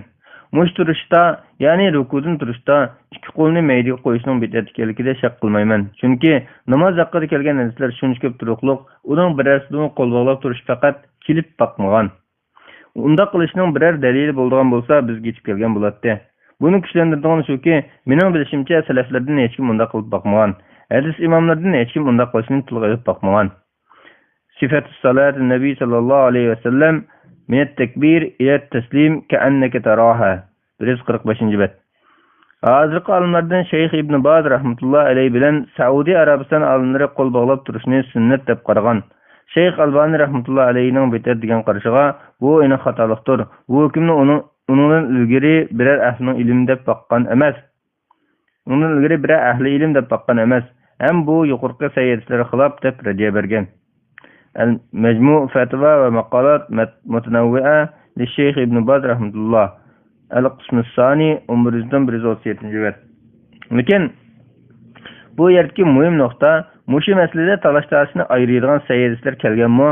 Agar kelgan bo'lsa, nima uchun ilgari uch mazhab olimlari bilan Imam Ahmadning bir rivoyatda va hozirgi zamon muhaddislardan bo'lgan Shayx Albani uni qabul qilmagan? Meningcha bu vaqtda dalil qilingan hadislar sahih bo'lgani bilan uning qo'l bog'lab turishga qarta dalolat aniq emas. Bo'lmasa olimlar o'rtasida bunchalar qarash o'xshamaslik bo'lmagan bo'ladi. Undaq bo'lsa qo'l bog'lab turadi degan olimlarning hadislardan keltirgan dalillarga bir qarab boqaylik. Abu Azim rivoyat qiladiki, Sa'd ibn Sa'd radhiyallohu anhu mundaq degan: Jamoat namozida o'ng qo'lini so'l bilkining ustiga qo'yish buyuriladi. Abu Azim dedi: "Men uni bu ishni Rasululloh sallallohu alayhi vasallamga mansub qildi deb bilaman." Buxoriy 740-hadis. Vail ibn Hujr radhiyallohu anhu rivoyat qiladi-ki, Rasululloh sallallohu alayhi vasallam namozda o'yir turg'unda o'ng qo'li bilan so'l qo'lini tutatdi. Sunan Nisoiy 961-hadis, sanadi sahih deyilgan. Yana bir rivoyatda takbir tushirib, ikki qo'lini ikki qo'lga udul kelgicha ko'tarib, ondan o'ng qo'lini so'l qo'lining olqini, beg'ishi va bilikining ustiga qo'ydi deb rivoyat qilgan. Sunan Nisoiy 963-hadis, sanadi sahih deyilgan. Bu hadislarda rukudan ilgari keyin deb ayrilmaganlik uchun va yana Rasululloh sallallohu alayhi vasallamdan ayirgan biror rivoyat kelmaganligi uchun namozda har xil ahvolda o'yir turganda qo'l bog'lab turish yo'lliq bo'ladi. Bular yana aql jihatdan qo'l bog'lab turish xushuga eng yaqin. Yana namozda qo'l bog'lab turish asli qoida. Qo'l tashlab turish bu qoida xilof deb dalil ko'rsatgan. Astoydil qaraydigan bo'lsak, ularning hadisdan keltirgan dalillari bu masalada aniq va ochiq emas. Chunki u hadislardagi o'yir turishning rukudan keyingi o'yir turishni o'ziga olishi hadisning so'z o'ranidan yiroq. U faqatla quloq qoqqandan keyingi qiroat qilish bosqichidagi o'yir turishni ko'rsatishga aniq. Bu sababdan ilgarilardan Imom Ahmad, keyingilardan Shayx Albani bu hadislardan qo'l bog'lab turishga aniq dalolat chiqadi deb qaramagan. Shayx Albani degandek hech bir hadisda rukudan keyin o'yir turganda qo'l bog'lab turishga aniq dalil kelmagan. Albuki Vail ibn Hujr radhiyallohu anhu va boshqa sahobalar kiromlar Rasululloh sallallohu alayhi vasallamning namozining butun tafsilotlarini rivoyat qilgan turuqliq qo'l bog'lab turish haqida faqat to'xtalib boqmagan. Qo'lni tashlab turdi degan olimlar qo'l tashlab turish asli qoida bo'lib, qiroat qilish bosqichida o'yir turganda qo'l bog'lab turish haqida hadislar kelgan bo'lsa, asli qoidani tashlab qo'l bog'lab turamiz, rukudan keyin qo'l bog'lab turish haqida dalil kelmagach qo'yib beramiz deb qaragan. Qo'l bog'lab turish bir xil namozda turish usuli bo'lg'achqa, aniq biror dalil bo'lmasa, ibodat shaklini ijtihod qilib yoki qiyos qilib belgilash mumkin bo'lmaydi. Uning ustiga rukudan turgandagi o'yir turish o'z oldiga o'yir turish bo'lmasdan, sajdaga berishga tayyorlik qilib belini ruslab turishdan iborat. Shunga uningda maxsus qiroat qilinmaydi, uzun turilmaydi. İbrahim Naxai rivoyat qiladi-ki, Ibn Mas'ud radhiyallohu anhu vitr namozida ikki qo'lini ko'tarib, ondan keyin tashlab turadi. Musnaf Abdurrazzaq 4-tom 325-bet 7952 numar. Bu rivoyat Ibn Mas'ud radhiyallohu anhuning qunut duosidan keyin qo'lini tashlab turganligini ko'rsatadi. Duoni rukudan keyin qiladigan bo'lsa, bu rukudan keyin qo'lini tashlab turishni ko'rsatadi. Duoni rukudan ilgari qiladigan bo'lsa, yana qiroat tutgandan keyin qo'lini tashlab turishni ko'rsatadi. Ya'ni qo'l bog'lab turish qiroat qilish bosqichiga xosligini ko'rsatadi. Yuqoriqlardan ko'rilishiga bo'ladiki, qo'l bog'lab turishni tanlaganlarning rukudan keyingi ahvolni rukudan burungi ahvolga qiyos qilish yoki qo'l bog'lab turish haqida mutlaq kelgan hadislarning iborasining umumligiga tayanishdan boshqa biror hadisning aniq dalili yo'q. Shunga bu xususda hadisda aniq ko'rsatilgan kelmagan bo'lg'achqa, Imom Ahmadning namoz o'quvchisini ixtiyori qo'yib qo'ygan yaxshi qo'ygan qarashi amaliyotda bu vaqtda alohida bir ko'rsatilgan kelgan yoki kelmaganligini bilmay qolganlikdan ikkining birini tanlay olmay to'xtab turishdan iborat yoki bu vaqtda alohida bir ko'rsatilgan kelmagan deb qaraganlikdan kangir qo'yish bo'lsa kerak. Endi ikki qarashning birini tanlash kerak bo'lsa, qo'lni tashlab turish dalil jihatdan xeyli og'ir bosadi. Chunki namoz degan keyingilar ilgirlarning ko'zi bilan ko'rib o'rgangan amaliy ibodat. Bizga kelgan qarashlarning eng dastlabkilari Hanafi, Maliki va Shafiy mazhab olimlarining qarashlari bo'lib, bu keyingilarning qarashiga nisbatan burunroq va mo'tabar qarash hisoblanadi. Ashu ilgirki asrlar kunda va hamma yerda ochiq oshkor o'qilib turadigan namozdek bir ibodatda peshqadamlari bilmay qoladigan biror ahvol bo'lishi ehtimoli yiroq. Keyin Imom Ahmad kelib bu ishda namozxonni ixtiyor qilgan. Bir qancha asrdan keyin kelgan Imom Ibn Azm va Imom Kasani qatorliq boshqa olimlar qo'l bog'lab turishni tanlagan. Shunga bu nuqtaning yuqorqi ibodat deganda ayrim dalil bo'lish kerak degan nuqtadan dalil jo'lab qarasak, bu qo'lni bog'lab turish keltirilgan hadislarga umumliq yoki mutlaqdan jalliq chiqadi. Yana texi rukudan burun qo'l bog'lab turishning o'zimi salaflar aro bir oz qarash o'xshamas xabar bo'lgan masaladir. Qandaqla bo'lmasin, bu masala baliq olimlarning nazarida namozning vojiblari qatoridan bo'lmasdan, namozning sunnat va mustahab doirasidagi adab qoidalari jumlasidandir. Olimlar yuqoridagi o'xshagan qarashlarda bo'lg'achqa, yana kelib boshqa qarashni bid'at yoki sunnatga xilof deb ketkirak darajada aniq dalil topilmaydigan bo'lg'achqa, bir qarashni kes sunnat deb jazm qilib bo'lmaydi. Xalqlar qo'llarini tashlab tursa, xalqlar qo'l bog'lab tursa, ortiqcha tilashmasa muvofiq. Vallohu alam.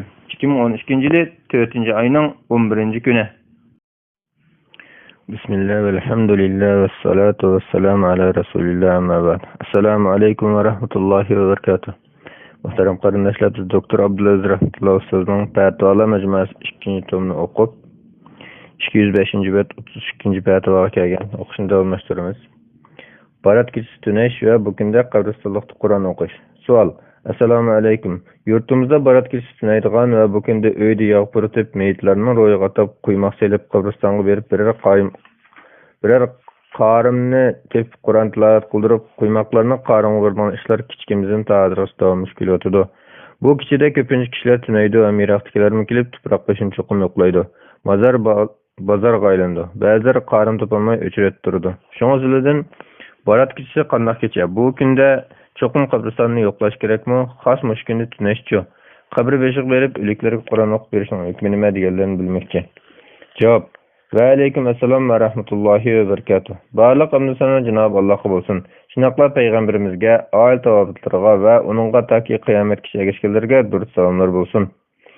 Ulug' Ramazon oyining oldida keladigan barat Sha'ban oyining o'rtasidagi kecha barat kechasi deb ataladi. Bu kechaning fazilati haqida bir qancha hadis rivoyat qilingan bo'lib, bu hadislarga hadisshunoslarning qarashi o'xshash bo'lmagan. Buning ba'zini Ibn Ibban, Munziri va Albani qatorliq olimlar sahih yoki hasan deb qaragan bo'lsa-mu, Buxoriy, Daraqutni, Uqayli, Ibn Javzi, Abu Bakr ibn Arabiy qatorliq ko'pchilik muhaqqiq hadisshunoslarning inchik tekshirib aniqlash natijasida bu kechaning fazilati haqida rivoyat qilingan hadislar sahih emas. İmam İbn Rajab mundaq degan: Sha'ban oyining o'rtasidagi kechining fazilati haqida bir necha hadislar bor bo'lib, bularga o'xshamagan yakunlar chiqarilgan. Ko'pchilik ularni ojiz deb qarasa, Ibn Ibban ba'sini sahih deb qaragan. Lataif al-Ma'arif Ibn Rajab al-Hanbali 261-bet. İmam İbn Rajab yana mundaq degan: Sha'ban oyining o'rtasidagi kechini Shamdagi Xolid ibn Ma'dan, Makhul, Luqman ibn Amir qatorliq tabiinlar ulug' bilib, uningda ibodat qiladi. Bu kechini ulug'lashni va fazilatli deb qarashni boshqalar ashlardan o'rgangan. Eslari qaraganda ularga bu vaqtda Yahudi nasralardan kelgan rivoyatlar yetgan ekan. Shunday qilib Shamliq ashu tabiinlardan bunday qilish pur ketgandan keyin boshqa joydagilardan ba'zilar bo'libmi, Basrdagi ba'zi abid kishilar buni qabul qilib, u kechini ulug'lashgan ijozat Ato ibn Abi Umayka va Madina fuqaholari qatorliq olimlar buni qabul qilmay ayiblagan. Imom Malikning qarshi shundaq. Bularning hammasi uni bidat deb qaragan. Şamliq ataqliq mujtahid İmam Avzaimi bu kechini ulug'lashni qabul qilmagan. İmam Abdullah ibn Mubarak Sha'ban oyining o'rtasidagi kechida Allohning tushirganligi haqida so'rg'uchiga: "Ey beg'araz, o'rtasidagi kechidlanma, har kecha tushidi" degan.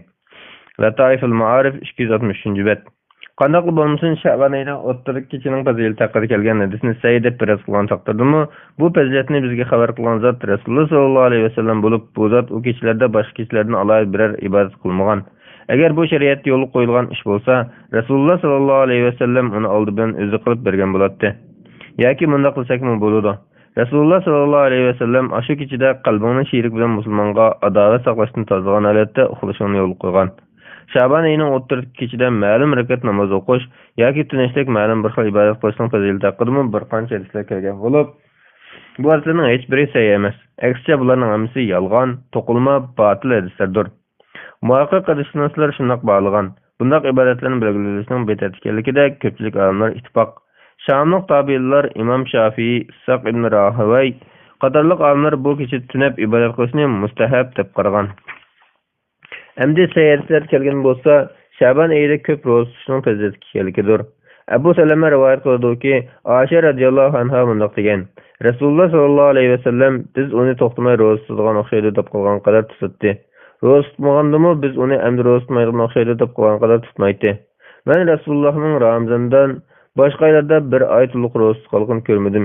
Shunaqla Rasulullohning boshqa oylarda Sha'ban oyida ro'za tutgandek ko'p ro'za tutganligini ko'rmadim.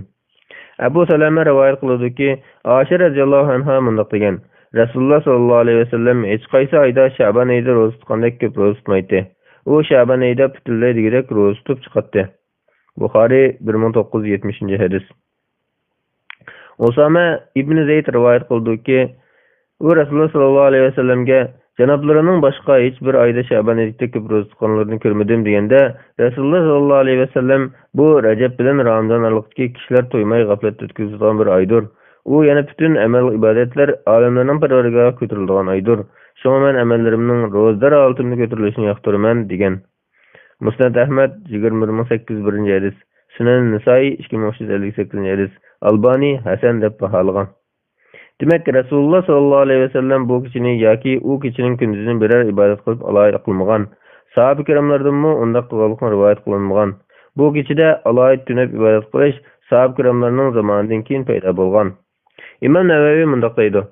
Ragaib namazı dep atılgan Recep ayının dastlapki juma kechida oqilgan 12 rekat namaz, Şaban ayının o'rtalık kechida oqilgan 100 rekat namaz, bu iki türlük namaz bid'at, munkar namazlardır. Bu iki namazını qutul qılıp yoki ihyoul ulumdan da zikr qilganlikqa yoki bu vaqtda kelgan hadisga go'l bo'lmaslik lozim. Chunki ularning hammasi batıldır. Bularni anqirolmay musab deb risala yozib solgan ba'zi imomlarga agishib ketmaslik lozim. Chunki ular buningda aniq xatolashgan. Al-Majmu 461-nji bet. Bunun asasen bu kiçi tüneş, namaz okuş qatarlıq işler bu kiçi xas ibadat emas. Belki başka her qanday kiçilgide qaysi kiçide qılsa bolduğan ibadetler.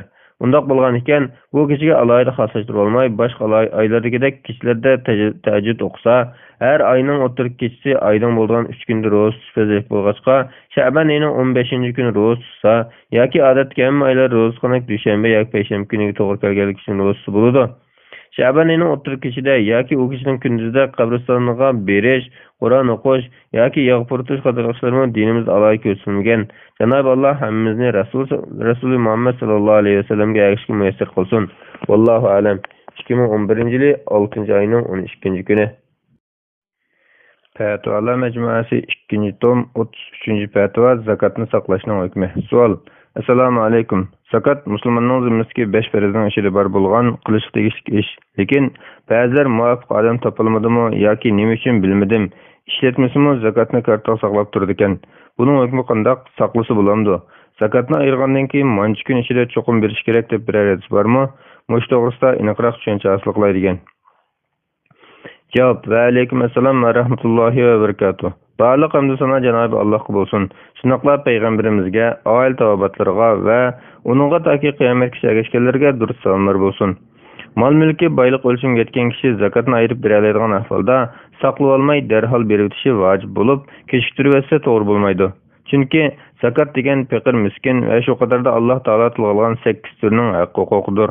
Nawada onu wagtyz bermese, ularning haqqyny arka sözüteş kılmışy kelip çykyp kalmay, wagtyň ötüşi bilen unutulup yoki pul lazım bolup kalıp haýlyp yoki ölüp ketip berelmey kalyş netijesinde zakatny ýep ketiş yoki berelmeýdigan bolup kalyş ähwal kelip çyksa mümkin.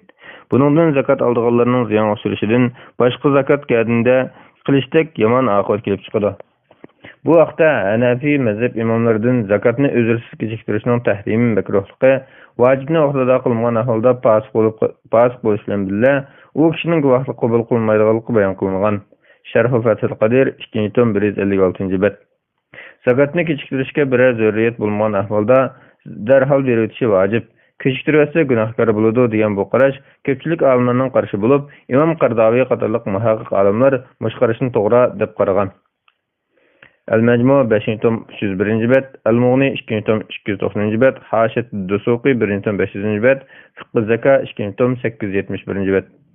Uqba ibn Aris radiyallahu anhu rivayet kıldı ki Resulullah sallallahu aleyhi ve sellem bizge esirni okup berip aldırıp öýe kirip ketip uzun turmasly inip çykydy. Aldırganlygynyň sebäbini soradım. Resulullah maňa öýde sadakadan kalgan azrak altyn bar idi. Uny keşkirgeçe öýde saklaşyny ýaktyrmay taksim kılıp etdim dedi. Bukhari 1430-njy hadis. Bu ýerki sadaqa sözi zakat we başga ihtiýari sadaqalaryny ölçüge alady. Bu hadiste Resulullah zakatny bir kişide öýe saklaşyny ýaman görgen. Bu zakatny wagtda berýärçi aldyraşynyň mustahabligini gösterdi. Umdatul Qari 8-nji tom 298-nji bet. Lekin qançylyk muddat kechikdiriş därsi kirdi. Ma'lumki zakat aýrylan mal-mülk iki türlük bolady. Biri mal-mülk, mal-çarwa, tovar we naqd pullara okşagan iýdarçylygy ötüp 1 ýyl ötse zakat wajib bolgan mülk. Ýani biri ziraat we meýçi meseletlere okşagan qaçan usul alsa şu çagda zakatny aýrylan mülkler.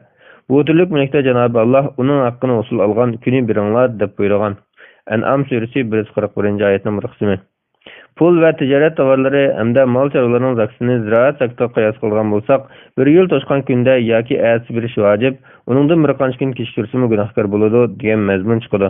Lekin shariatdagi qulaylikni yaqalash va qiyinchilikni yengiltish qoidasi bo'yicha yo'l tutqunimizda biror haftadan oy oxirigacha kechiktirsa mayli deyish mumkin. Ammo bir oydan kechiktirishga bo'lmaydi. Fiqh zaka 2-tom 880-bet. Zakatni beradigan turuqliq kechiktirsa, gunohkor bo'lish bilan birga zakat pul yo'qolib ketsa yenidan to'laydi. Shundaqla ko'z oldida och-yalang'och qilayotgan zakatga loyiq kishilar turib, boshqalarga beraman deb saqlab olsa-mu gunohkor bo'ladi. Al-Majmu 5-tom 299-bet.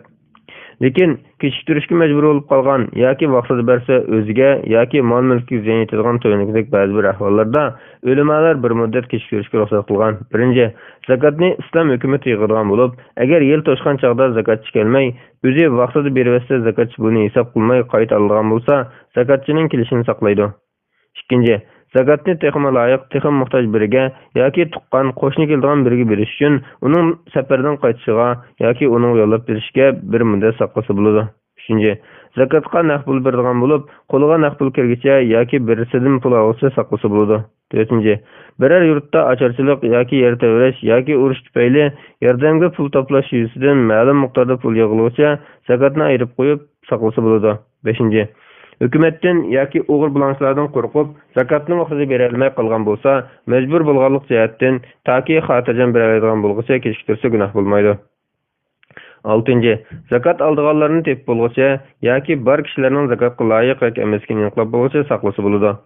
Yuqorqi ahvollarda zakat berguvchiga yoki zakat olg'uchilarga ziyon bo'lganlikdan kechiktirishga ruxsat qilinadi.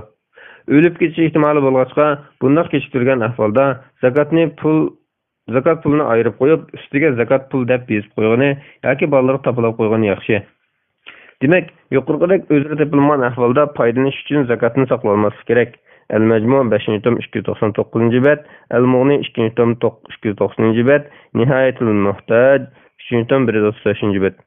Buning asosan zakat ayirish vojib bo'lgan chaqda, masalan, Ramazonning 1-kuni zakat ayirib kelayotgan bo'lsa, 1-kuni ayirib shu kuni yoki bir necha kun ichida berib o'tish lozim. O'ziga pul mol lozim bo'lib qolganlikdan zakat pulni boshqa yerga ishlatib, keyin beraman desa bo'lmaydi.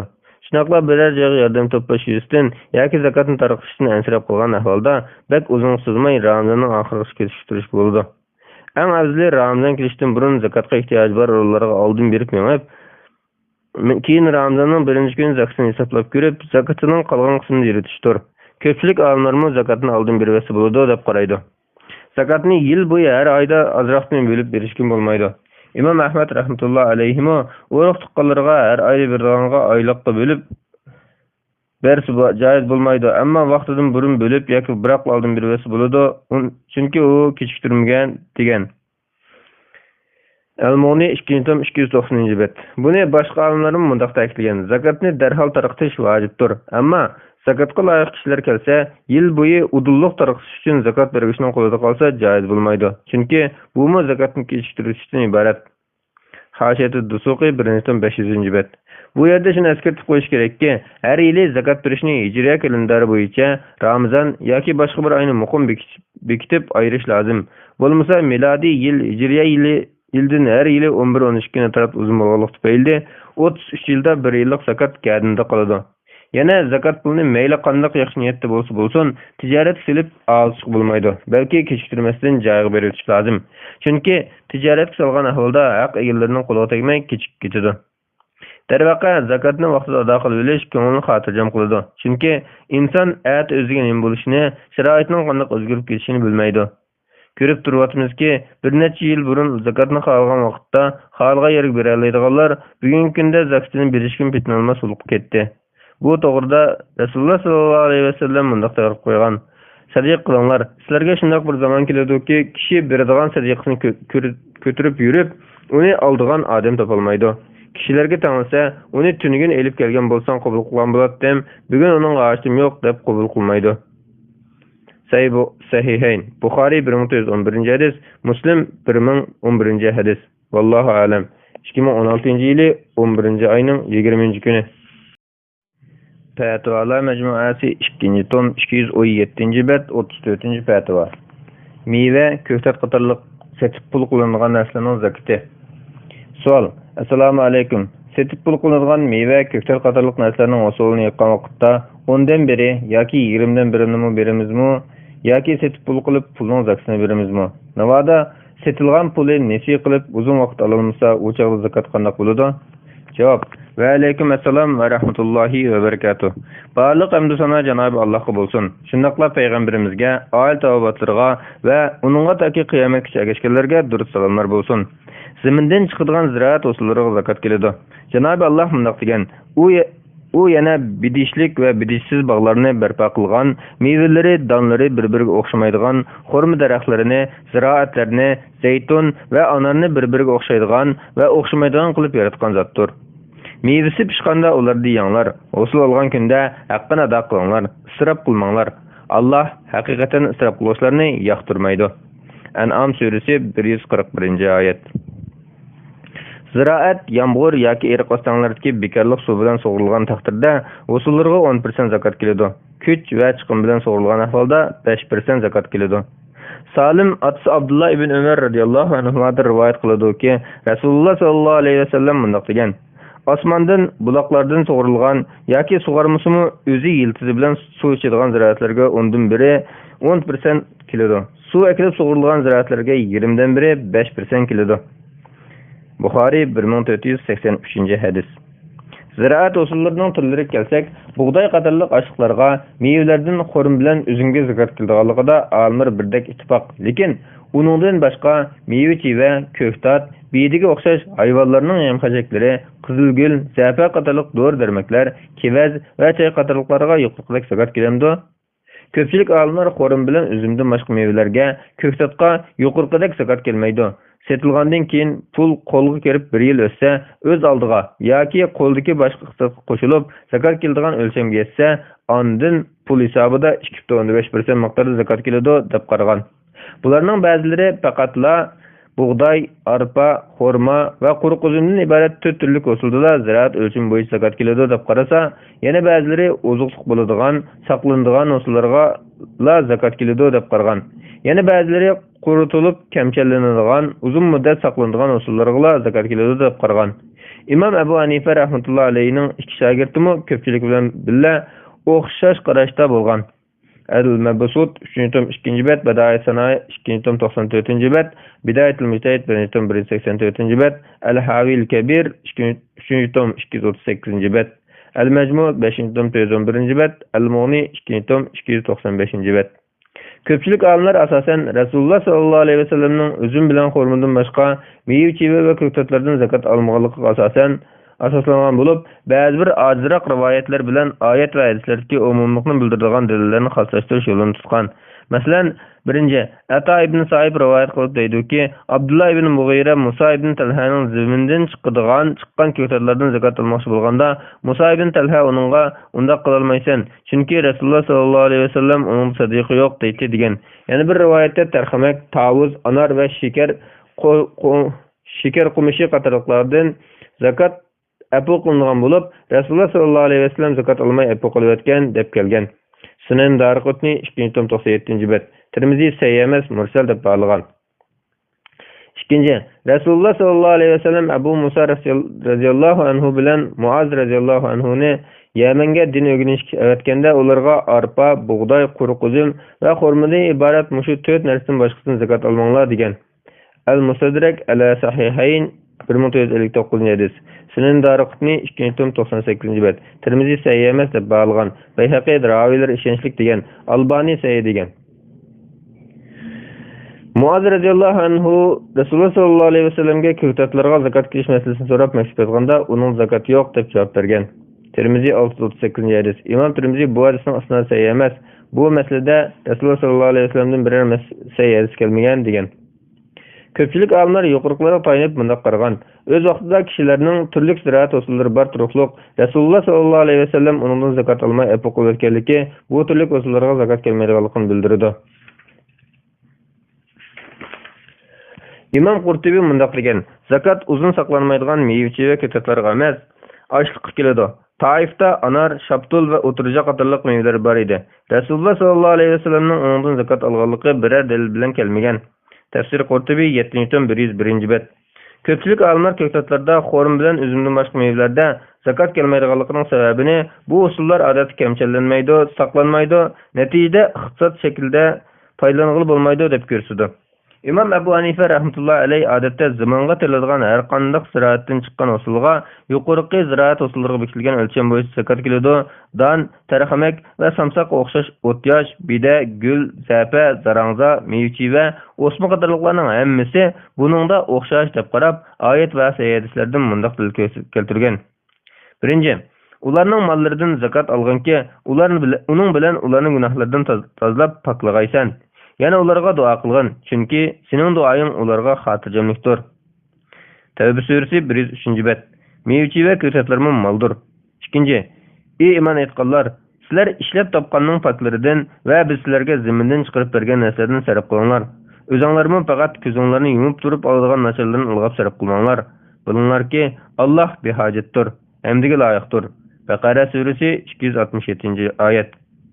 Bu oyatdagi sarf qilish zakatni ko'rsatdi. Oyatning umumligining o'z ichiga elishi eng haqiqiy bo'lgan narsa ko'ktatlardir. Chunki u haqiqatan zamindan bevosita chiqadi. Badaiyat sanoat 2-tom 94-bet. Birga o'xshamaydigan xorum daraxtlarini, ziroatlarni, zaytun va anorni bir-biriga o'xshaydigan va o'xshamaydigan qilib yaratgan zotdir. Mevasi pishqanda ularni yanglar, usul olgan kunda haqqini ado qilinglar, isrof qilmanglar. Alloh haqiqatan isrof qiluvchilarni yoqtirmaydi. An'am surasi 141-oyat.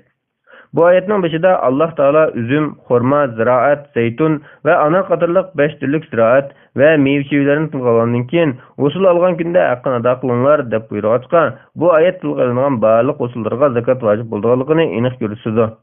Ibn Abbas radhiyallohu anhudan kelgan bir rivoyatda shunday tafsir qilgan. Bu oyat Madinada nozil bo'lgan degan qarashim bor.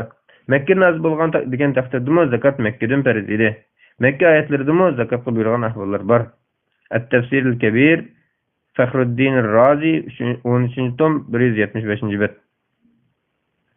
Misal oladigan bo'lsak, İmam Abu Bakr al-Jassas mundaq deydi. Salaflar o'rtasida Fussilat surasining Makkadan nozil bo'lganligida, uning eng dastlab tushgan oyatlar qatorining ekanligida qarash o'xshamaslik yo'q. U oyatda zakat bermaganlar haqida zakat bermaydigan mushriklarning holiga voy. Ular yana oxiriga ishonmaydi deb tahdid kelgan. Fussilat surasi 6-7-oyatlar. Ahkamul Qur'on 1-tom 162-bet. Qandaqla bo'lmasin, mol mulkining bir qismini zakat tariqasida ayirish jahiliyatdimi, islomning Makkadagi dastlabki davrdami keng tarqalgan ish edi. Lekin keyin Madinada hozirgi biz taniydigan shaklda farz qilingan. Ruhul Maani 24-tom 98-bet. Meningcha zakat Makka davrida farz bo'lsa-mu, biroq texi islom hokimiyati tiklangan bo'lg'achqa, bu turlik ziroat zakatlarini yig'ish ishi kishining o'ziga qo'yib berilgan. Keyin Madinada islom davlati qurilgandan keyin, ondan hijratning 2-yili islom hukumatı zakat to'playdigan tuzum shakllangan. 4. Salim Abdullah ibn Umar radhiyallohu anhudan rivoyat qiladi-ki, Rasululloh sallallohu alayhi vasallam bunday degan: "Osmondan, buloqlardan sug'urilgan yoki sug'ormasa-mu o'zi yiltizi bilan suv ichadigan ziroatlarga 10dan 1 keladi. Suv akilib sug'urilgan ziroatlarga 10dan 1ning yarmi keladi." Buxoriy 1483-hadis. İmam Ebu Hanife rahmetullahi aleyhinin bu qarşı ilgirkilerden İbrahim Naxai, Mujahid, Hammad ve Ömer ibn Abdülaziz qatorliqlarning keyingilerden şagirti Zufar bilan Davud Zahirining qarşı bulup, bu qarash yana Hazreti İbn Abbas radhiyallohu anhudan rivoyat qilingan. Umdatul Qari 9-tom 73-bet. İmam Ebu Hanife rahmetullahi aleyh tayangan dalillarga qaraydigan bo'lsak, oyatlar bilan hadis ziroat usullarini ayırmay, barliq ziroat usullariga umumiylik zakat farz qilib etgan. Köpçülük alimlar tayangan deliller hem sanat cihatdan hem dalalat cihatdan aziz bo'lg'achqa, oyat bilan sahih hadislardagi umumlikni ma'lum usullarga xoslashtira olmaydi. Ko'ktat bilan meyvelarga Rasululloh sallallohu alayhi vasallamning davrida zakat olmaganligi o'z vaqtida bu usullarning keng ko'lamda terilib bozorga solinmaganligi sababidan turli ziroat boyligi hisoblanmay, ko'pincha ahvolda ochliqda ko'p ko'rim bo'lmaydiganlikdan bo'lsa kerak.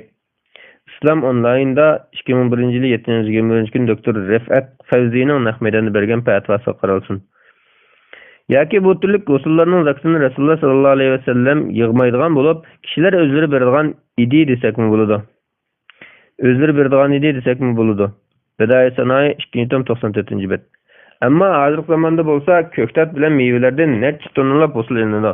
Uzunroq muddat saqlash, yetkash va tarqıtıp bazara silish ishlari bekla qulaylik. Balki texi meyve ve köftet terishdan bo'ladigan kirim ochliqdan oladigan kirimni besib tushadi. Bundaq bo'ladigan bu turli usullarga zakat keladi deb qarash shariat zakat tuzimining ko'zlagan maqsadlarini vujudga chiqarishda islom ro'yiga mos keladi. Imom Kasani mundaq deydi: zakat vacib bo'lishining sababi usul orqali kirim qilib beradigan zimin bo'lib, ko'ftatning foydasi texim ko'p bo'lg'achqa kirimi texim yaxshi bo'ladi. Badai sanoyi 2-94-bet. Yuqorqilarga qaraydigan bo'lsak, mayli dadil jihatdan bo'lsin, mayli islom ro'yiga mos kelish jihatdan bo'lsin, mayli shariat zakat tuzimidan ko'zlagan maqsadlarni vujudga chiqarish jihatdan bo'lsin, Imom Abu Hanifa rahmatullohi alayhining zimindan chiqqan har qanday usulga zakat keladi degan qarashi zamonimizga eng munosib bo'lgan qarashdir. Bu haqda tafsili ma'lumot uchun Imom Qaddavining Fiqh zakat nomli asari qaralsin. Bunun asasen hozirgi kunlarda aziz diyorimizda keng ko'lamda terilayotgan gulchoy, bog'lardan o'silayotgan yong'oq, chilan qatorliq o'slarga zakat keladi. Endi ziraat o'slarining zakat kelish o'lchami sayyidati mundaq kelgan. 5 vasaqqa yetmagan ziraat o'slarida zakat yo'q. Sayyin Buxoriy 1905-hadis, Muslim 979-hadis. Bir vasaqni taxmin bilan ig'irlik o'lchamiga o'dilsak 122,5 kilogramga, yana bir qarashda 130,5 kilogram barobar. 5 vasaq 613,5 kilogramga, yana bir qarashda 653,18 kilogramga barobardir. Bunun asasen baliq ziraatlardan mush miqdordan oshgan holatda usul elinsa har yilda emas, har qatim usul olgani zakat ayrildi. Usulning o'zidan zakat ayirish munosib bo'lsa, o'zidan ayriydi. Satqan puldan ayirish munosib bo'lsa, satqan puldan ayriydi. Köftet bilen meyveler adette tiz buzulup kalgan bo'lg'achqa, satqan puldan 5% zakat ayirish munosib. Ziraat yomg'ir yoki iriq o'stanlardagi bekorlik suv bilan sug'uriladigan taqdirda usullarga 10% zakat keladi. Kuch va chiqim bilan sug'urilgan ahvolda 5% zakat keladi. Suv chiqimlaridan boshqa terib usul elish uchun ketgan chiqim, baj, bozorga yetkach va qachalash chiqimlari usulni satqan puldan chiqarib o'tiladi. Qolgan sap usulga zakat ayriladi. Usul algıcı özü ve ailesi yiyen sap usuldan çıkarıp ötülüp, andan kalan kısmına zakat ayrıldı. Usul eliş yarıyanında ziraat işleri için algan karizma sap usul kıymetini çıkarıp ötülüp, andan kalan kısmına zakat ayrıldı. Ondan başka karizlerinin vakti gelgen olsa sap usul kıymetini çıkarıp ötülüp, andan kalan kısmına zakat ayrıldı. Yani icarıga elip tırgan ahvalda icarı pulmu sap usul kıymetini çıkarıp ötülüp, andan kalan kısmına zakat ayrıldı. Doktor Muhammed Abdullah Shabbanining Fiqh zakatda qarashlar va tahlillar degan tadqiqotida. Usulni setib pulni uzun vaqt ola olmasa, qachon qo'lga olsa, shu chog'da zakat beradi. Qo'lga ola olmasa, zakat ayirmaydi. Xulosa, meva va ko'ktat va baliq ziraat usullariga zakat keladi. Tiz buzilib qolganlari setilib, puldan suvning bekorlik yoki chiqimlik bo'lishiga qarab 10% yoki 5% zakat ayriladi. Vallohu a'lam. 2012-yil 8-oyning 13-kuni. Fatvalar majmuasi 2-tom 224-bet 35-fatva. Suv haqqi to'lagan yerning o'shirisi qanday ayriladi? Savol. Assalomu alaykum hurmatli ustoz. Biz bug'doy tergan yerga har bir mos uchun 100 ko'y suv haqqi to'laymiz. Buning o'shirisini qanday ayiramiz? Javob. Va alaykum assalom va rahmatullohi va barakatuh. Barliq hamd sana Janobi Allohga bo'lsin. Shunaqla payg'ambarimizga, oil tavobatlarga va uningga toki qiyomatgacha ergashganlarga durud salomlar bo'lsin. Zimindan chiqadigan ziraat usullariga o'shir keladi. Janobi Alloh mundoq degan: u yana bidishlik va bidsiz bog'larni barpo qilgan, mevalari, dallari bir-biriga o'xshamaydigan xurum daraxtlarini, ziroatlarni, zaytun va anarni bir-biriga o'xshaydigan va o'xshamaydigan qilib yaratgan zotdir. Mevsi pishqanda ulardan yanglar, usul olgan kunda haqqini ado qilinglar, isrof qilmanglar. Alloh haqiqatan isrof qiluvchilarni yoqtirmaydi. An'am surasi 141-oyat. Ziraat yomg'ir yoki eriq o'stanlarga bekorlik suv bilan sug'urilgan taqdirda olgan usulga 10% o'shir keladi. Kuch va chiqim bilan sug'urilgan ahvolda 5% keladi. Buningga barliq olimlar birdek ittifoq.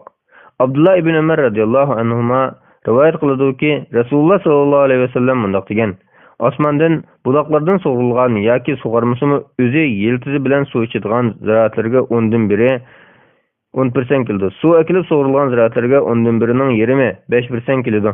Buxoriy 1483-hadis. Ziraat usullarining o'chirib kelish o'lchami sayyidasi mundaq kelgan: 5 vasaqqa yetmagan ziraat usullarida zakat yo'q. Sayyin Buxoriy 1905-hadis, Muslim 979-hadis. Bir vasaqni taxmin bilan ig'irlik o'lchimiga udulsak, 122.5 kilogramga, yana bir qarashda 130.5 kilogramga barobar. 5 vasaq 612.5 kilogramga, yana bir qarashda 652.18 kilogram barobardir. Bunun asasen barlıq ziraatlardan mushu miqdordan oshgan usul ilinsa, har yilda emas, har qatim usul olganda o'shira ayriladi. Usulning o'zidan zakat ayirish munosib bo'lsa, o'zidan ayriydi. Satqan puldan ayirish munosib bo'lsa, satqan puldan ayrildi. Suv chiqimlaridan boshqa terib usul elish uchun ketgan chiqim, boj, bozorga o'tkash va qashlash chiqimlari o'zi va oilasiga miqdor, shundoqla ziraat ishlari uchun qarzmi usul qiymatini chiqarib o'tilib, ondan qolgan qismga zakat ayrildi. Undan boshqa qarzlarning vaqti kelgan bo'lsa, sap usul qiymatini chiqarib o'tib, ondan qolgan qismga zakat ayrildi. Yerni ijaraga kelib tergan ahvolda ijara pulmi sap usul qiymatini chiqarib o'tilib, ondan qolgan qismga zakat ayrildi. Doktor Muhammad Abdullah Shabbanining fiqh zakatı qarashlari tahlillar degan tadqiqoti qaralsin. Usulni setib, pulini uzun vaqt alolmasa, qachon qo'liga olsa, shu chog'da o'chirib beradi. Qo'liga ololmasa, o'chirib ayirmaydi. Vallohu alam. 2016-yili 11-oyning 18-kuni. Fatvalar majmuasi 2-tom 226-bet 36-fatva. Ögey qizga zakat berish durust bo'lamdi? Savol. Assalomu alaykum. Yattiq bo'lib ketgan ögey qizga zakat berish durust bo'lamdi? Ögey qizi va kuyovul boshqa shaharda faqat o'qish bilan bo'lib, muqim kirim manbasi yo'q. Javob. Va alaykum assalom va rahmatullohi va barakatuh. Barliq hamd sana Janob Allohga bo'lsin. Shunaqla payg'ambarimizga, oila tavbatlarga va uningga toki qiyomat kishagacha durust salomlar bo'lsin. Ögey qizning o'zining iqtisodi bo'lmasa, eri yoki otasi tarafidan yetarlik nafiq sarf qilinmaydigan bo'lsa, ögey otasi zakatni u qizga bersa bo'ladi. Chunki u qiz ögey dadaning o'z qizi emas. Faqir miskinlarga zakat berishning durust bo'lishi uchun, ashu faqir miskinlarning nafiqasi zakat bergisi vojib bo'lmagan bo'lishi shart. Bu ijmo bir bo'lgan masaladir. Al-Ijmo Ibn Munzir 46-bet, Tabyinul Haqa'iq 1-tom 301-bet, Al-Insaf 3-tom 254-bet, Al-Mughni 2-tom 269-bet, Al-Mawsu'atul Fiqhiyya Al-Kuvaytiyya 8-tom 127-bet. Ulamolar umum bir qoida tiklab bunday deydi. Kishi nafiqasini qilib qo'yishi vojib bo'lgan yaqinlarga zakatini bersa bo'lmaydi. Bunun asasen er-xotinlik yoki ota-bolalik munosabati borlik sababidan zakat bergichi nafiqasini qilib berishi vojib bo'lgan o'z ota-ona, o'z bo'v-mo'may va o'z farzand nevaralarga ayoliga zakat bersa durust bo'lmaydi. Ammo o'gay farzandiga zakat berishi durust bo'ladi. Chunki o'gay farzandning nafiqasi o'gay otaga vojib emas. Agar o'gay ota qiziga nafiq berib xabar olsa, bu ihson va yaxshilik qilish bo'ladi. Başqa bir ailede erinin qo'lida yashaydigan o'gay qizga zakat texmi durust keladi. Balki texi o'gay dada u qizga mahram bo'lganlik sababidan zakatining yatqi bergandan ko'ra o'gay qizga bersa sil rahim jihatdan savob bo'ladi. Shuni eskartib qo'yish kerakki, agar u qizning o'zining yoki erining qo'lida yetarli iqtisod bo'lmagan ahvolda u qiz asli otasidan nafiq talab qilishi lozim. Talab qilmaydigan yoki o'z otasi nafiq bermaydigan yoki berolmaydigan bo'lsa, u qizga zakat berish durust albatta. Vallahu alam. 2016-yili 1-oyning 4-kuni. Fatvalar majmuasi 2-tom 227-bet 37-fatva. Terg'o yer satgan pulga qancha bizdan zakat ayiramiz? Savol. Assalomu alaykum ustoz. Bizning turishlik o'rnimizda hukumat tomonidan dehqonchilik uchun foydalanishga berilgan terg'o yerimizni shar qo'lishi yoki zavod silish bahanasi bilan majburiy deganda kichikgina pulni tutqizibla setib elinyotidi. Emdiki maqsad bo'lsa, mazkur yer satgan pulga zakat hisobida 2.5% beremdik yoki o'chir hisobida 10% beremdik. Javob. Va alaykum assalom va rahmatullohi va barakatuh. Barliq hamd sana Janob Allohga bo'lsin. Shunaqla payg'ambarimizga, oyat tavbatlarga va uningga toki qiyomat kechagachalarga durust salomlar bo'lsin. Terilg'i yer satgan pulga 2.5% miqdorda zakat ayriladi. 10% o'chir ayrilmaydi. Chunki o'chirilgan terilg'i zamindan chiqimsiz sug'organda ondan usulning zakatidir. Vallahu alam. 2013-yili 7-oyning 20-kuni. Bismillah, alhamdulillah, vassalatu vassalamu ala rasulillah, amma ba'd. Assalomu alaykum va rahmatullohi va barakatuh. Muhtaram qarindoshlar, biz doktor Abdulaziz rahmatulloh ustozning fatvalar majmuasi 2-tomni o'qib, ro'za va Ramazon bobiga kelgan. O'qishni almashtiramiz. 38-fatva. Ramazon uchun oy qarashning hukmi. Savol. Assalomu alaykum. Har yili Ramazon tutish yoki Eid qilishda 1-2 kun egizpeslik bo'ladi. Bu ishlarda oy qarashning hukmi nima? ayık qaramaydigan yerlerde qanday qilish kerak? Cevap: Aleyküm assalam ve rahmetullahi ve berekatuh. Barlıq hamd sana Cenab-ı Allah'a bolsun. Şunaqla peygamberimizge, aile tawabatlarga ve onunğa taki kıyamet kişilerge dur salamlar bolsun. İslam tariximizde ayık qarash degan bir an'ana var. Ahli ilimler, yurt çoğunluğu ve ameldarlardan terkip topkan tecrübeli kişiler yoki maxsus ay ko'rish ayeti Şaban ayının 29. günü Şamdan sal burun yangi tug'ilgan ayni ko'rishga chiqadi. Agar ertesi Ramazan bolsa, havo ochiq kunlarda kun patgandan keyin bu vaqt amaliyotda 30. kun tava. Ramazanning yangi tug'ilgan ayi inchki oldida bir necha minut ko'rinadi. Aqalli taqdirda ishonchli kishi yoki tutuq havoda bir kishi yoki shaharsizdan kelgan bir kishi ayni ko'rsa, musulmonlar ertesi Ramazan tutib qopadi. Ko'rmasa Şaban ayini 30 kunga to'liqlab o'tib, o'g'ini ro'z tutib qopadi. Bu an'ana islom davlatlarida ta bugunga qadar davomlashib kelmoqda. Aslida Şaban ayının kirishini isbotlash uchun oy qarashi lozim. Shundalar kunlarning soni to'g'ri bo'ladi. Chunki Ramazonning avvalini bekitishda ovoz tutib ahvolda biz burungi Şaban ayining chiqib ketganining dalil bo'lmaganligi uchun Şabanni 30 kunga to'liqlab o'tib, ondan Ramazon kirdi deb hisoblaydik. Şaban 30 kun to'lqinligi Ramazon kirganligining dalili bo'ladi. Ovoz tutib bo'lgan ahvolda oy ko'rish Ramazon kirganligining dalili bo'ladi. Mana bu ikki dalil bizning bir oydan yana bir oyga o'tkazishimizning dalilidir. Şuna her bir ayını bekitish Ramazonga o'xshash mushtarakdir bo'ladi. Chunki Hijriya yilnamasida bir ay ba'zi 29 kun, ba'zida 30 kun bo'ladi. Rasululloh sallallohu alayhi vasallam biz arablar xat yozolmaydigan, hisoblay olmaydigan savossiz bir ummat, ay degan mundaq bo'ladi deb bir qatim 29 ga, bir qatim 30 ga ishorat qilgan. Ibn Hajar qatorliq ba'zi olimlar hisoblay olmaydigan deganni qo'shish, ko'paytirish va bo'lish qatorliq murakkab hisob ilmini bilmaydigan demakchi. Ammo barmoq bilan hisoblash bo'lsa, odatda savossiz arablarda bor edi deb izohlagan. İmam Ayni qatorliq ba'zi olimlar bu hadisdagi hisobdan ilmiy nujum va astronomiyalik hisoblash maqsad qilingan, arablar buni tuzuk bilmaydi deb izohlagan. Fathul Bari 10. tom 108. bet, Umdatul Qari 10. tom 286. bet. Bu hadis Buxariyda 1913 numaralı hadis, Müslim'de 1080 numaralı hadis. Abdullah ibn Ömer radıyallahu anhuma rivayet qildi ki Rasulullah sallallahu aleyhi ve sellem Ramazan to'g'riliq so'zlab mundaq degan: Yangi tug'ilgan oyni ko'rmoqchi ro'za tutishni boshlamanglar. Uni ko'rmoqchi ro'zanglarni tutmanglar. Agar havo issiqsin oy ko'rilmasa, uni mo'ljalanglar. Sahih Buxoriy 1906 hadis, Müslim 1080 hadis. Yuqorqi hadislarga asosan shariatda ro'za tutishni boshlaydigan kunni bekitishda, shundaqla Hijriya yangi oyning boshlanishi bilan oxirlashini bekitishda, yangi tug'ilgan oyni ko'z bilan ko'rishga tayinlandi. Astronomiyalik hisob yoki kalendar hisob qilinmaydi albatta. Oyning ko'z bilan ko'rilishi uchun quyoshning patgan vaqtdagi o'rni oydan ma'lum ma'lumotga yiroq bo'lishi, havoning suzuk bo'lishi qatorliq omillar tepilishi lozim. Ayni ko'z bilan ko'rishni hisob qilishga hikmat shuki, vaqtga aloqador bo'lgan namoz, ro'za va haj qatorliq ibodatlarni islom dinimiz ko'z bilan ko'rishdagi hissiy ishlarga bog'lab qo'ygan. Masalan, kun chiqish va petish, oy tug'ish qatorliqlarga o'xshash. Bu hissiy ishlarda bilimlik yoki bilimsiz, shaharlik yoki sahralik bo'lsin, hamma insonlar o'xshashdir. Shunaqla fan-texnik taraqqiy qilgan yerlar va zamonlar bilan taraqqiy qilmagan yerlar va zamonlar ham o'xshashdir. Bu islom dinining abadiy va dunyoviy din ekanligining alomatidir. Yangi tug'ilgan oy dastlabki kunda ba'zi joylarning osmonda ko'rinsa-mu, yana ba'zi joylarning osmonda havo tutib qo'yishdek turli sabab tufaylidan ko'rinmay, ikkinchi kuni ko'rinadi. Oyning ko'rinishi yoki ko'rinmasligi ro'z qatorliq bir turkum ahkomlarga ta'sir ko'rsatadi. Shunga davomli oy ko'rish jihatda qarash o'xshamasligi meydonga kelib chiqib turdi. Oy ko'rish Hijriya yilnamasida oyning 29 kuni kun patgandan keyin bo'ladi. Kun patgandan keyin kech kirgan bo'lg'achqa, bu kecha 30 kunga kecha bo'ladi.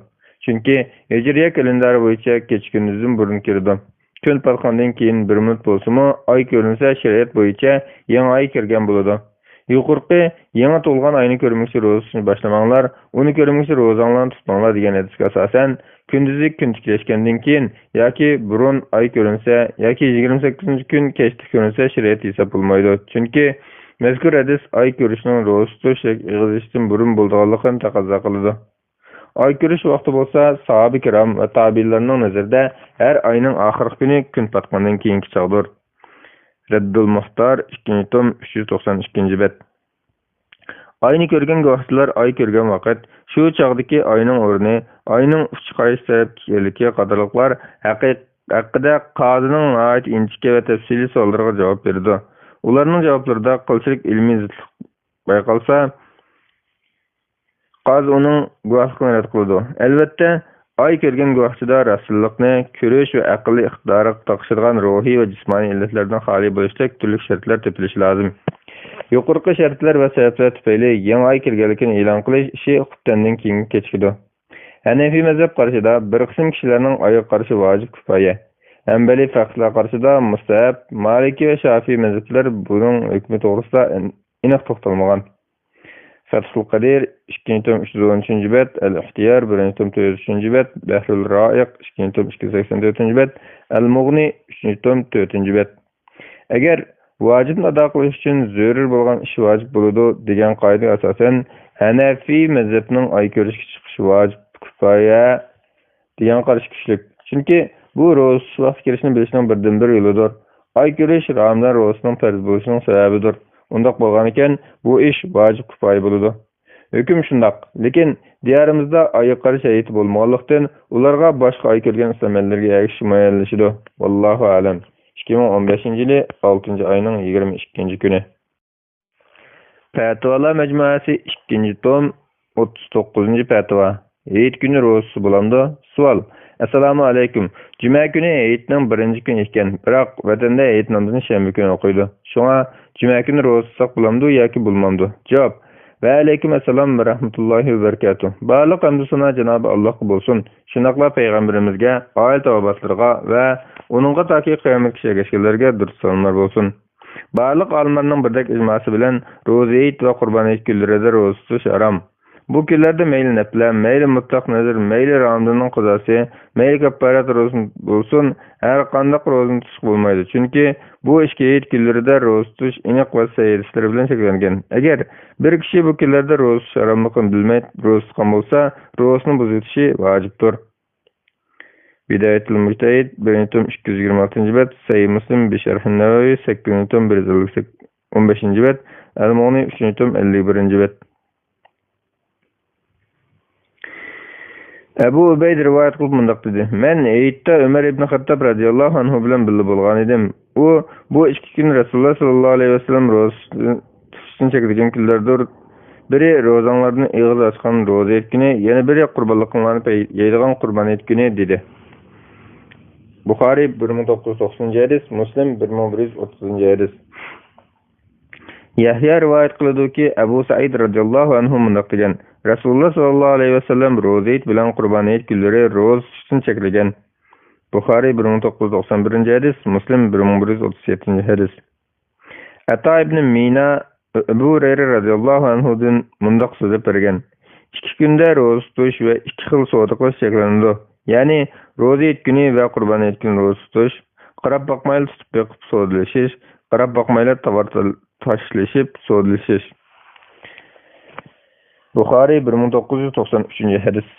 Ziyad ibn Jubayr rivoyat qilib mundaq dedi: Bir odam Ibn Umar radhiyallohu anhumaning yoniga kelib, bir odam bir kun ro'za tutishga nazar qilib olgan ekan. U odam dushanba kun dedi-go deyman. Shuning bilan u kun hayit kuni to'g'ri kelib qopti dedi Ibn Umar radhiyallohu anhuma. Alloh nazarni ado qilishga buyurgan. Rasululloh sallallohu alayhi vasallam bo'lsa bu kun ro'zasini cheklagan dedi. Nazar qilish kishining shariat uning vojib qilmagan bir ishni o'z ixtiyori bilan o'ziga vojib qilishdan iborat. Masalan, men cho'qim Alloh uchun 3 kun ro'za tutaman, men cho'qim Alloh uchun menib berib payt qilaman degandek. Sahih Buxoriy 1997-hadis, Muslim 1139-hadis. Qaza'a rivoyat qilib mundaq deydi: Abu Said radhiyallohu anhu payg'ambar sallallohu alayhi vasallam bilan 12 qatim g'azotga qatnashgan kishi edi. Men uningdan mundaq deb anglagan: 4 so'zni men Rasululloh sallallohu alayhi vasallamdan anglagan edim. Bu so'zlar menga bekka yoqib qoldi. Ayol kishi yo'ldoshi yoki mahram billa bo'lmasa 2 kunlik yo'l safar qilmasin. Ro'za hayit va qurbon hayit 2 kunda ro'za yo'q. Bomdoddan keyin kun chiqcha, asrdan keyin kun taqso'rlikda namoz o'qish yo'q. 3 masjiddan boshqa masjidga alohida safar qilishga bo'lmaydi. Safar qilinmaydi. Ular Masjid Haram, Masjid Aqsa va mening mushu masjidimdir. Sahih Buxoriy 1995-hadis, Muslim 1138-hadis. Ülemalarımızın bayan kılışça, iki ayetinin birinci günlerinde roza tutuşun haram kılınışki hikmet şu roza ayet günüde roza tutuş arkalık yılda bir kısım kilgan en çoğun farz ibadetlerinden biri bolgan Ramazan rozasını başka nefti rozasını ayrış, hem de onun başlanıştan bir 2 gün burun roza tutuşu ve ondan keyinmi roza ayet günüde roza tutuşunu çekleş arkalık Ramazan rozasını Hristiyanlarda farz kılıngan miqdarını aşırıtması kepalet kılıştır. Qurban ayet günü ömürde bir kıtım farz kılıngan en çoğun ibadetlerden biri bolgan hac ibadetinden keyin keledi. Bu günde qurbanlık qilish yo'lga qo'yilgandir. Navada bu günde roza tutulsa, hac japasından aram almaslik va kunduz qurbanlıqni yemaslik kelib chiqqan bo'lg'achqa, uningda roza tutish haram qilingan va Alloh taolo bandalarini bu ishni eg'lashga buyurgan. Natija itibari bilan bu kunlarda roza tutish Alloh taoloning bandalariga bergan ziyofatini qabul qilmaganlik bo'ladi. E'lamul muqayyin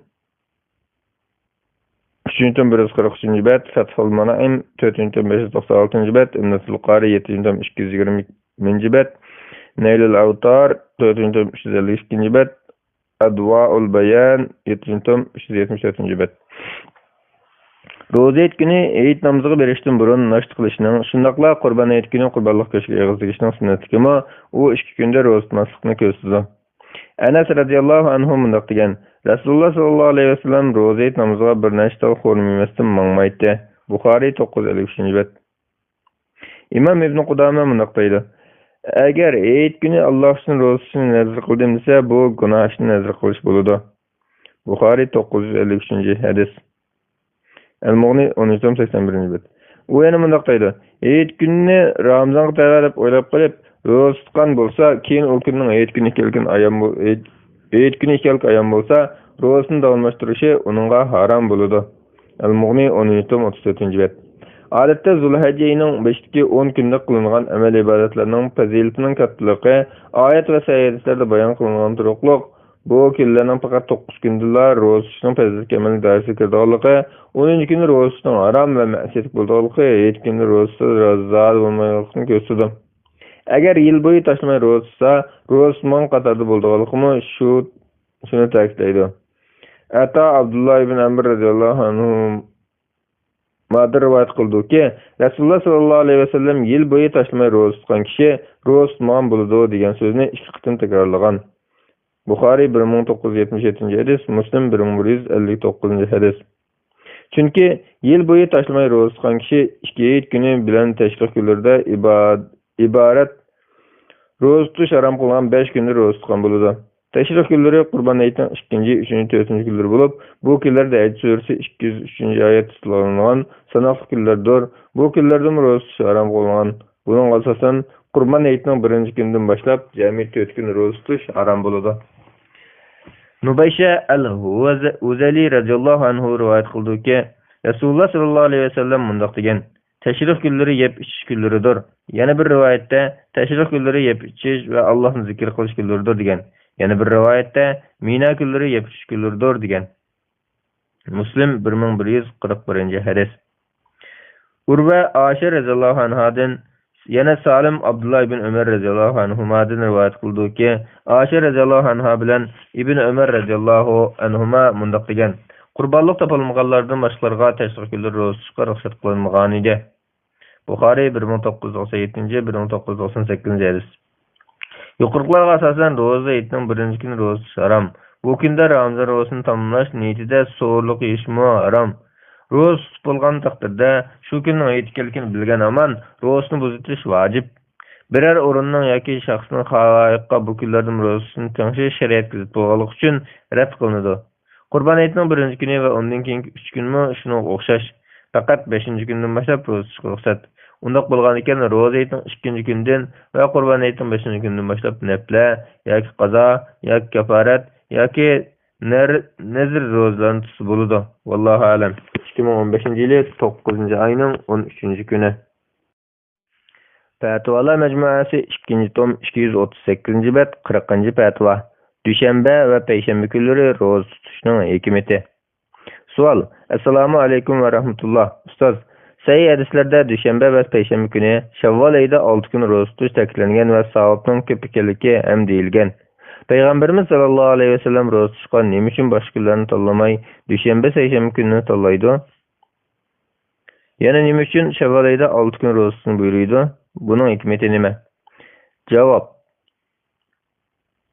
Ve aleykümselam ve rahmetullahi ve berekatuh. Barliq hamdu sana Cenab-ı Allah'a bolsun. Şundaqla peygamberimizge, aile davatlarga ve onunğa taki kıyamet kişilerge durut salamlar bolsun.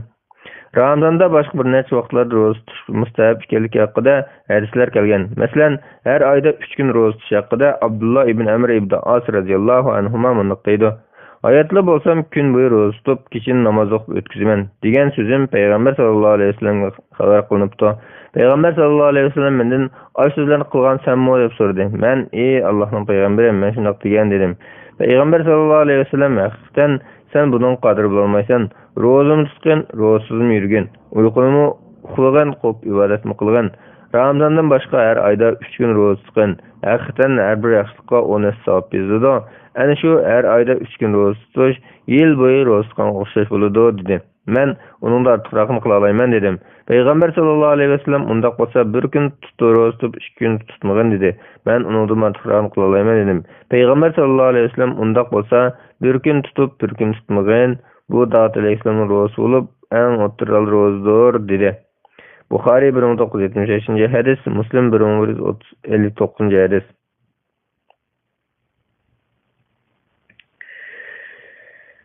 Yana Abu Hurayra radhiyallohu anhu mundaqaydı. Mening dostum Rasululloh sallallohu alayhi vasallam menga tövendiki 3 ishni tavsiya qilgan. Har oyda 3 kun roza tutish, chashka vaqtida 2 rakat namoz o'qish, uxlashdan burun vitr o'qish. Bukhari 1981. hadis, Müslim 721. hadis.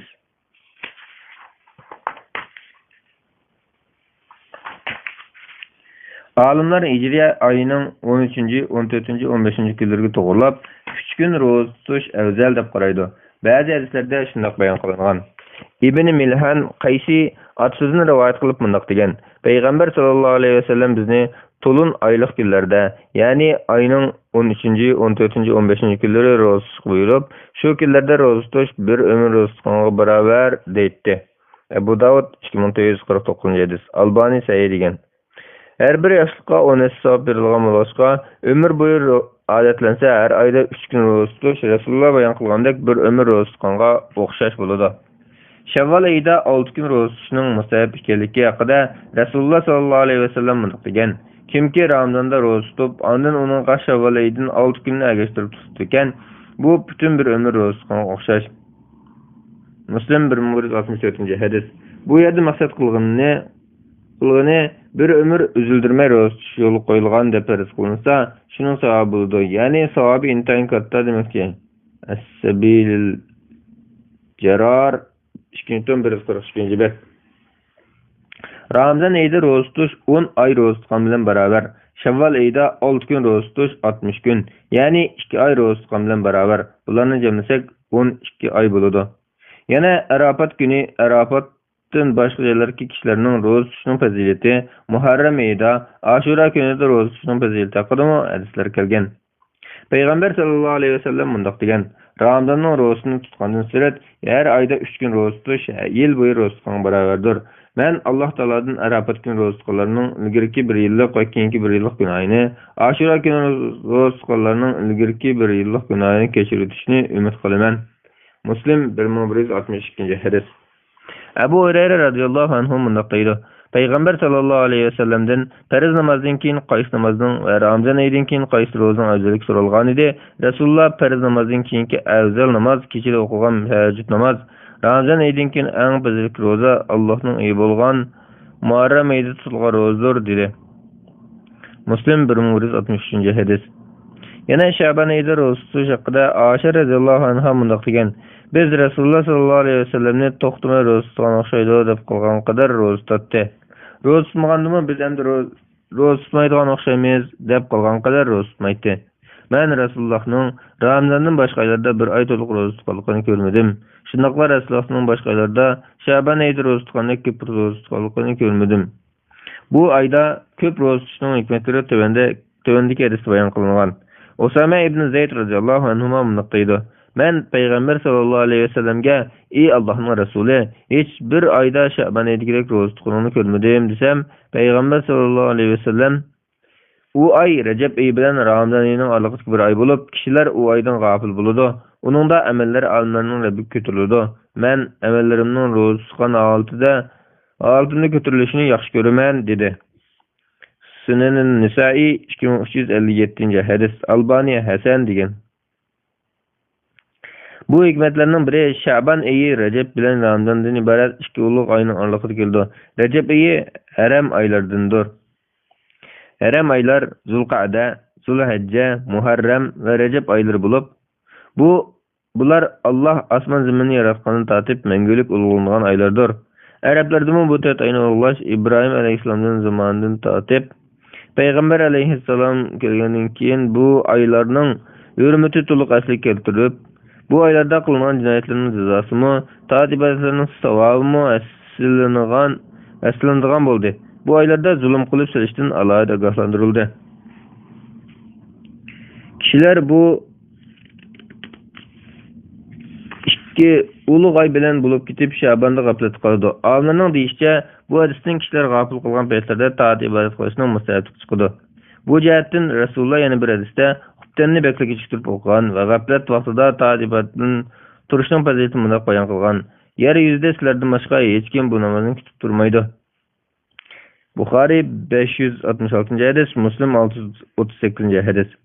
Ikkinchi hikmat, amallar Sha'ban oyida Allohga ko'tariladi. Bu xuddi amallarning yillik doklatiga o'xshaydi.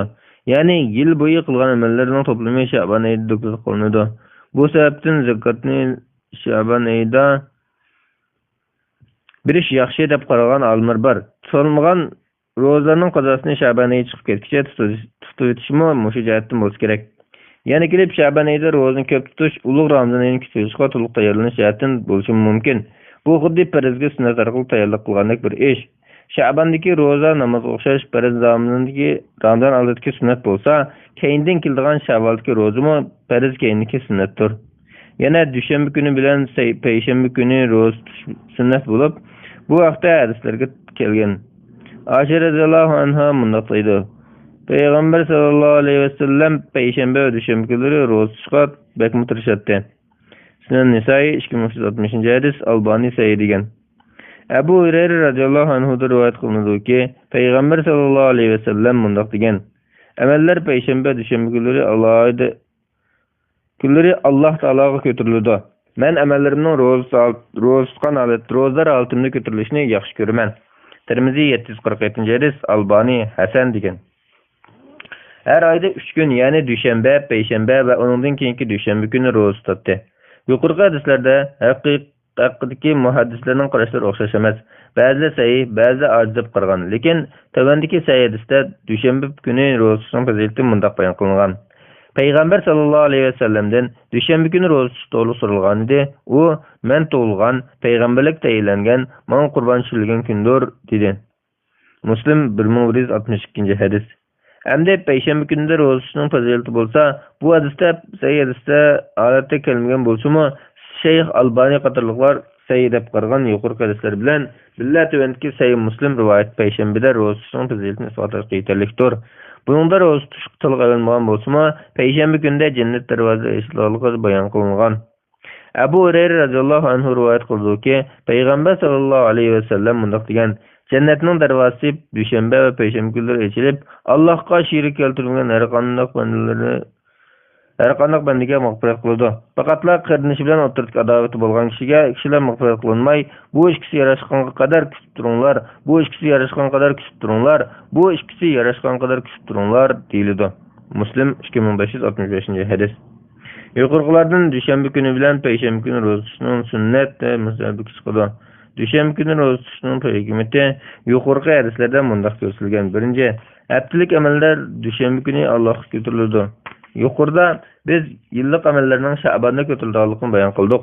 Buningdan amallar ko'tarilganda kishi ro'zalar tutgan holatda bo'lish maqsad qilinganligi chiqadi. Imom Shavkani deydi: Bu vaqtdagi hadislar dushanba, payshanba kunlari ro'za tutishning mustahabligini ko'rsatadi. Chunki u 2 kun amallari so'niladigan kunlardir. Ikkinchi, dushanba kuni Payg'ambar sallallohu alayhi vasallam tug'ilgan kundir. Bunga olimlar ittifoq. Buningga qo'shilib dushanba kuni payg'ambarlik kelgan va Qur'on nozil bo'lgan kundir. Imom Ibn Rajab bunday deydi: Payg'ambar sallallohu alayhi vasallamning dushanba kuni ro'za tutishi haqida so'ralganda, u men tug'ilgan, u kunda men Qur'on nozil qilingan kun deb javob berishi Allah Taala'nın nimetleri yanılıp turgan kunlarda roza tutuşning mustahapligini ko'rsatdi. Haqiqatan Allah Taala'nın bu ümmetga ato qilgan ne'matlarining eng kattasi ularga Muhammad sallallohu alayhi vasallamni avatishidir. Chunki uni ummatga avatish ularga osmon zaminlarni va boshqa narsalarni paydo qilib berish ne'matidan kattadir. Demak, Allah Taala'dan bandalarga mushunday katta ne'matlar ato qilingan kunlarda roza tutish intayin yaxshidir. U ne'mat ato qilingan kunlarni shu shukr bilan qarshi olishdan iborat. Ashura kuni roza tutishmi Nuh alayhissalomni suv aftidan qutuldirgan, Musa alayhissalom bilan qavmini Fir'avndan qutuldirgan kun bo'lg'achqa, Nuh alayhissalom bilan Musa alayhissalomlar u kunda Allohga shukr qilib roza tutgan. Rasululloh sallallohu alayhi vasallam payg'ambarlarga ergishib u kunda roza tutgan. Qisqartib elindi. Lataiful Ma'arif 189-bet.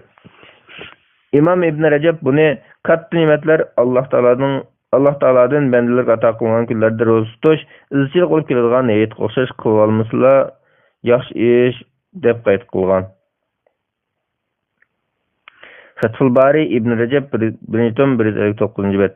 Demak, dushanba, payshanba kuni roza tutish Allohga shukr qilish jihatdan, amallarning roza tutgan holat ko'tilish jihatdan, Rasulullohning dushanba, payshanba roza tutganligi jihatdan musabab bo'lgandir. Bu yerda shuni ta'kidlash kerakki, roza tutish fazilatli bo'lgan kunlarda kunlar ko'pdir. Kishining shu kunlarning bir xilini ching tutib tashlamay davomlashtirgani, u kunlarning hammasida roza tutaman deb ondan tutib bo'lolmay butunlay to'xtab qolgandan afzaldir. Rasululloh sallallohu alayhi vasallam bir amalni qilsa, az bo'lsin izchil davomlashtiradi. Vallohu a'lam. 2015-yili 7-oyning 1-kuni. Fatvalar majmuasi 2-tom 245-bet 41-fatva. Ramazonda suhursiz qilishning hukmi. Savol: Assalomu alaykum. Ramazonda sahar uxlab qolib, tong etib bo'lgandan keyin so'rliq yemak ro'zaga niyat qilish to'g'ri bo'lamdi yoki qazosini tutish kerakmi? Javob: Va alaykum assalom va rahmatullohi va barakatuh. Barliq hamd sana Janobi Allohga bo'lsin.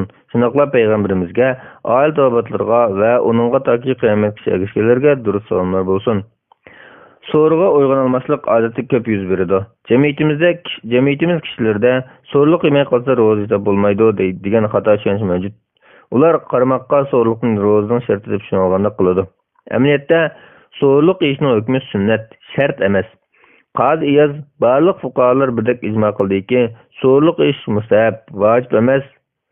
Imom Ibn Munzir mustahabga ijmo borligini aytgan. Umdatul Qari 10-tom 300-bet, Nailul Avtar 4-tom 303-bet. Alloh taolo bunday deydi: "Taki sizlarga tongning oq ipi qora ipidan ayrilgan qadar, ya'ni tong yorug'an qadar yanglar, ichinglar" degan. Baqara surasi 187-oyatning bir qismi. Bu oyatda Alloh taolo tong yorug'an qadar yepishni muboh qilgan. Rasululloh sallallohu alayhi vasallam so'rliq yeyishga buyurgan va so'rliqda barakat borligini, uning islom ummatini ahli kitobdan ayiradigan belgi ekanligini bayon qilgan. Rasululloh sallallohu alayhi vasallam so'rliq yanglar, chunki so'rliqda barakat bor degan. Sahih Buxoriy 1923-hadis, Muslim 1095-hadis. Rasululloh yana bizning ro'zamiz bilan yahudilarning ro'zasi o'tirib farq so'rliq yeyishdir degan. Muslim 1096-hadis. Yana bunday degan: so'rliq yanglar, chunki u haqiqatan barakatlidir. Sunan Nisoiy 2167-hadis. Albani sanadi sahih degan. Qatada Anas ibn Malik radhiyallohu anhu rivoyat qildiki, Allohning payg'ambari sallallohu alayhi vasallam Zayd ibn Sabit radhiyallohu anhu bilan so'rliq yapılib, bir ozdan keyin Allohning payg'ambari sallallohu alayhi vasallam bomdodga turib namoz o'qigan. Qatada deydi: Biz Anasga ikkalan so'rliq yap bo'lgan vaqt bilan bomdod turgan vaqtning oraliq qanchalik edi desak, u 50 oyat o'qanchilik vaqt edi dedi. Sahih Buxoriy 576-hadis, Muslim 1097-hadis. Bu hadislardan so'rliq ishning va uni bomdod vaqtiga yaqin vaqtga kelishtirishning sunnati chiqdi. Umdatul Qari 5-tom 70-bet. Shundoq bo'lg'achqa bir kim kechicha uyg'oq turibmi so'rliq yemasa, ro'za tutish niyati bo'lgandan keyin u kun patqish ro'za to'g'ri bo'laveradi. Bu kunning qazosi kelmaydi, faqatla sunnatni tark qilgan bo'ladi. Bunun asasen ro'za tutmoqchi bo'lgan kishi bomdodga azon o'qilib bo'lgandan keyin uyg'onsa, oqshomgi yoki Ramazonning dastlabki Ramazon tutish niyati bo'yicha ro'zani sundirmay davomlashtirib bo'ladi. So'rliq yemək qolganligi ro'zaga ta'sir yetkazmaydi, chunki so'rliq yeyish ro'zaning sharti emas. Aksiya bunday ahvolda Taң yo'rib, bomdod vaqti kirib qolsa, ro'zasini davomlashtirish vojib. Bir narsa yeb ichsa, ro'zasini buzgan bo'ladi. Ma'lumki, so'rliq vaqti kechining yarimdan taң yo'rgan qadar bo'ladi. So'rliq eng oz deganda bir yutum suv yoki bir tal xom bilan bo'ladi. Chuqum to'liq bir vaqt tamoq qilish shart emas. So'rliq yeyishning hikmati ro'zlar ibodat va dunyo ishlarida oziqlanib qolmasligi va badanning haqqini ado qilishdir. Olimlar bu barakatni bir qanchalik deb izohlagan. Birinchi, bir yutum suv yoki bir tal xom chog'liq ozgina yemak-ichmak bilan so'rliq yegan taqdirda uning barakat berilib, ro'za tutishga, kunduzi ishlashga, jismining sog'lom bo'lishiga yordam bo'ladi. Ikkinchi, so'rliq yegishi so'rliq sababidan odatda uxlab qoladigan fazilatli vaqtda zikr, duo, istig'for va namoz qatorliq ibodatlarga, shundaqla ro'za tutish niyatini yanglashga muvofiq bo'ladi. Natijada oxiratda ajrni ortiq ola oladi. Ahli kitobga zid ish qilib, sunnatni tutishning o'zimi ajrni ziyoda qiladi. Umratul Qari 10.302 bet. Bu yerda shuni ta'kidlash kerakki, ro'zani boshlash vaqti azonga bog'liq emas, balki tong yo'rishga bog'liq. Alloh taolo bunday deydi: "Toki sizlarga tongning oqibi qaribidan ayrilganga, ya'ni tong yo'rgan qadar yanglar ichinglar" degan. Baqara surasi 187-oyatning bir qismi. Agar muazzin azonni tong yo'rganda to'g'rilsa, azonni anglagan aman so'rliqni to'xtatish lozim. Agar azonni tong yo'rishdan burun to'g'laydigan bo'lsa, azonni anglasimi tong yo'rg'ishi yeb ichsa bo'ladi. Agar tong yo'rimdimi shak qilib qolsa, jazmlashtirgicha yeb ichsa bo'ladi. Ba'zi olimlar ehtiyotkorlik bilan ish tutadi degan. Al-Mughni 3.54 bet. Niyat masalasiga kelsak, Ramazon oyida musulmon kishi Ramazonni birinchi kundan tortib to'liq tutishni niyat qilgan bo'lg'achqa, har kisi niyatni yanglamasa bo'ladi.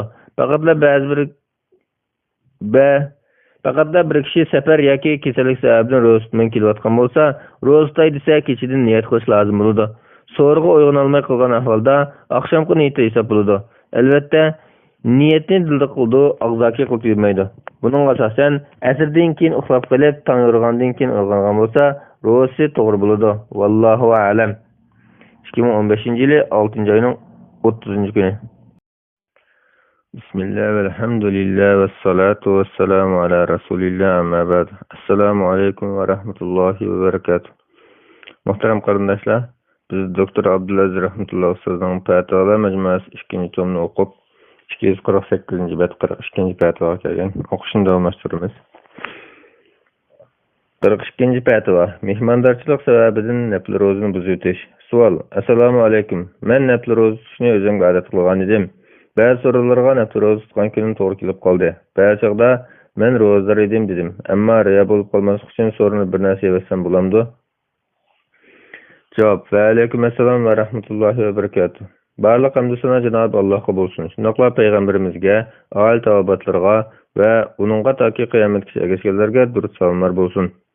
Nafl ro'za tutishning fazilati haqida ko'p hadislar kelgan. Masalan, Sa'd radhiyallohu anhu rivoyat qildiki, Rasululloh sallallohu alayhi vasallam mundoq degan: Jannatda Rayyan deb ataladigan bir eshik bor bo'lib, qiyomat kuni u eshikdan faqat ro'zadorlar kiradi.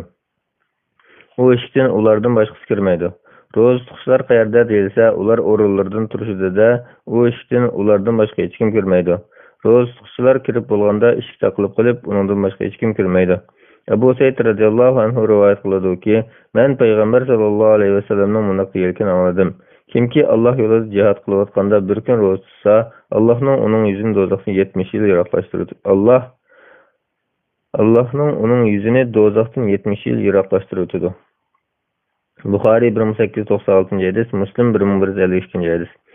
Nafl ro'za deganimizdan farz yoki vojib bo'lmagan ro'za maqsad qilingan bo'lib, buning ichiga sunnat, mustahab va targ'ib qilingan boshqa ro'zalar kiradi. Nafl ro'za tutgan kishi mehmondorchilik so'rovlariga taklif qilinib qolsa, ahvol qarab to'yinki 3 ishning birini tanlash bo'ldi. Birinchisi, mehmondorchilik barmay o'zi reis ro'zasini tutayverish. Imom Ibn Hajar bunday deydi: Chaqiriluvchi o'zi reissa sohibxonagami uning kelib to'g'ri qilmay ketishi ig'ir kelganlik uchun yoki boshqa sabab uchun uning o'zini qabul qilsa, bu uning bormaslik uchun o'zi hisoblanadi. Fathul Bari 9.247-bet. Hadisda bunday kelgan: Biringlar ro'zador holatda tomoqqa chaqirilsa, men ro'zador desin. Muslim 1150-hadis. İmam Abu Bakr al-Jassas bunday deydi: Bu hadisda Rasululloh sallallohu alayhi vasallam nafl ro'za tutgan kishi bilan farz ro'za tutgan kishini ayirmagan. Ahkamul Qur'on Abu Bakr al-Jassas 1-tom 297 bet. İmam Navawi mundaqdaydi. Bu hadiski men ro'zar desun degan ko'rsatmani o'zira aytish va ahvolni bayon qilish deb tushunamiz. Agar o'zirisini qabul qilib mehmondoshlik qilmaslikka ruxsat qilsa, bormasimi bo'ladi. Ruxsat qilmasa berishi lozim bo'ldi. Ro'za bormaslikka uzr bo'la olmaydi. Lekin borsa cho'qim tomoq yeyish kerak emas. Ro'zarlikqa bir narsa yemaslikka uzri bo'ladi. Sahih Muslim bi Sharh an-Navawi 8-tom 28 bet. Bu ahvolda ro'zarlikni aytsa riyo bo'lmaydi. Chunki olimlarimizning aytishicha, bu hadis yana shuni ko'rsatadiki, biror ehtiyoj bo'lganda namoz va ro'za qatorliq ibodatlarni boshqalarga ko'rsatsa hech gap bo'lmaydi. Ehtiyoj bo'lmaganda yo'shirish mustahab. Al-Ma'bud 7-tom 96 bet. Nafl ibodatlarni yo'shirish mustahab bo'lsa-mu, barmasa sahifamning ko'ngli og'rib qolmaslik uchun bu hadis borolmaydigan mehmonni men ro'zador deb o'zi aytish buyurgan. Al-Mirqa 1-tom 401 bet. İkincisi, mehmondoshlik berib bir narsa yemay ro'zani tutish. Abu Hurayra radhiyallohu anhu rivoyat qildi, payg'ambar sallallohu alayhi vasallam bunday degan: "Birovlar tomoq chaqirsa bo'lsin, agar u ro'zador bo'lsa duo qilib qo'ysin, ro'zador bo'lmasa tomoq yesin." Muslim 1431 hadis. Nafi rivoyat qildi, Ibn Umar radhiyallohu anhuma to'g'ri chaqirsa ro'zador bo'lsin yoki ro'zador bo'lmasin, qarmay qo'ymaydi. Ro'zador bo'lib qolsa duo qilib barkat tilaydi. Ro'zador bo'lmasa tomoq yeydi. Sunan al-Kubra lil-Bayhaqi 7-tom 263 bet 311 numar. Ubaydullah ibn Abi Yazid deydi, atam Abdullah ibn Umar radhiyallohu anhumani chaqirgan edi, u kelib o'tirdi. Tomoq keltirildi. Abdullah ibn Umar radhiyallohu anhuma qo'lini uzatib, Allohning ismidan bilinglar deb bulutlar qo'lini tortilib, "Men ro'zador" dedi. As-Sunan al-Kubra lil-Bayhaqi 7-tom 263 bet 1412 numar. Ro'zador tomoq yemaydigan turib mehmondoshlik berishning bir qanchalik foydasi bo'lib, mehmon sahibxonga duo qiladi. Sahibxon mehmonning barakatiga erishadi. Mehmon bilan so'rini zinnatlanadi. Mehmonning ko'rsatmalaridan foydalanadi. Ba'zi mehmonlar kelmasa, sahibxonning o'zi tushib ketgan bo'lsa, mehmonning kelishi buni to'sib qo'ya oladi. Barmon taqdirda yo'qliklar qo'lga kelmaydi. Sahibxon bearam bo'ladi. As-Sunan al-Kubra lil-Bayhaqi 7-tom Fathul Bari 9-tom 247 bet. Üçüncüsü mehmondoshlik berib, bir narsa yeb ro'zani buzitish. Mo'minlarning onasi Aisha radhiyallohu anha mundaqaydi. Bir kuni payg'ambar sallallohu alayhi vasallam mening yonimga kirdi va "Yegirak bir narsa bormi?" deb so'radi. Biz "Yo'q" degan edik. Payg'ambar sallallohu alayhi vasallam "Undaq bo'lsa men bugun ro'za tutaman" dedi. Boshqa bir kuni payg'ambar sallallohu alayhi vasallam yonimga kirganda "Ey Allohning rasuli, ayiz, xurma, seriqma qurtdan tayyorlangan tomoq bor degandim, keltiring men degan narsa ro'za tutib olgan edim" dedi va tomoqni yedi. Muslim 1154 hadis. Ummu Hani radhiyallohu anhadan mundaq rivoyat qiladi. Men payg'ambar sallallohu alayhi vasallamning yonida o'tirdim. Bir qachda ichimlik keltirildi. Payg'ambar sallallohu alayhi vasallam uni ichgandan keyin menga sunib berdi. Men ichdim. Ondan men gunoh qilib soldim. Menga mag'firat tilab qilgan bo'lsalar degan edim. "Nim gunoh qildingiz?" deb so'radim. "Ro'zador turib buni ichib soldim" dedim. Payg'ambar sallallohu alayhi vasallam "Qazo ro'zimi?" deb so'radi. "Yo'q" dedim. "Undaq deyishim bo'lmaydi" dedi. Yana bir rivoyatda ro'za tutuvchi o'ziga o'zi xo'jadir. Hozir ro'zani almashtirdi, hozir ro'zani buzaydi degan. Termiziy 731-732 hadis. Imom Navawiy bilan Imom Ibn Hajar hasan degan. Imom Shavkani yuqori hadislar haqida mundaq deydi: Bu hadislar nafs ro'za tutgan kishining ig'zasi bo'lib, musulmonlardan birasi haqqiga mehmondoshlikda bo'lsa, ig'zasi joizligini ko'rsatadi. Naylul Awtar 4-358 bet. Albatta, mehmondoshlik ro'zalarning nafs ro'zasini buzishga uzr bo'la oladi. Bunda ro'zador sahibxon bo'lsin yoki mehmon bo'lsin o'xshash. Chunki ba'zi sahibxon mehmonning tomoq yemaganligidan ko'ngli yerim bo'lishi, beyaram bo'lishi mumkin. Ba'zi mehmon sahibxonning uning bilan birga tomoq yemaganligidan ko'ngli yerim bo'lishi yoki beyaram bo'lishi mumkin. Tevandagi bu hadisni shuni ko'rsatadi. Abu Juhayfa radhiyallohu anhu rivoyat qiladi, Rasululloh sallallohu alayhi vasallam Salmon bilan Abu Dardoni qarindosh qilib qo'ygan edi. Salmon Abu Dardoni yo'qlab kelib, Abu Dardoning ayoli Ummu Dardoning kiyinishda o'zini tashlayotganligini ko'rib, Ummu Dardoga "Bu nima turqingiz?" degan edi. Ummu Dardo "Qarindoshingiz Abu Dardoning dunyoga g'ashi yo'q" dedi. Ondan Abu Dardo kelib Salmonga taom rasladi. Salmon Abu Dardoga "Sen yegin" deganda Abu Dardo "Men ro'za bo'lgan" degan. Tutolgan yegin dedi. Salmon "Sen yemaksan, men yeyman" deganda Abu Dardo yedi. Kechining avvalida Abu Darda turmoqchi bo'lgan edi. Salman uxla dedi. Abu Darda uxladi. Sal turib Abu Darda yana turmoqchi bo'ldi. Salman uxla dedi. Kechining oxirida bo'lganda Salman endi tur dedi. İkisi namoz o'qib bo'lganda Salman uningga Rabbingni senda haqqi bor, nafsingni senda haqqi bor, ahlingni senda haqqi bor. Shunga har bir haqiqatning o'z haqqini berishing kerak dedi. Abu Darda Rasulullohning yanına kelib bu ahvolni so'zlab bergan edi. Rasululloh sollallohu alayhi vasallam Salman rost aytibdi dedi. Buxoriy 639 hadis. Yuqorqi hadisda Salman radhiyallohu anhu Abu Darda radhiyallohu anhu mehmon edi. Uning so'ng turilish natijasida sahibxon Abu Darda radhiyallohu anhu nafsini eg'izish etgan. Rasululloh sollallohu alayhi vasallam bu voqeadan vaqt bo'lgandan keyin Salman rost aytibdi deb Salman radhiyallohu anhuning qilganini to'g'ri topgan. Al-Muhli 669-bet, ila Sunan 961 bet. Xarasha ibn Ur mundaq deydi. Biz Ibn Umar radhiyallohu anhuma huzurda edik. Aldığı tomoq siltilganda u sondiklarga yanglar dedi. Ularning har biri men rozir deb turilganda u ularning eg'izishini talab qilib turilib, oxir ular eg'izish etishdi. Musnaf ibn Abi Shayba 2-tom 240-bet 9703 numar. Ata deydi. Men Salman ibn Musad'ın burun kişiler mehmanlar için eg'izishi temki deb so'rasam, u degan edi. Musnaf ibn Abi Shayba 2-tom 340-bet 9704 numar. Hasan Basri rozar kishining uyiga mehmon kelib qolsa, eg'izish etib, o'rniga bir kun qadosini tutishga ruxsat qiladi. Musnaf ibn Abi Shayba 2-tom 340-bet 9705 numar. Yuqorqilardan ro'za tutgan kishining mehmondorchilik sababini eg'izish etishga ruxsat borligi ahvol qarab, uchishdan eng munosib birini tanlash imkoniyati borligi ma'lum bo'ladi. İmam İbn Taymiye mundaq deydi. Eng muvofiq qarash shuki, ro'zar holatda to'yga borsa, agar tomoq yeg'ilsa, sahibxonning ko'ngli yerim bo'lgan bo'lsa, tomoq yegan afzal. Sahibxonning ko'ngli yerim bo'lmagan bo'lsa, ro'zasini tamomlagan afzal. Sahibxonmi tomoq yesa deb yemay turilgan mehmonning ko'ziga kirib bo'lmaydi, chunki har ikki ish joizdir. El-Fatva al-Kubra 4-558 bet. Agar eg'izish etishni tanlagan taqdirda Hanafiy va Maliki olimlar qarashi bo'yicha o'rniga bir kun qazosini tutilishi vojib bo'ladi. Bu qarash kuchli bo'lib, Hazrat Abu Bakr, Umar, Ali ibn Abbas, Jabir, Oysha, Ummu Salama radhiyallohu anhulardan, shuningdek Hasan Basri, Said ibn Jubayr qatorliq tabi'lardan rivoyat qilingan. Agar ro'zador Ramazonning qazosini yoki shunga o'xshash vojib bir ro'zani tutayotgan ahvolda mehmondorchilik tashkil qilgan taqdirda eg'izish etishi harom bo'ladi. Eg'izish etsa bu ishdan tavba qilishi, Allohdan mag'firat tilashi va o'rniga bir kun tutishi vojib bo'ladi. Imom Ibn Qudama munaq deydi. Kimki Ramazonning qazosini tutayotgan yoki muayyan bir kun ro'za tutishni yoki mutlaq bir kun ro'za tutishni nazar qilib tutayotgan yoki kafarat ro'zani tutayotgan, ya'ni vojib ro'za tutayotgan bo'lsa, bu ro'zani buzitish joiz bo'lmaydi, chunki bu kun uning ro'zasi bilan shu kun tutilish bo'lmaydigan bir ro'za o'rnida bo'lib ketgan. Bunda olimlar o'rtasida qarash o'xshamasligi yo'q. Al-Mughni 3-tom 45-bet.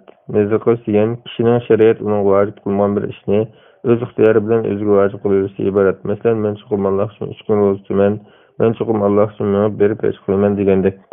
Allohu a'lam. 2015-yil 9-oyning 23-kuni. Fatvalar majmuasi 2-tom 255-bet 43-fatva. Ashura kunining fazilati va uningda ro'za tutishning hukmi. Savol: Assalomu alaykum. Ashura kunining fazilati va uningda ro'za tutishning hukmi nima? Javob: Va alaykum assalom va rahmatullohi va barakatuh. Ba'liq hamdu sana Janob Allohga bo'lsin.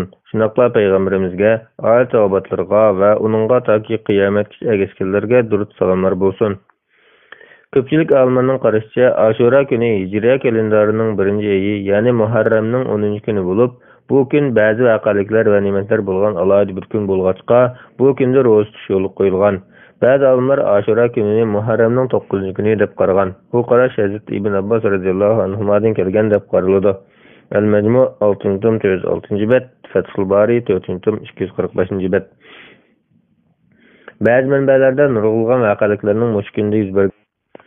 Lekin bularning ko'pinchisining sahih tarixchiligi yo'q. Imom Ahmad rivoyat qilgan bir hadisda bu Nuh alayhissalomning kiyimsi to'fon balasidan keyin Judiy kelib to'xtagan kun deb kelgan. Musnad Ahmad 8702 hadis, sanadi ajiz, Majmu'uz Zawaid 2-tom 184-bet.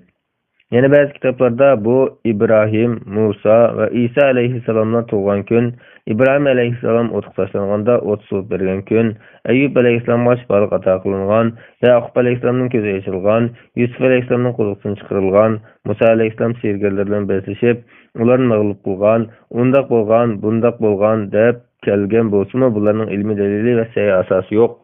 Bu kunlarda yuz bergan voqealardan Alloh taolo bu kunda Musa alayhissalom ve onun kavmini zalim Firavun'un kavminden zulmüden qutuldurup Firavun ve onun zalim kavmini g'arq qilayotgan.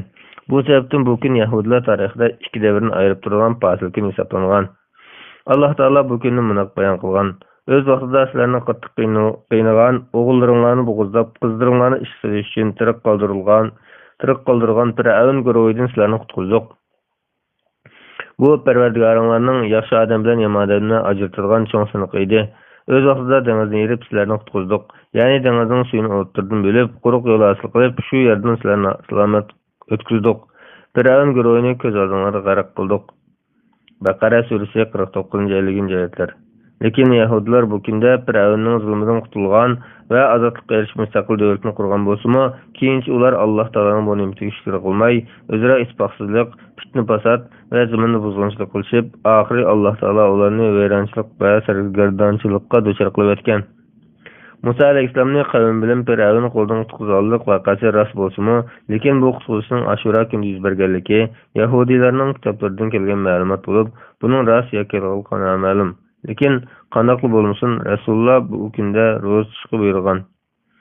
Said ibn Jubayr rivoyat qildiki, Ibn Abbos radhiyallohu anhuma mundoq degan: Rasululloh sallallohu alayhi vasallam Madinaga kelib, Yahudilarning Ashura kuni ro'za tutganligini ko'rib surishtirganda, ular bu xosiyatli ulug' kun, bu Musa alayhissalom Firavundan qutulgan kundir deyishgandi. Rasululloh sallallohu alayhi vasallam sahobalarga sizlar Musoga ulardan aqlliroq shunga ro'za tutinglar deb buyurdi. Sahih Buxoriy 4680-hadis, Muslim 1130-hadis. Shuna qilib Rasululloh sallallohu alayhi vasallam bu kunda ro'za tutishga buyurgan.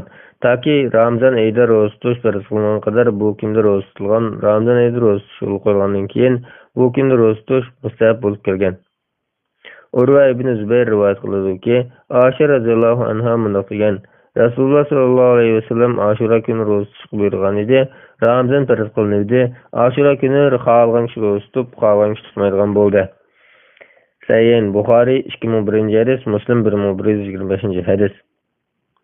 Balki payg'ambar sallallohu alayhi vasallam Yahudilardan musulmon bo'lgan Abdullah ibn Salomdek ba'zi sahobalardan bu kunda shu voqelikning bo'lganligini rasman bilgan yoki Alloh taolo uningga buni rasman bildirgan bo'lsa kerak. İmam Abu Hanife rahmetullohi alayhi aytgandek, Ashura kuni ro'za tutish burun vojib edi desakmi, yoki boshqalar aytgandek burun ta'kidlangan sunnat edi desakmi, Ishqot hijratning 2-yili Sha'ban oyining 2-kunidan boshlab Ramazonda ro'za tutish farz qilingan. Bu tarixdan keyin Ashurada ro'za tutish mustahab odat qilgan. Amaliyotda Ashura kunida ro'za tutish Musa alayhissalomdan qadimki Ibrohim va Ismoil alayhissalomdan qolgan bo'lib, Quraysh qabilasi bu kunda ro'za tutdi. Payg'ambar alayhissalom Qurayshga ergashib Madinaga hijrat qilgan qadar bu kunda ro'za tutgan edi. Urva rivoyat qiladi-ki, Oysha radhiyallohu anha mundoq degan: Qurayshlar jahiliyatda Ashura kuni ro'za tutdi. Rasululloh sallallohu alayhi vasallam u kuni ro'za tutdi. Rasululloh Madinaga hijrat qilib borgandan keyin Ashura kuni ro'za boshlarni ro'za tutib buyurdi. Ramazon farz qilinadi. Rasululloh Ashura kuni ro'za tutmaydigan bo'ldi. Shuning bilan xalqlar u kuni ro'za tutdi, xalqlar tutmadi. Sahih Buxoriy 2002-hadis, Muslim 1125-hadis. Demek bu kunda ro'za tutish Yahudiylarga qarshi bo'lib qo'yilgan emas. Payg'ambar sallallohu alayhi vasallam Makkaga vaqtida Qurayshning Ibrohim alayhissalomdan qilgan ejga o'xshash to'g'ri ibodatlarni qilgan holda bu kunda ro'za tutgan. Keyin Madinaga kelganda burung'idek ro'za tutib, Musa alayhissalomning Firavundan qutulgan bu kunda ro'za tutib shukr qilgan. Ba'zi olimlar Payg'ambar sallallohu alayhi vasallam vahiy orqali bu kunda ro'za tutishga buyurilgan, Yahudilarning shariatiga ergashganlik uchun ro'za tutmagan deb muqarragan. Yana ba'zi olimlar bunday deb qo'ygan. Dastlabki chog'larda Payg'ambar sallallohu alayhi vasallam ahli kitoblarning islomda cheklangan ba'zi fazilatlarni ularni islomga ma'lum qilish uchun qilgan. Keyin islom kuchayib bo'lganda ulardan farqlanish uchun Ashuraning oldi keyingi kunlarini qetib tutishga buyurgan. Lekin ro'za tutishni bekor qilmagan. Bu Mekke fethi kılınıp Peygamber sallallahu aleyhi ve sellem vafat buluş aldığındaki yıllar idi. Kıblama burun Beytul Mukaddes bulup keyinchalik Kabe'ge özgertilgan edi. Yana bu günde yüz bergen İslam tarihi çıkıştırıcı gözetken vakalıklarından biri olsa İmam Ali radıyallahu anhu'nun oğlu Peygamber aleyhisselam'ın nevresi İmam Hüseyin radıyallahu anhu ve onun uruskallarının Moşkin'de yani Hicri 61. yılı Muharrem'nin 10. günü Kerbala çölüde Kanhor Iraklılar tarafından vahşiyen öldürülüşüdür. Aslida Iraklı Şialar İmam Hüseyin'i Irak'a teklif kılıp onu halif kılması bulganda İmam Hüseyin ailesi ve cemaatinin yüzüne çıkışını ilip Irak'a mangan. Kerbala çölü kelgende aslida turmaydigan Iraklı Şialar Halife Yazid'ga setilip İmam Hüseyin ve onun cemaatine zor qo'shin bilan xayrlar hujum qilgan. İmam Hüseyin bu qo'shin emrahlar bilan bir qancha kun taqabib turib, favqulodda batirlik bilan jang qilgan bo'lsa-mu, bu zor qo'shin oldida son jihatdan oz kelib qilib, emrahlar bilan birga shahid qilingan. Keyincha azg'in shiyalar bu kunni o'zini kachatlash va qamchilash orqali o'zining qilmishlariga pushaymon qilib o'tkazilgan ta'ziya va matam kuniga aylantirgan. Hozirmi Iran, Iroqdagi ba'zi islom ellarida shiyalar bu kunni o'zlarini kachatlaydi va qamchilaydi. Bu islom ko'rishimizga xilof betadishdir.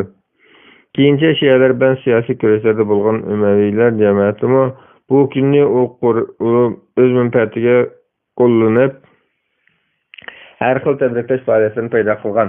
Shialar qattiq qayg'urish va hasrat nadomat izhor qilishsa, boshqalar yuyinish, surum-surkash, kang tasha yepish qatorli xushallikni izhor qilishgan bidatlarni paydo qilishgan.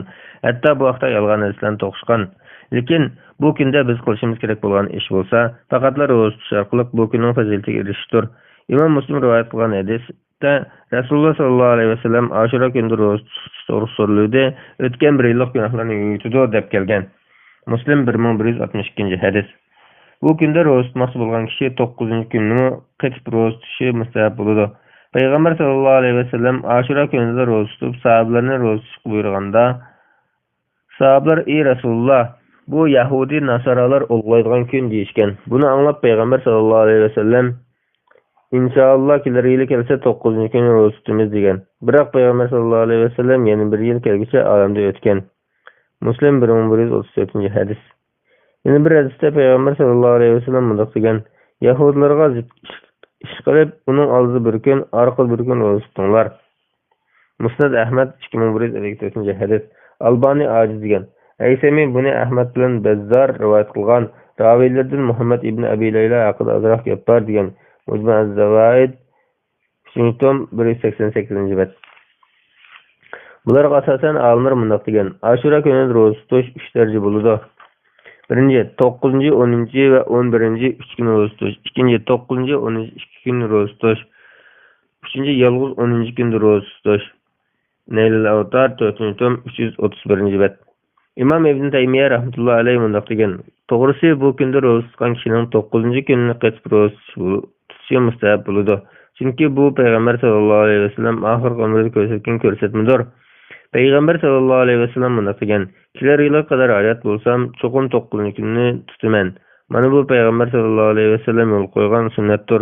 Bundan boshqa odatdan tashqari yemak-ichmak tayyorlash, yangi kiyim kiyish, ko'p pul xarjlash yoki surum-surkash va atir chekish yoki maxsus namoz o'qish, qurbonlik qilish va o'zaro bayat o'qish qatorliqlar bo'lsa yomon bidatlardandir. Bunday ishlarni ya Payg'ambar sallallohu alayhi vasallam, ya uning xalifalari, ya uning keyingi Imom Malik, Imom Abu Hanifa, Imom Shafiy qatorliq islom olimlarimiz mustahab deb qaramagan. Mecmu'l Fetva 25-312 bet. 9-kunimi qitib ro'za tutishga olimlar 3 xil sabab ko'rsatgan. Birinchi, Yahudilarga zid ish qilish. Ikkinchi, juma kunida yolg'iz ro'za tutmaslik. Ashura kunida yolg'iz tutmay bir kuni unga juplash yuzidan 9-kunida tutish yo'l qo'yilgan. Uchinchi, oy ko'rishda xatoga qilib ehtiyot qilib, oldingi kunida ro'za tutib xotirjam bo'lish va Ashura kuni o'tkazmaslik yuzidan. Mecmu 6-tom 7 bet. Imom Muslim Sahihida bunday rivoyat qilgan: Ashura kunida ro'za tutish bir yillik gunohlarni yuritadi degan hadisning mazmuniga kelsak, olimlarning deyishicha bu kunda ro'za tutish orqali yuvitilgan gunohlar kichik gunohlardir. Bu o'tgan yoki keltirgan bir yilning gunohlaridir. Navoda kichik gunohlari bo'lmasa, cho'ng gunohlari yengillatiladi. Cho'ng gunohlari bo'lmasa, darajasi o'rlatiladi. Bu Alloh taolaning fazli va iltifotiga bog'liq. Ammo cho'ng gunohlar faqatla rostchil tavba qilib, gunohga pushaymon qilish, qayt qilmaslik bel bog'lash va boshqalarning haqqini egasiga qaytarish bilan yoki Allohning rahmati bilan yuyiladi. To'liq shartlari bilan ado qilingan haj bilanmi yuyilishi mumkin. Ammo boshqalarning haqqiga tajovuz qilgan bo'lsa, bu gunohlar faqat shu haq egalarining roziligi bilan yuyiladi. Vallohu a'lam. 2011-yili 11-oyning 29-kuni. Bismillah, alhamdulillah, vassalatu vassalamu ala rasulillah, amma ba'd. Assalomu alaykum va rahmatullohi va barakatuh. Muhtaram qarindoshlar, biz doktor Abdulaziz rahmatulloh ustozning Fatvolar majmuasi 2-tom o'qib, haj va umra bobiga kelgan o'qishni davomlashtiramiz. 44-fatvo qiz ayollarning haj va diniy ilm uchun mahramsiz safar qilishning hukmi. Savol: Assalomu alaykum. İslam dini qiz ayollarning haj qilish yoki diniy ilm egallash uchun mahramsiz safar qilishiga va sirtlarda mahramsiz turishiga qanday qaraydi? Javob: Va alaykum assalom va rahmatullohi va barakatuh. Barliq hamd sana Janob Allohga bo'lsin. Shundaqla payg'ambarimizga, oil tavbatlarga va uningga taki qiyomatgacha erishganlarga durud salomlar bo'lsin. Mazkur savol farqli 3 masalani o'z ichiga olgan bo'lib, bularning javobi tovandikicha. Birinchi, qiz ayollarning mahramsiz haj safariga chiqishi. Haj faoliyati mayli er bo'lsin, ayol bo'lsin, imkoniyati yer bergan har bir musulmonga farz qilingan katta ibodatdir. Alloh taolo mundaq deydi: Berishning yo'lini qilganlarning Ka'baga haj qilishi Allohning ularning ustidagi haqqidir. Kimki tanir ekan, shubhisizki Allah ahli jahondan behojatdir. Al-Imron surasi 97-oyat. Abdullah ibn Umar radhiyallohu anhu rivoyat qiladi-ki, Rasululloh sallallohu alayhi va sallam mundaq degan: İslam dini 5 asos ustiga qurilgan. Bir Allohdan boshqa iloh yo'q. Muhammad Allohning elchisi deb guvohlik berish, namoz o'qish, zakot berish, haj qilish, Ramazon ro'za tutish. Sahihayn, Buxoriy 8-hadis, Muslim 16-hadis. Bu dalillar ernimi, ayolnimi o'z ichiga oladi. Buningda hech qanday qarash o'xshamaslik yo'q. Lekin qiz ayollarga nisbatan hajga yolg'iz berish xavfli bo'lg'achqa, sahih hadislarda qiz ayollarning haj va boshqa safari uchun eri yoki mahrami bilan birga bo'lishi shart qilingan. Bu masalada oldi bilan ta'kidlab qo'yduğumuz shuki, qiz ayollarning naflajiga mahramsiz berishning joiz emasligida ba'zi bir ojiz qarashlarni hisob qilmaganda barliq olimlar asosan ittifoq. Al-Mawsu'atul Fiqhiyya Al-Kuvaytiyya 17-tom 36-bet. Farz hajga safar qilish kelsak, sahih va aniq hadislar mayli qanday safar bo'lsin, qiz ayollarning eri yoki mahramsiz safar qilishning joiz emasligini ko'rsatadi. Abdullah ibn Umar radhiyallohu anhu rivoyat qiladi-ki, Rasululloh sallallohu alayhi va sallam mundaq degan: Ayol kishi mahramsiz 3 kunlik safarga chiqmasin. Buxoriy 1086-hadis, Muslim 1338-hadis. Abu Hurayra radhiyallohu anhudan kelgan sahih hadisda Rasululloh sallallohu alayhi va sallam mundaq degan: Allohga va oxirat kuniga iymon keltirgan ayolning mahramsiz bir kecha-kunduzlik safar qilishi halol bo'lmaydi. Buxoriy 1088-hadis. Abu Said Xudri radhiyallohu anhudan kelgan yana bir hadis, sahih hadisda Payg'ambar sallallohu alayhi va sallam mundaq degan: Ayol kishining eri yoki mahram bo'lmay turib 2 kunlik safarga yolg'iz chiqishi durust emas. Muslim 827-hadis. Imom Tirmizi yuqorqi hadislarni bayon qilgandan keyin mundaq deydi: Ahli ilmlar mushu bo'yicha ish tutib kelmoqda. Ular qiz ayollarning mahramsiz safar qilishni yomon ko'rishadi. Tirmizi 3-tom 472-bet. Yuqorqi hadislarda ko'rsatilganidek, qiz ayollarning safar qilishiga shariat ikkining birini shart qilgan. Biri eri, yana biri mahrami. Mahram deganimiz Imom Navaviy va Imom Ibn Hajar qatorliq olimlar izohlaganidek, ayolni nikohiga ilishi menga harom bo'lgan kishidir. Sharh Navaviy ala Sahih Muslim 9-tom 105-bet, Fathul Bari 4-tom 77-bet.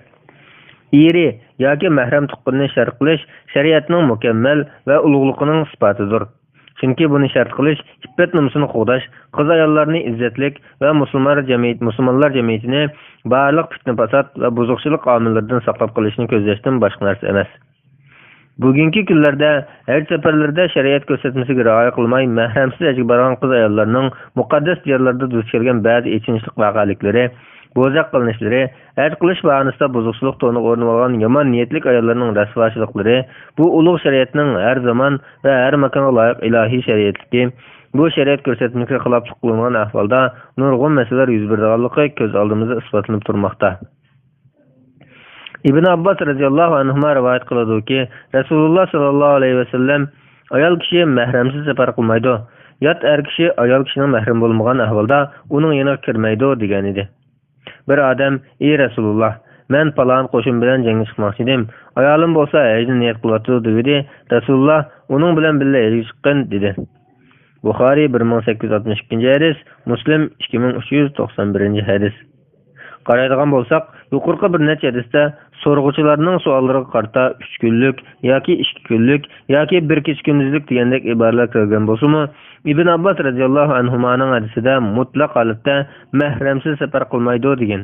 İmam Tahavi va Imom Navaviylarning tahlili bo'yicha bu hadisga g'azot chiqish bilan ayoli bilan birga hajga berishdan iborat ikkining birini tanlash kerak bo'lganda, Rasululloh sallallohu alayhi va sallam uni ayoli bilan birga haj qilish buyurganligi hajga ayoli yolg'iz borsa qat'iy bo'lmaydiganligini ko'rsatdi. Sunan Dariq Sharhul Ma'anil Asar 2.115-bet, Sharhun Navavi ala Sahih Muslim 9.110-bet. İbn Abbas radhiyallohu anhuma rivoyat qilgan yana bir sahih hadisda Rasululloh sallallohu alayhi va sallam iniq qilib bunday degan: "Mahrimi birga bo'lmagan ayol hargizmi haj qilmasin." Sunan Dariqutni 2.222-bet, 2967-numar. Bu Avana Albani sahih deb baholagan. Uning ustiga sahih hadislarda kelganidek haj ayollarning jihadidir. Ularning bu jihadi jafo mushaqqat va har turli qiyinchiliklar bilan to'lgan bo'ladi. Yatoq, qatnash, davolanish, g'izolanish va orom olish qatorliqlar haj oylarida odam dengiziga aylangan, yilning ko'p qismida tunurdek issiq Makka Mukarrama, Mina, Arafat va Madina munavvarlarda odatdan tashqari bo'ladi. Bu jarayonlarda qiz ayollar odatdan tashqari himoya qilishga va qo'g'danishga muhtoj bo'ladi. Yuqorqilardan ma'lum bo'ladiki, qiz ayollarning haj safari qilishida shariat bekitgan iri yoki mahrami safarning o'zi uchun zarur bo'lganidek, ayolni haj jarayonida himoya qilish uchunmi intayin zarur.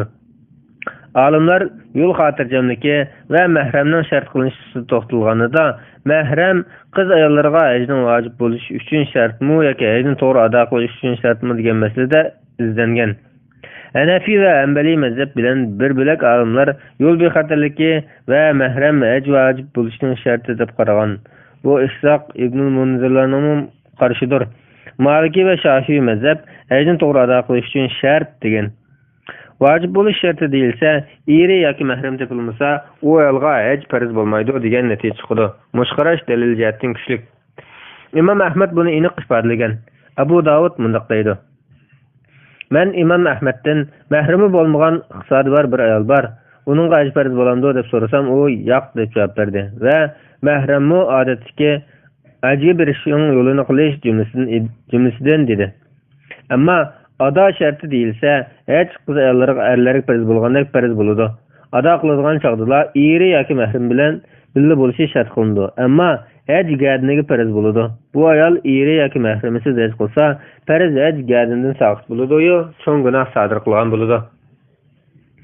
Al-Mabsut lis-Sarxasi 4.163-bet, Bidayatul Mujtahid 1.235-bet, Fathul Bari 4.76-bet, Al-Mughni 3.97-bet, Al-Furu 3.76-bet. Yana bir tarafdan eri yoki mahram bilan birga berishga unamagan yoki chiqimini o'z yandan chiqarib birga berishga unamagan yoki ularga o'zi bilan birga yo'l xati va rasmiyatlarni bajara olmagan ahvolda ba'zi olimlarning nazarida u ayolga haj farz bo'lmaydi. Shundaqla eri yoki mahramning chiqimi yoki ularning rasmiyatining chiqimlari u ayolning ustiga vojib emas. Bu sababdan olimlar eri yoki mahram bo'lmagan ayolning hajga birga berish uchun erga tegishi vojib emas degan. İmam Quduri qatorliq ba'zi olimlar u ayolning ashu chiqimlarini va rasmiyatlarini qilishga o'z yandan pul sarf qilib, haj qilishi vojib degan. Bida-us-Sana 2.123-bet. Hozirgi haj o'maklari eri yoki mahramining rasmiyatini bajara olmaslik, yo'l xati, pasport olmaslik va viza olmaslik qatorliq qiyinchiliklarmi mush doiraga kiradi.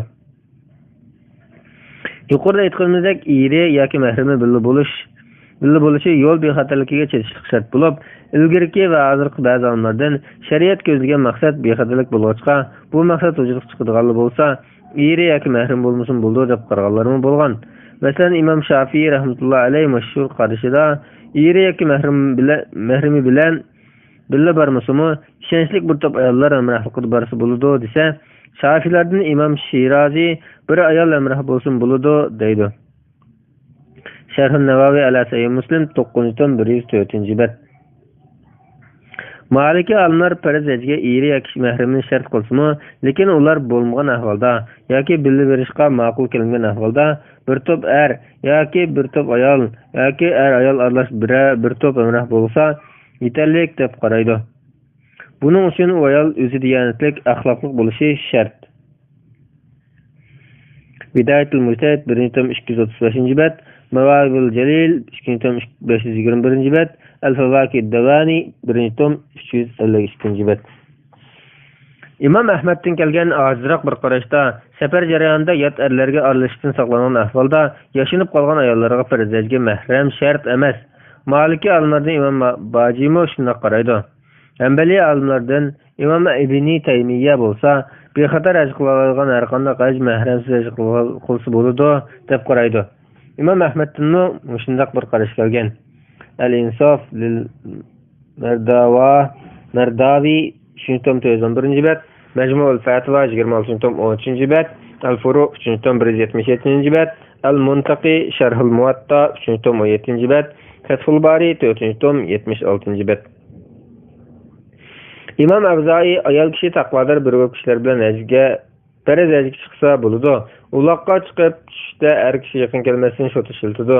Er kishi tugunning beshini tutib bersa yoki ayol kishini erning bilikiga dastlab ularga chiqsa bo'ladi degan.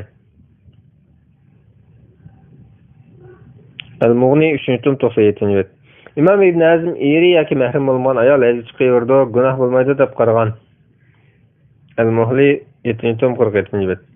Azıqlaman alimlerden Doktor Mustafa Zarqa zöhret yapılganda iri yoki mahreme bildi bolmasımı, bardıgan ayadırımda iri yoki mahreme aldığı çıkıp kütüp aldığan bolsa, ayal kişi mahremsiz sefersiz buludu. Poizmi oxşaş, çünkü bular ma'lum tüzüm ve xadimatlarının nazaret kılınan ammivi qatnaş vasıtaları edigen. Şeyh Abdul Muhsin Ubeykanmı şundak qargan. Fatva Doktor Mustafa Zarqa 276-bet. Bu alimlarning asoslanigani bo'yicha bexatarlik va amonlik kafolatiga ega bo'lsa, iri yoki mahramsiz hajga borsa bo'ladi degan bo'ladi. U chaqda iri yoki mahramsiz safar va hajga chiqmaslik haqida kelgan hadislarning hammasi amaldan qolgan bo'ladi. Albuki bu hadislar ayollarning safarini bexatarlik bog'lagan emas, balki iri yoki mahramga bog'lagan. Buningdan bu masalaga islom shariatining bexatarlik doirasi bilan cheklanib qolmay, texmi cho'nqur, texmi inchki nazar bilan qaraganligini ko'rishga bo'ladi. Bu xuddi namozdan qasr qilib qisqartib o'qish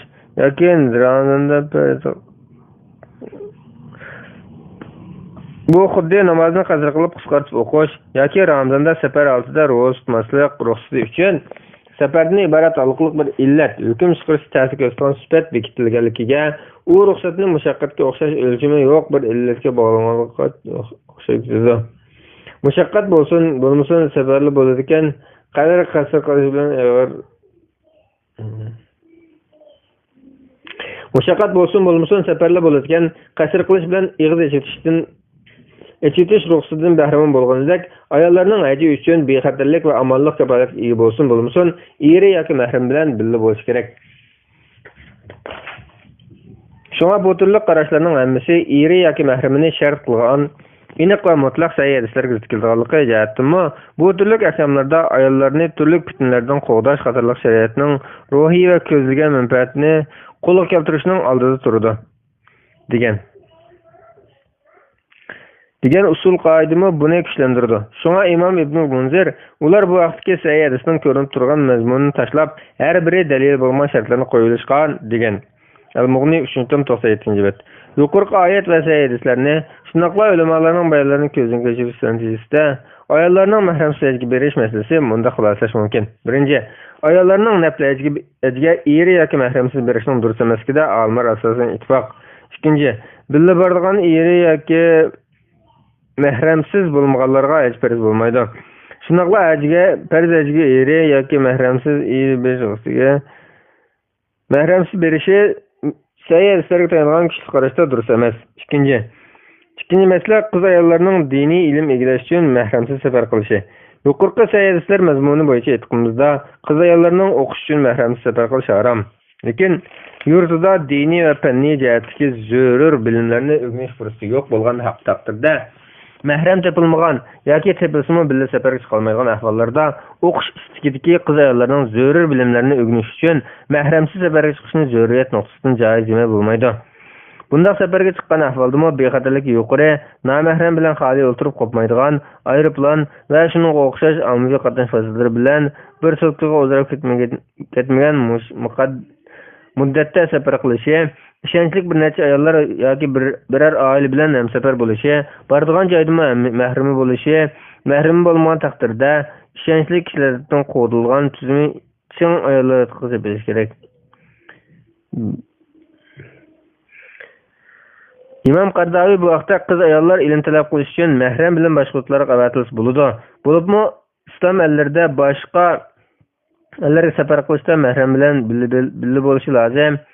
Ba'zi islom ellariga o'zi yolg'iz bormoqchi bo'lsa, ba'zi shariatlar tepilsa. Masalan, Qatar davlati qilgandek maxsus qizlar yotoq tayyorlab, ching tuzum ostida yotoq nazari kuchli bo'lsa, tashlab qo'ymasdan davomli xabar elib turgan taqdirda mayli. Ammo Yevropa va Amerikaga mayli qandaq ilm talab qo'yish uchun bo'lsin, yolg'iz safar qilishga bo'lmaydi degan qarashni ta'kidlaydi. Albatta, zarur bo'lgan biror kasbni o'qish boshqa sharoit yaxshi yurtlarda mumkin bo'lmasa, mazkur shartlar yozilgan taqdirda Yevropa va Amerika boshqa yurtlar bilan o'xshash hukm bo'lishi kerak. O'qish uchun safar qilish masalasida turli hukm surayotgan, bo'libmi din o'rganish mumkin bo'lmagan yurtlarga nisbatan mushuk qarashni tutmay bo'lmaydi. Chunki safar qilmay turishning o'zi dinni o'rganmaslikdan sirat, dinni saqlab qola olmaslik, o'zini qo'lday olmaslik degan gap. Bu hozirgi o'zini islom muallaridan sanaydigan bir qism ellardami ba'zir duch keladigan ahvol bo'lishi mumkin. Safar qilgan ahvolda hech bo'lmasa dinni o'rganish, erkin ozod ibodatni qilish fursatiga erishadi. Balki texi iffat nomsini qo'g'dab qola oladi. Bu jihatdan yengil ziyon ta'sir orqali ig'ir ziyondan qutulgan bo'ladi. Bundaq ahvollardagi safar zaruriyat safari bo'lg'achqa, yolg'iz safar qilishga ruxsat qiladi. Ammo o'z yurtida ozod erkin tura oladigan, diniy va fanniy bilimlarni o'rganadigan bo'lsa, ilm fan talab qilish uchun eri yoki mahramsiz safar qilish bo'lmaydi. Uchinchi masala ilm talab qilish uchun chiqqan qiz ayollarning yaqinlardan mahramsiz turishi. Eri yoki mahram birga bo'lishi safar uchun qo'yilgan shart bo'lib, turadigan joyda uzun turish uchun eri yoki mahramning birga turishi shart emas. Faqatla bexatarlik yo'qolib ketgan ahvolda mahram bilan birga turish lozim bo'ladi. Buning asosan eri yoki mahrami birga apirib o'rlashtirib qo'ygan yoki allaburni yolg'iz safar qilib bo'lganlar hozir uqib turayotgan joyda yo'qligidek sharoitlar tepilib xotirjam bo'lsa o'qishni olmasa bo'ladi. Yuqorqi sayadislarimi shuni ko'rsatdi. Shundoqmi safar qilib borgan manzilda fitnadan saqlanish va o'zini qo'llash jihatdan ishonchli qiz ayollar bilan birga turishi yoki yuqorida Imom Qardaviy bayon qilgandek tuzum uchun nazorat kuchli qizlar yotqida turish lozim. Mazkur shartlar mayli diniy ilm uchun turish bo'lsin yoki fanniy ilm uchun turish bo'lsin, o'xshashlar zarur shartlardir. Xotirjam bo'lmaydigan ahvolda yurtlarda emas, o'z vatanida qizlarni yolg'iz qo'yib qo'yishga bo'lmaydi. Sheyx Hasanayn Muhammad Maxluq rahmatullohi alayh otasi xizmat qilib turib Atışı xizmat züruriyeti səbəbindən oxuyatqan qızını oxuşunu almashtırılış üçün öydə yalğız qoyub bir neçə gün səfər qilish to'g'risida so'ralganda bundaq fatvo bergan. So'rg'uchining yiroqlarga safarga chiqish jarayonida bo'yga yetgan qizini birga turadigan mahramsiz holatda yolg'iz tashlab qo'yishi bo'libmi hozirgi zamonda ig'ir buzuqchilik sabab bo'lgan xatarlik ishdir. Shundaqla shariat vojib qilgan iffat nomsini qo'llashda iborat ko'rsatmagimi zid keladigan qilmishdir. Shunga u qizni yolg'iz holatda tashlab safarga chiqib ketish haram bo'ladi. Uningdan keyin keladigan ziyonmi shu muddat ichida o'qish uchun yolg'iz qilishning kerak kelib chiqadigan foydadan ig'ir bo'ladi. Fatvoyi al-Azhar 1-186-bet. Kafirlar diyorida shundaqla amonlik qilgan diyorlarda qizning o'zi talab qilib cho'ntirib olgan ahvoldami uni til o'rganish yoki o'qish uchun yolg'iz holatda tashlab qo'ymaslik lozim. Yolg'iz tashlab qo'yish balkim oqibat e'tibori bilan u qiz haqida qilingan bir jinoyat bo'lib qolishi mumkin. Qandaqla bo'lmasin, ilm talab qilish yuzasidan mahramsiz safar qilib bir yurtga chiqqan ahvolda uning mas'uliyati shu qizga bo'ladi. Ondan shu joydagi musulmonlar jamoatiga u qizni bexatar yo'llashtirib holidan xabar berish va uningga din o'rgatish mas'uliyati tushidi. Vallohu alam. 2016-yili 10-oyning 16-kuni. Fatvalar majmuasi 2-tom 274-bet 45-fatva. Hajga berish uchun para berish. Savol. Assalomu alaykum. Ustoz, men vatanda yashayotgan bir musulmonman. Men bu yil hajga berish uchun tayyorlik qilgan edim. Munosabat o'rinlar bilan aloqalashsam, san hal qilgandan keyin o'mak bilan bora oladiganligini uqtirdi. Boshqalardan o'qsam, san hal qilish uchun ma'lum miqdorda para bersam, bir san hal qilib beradi ekan. Bermesem el bo'lmaydi ekan. Ba'zan olimlardan qanday qilish to'g'riliq masala so'rasam, o'mak bilan barsang, para berib barsang bo'lmaydi. Chunki sen para berish badaliga boshqa joyga boradigan musulmonga ziyon solgan bo'lasan. O'makning sirtida barsang, amal bo'lmagan sharoitda para berib barsang bo'ladi deydi. Men ikkilanib qoldim. Qanday qilishim kerak tushuntirib qo'ygan bo'lsangiz. Alloh ajringizni bergay. Javob: Alaykum assalom va rahmatullohi va barakatuh. Barliq hamdu sana Janob Allohga bo'lsin. Shundaqla payg'ambarimizga, oila tavobatlarga va uningga toki qiyomatgacha ergashganlarga durud salomlar bo'lsin. Haj ibadati islomning asosiy 5 turkining biri bo'lib, shartini hozirlagan aqil, baliq musulmonning kechiktirmasdan bir qatim haj qilishi farzdir. Shundaqla bu farzni ado qilish shartini hozirlagan har bir musulmonning haq-huquqidir. Janob Alloh hajning farz bo'lish shartini Qur'on Karimda mundaq bayon qilgan. Berishning yo'lini qila olganlarning Ka'baga haj qilishi Allohning ularning ustidagi haqqidir. Kimki tanadigan shubhasizki Alloh ahli jahondan beojatdir. Ali Imron surasi 97-oyat. Berishning yo'lini qilish deganimiz tini haj qila olgudek darajada sog'lom bo'lishi, qarzlarini to'lagandan keyin berib kelgicha bola chaqalariga yetgan xarajatdan eshingan holatda hajga berish kelish xarajati tal bo'lishi, yo'lning bexatarligi va ayol kishiga nisbatan eri yoki mahrami billa boradigan bo'lishi qatorliqlarni o'z ichiga oladi. Yuqorqi shartlar hajning farz bo'lish sharti bo'lib, boshqa shartlar hozirlangandan keyin hajga xotirjam berib kela oladigan bo'lsa, ondan yo'l bexatarligi sharti topilgan bo'ladi-da, u kishiga haj farz bo'ladi. Bu shartlar topilmasa haj farz bo'lmaydi. Hajga bormasa gunohmi bo'lmaydi. Ayollarning eri yoki mahrami billa berish shartimi hajning farz bo'lish shartidir. Billa boradigan eri yoki mahrami topilmasa, u ayolga haj farz bo'lmaydi. Bu bir tarafdan yo'l bexatarligiga munosabatli bo'lgan ayollarga xos shartdir. Demak, haj shartlarini hozirlagan kishiga haj farz, hozirlayolmaganlarga haj farz emas. Pasport bo'lmaganlikdan yoki viza olmaganlikdan yoki hukumat to'sib olganlikdan yoki urush yuz berganlikdan va yoki bakli yashinib qolganlikdan yoki tan salomatlik yer bermaganlikdan safar qila olmaydigan bo'lsa, haj farz emas. Bular uchun o'zi bir qatim haj farz qilib bo'lgan yaqin tuqqanlardan birarsa, xolisona haj qilib qo'ysa, hadisda ko'rsatilgandek to'g'ri bo'ladi. Bu shartlarni hozirlanmaganlarning u shartlarni hozirlash farz emas. Masalan, shartlarni hozirlash uchun qarz olishi, boshqalarning yordamini qabul qilishi, uy va do'konlarni setishi, ayollarning mahram shartini hozirlash uchun erga tegishi, pasport, viza va yoki o'mak qatorliq boshqa rasmiyatlar uchun pora berishi farz emas. Lekin bu kishilar tirishchilik ko'rsatib, u shartlarni hozirlab hajga borsa, haji to'g'ri bo'ladi. Pasport, viza yoki o'mak qatorliq boshqa rasmiyatlar uchun para berishga kelsak, para bermay bora olsa haj farz, bora olmaydigan bo'lsa farz emas. Lekin para berib hajga borsa, bu para boshqalarning haqqini bekor qilishni keltirib chiqarmasa, haji to'g'ri. Ya'ni para berish orqali rasmiyat bijirib hajga berish joiz, lekin vojib emas. Bu ahvolda para berish gunohi olg'uchig'ili bo'ladi. Chunki bu para berguchiga nisbatan o'z haqqini olish uchun berilgan. İslam dinimizde öz hakkını qo'lga keltirish uchun para bersa, berguchi gunoh bo'lmaydi. Bu haqda olimlarimizning ko'pligan bayonlar kelgan. İmam Sanani Payg'ambar sallallohu alayhi vasallam para berguchi va para olg'uchiga qilgan degan hadisga sahih deb hukm qilgandan keyin mundaq degan: para berguchi degan nohaq ishga erishish uchun pul bergan kishi bo'lib, buningga binoan o'zining haqqiga erishish uchun bu pul berish para hisoblanmaydi.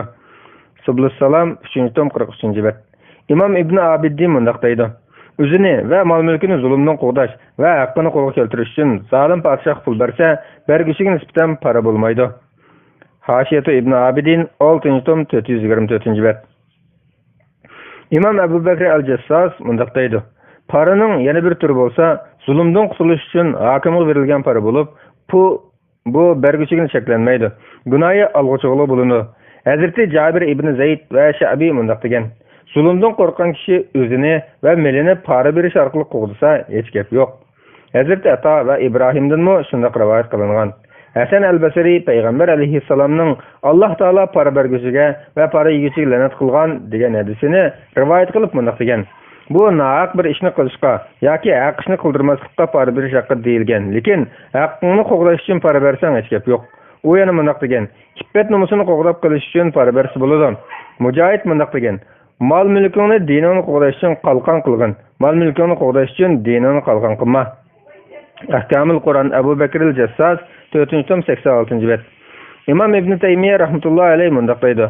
Haqqini qo'lga keltirish yoki zulmdan saqlanish uchun hadiya qilib bir narsa bersa joiz bo'ladi. Bu salaflardan va katta imomlardan naql qilingandir. Al-Fatwa al-Kubra 4-tom 516-bet. Yaqin zaman olimlarimizdan Imom Yusuf Qardaviy mundaq deydi.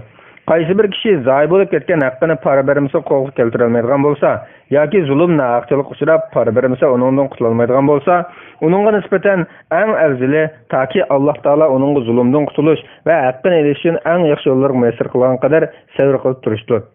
Agar para berish orqali masalani hal qilmoqchi bo'lgan bo'lsa, boshqa barliq yo'llarni menib urinib baqqan bo'lg'achqa, boshqalarning huquqiga ziyon urmaganli bo'lsa, bergichiga para berish gunohi bo'lmaydi. Olg'uchiga para olish gunohi bo'ladi. Bazı alimlar Peygamber aleyhisselamның bu hadisini dalil qilib ko'rsatgan. Alloh bilan qasamki, sizlarning biringlar mendan tilab olgan narsasini o'tni qo'ltiqqa qistirib, yenimdan chiqib ketadi. Hazrat Ömer ey Rasululloh, undaq bo'lsa nima uchun uning berila deb so'raganda, Peygamber aleyhisselam mundaq deb javob bergan. Qanday qilaman? Ular mendan so'ramasa ko'ngli unmaydi. Alloh taolo menga bexillikni ravo ko'rmaydi. Bu hadisni İbn İbban ve Hakim Sayyid deb bağlagan. Bu vaqalik Sahih Muslimdimi 1056-hadisda boshqa ibora bilan mundaq kelgan. Hazrat Umar ibn Hattob radhiyallohu anhu mundaq degan. Payg'ambar alayhissalom mol taqsim qilganda, men ey Rasululloh, Alloh bilan qasamki, bu molga boshqalar bulardan haqliq desam, Payg'ambar alayhissalom mundaq deb javob bergan. Chunki ular meni ikkining birini tanlash zo'rlayotdi. Ular mendan til haqorat bilan olmoqchi. Bermasam meni bexillikqa chiqarmoqchi. Men bexillik qiladigan odam emasman. Peygamber aleyhisselam ularga o't ekanligini bilib turib, ularga zakat berishga majbur bo'lgan bo'lsa, haqqini qo'lga keltirish yoki zulmdan saqlanish uchun para berishga majbur bo'lganlarga gunoh bo'lmasligi kerak. Al-halal vel haram fil Islam 240-bet.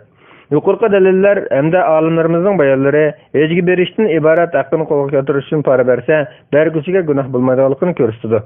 Ejgi berish haj shartlarini hozirlagan har bir musulmonning haqqi bo'lib, qiyos jihatdan dunyoviy haqqini qo'lga keltirish uchun pul bersa para hisoblanmaydigan bo'lsa, diniy haqqini qo'lga olish uchun pul bersa albatta para hisoblanmasligi kerak. Lekin yuqorida olimlar qayd qilgandek, bu ahvolda boshqalarning haq-huquqiga daxl-taruz qilinmasligi shart. Agar para berish natijasida boshqalarning o'rniga berib olish yoki boshqalarni tizimlikdan qoldirib o'tish kelib chiqsa, boshqalarga ziyon urganlik jihatdan bu harom para bo'ladi. Shundaqdimi, bu tariqada haj qilsa haji to'g'ri, lekin para berganlik uchun gunohkor bo'ladi. Millatimizdan hajga borganlarning ko'pchiligi odatda pasport va rasmiyat bajirishda paraga tayinadi. Parasiz ishni hal qila oladiganlar yo'q hisobda. Navoda para orqali rasmiyat bajirib hajga berishni joiz demasak, Uyg'urlardan hajga borganlar chiqmaydi-da, hajdan ko'zlangan nurg'un manfaatlarga erishgan bo'lmaydi.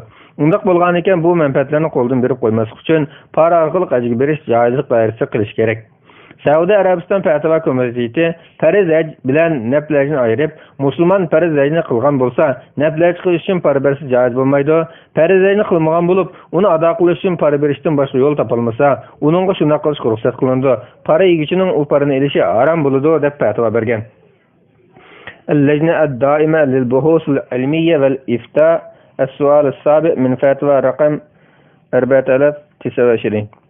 Lekin mayli farz haj bo'lsin, mayli nafl haj bo'lsin, hammasi musulmonning bir haqqi bo'lgandan keyin bu vaqtdan para bermay bahramon bo'la olmasa, nafl hajga para berib borsimi o'xshasa joiz bo'lishi kerak. Yuqorqi olimlarning tahlillarimi shuni ko'rsatdi. Albatta, farz hajga berish fursati topolmay qilayotgan nurg'ulg'an musulmonlarning fursatini egallay olmaslik jihatdan nafl hajga bormay haj xarajini sadiq qilib o'tish nafl hajga berishdan afzaldir. Xulosa, birinchi, farz va nafl hajga para bermay berishdan boshqa yo'l bo'lmasa, para berib borsa bo'ladi. Ammo tunji hajga bu tariqada berishi vojib emas. So'nglashqa para bermay bormoqlar gunohkor bo'lmaydi. Para berib tunji haj qilganlardan farz ado bo'ladi. Ikkinchi, para berish natijasida boshqalarning o'rniga berib olish yoki boshqalarni tizimlikdan qoldirib o'tish kelib chiqsa, boshqalarga ziyon urganlik jihatdan bu harom para bo'ladi. Şundaqdimi bu tariqada hech qilsa hajji to'g'ri, lekin parvardiglik uchun gunohkor bo'ladi. Vallohu a'lam. 2016-yili 10-oyning 31-kuni. Fatvalar majmuasi 2-tom 280-bet 46-fatva. Miqatdan ihrom bog'lamay o'tib ketish. Savol: Assalomu alaykum. Bu yil hajga manganimizda ihrom bog'laydigan joydan ma'lum sabablar tufayli ihrom bog'lay olmayla o'tib ketdik. Buning hukmi nima? Hajga ta'sir bo'lamdi? Qon qilish vojibmi? Javob: Va alaykum assalom va rahmatullohi va barakatuh. Barliq hamd sana Janob Allohga bo'lsin. Shundaqla payg'ambarimizga, oil tavbatlarga va uningga toki qiyomatgacha ergashganlarga turut salomlar bo'lsin. Yiroq diyorlardan haj yoki umr uchun haramga manganda ihrom bog'lash uchun belgilangan maxsus o'rinlar bor bo'lib, bu miqat deb ataladi. Haj yoki umrga manganlar bu o'rinlardan ihromsiz o'tib ketsa bo'lmaydi. Belgilangan bu o'rinlar tövendeki hadislarda kelgan. İbn Abbas radhiyallohu anhuma mundaq degan: Rasululloh sallallohu alayhi va sallam Madinadagilarga Zulhulayfani, Shamliklarga Juhfani, Najdliklarga Qarna manazilni, Yamanliklarga Yalamlanimni ihrom bog'laydigan o'rin qilib bekitib berdi. Yuqorqi o'rinlar shu joylarda o'ltirishliq kishilarning, shundaqla haj va umrni maqsad qilib boshqa joylardan kelib, o'sha o'rinlardan o'tkichilarning ihrom bog'laydigan joyidir. Kimki belgilangan o'rinlar bilan Makkaning oraliqida bo'lsa, Makkaga qarab qo'zg'algan joydan ihrom bog'laydi. Makka aholisi bo'lsa, Makkaning o'zidanla talbiya to'lab ihrom bog'laydi. Buxoriy 1524-hadis, Muslim 1181-hadis. Ayşe radhiyallohu anha rivoyat qiladi-ki, Rasululloh sallallohu alayhi va sallam Iroq aholisi uchun zoti irqni ihrom bog'lash o'rni qilib bekitib berdi. Abu Davud 1739-hadis, Imom Navaviy isnod sahih degan. Jabir ibn Abdullah radhiyallohu anhuma rivoyat qilgan yana bir hadisda Iroq aholisi ihrom bog'laydigan joy zoti irqdir deb kelgan. Muslim 1739-hadis, ravi jazm qilmay rivoyat qilgan. İbn Ömer radhiyallohu anhuma munaq degan: Mushu ikki shahar Basra bilan Kufa joylashgan zaman fathi qilinib, ikki shaharda turib qolgan aholi Umar radhiyallohu anhuning oldiga kelib, "Ey mu'minlarning amri, Rasululloh sallallohu alayhi va sallam Najd aholisiga Qarnani ihrom bog'laydigan joy qilib bekitib bergan. U yer bizning yo'limizga udul kelmaydi. Biz Qarniga bormoqchi bo'lsak, bizga javob bo'lib qoladi ekan" degan edi. Umar uning udulidan bog'langlar deb ularga zoti irqni ihrom bog'laydigan joy qilib belgilab berdi. Buxoriy 1531-hadis. Yuqorqi joylarning miqatligida barliq olimlar birlik ittifoq qaraydigan bo'lsak, bu miqatlar haramni chambarsimon doira ichiga olgan bo'lib, Alloh taolo bu miqatlarni o'zining baytini ulug'lash va hurmatini qo'g'dash uchun bekitgan. Bu yerdagi hurmat haram masjidining haq hurmati, haram doirasining haq hurmati va miqatning haq hurmatidan iborat. İhram bog'lashmi bu ilohiy haq-hurmatlarga rioya qiladiganligiga bel bog'lash va uni zakarlashdan iborat bo'lib, haj qilguvchi yoki umr qilguvchi ihrom bog'laganida ilgari uningga muvofiq bo'lgan jimo qilish, xushbo'y ishiltish, kiyim-kechak kiyish va o'g'lash qatorliq ishlar harom bo'ladi. İhram bog'lash ihromlik kiyimni kiyish bo'lmasdan, balki haj yoki umrni niyat qilishdan iborat. Niyatning o'rni bo'lsa dildir. Bu niyatni labbayka deb to'lab til bilan ifodalaydi. Tajil Arus 31-tom 454-bet, El-Fiqhul Islomiy va Adillatu 3-tom 397-bet. İhram bog'lovchiga jimo qilish, xushbo'y ishiltish, kiyim-kechak kiyish va o'g'lash qatorliq ishlarni ma'ni qilishga hikmatni olimlar rohat barovatdan yiroq turib, xushu sifati bilan sifatlanish, kiyimlarni selibitish orqali Parvardigorning huzuriga berishni aslash va Parvardigorning kuzatib turganligini his qilish orqali cheklangan ishlarni qilishdan yiroq turishdan iborat deb izohlagan. Fathul Bari 3-tom 404-bet. Makka aholisi bilan Makka turayotganlar bo'lsa, haj uchun o'z uylaridan ihrom bog'laydi. Bu yuqorqi Ibn Abbas radhiyallohu anhuma hadisida bayon qilingan. Ammo umr uchun bo'lsa, Makka aholisi bilan Makka turayotganlar cho'qim haram sirtiga chiqib ihrom bog'lab kirish kerak. Bular Tan'im yoki Jirana yoki Hudaybiyaning neresi? Hudaybiyaning bir qismi haram sirti hisoblanadi. Yoki Jiddidan yoki qaysi bir tarafdan bo'lmasin, ish qilib haram sirtiga chiqib ihrom bog'lab haram kirsa bo'ladi. Buning asosan Makkaliklar va Makka turayotganlar hajga uylaridan, umrga haram sirtidan ihrom bog'laydi. Haram miqat oraliqdagilar hajgimi, umrgimi uylaridan ihrom bog'laydi. miqat sirtidan keldiganlar, haj bilan umrga uloq yoki mashinaga o'xshash qatnash vositalari bilan manganlar, ashu belgilangan joylarning biridan yoki udulidan o'tganida ihrom bog'lashi, aeroplan yoki paraxotlar bilan manganlar shu joyning uduliga kelganda yoki undaq qilish qulaysiz bo'lsa, aeroplan yoki paraxotga chiqishdan burun ihrom bog'lashi vojib. Miqatdan o'tganda ihrom bog'lashga tegishli yana bir qancha masala bor. Birinchi, balog'at ketmagan sabiy bola miqatdan ihromsiz o'tib bo'lib balog'at ketgan bo'lsa, yoki kafir miqatdan ihromsiz o'tib bo'lib musulmon bo'lgan bo'lsa, bular haj yoki umrga ihrom bog'lamoqchi bo'lsa, turgan joyida ihrom bog'laydi. Kuchli qarashda ularga bu sababli qon kelmaydi. Chunki bular ihrom bog'lash vojib bo'lgan joydan ihrom bog'lagan bo'lg'achqa, xuddi Makkaliklarga, miqat ichida yashaydiganlarga, shundaqla haramga boshqa bir ish uchun kirib bo'lib haj yoki umr qilmoqchi bo'lgan kishiga o'xshab ketganlikdan, shularga o'xshash turgan joydan ihrom bog'laydi. Miqat qaytishi kerak bo'lmaydi. At-Tajrid al-Quduri 4-226 Az-Zakhira 3-211 Al-Mughni 3-107 Sharhul Muntahi Al-Idarat 1-526. İkinci, haj tamattu uchun umr qilib bo'lgan kishi Madina yoki Riyod yoki boshqa yurtlarga safar qilib haj uchun Makkaga qaytsa, haj tamattu niyatida turgan bo'lsin yoki bo'lmasin qaytishida miqatdan o'tganda ihrom bog'lashi vojib bo'ladi. Üçüncü, Mekke ahalisinden birer kişi seferge çıkıp Mekke'ye qaytganida ömre yoki haj qilmoqchi bo'lsa, miqatda ihrom bog'lashi vojib bo'ladi. Buning da olimlar ittifoq. Al-Mabsut 4-170. 4. Mekke atrofiga ish yoki tuqqan ziyorat uchun boradigan kishi miqatdan ihromsiz o'tib bo'lgandan keyin haram doirasi boshlanmagan araliqda turib, haj yoki umra qilishni qaror qilib qolsa, haj yoki umrni niyat qilgan joydan ihrom bog'lasa bo'ladi. Qaytib miqatdan ihrom bog'lash kerak emas. Qon qilishimi ketmaydi, chunki u miqatdan o'tganida haj yoki umrni niyat qilmagan. Al-Mudawwana 2-373. Raddul Muhtar 4-478. Sharhul Muntahi Al-Idarat 1-526. 5. Mekkede yoki haram bilan miqat aralig'ida turayotganlarga ihrom bog'lash uchun belgilangan o'rinlar yoki ular uchun miqat hisoblanadi. Ular bu o'rinlardan ihrom bog'lamay o'tib ketsa yoki haram ichida ihrom bog'lash kerak bo'lgan ahvolda haram sirtidan ihrom bog'lab qolsa yoki haram sirtida ihrom bog'lash kerak bo'lgan ahvolda haram ichidan ihrom bog'lab qolsa, bumi o'xshashlar miqatdan ihrom bog'lamaslik bo'ladi. Xiloflik qilsa qon keladi. Al-Bahrur Ra'iq 2-343. Miqatdan ihromsiz o'tishning hukmi va natijasiga kelsak, miqatdan ihromsiz o'tish ikki turga ayriladi. Birinchi, miqatdan ihromni niyat qilmay o'tib ketish. Agar qasddan yoki bilmay yoki unutib qolib ihrom bog'lash belgilangan o'rindan ihromsiz o'tib ketgan bo'lsa, texi tavob qilmagan bo'lsa, qaytib berib shu joydan ihrom bog'lab kelsa bo'ladi.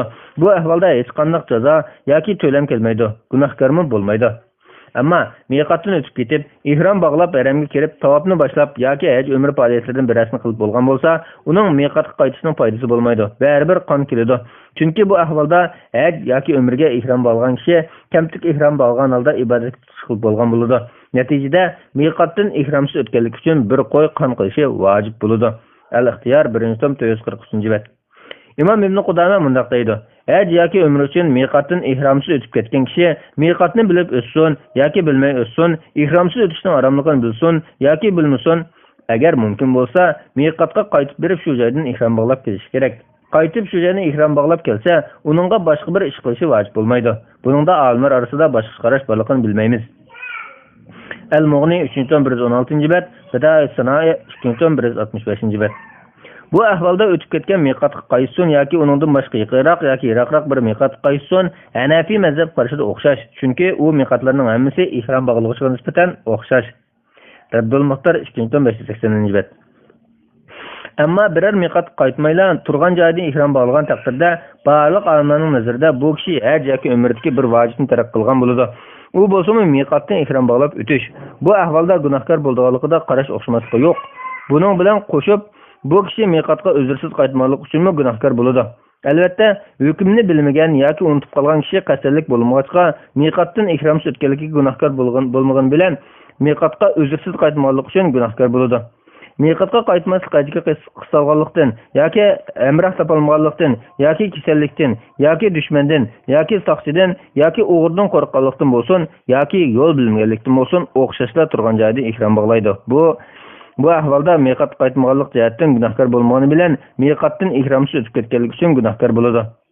Lekin haj yoki umrga haramga mangan kishi miqatni ihrom bog'lamay keyin Qaytib barmay turgan joyida ihrom bo'lgan bo'lsa, qon qilishi vojib bo'lamdi.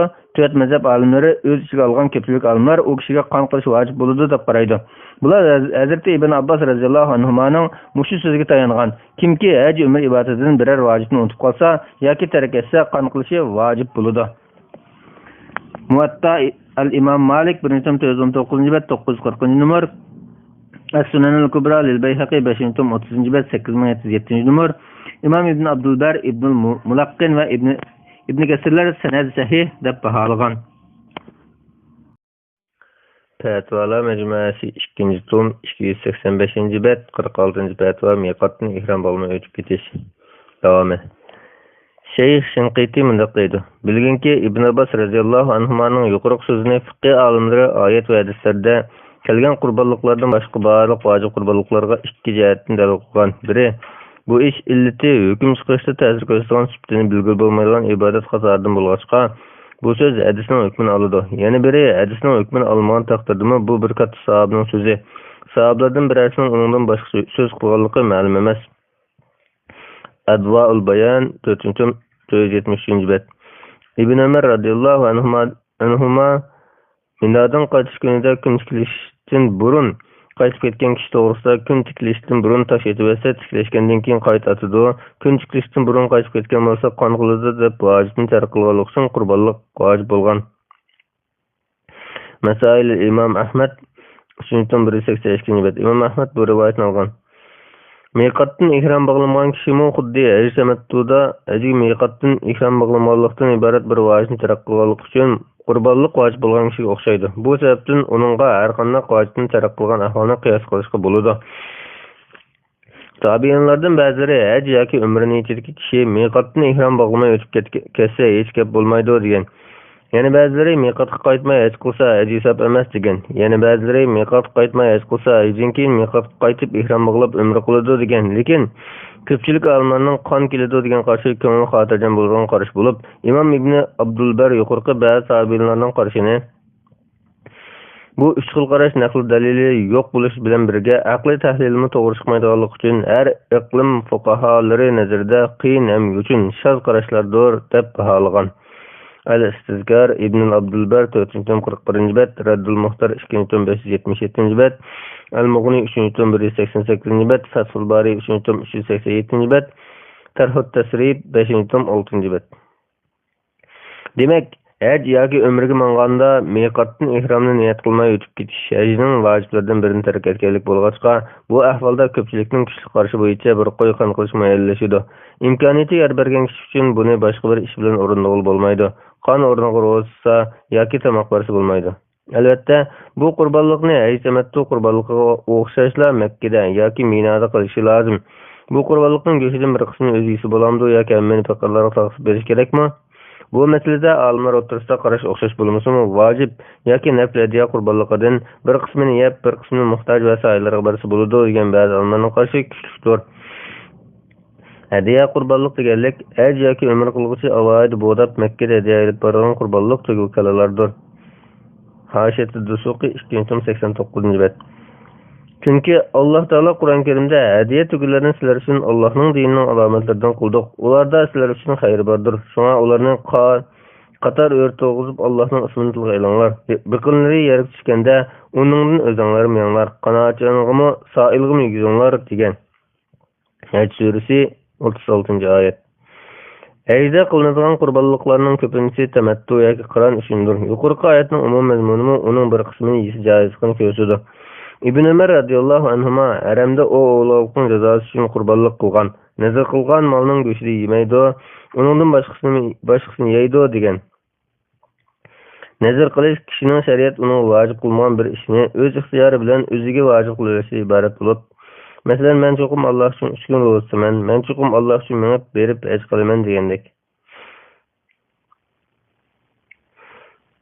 Hatta haj tamattuda qilgan qurbonlikdan o'zim yeydi, boshqalarga yegizdi degan. Buxoriy hadiya qurbonlik tugullaridan nimalarning yeyilganligi va sadiq qilinganligi to'g'risida degan bo'p. Hatta yana xolisi hadiya qurbonlik bilan odatli qurbonlikni yeydi, xolisi yemaydi degan. Fathul Bari 3.558 bet.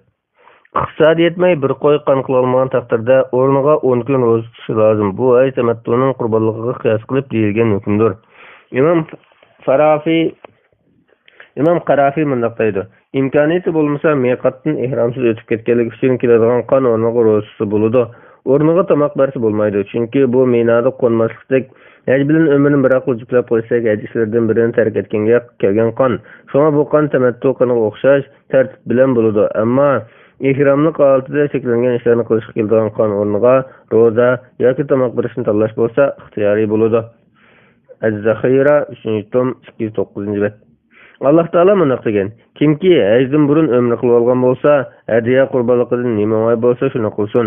Kimki qurbonlik topolmasa, haj jarayonida 3 kun, qaytgandan keyin 7 kun, jami 10 kun ro'za tutsin.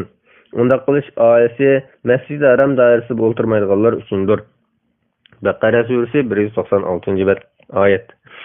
Ba'zilar bu ahvolda ro'za tutish yo'q, chunki haj tamattu qurbonligi shukrona qilganlik uchun ihromsiz miqatdan o'tish qurbonlik bo'lsa, to'liqlash qurbonligi. Shunga bu qiyos farqli deb baqqan bo'lsa-mu, lekin haj tamattuda aslida umrga kelgan kishi umrini tamomlagandan keyin haj oylari kirgan bo'lsa, yurtiga qaytib miqatda ihrom bog'lab kelish kerak edi. Chunki u miqatdan haj bilan umriga niyat qilib o'tgan.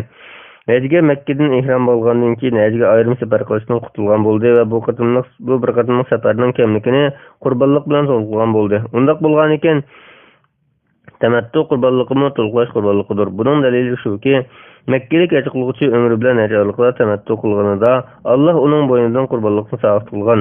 Bumi uning to'liqlash qurbonlik ekanligini ko'rsatdi. Chunki bu yerda yurtiga qaytish sirtdan kelganlar uchun lozim. Makkalik hajga ihrom bo'lganda haram sirtdagi miqatga qaytmaydi. Alloh Taala bu ishda oyisi Masjid-i Haram doirasida o'ltirmaydiganlarni Makkaliklar va Makkaliklarning hukmidagilardan ayirib qaragandan keyin bu ayirish bu qurbonlikning to'liqlash qurbonlik ekanligini ko'rsatdi. Undaq bo'lgan ekan, to'liqlash uchun vojib bo'lgan har qanday qurbonlik mushu qurbonlikqa o'xshash bo'lib, uni ado qila olmasa, uning o'rinbosari bo'lgan ro'zaga yetkaziladi. Mana bu qiyosning asosidir. Lekin buning tamattu ro'zasidan farqi shuki, bu 10 kunlik ro'zani qayerda tutib olsa bo'ladi. Durusu Umdatul Fiqh li Şeyh Muhammad al-Muhtar Shinqiti 47-ders. Qurbonlik qilolmasa o'rniga 10 kun ro'za tutadi desak, bu 10 kunning 3 kunini 7 kuniga tutib oladi. Hajga Zulhijning 6-kuni, ya'ni Mina mashdan 2 kun burun ihrom bog'lab ro'zasini boshlasa, 6-7-8 kunlari 3 kun ro'za tutib olsa bo'ladi. Chunki Rasululloh sallallohu alayhi vasallam Arafatda ro'za tutmay turgan bo'lg'achqa, 9-kuni, ya'ni Arafat kuni ro'za tutgan afzal bo'ladi. Yoki Arafat kuni bilan 3 kun tutsa mayli. O kunlarda tutilmagan taqdirda Zulhijning 11, 12, 13 kunlari, ya'ni hayitning 2, 3, 4 kunlari tutilsa bo'ladi. Bu 3 kun tashriq kunlari bo'lib, odatda ro'za cheklanadi. Faqatla tamattu qurbonlik qilolmagan kishi tutilgan 3 kun ro'zani hayit kunidan burun tutilmagan bo'lsa, tashriq kunlarda 3 kun ro'za tutishga ruxsat qilinadi. Aisha radhiyallohu anha bilan Ibn Umar radhiyallohu anhuma mundaq degan: qurbonlik topolmaganlardan boshqalarga tashriq kunlari ro'za tutishga ruxsat qilinmagan. Yana Ibn Umar radhiyallohu anhuma hajdan burun umr qilib olgan kishi tutadigan 3 kunlik ro'za Arafat kuni bo'ladi. Agar qurbonlik topolmagan ro'zami tutmagan bo'lsa, bino kunlar ro'zasidir degan. Buxoriy 1997-1999-hadislar. Tashriq kunlarida tutilmasa, ba'zi qarashlarga asosan tashriq kunlaridan keyin tutib oladi. Haramdagi chaqlarda og'rib qolib yoki hayz yoki nifas sababidan bo'lsin, yoki sababsiz bo'lsin, 3 kun tutilmay yurtiga qaytib ketgan taqdirda qazosini yurtida tutib oladi. Qaytqicha tutilmaganlik sababidan qon kelmaydi. Qolgan 7 kunni yurtiga qaytganini tutib oladi. Ro'za tutishda bu kunlarni orqa-orqadan tutishi kerak emas. Al-Mughni 3-tom 248-bet.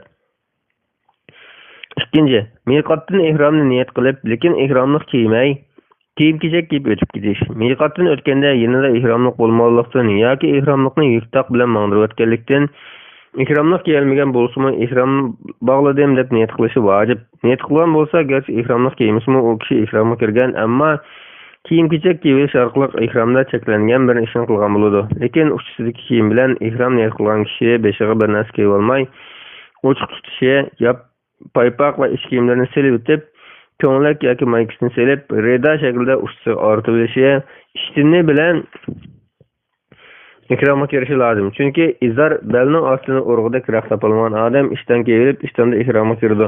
Bu kishi ihromlikni topgan chog'ida ihromlikni kiyib oldi. Bu kishiga fidya kelmaydi. Jabir ibn Zayd rivoyat qiladi-ki, Abdullah ibn Abbas radhiyallohu anhu mundaq degan: Rasululloh sallallohu alayhi vasallam izori bo'lmagan kishi ishdan kiysin.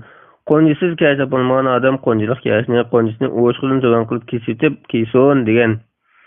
Buxoriy 1843-hadis, Muslim 1178-hadis. Ammo miqatdan o'tganda ihromlikqa yanada bar turib, soqchidan qo'rqoqlikdan yoki boshqa sabablar tufayli kiyimi bilan ihromni niyat qilgan bo'lsa, bu ahvolda u kishiga fidya berishi vojib bo'ladi.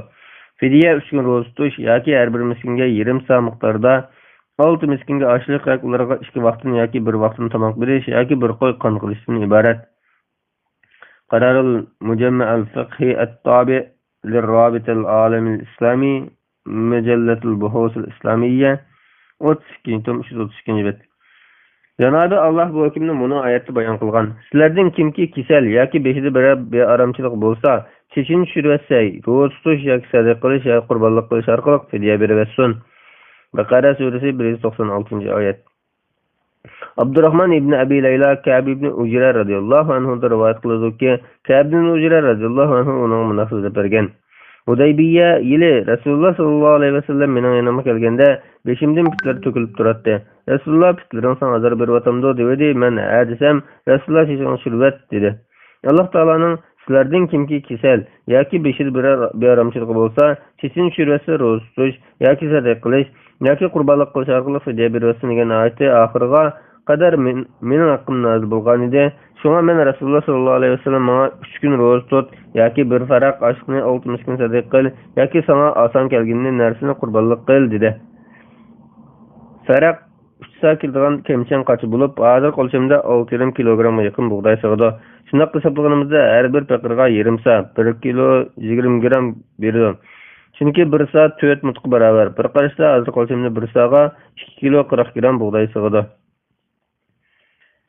Sayyin Buxoriy 1815-hadis, Muslim 1201-hadis. Bu ikkinchi turda fidya bermoq bo'lgan kishi yuqorqi 3 ishdan birini tanlasa bo'ladi. Agar ro'za tutmoqchi bo'lsa, baliq olmaning birda qarish bo'yicha ro'zani dunyoning qayerda bo'lsa tutsa bo'ladi. Agar qon qilishni tanlagan ahvolda bu to'lam uchun so'yilgan mol bo'lg'achqa, uning go'shini yesa, birasiga hadiya qilsa bo'lmaydi. Hanafi va Shafiy olimlar uni faqat Makkada so'yib, go'shining hammini haram paqirlarga taqsim berdi deb qargan bo'lsa-mu, lekin Imom Malik qatorliqlarning qarshiga asosan uni Makkada so'yish kerak emas, balki dunyoning har qaysi joylarida so'yish bo'ladi. Lekin uning o'zi uningda yemay yamin paqirlarga tarqatib berdi. Chunki Qur'on va hadisda buni hadiya deb atamay, qurbonlik deb atagan. Qurbonlik degan qayerda so'yish bo'ladi. Imom Ahmadning haram sirtida qilgan xiloflik deyse, haram sirtida bo'g'izlandi deb qaraydi. Ka'b ibn Ujra radhiyallohu anhuning yuqorqi hadisidami Rasululloh uningga yoki sana oson kelgan narsani qurbonlik qil degan va haramda qurbonlik qilishni shart qilmagan. Hazrat Ali radhiyallohu anhudanmi Hazrat Husayn radhiyallohu anhuning Suqya degan joyda tushirgan fidya uchun haramning sirtida qurbonlik qilganlik kelgan. Mujohid fidya sen xohlagan yerda bo'ladi degan. Ibrohim Naxai fidya sadiqasi, ro'zi va qurbonligi xohlagan yerda bo'ladi degan. Muwatta al-Imam Malik 1.388-bet, Tafsir at-Tabari 2.240-bet, Ahkamul Qur'on Abu Bakr al-Jassas 1.352-bet, Tafsir al-Qurtubi 2.385-bet, Al-Muhli 7.213-bet, At-Talqin fi Fiqh al-Maliki 1.207-bet, Zad al-Mustaqna 1.88-bet. Xulasa, miqatdan o'tganda ihrom kiyimi kiyilmagan taqdirdami, ihromni niyat qilgan qilmaganini qarab kaffarati farqli bo'ladi. Niyat qilmasa qon keladi. Buni haramda so'yib, boy va kambag'allarga tarqatsa, bir qismini o'zi yeysi bo'ldi. Qon qila olmasa 10 kun ro'zasidir. Ro'zani tutsa boshqa ish qilish kerak emas. Ammo ihrom kiyim kiyilmay, ihromni niyat qilib o'tgan bo'lsa, yo qon qiladi, yo 3 kun ro'zasidir. yoki 6 miskinga tomoq berdi. Bu ahvolda cho'qim qon qilish kerak emas. Bu ishdan birini ixtiyoriy tanlaydi. Bu ishlarni haramda qilish kerak emas, balki haram sirtida, yurtida qilsa bo'ladi. Qon qilishni tanlagan taqdirda uning go'shidan yesa, birarsiga hadiya qilsa bo'lmaydi. Go'shining hammini faqatlarga taqsim berdi. Vallohu alam. 2015-yili 10-oyning 18-kuni.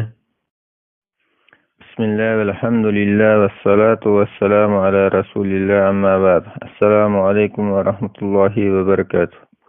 Muhterem kardeşler, biz Doktor Abdülaziz Rahmetullah Ustaz'ın Petvalar Mecmuası 2. tomunu okup 292. bet 47. petvaga kelgen. Okuşunu davamlaştırıyoruz.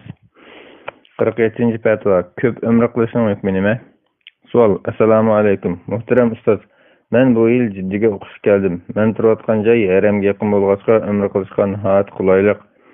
Yakında İslam Üniversitesi'ndeki ma'lum bir yakınım bilen paranlaşıp kalıp Allah halasa her hafta bir katım ömrü kıldığanlığım ne istem, o bana bek köp ömrü kılması hakkında körsətin berdi. Lekin men bu yerde turuş jarayonida haftada bir katım ömrü kıldığan kişilerning hali köp ekanligini his qildim. Şuna bu vaqtda aniq bir qaror kelolmay qoldim. Qanoatlanarlik javob berishlarini umid qilaman. Yana bir savolim, men ajiga o'xshash ota-onam va yaqin tuqqanlarimga atab ömrü qilsam to'g'ri bo'lamdi? Cevap. Ve aleyküm esselam ve rahmetullahi ve berekatuhu. Barlık hamdü sana Cenab-ı Allah olsun. Şundaqla Peygamberimizge, âli tavabatlarga ve onunğa taki kıyametki erişkenlerge durut salamlar bolsun.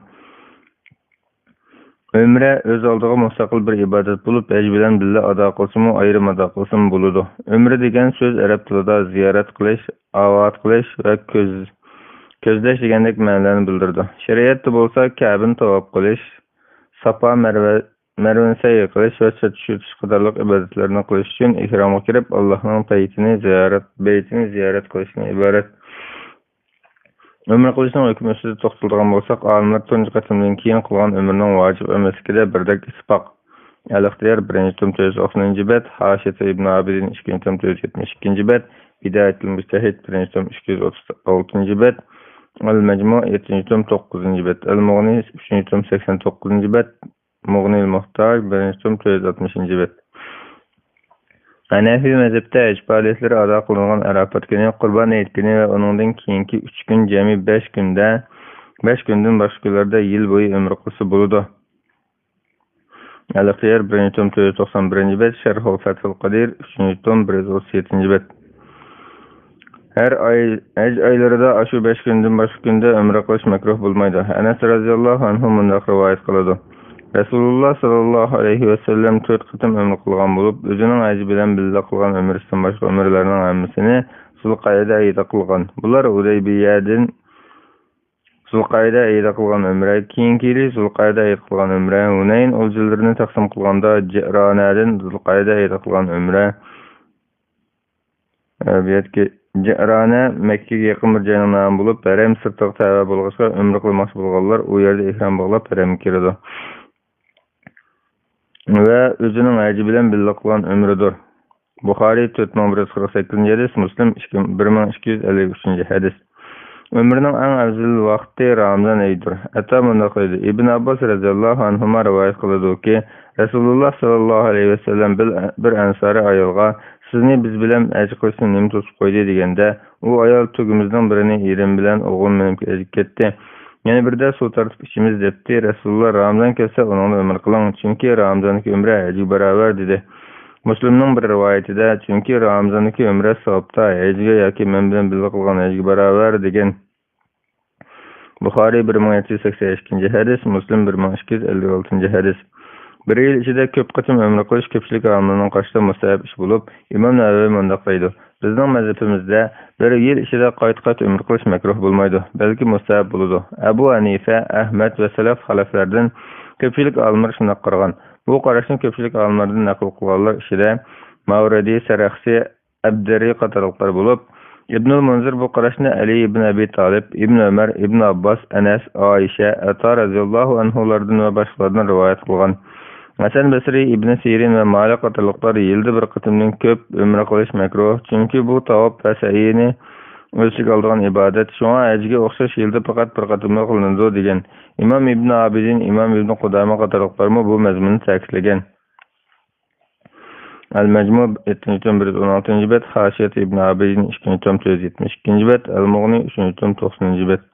İmam İbn Abdülbermi mundaq degen. Köpçülük alimler bir keç gündüzde köp ömrü kılsa caiz degen qarashda. Çünkü bu yaxşı bulğaçqa delil bolman ahvalda kılmay turuveliş toğru emas. Onun to'stig'anga delil yo'q. Belki delil onun jaizligini ko'rsatdi. Nomi ulug' bo'lgan zot yaxshilik qilinglarki nijoatga erishgaysizlar degan. Haj surasi 77. oyat. El-Istizkar 4. tom 113. bet. İshaq ibn Mansur mundaq deydi. Men İmam Ahmed'den kişi bir ayda xalagancha ömrü qilsa bo'lamdi deb so'rasam, u mumkin bo'lgancha qilsa bo'ladi. Uning hajning vaqtidek muayyan vaqti yo'q dedi. Masail İmam Ahmed ibn Hanbal ve İbn Rahaway 1564-bet. İmam Navawi mundaq deydi. İmam Şafii ve onun şagirdleri şundaqla İbnül Munzir qatorliq köpligen alimlar Buxari ve Müslimler keltirgen uzun hadiski Hazreti Ayşe radhiyallohu anhaning vedalashi şajili ömrüge buyurganlıqı, Hazreti Ayşe şundaq qilib ömür bilan hajni birleştirib Qur'on qilganlıqı, haj faoliyatlarini tamamlab feyizden saqayganda tavaf sayi qilgandan keyin Rasulullahning uningga siz hajingizningmi ömrüngizningmi ihramdan chiqdingiz deganligi ve Ayşe radhiyallohu anhaning Rasulullahdan uni yana bir qatim ömrü qildirishni talab qilganda Rasulullahning uningga ijozat berib tanimdin başqa bir ömrü qilganlik qatorliq vaqaliklarni dalil qilishgan. Men buni bu yerda ixtimom naql qildim. İmam Şafii mundaq deydi. Hazreti Ayşe radhiyallohu anhaning ömrisi Zulhajjida bo'lgan. Rasululloh uning ikkinchi ömrasini Zulhajjida qildirgan. Demak, uning ikki ömrisi Zulhajjida bo'lgan. Al-Majmu 7-116-bet. İmam Navawi naql qilgandek, İmam Şafii rahmetullohi alayhi shundaq degan. Demak, bu bir oyda qilingan ikki ömrü edi. Rasululloh sallallohu alayhi vasallamning bir oyda ikki ömrüge qilgan buyruqi turgan holatda birisi qandoqsiga buni inkor qilib, yilda faqat bir qatim qildi deb tura oladi. Al-Um 2-135-bet, Al-Muhli 7-69-bet. Bu vaqalikning Sahih Muslimdagi variantida Mujohid rivoyat qiladi-ki, Hazreti Ayşe radhiyallohu anha Sarf degan joyda hayz ko'rib, Arafatda saqagan. Rasululloh sallallohu alayhi vasallam uningga Safa Marvada qilgan sayingiz ejingizgimi ömringizga hisob bo'ladi degan. Muslim 1211-hadis. Yana bir hadisda kelishicha Ayşe radhiyallohu anha ömrüge ihram bo'lgan. Makkaga kelganda hayz ko'rib qolib, Beytullohni tavaf qila olmagan. Ondan hajga niyat qilib tavafdan boshqa barliq faoliyatlarni ado qilgan.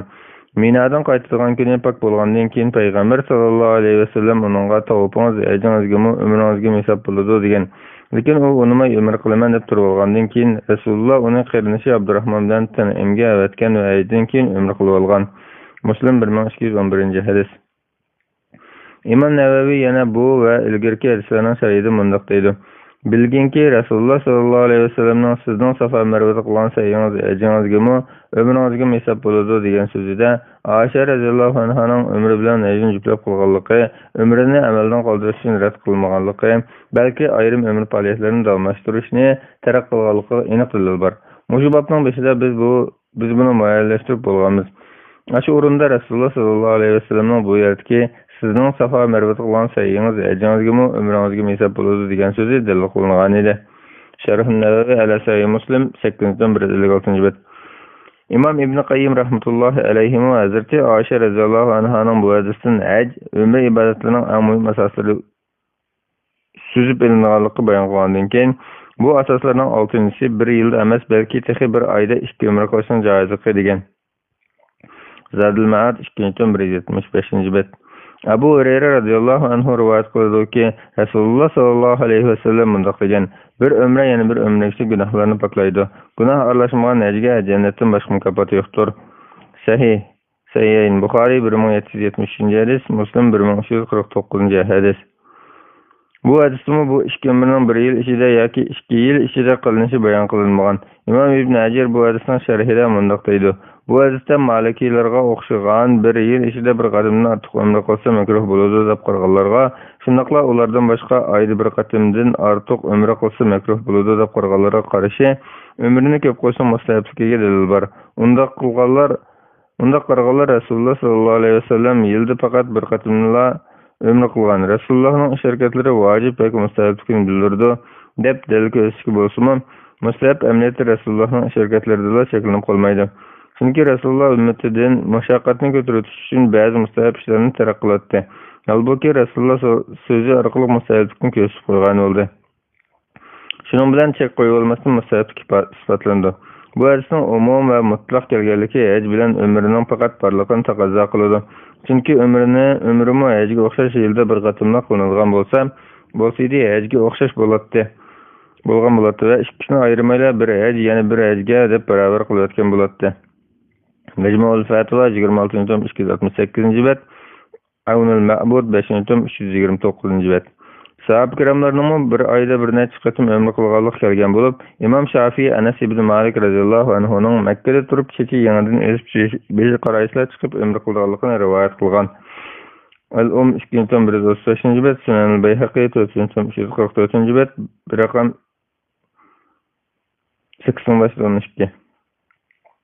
İmam Şafii yana Hazreti Ayşe radiyallahu anhadan birini Zulhulayfa'dan yana birini Juhfa'dan bir yıl eşiş qıtım ömrü qılğanlığını rivayet qılgan. Al-Um 2135 bet, sanad sahih. İmam Şafii yana bir rivayet qılgan ki Sadaqa ibn Yasar Al-Qasim ibn Muhammed'den Hazreti Ayşe radiyallahu anhadan bir yıl eşiş qıtım ömrü qılğanlığını rivayet qılgan. Sadaqa deydi. Bunu anlap, men bu qılğan üçün bir rəərsi onu eyipledim desem, o subhanallah, müminlerin anısı tursa deveti xizil bolup kettim. Al-Um 2135 bet, sanad sahih. Said ibn Musayyib rivayet qılıyordu ki, Hazreti Ayşe radiyallahu anha Zulhicce'nin ahırda Juhfa'dan ömür qılattı. Recep eydi bolsa Medine'de ömrü çıkıp Zulhulayfa'da ihramı keretti. Sunan al-Bayhaqi al-Kubra 4344 bet, bir rakam 8508. قال الألباني في سلسلة الصحيحة 628 bet, isnaduhu sahih. İmam Şafii yana Nafi'den bundak rivayet qılgan. Abdullah ibn Ömer radiyallahu anhuma, Abdullah ibn Zübeyr radiyallahu anhuma zamanında bir neçe yıl her yıl iki qıtımdan ömür qılıp turgan. Al-Um 2135 bet, sanad sahih. Yana seleflerden Hazreti Ali, Tavus ve Al-Qasim qatarlıqlar her ayda bir ömür degen. Tavus'un yana teşrik günleri ötüp geçse xalığınca ömür qılıp al degenlikime kelgen. İkrime xalığınca ömür qılıdı degen. Ata xalısa her ayda iki qıtım ömür qılıdı degen. Al-İstizkar 4114 bet. Qiyas yattımı ömrünün ajiga oxşaş muayyen bir vaqti bolmağaçqa, bir yıl içinde qancha qıtım tekrar qılsa namaz oxşaş mekruh bulmaydı. Aynı vaqtda bu qiyas elgi qiyas qılıp turup, yılda birden artıq ömür qılışını mekruh degen malikilerinin qiyasıga radiya bulalaydı. Al-Mecmu 7117 bet. Yuqorida biz köpçülük alimlarının yıl boyu köp ömür qilish mustahab degan qarashi bilan İmam Malikning yılda bir qıtımni qılıdı degan qarashini bayon qildik. Albatta İmam Malikning qarashi intayin aciz. Uningdan boshqa yana tövendeki ikki qarash bor. Biri arqa-arqadan ulab köp qılman asasda ömrünü tekrar qılsa buludu deganlarni beli mezhebga vakillik qilgan qarash bo'lib, bu qarashda Ramazonda köplab ömrü qılsa buludu. Başqalarda arqa-arqadan ulab köp qılsa makruh. Köp qılmay takrorlashning ölçümini İmam Ahmed'den kelgan bir qarashda 10 kunda chechib shurgidek o'sib buludu degan. Bu qarash asasen her 10 kunda bir ömrü qılsa mustahablik dairasida bo'lgan buludu. Al-Mughni 3-tom 90 bet. Bu qarashma köpçülük alimlarning qarashiga yaqin keladi. Farqi shuki, bular 10 kun ichida faqat bir ömür qiladi deb bekitib olgan yeri bor. Bu bekitilish daliliga tayanmagan bekitilish bo'lib, bu bilan birga bularning takrar ömür qilsang bo'ladi, arqa-arqadan qilsang bo'lmaydi degani bir-biriga zid kelibdir. Bular yana o'z qarshiga salaflar shunday qilish ittifoq kelganda turib olgan bo'lsa-mu, yuqorqi salaflardan qilgan naqllarimiz buning aksini isbotlaydi. Yana biri bir safarda bir ömrdan ortiq ömür qilish bo'lib qo'yilmagan, arqa-arqadan ömür qilish Makkadan nafl ömrga chiqish bid'at degan gap İmam İbn Taymiyaning qarashidir. Al-Furu 389 bet. İmam İbn Taymiya mundaq deydi: Turag'usi yarim yaqin kishilar har kuni yoki 2 kunda bir ömür qilishdak, yoki Makka 2 kunlik raqsga miqatga yaqin kishi oyda 5-6 ömür qilishdak, yoki Makkadan chiqib ömür qilsa bo'ladi deb qaraydiganlar har kuni 1 yoki 2 ömür qilishdak ko'p va arqa-arqadan ömür qilish bo'lsa, ummatning salaflarining ittifoqi bilan makruhdir. Salaflardan hech biri unda qilib boqmagan, balki uning makruhlik ittifoq kelgan. Mecmu'l Fatva 26-tom 270 bet, Al-Mubda 3-tom 261 bet. Bu yerda İmam İbn Taymiya bilan köpçülük alimlarning qarashi ikki masalada o'xshamaydi. Biri Makkadan haram sirtga chiqib ihrom bog'lab kelib ömür qilish masalasi, yana biri arqa-arqadan ömür qilish masalasi. Bu ikki masalada köpçülük alimlar mustahab degan qarashda, İmam İbn Taymiya makruh degan qarashda. Madina Islom universitetiga o'quvchimi mushu qarashni tutmang'achqa sizga ko'p ömür qilmaslikni tavsiya qilgan bo'lishi mumkin. İmam İbn Taymiya mundaq deydi: Siz bayon qilgan hadis va ummatning salaflarining ittifoqi bilan miqatdan ihrom bog'lab arqa-arqadan ömür qilish mustahab emas, balki makruh bo'lganligi qayon bo'lgandan keyin Ramazon yoki boshqa yerlarda Makkadan chiqib arqa-arqadan ömür qilgan kishining ishi makruh bo'lishiga texim loyiq ma'lum bo'ladi. Chunki uningda cheklangan ishdan ikki topilgan bo'ldi. Biri Makkadan haram sirtga chiqib ihrom bog'lab kirib ömür qilish bo'lib, salaflar tavobning o'rniga umrni tanlashning makruhligiga ittifoq kelgan. Yana biri arqa-arqadan ömür qilish. Bilishimcha, salaflar buningni mustahab emasligiga, balki makruhligiga ittifoq kelgan. Mecmuul Fatva 26-290 bet. İmam İbn Taymiyya'nın bu qarşı ilgirki Malikilerine qarşı bir kadar yakın görünüdü. Çünkü Malikiler yılda bir ömre dep çekip gitken bolsa, İmam İbn Taymiyya bir neçe qism ömrü qolsa buldu, lekin arqarqadan köp qo'shib bolmaydi deydi. İmam İbn Qayyim rahmetullah aleyhi ustazi İmam İbn Taymiyya'nın qarşısına yaqlab bundaq degen. Rasulullah sallallahu aleyhi ve sellem qılgan ömürleri işide bugünkü kunlarda köplüğün kişiler qılayotgandek Mekke'den sırtqa chiqib qılgan birimi ömrü yok. Belki onun ömürlerinin hammasi sirtdan Mekke kirgende bolgan ve hiç işki başlagandan keyin Mekke'de 13 yıl turgan bolsa-mı, aşı muddet içinde birer qatımı Mekke'den sırtqa chiqib ömrü kirgeliki hiç naql qılınmagan. Zadul Ma'ad 294 bet. Hazırkı zaman ölümalardan Şeyh Oseymin rahmetullah aleyhidek bazı alimlarımı mushqarashini tutgan ve Mekke'de turup köp ömrü chiqishini xata ve musnad qilib degan. Mecmu Durus ve Fatva Haram Mekki fil Fatra 1407-1412 Hicri. Şundan 132 bet. Lekin yuqorida sahabe tabi'inlerden naql qilingan rivayetlerden ko'rib bo'ladi ki, bir ayda köp qism ömrü qilsa bo'ladi. Shundaqla Mekke'de turayotganlar haram sirtqa chiqibdan imdin yoki Jiranadan yoki Hudaybiyaning haram emas qismidan Tanem Mekke'ye yaqin bir joyning nomi bo'lib, haram sirtqa tayyor bo'lg'achqa umr qilmoqchi bo'lganlar u yerda ihrom bog'lab haram kirdi. Hudaybiya Mekke'ye yaqin bir joyning nomi bo'lib, bir qismi haram sirtqa tayyor bo'lg'achqa umr qilmoqchi bo'lganlar u yerda ihrom bog'lab haram kirdi.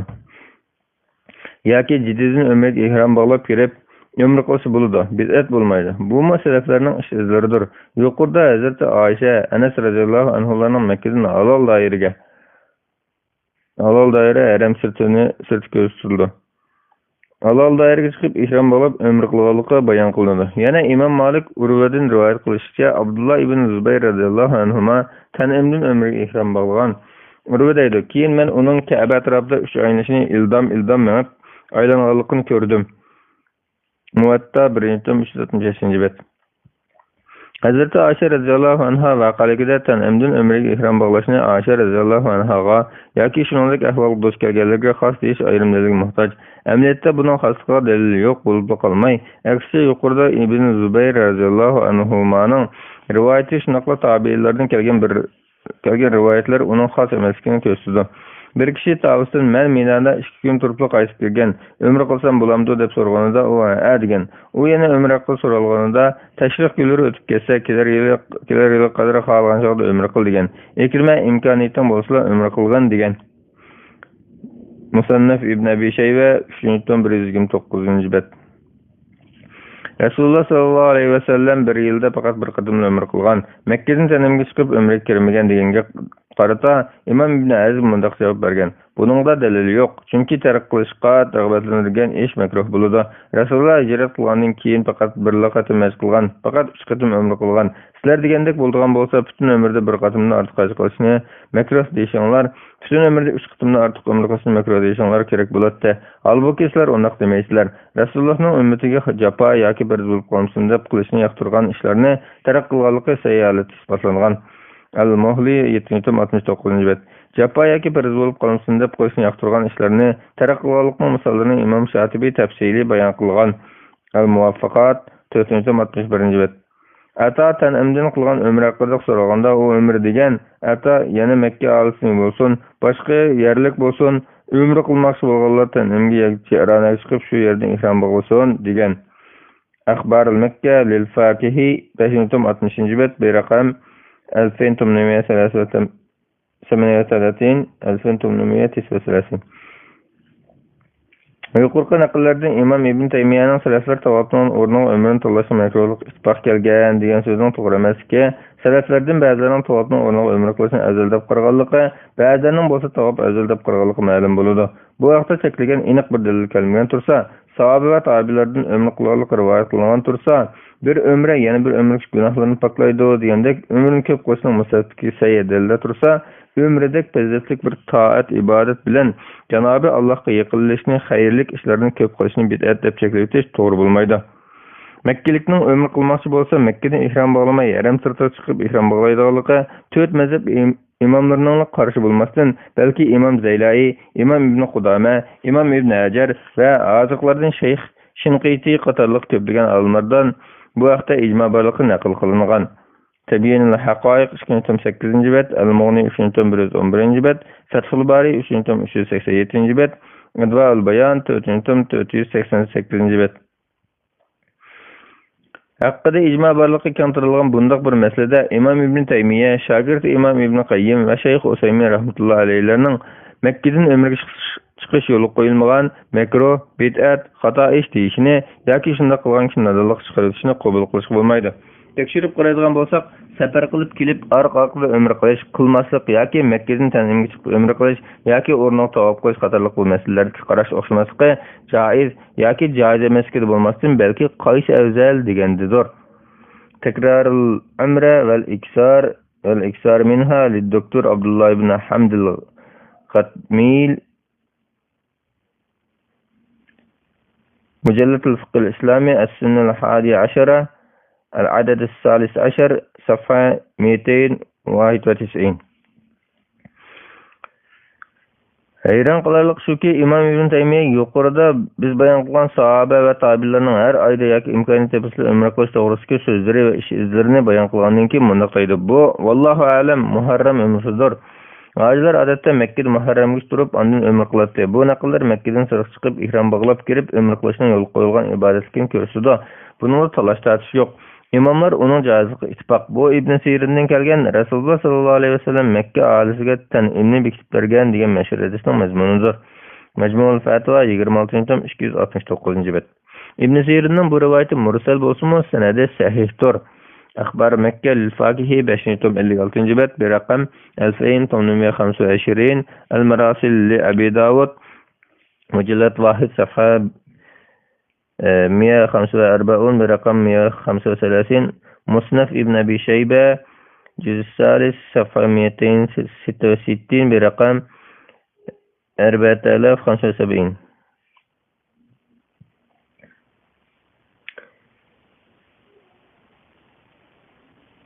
İmam İbn Abdülber deydi. Said İbn Musayyab, Muhammed İbn Sirin ve İbrahim Nakailerinin murselleri hadis alimleri karşıda sahihtir.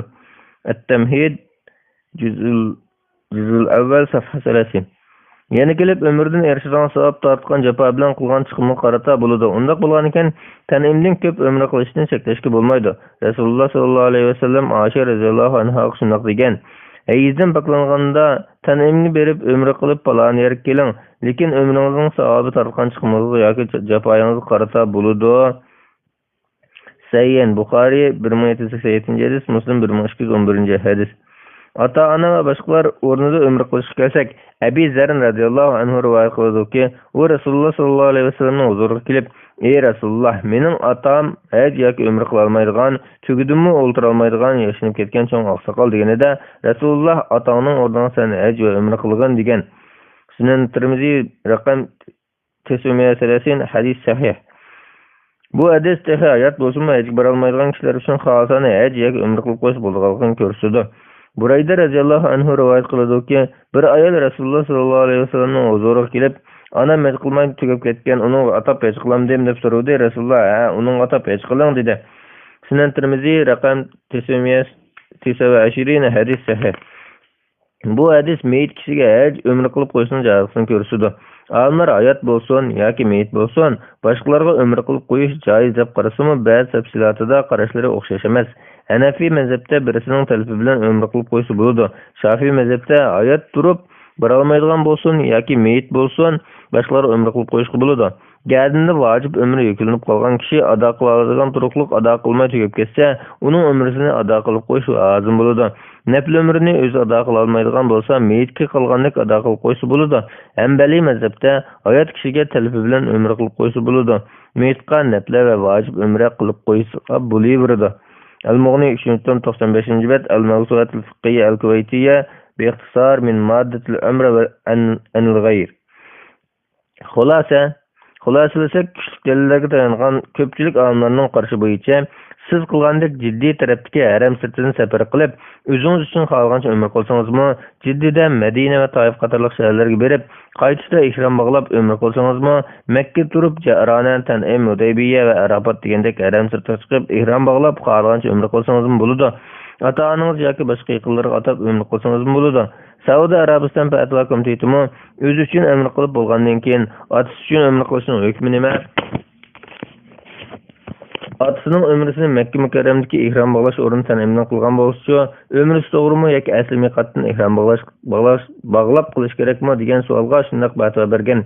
O'zingiz uchun umr qilib ihramdan chiqqandan keyin o'lib ketgan yoki umriga bora olmaydigan otangiz uchun umr qilmoqchi bo'lsangiz, tanimga o'xshash haram sirtiga chiqib umr ihramga bağlaysiz.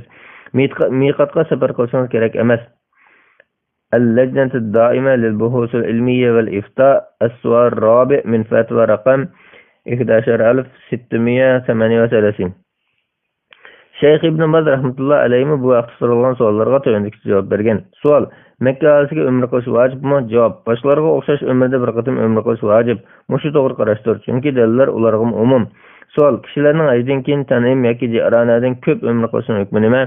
Javob: Qulaylik bo'lib, qisqanchilik yoki boshqalarga aziyat berish bo'lmasa cheklimi yo'q. Xuddi Hazrati Oysha radhiyallohu anha qilgandek. Hazreti Ayşe haj bilan birga umr qilgan turuqliq Rasululloh sallallohu alayhi vasallam uning ijozat bergan. Ammo bek qisqanchilik bo'lib ketsa, sahoba radhiyallohu anhular taraq qilgandek taraq qilish afzal. Savol: Bu vaqtda afzal qaysi? Alloh o'ziga ihson qilgay. Javob: Qisqanchilik bo'lmasa, qulay bo'lsa 100 yoki 1000 umr qilsa bo'ladi. Rasululloh sallallohu alayhi vasallam degandek bir umra yana bir umrgacha gunohlarni poklaydi. Bu qulay bo'lsa o'ziga og'ir jafo solib qo'ymay, yoki kishilarga aziyat bermasdan 100 yoki 1000 umr qilishni o'ziga oladi. Savol: Miqatdan ihrom bog'lab kelib umr qilgandan keyin qayta umr qilmoqchi bo'lsa, miqat qaytamdi yoki tanamdan ihrom bog'lab kiramdi? Javob: Makkada bo'ladigan Oysha radhiyallohu anha qilgandek tanamdan ihrom bog'lab kirdi yoki Arafat va shunga o'xshagan haram sirtiki joydan ihrom bog'lab kirsa bo'ladi. Sharh Bulughul Maram Kitabul Hajj li Şeyh Ibn Baz İ'dad Muhammad ibn Abdullah al-Habdan safha 6. Dunyoning har qaysi joylarida haj yoki umra kelganlar jumlasidan Uyg'urlar haramga 1001 jafot aram baralaydi. Ular bu fursatni g'animat bilib, haramda turgan bir necha haftani o'zi yoki ota-onasi uchun ko'plab umr qilishlik savobi katta amallar bilan o'tkazishi afzaldir. Albatta, vallohu a'lam. 2016-yili 11-oyning 3-kuni. Fatvolar majmuasi 2-tom 305-bet 48-fatvo. Tavob qudumni qanday qilish kerak? Savol: Assalomu alaykum hurmatli ustoz. Men bu yil hajga bormoqchi. Haj qo'llanmalarini ko'rib chiqqan bo'lsam-mu, oydin bo'lmagan bir qancha masala borasida savolimga yordam qilsangiz. Men Zulqayda oyining 20-kunlaridan burun borgandan keyin haj tamattu yoki haj qiron qilsam bo'lamdi. Ba'zilar umrni faqat Ramazonning oldida borganda qiladi deydi. Zot qanday qilaman? Agar haj tamattu yoki haj qiron qilsam, tavob qudumni qanday qilaman? Haj tamattu qilish uchun Beijingdan yo'lga chiqsam, nada ihrom bog'layman? Nima ishlarni qilib, ondan ihromdan chiqaman? Haj vaqtigacha qaysi faoliyatlar bilan bo'lish yaxshi? Tushuntirib qo'ysangiz, rahmat. Javob: Va alaykum assalom va rahmatullohi va barakatuh. Barliq hamd sanolar Janob Allohga bo'lsin. Shundaqla payg'ambarimizga, oila tavobatlarga va uningga toki qiyomatgacha ergashganlarga durud salomlar bo'lsin. Hajga bormoqchi bo'lgan kishi hajning haj tamattu, haj qiron yoki haj ifrotdan iborat 3 turidan birini tanlab niyat qilsa bo'ladi. Birinchi, haj tamattu deganimiz haj oylari bo'lgan Shavvol, Zulqa'da va Zulhajja oyining dastlabki 9 kuni ichida umrga niyat qilib, ihrom bog'lab, tavob va sa'iy qilib, umrini to'liq qilgandan keyin chach shurtib ihromdan chiqib yurtga qaytmasdan Makkada kutib turib Zulhajja oyining 8-kuni turgan niyatqadan hajga niyat qilib, ihrom bog'lab, Mina, Arafatlarga chiqib haj qilishdan iborat. Ihromdan chiqib turgan oraliqda ihrom bog'langan bo'lg'achqa, kiyim-kechak, atir, jima qatorliq ihromda cheklangan ishlar u kishiga cheklanmaydi. Buning uchun Minada bir hadiya qurbonlik vojib bo'ladi. Ikkinchi, haj qiron deganimiz haj bilan umrga birga niyat qilib, umrini qilib ihromdan chiqmasdan hajni qilib o'tib, ondan biroqla ihromdan chiqishdan iborat. Yoki umrini niyat qilib ihrom bog'lab, tavob qilmay turib hajni umri qo'shib niyat qilib o'tib, umrini qilib ihromdan chiqmasdan hajni qilib o'tib, ondan biroqla ihromdan chiqishdan iborat. Buning uchun Minada bir hadiya qurbonlik vojib. Uchinchi, haj ifrot deganimiz umrini niyat qilmasdan faqat haj niyati bilan ihrom bog'lab haj qilish. Buningda Makkaga kelib tavob qudum qiladi. Chart tushirmaydi. Ondan Safa Marva orqali hajga sa'iy qiladi. Xohlasa bu sa'iy haj tavobidan keyin kechiktirsin bo'ladi. Buning uchun hadiya qurbonlik vojib bo'lmaydi. Mazkur so'rovchi haj tamattu qilgan afzal, chunki hojlar odatda yurtlardan hadiya qurbonlik olib kelmaydi. Hadiya qurbonlik olib kelmaganlar uchun tamattu afzal. Rasululloh sallallohu alayhi vasallam hadiya qurbonlik olib kelgan sahobalarni tamattu qilishga buyurgan va menda haramga kelgan qurbonlik bo'lmagan bo'lsa edi, umr qilib o'tib ihromdan chiqatdim degan. Buxoriy 1651 hadis, Muslim 1211 hadis. Ekilib ömrü qilib hajga qadar bo'lgan araliq xeli uzun hamda bu muddatda ihramdan chiqmay turish eng qiyin bo'lg'achqa cheklangan ishlarni qilib kelib ko'p miqdorda fidya to'lashi turganli gap. Ömrünü faqat Ramazonda barganda qiladi deydigan hech gap yo'q. Haj uchun barganda bo'lsin, ömrü bar bo'lsin, yil bo'yi qilsa bo'laveradi. Anas radhiyallohu anhu mundaq rivoyat qildi. Rasululloh sallallohu alayhi vasallam 4 qatim umra qilgan bo'lib, o'zining haji bilan birga qilgan umrasidan boshqa umrlarning hammasini Zulqa'da oyida qilgan. Bular Udaybiyadan Zulqa'da oyida qilgan umra, keyingi Zulqa'da oyida qilgan umra, Hunayn o'ljilarini taqsim qilganda Jiranadan Zulqa'da qilgan umra va o'zining haji bilan birga qilgan umridir. Buxoriy 4148 hadis, Muslim 1253 hadis. Ma'lumki, ulug' Ka'ba dunyoning har qaysi yerlaridan Ka'bani ko'zlab keladigan hojlarning boradigan nishoni bo'lg'achqa, haj yoki umra qiluvchi ulug' Ka'baga yetib kelganida har ishdan avval Ka'bani tavob qiladi. Bu tavob qudum tavobi, salom tavobi, uchrashish tavobi va tahiyyat tavobi deb ataladi. Bu xuddi masjidga kirgan kishi kirib va ishkarkat tahiyyatul masjid namozi o'qiganga o'xshaydi.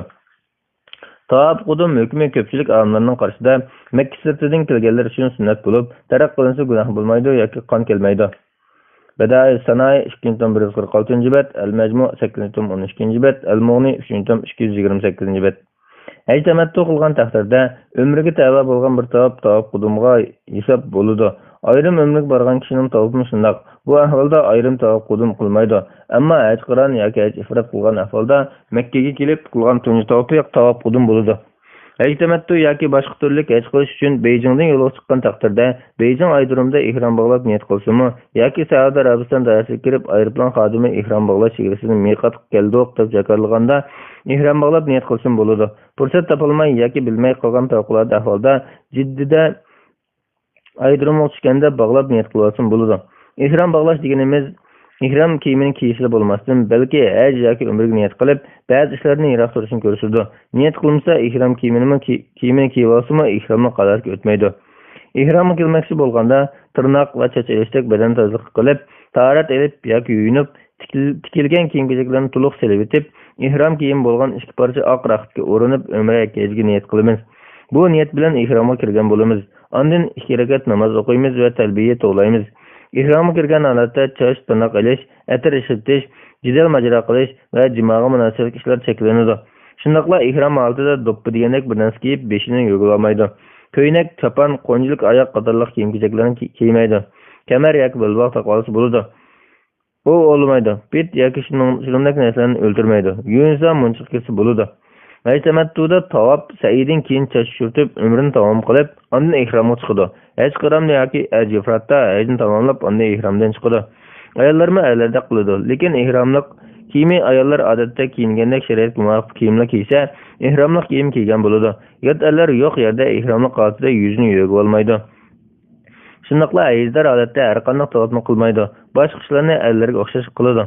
Haj qilish farz hajni ado qilgan har bir musulmon arzu qilgan iman yangilash va umrlik safar bo'lg'achqa, bu ulug' safarga oldin maxsus tayyorlik qilish lozim. Oldi bilan bandalarning haqlarini qaytarib, ularning roziligini olish kerak. Ondan haj ahkomlarini yaxshi o'rganish va hojim degan nomga erishish qatorliq riyozatdan qilmishlardan o'zini yiroq tutib, hajda maqsad qilingan imoniy tarbiyani o'zlashtirishga alohida tirishchilik ko'rsatish lozim. Bo'libmi Ibrohim alayhissalom, bu Hajar va o'g'il Ismoil alayhissalomlarning haj faoliyatlarida o'rnak qilingan Allohga butunlay yuzlanish, to'liq bo'ysunish, barliqni qurbon qilish, haqiqiy tavakkul qilish va shaytonga taqobil turish qatorliq bir umr to'g'ri yo'lga minishga asos bo'ladigan sog'lom tavhid aqidasini ashu ulug'larimizning ish izlarini bo'ylab amaliy yashab beqish orqali o'zlashtirilishga alohida ahamiyat berish lozim. Haj vaqtigacha ko'pincha ahmoq kishilarning qilganidek to'xtamay do'kon aylanib avara bo'lmay yoki hamsafirlar bilan yotoqda yoki haram masjidda o'tirib g'aybat qilishmay, Ka'bani tavob qilish, haram masjidda namoz o'qish, duo, tilovat, zikr, din o'rganish, iymon yangilash va ashunga munosabatli dunyo va oxiratda Allohning rahmati va mag'firatiga erishtiradigan foydali ishlar bilan bo'lish kerak. Hajdan qaytgandan keyin turmushda yangi sahifa ichib, kofirlardan so'ndirilgan xato idea va nachar axloqlardan qutulib, aqida, ibodat, axloq va muomalada musulmon degan ismga loyiq bo'lishga tayyorlik ko'rish lozim. Vallohu a'lam. 2016-yili 10-oyning 29-kuni. Fatvolar majmuasi 2-tom 310-bet 49-fatvo. Minada bir kun qo'nalmaganligimga qon kelamdi? Savol. Assalomu alaykum. Qurban hayit kuni haramda odam ko'p bo'lganlikdan tavobni kesat qilgan edim. Charchab ketganlikdan minaga chiqib ketishga faqat imkoniyatim yo'q. Rabatda bir kech qo'nib, asi chiqib ketdim.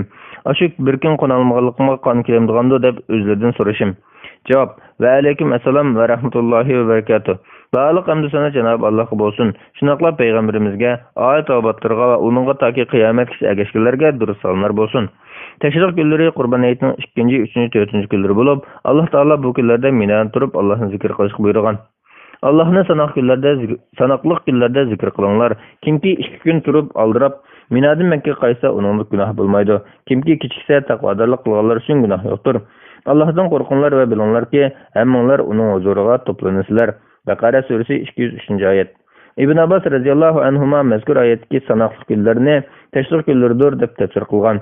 Buxoriy teşrik günleri qilgan ibodatning fazilati to'g'risida degan bab.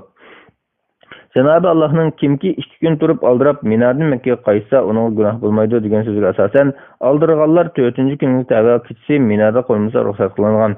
Ko'pchilik olimlarning qarashida Minada qo'nilgan teşrik günleri kechilarda Minada qo'nish vacib bo'lib, qo'ngan kishi kechining ko'p qismini Minada o'tkazishi lozim. Hanafi mazhabda qo'nish sunnat, qo'nmaslik makruh. Al-Ikhtiyar 1-tom 181 bet, Al-Qawanin al-Fiqhiyya 1-tom 87 bet, Al-Majmu' 8-tom 193 bet, Al-Insaf 3-tom 523 bet. İbn Ömer radıyallahu anhuma rivayet qiladi ki, Abbas radıyallahu anhu Rasulullah sallallahu aleyhi ve sellem'den özünün ağaçlarga içimlik su taqdim qilish xizmati sabablik Minada turadigan kechileri Mekke'de turish uchun ijozat so'ragan edi. Rasulullah onun ijozat berdi. Buxoriy 1745 hadis, Muslim 1315 hadis.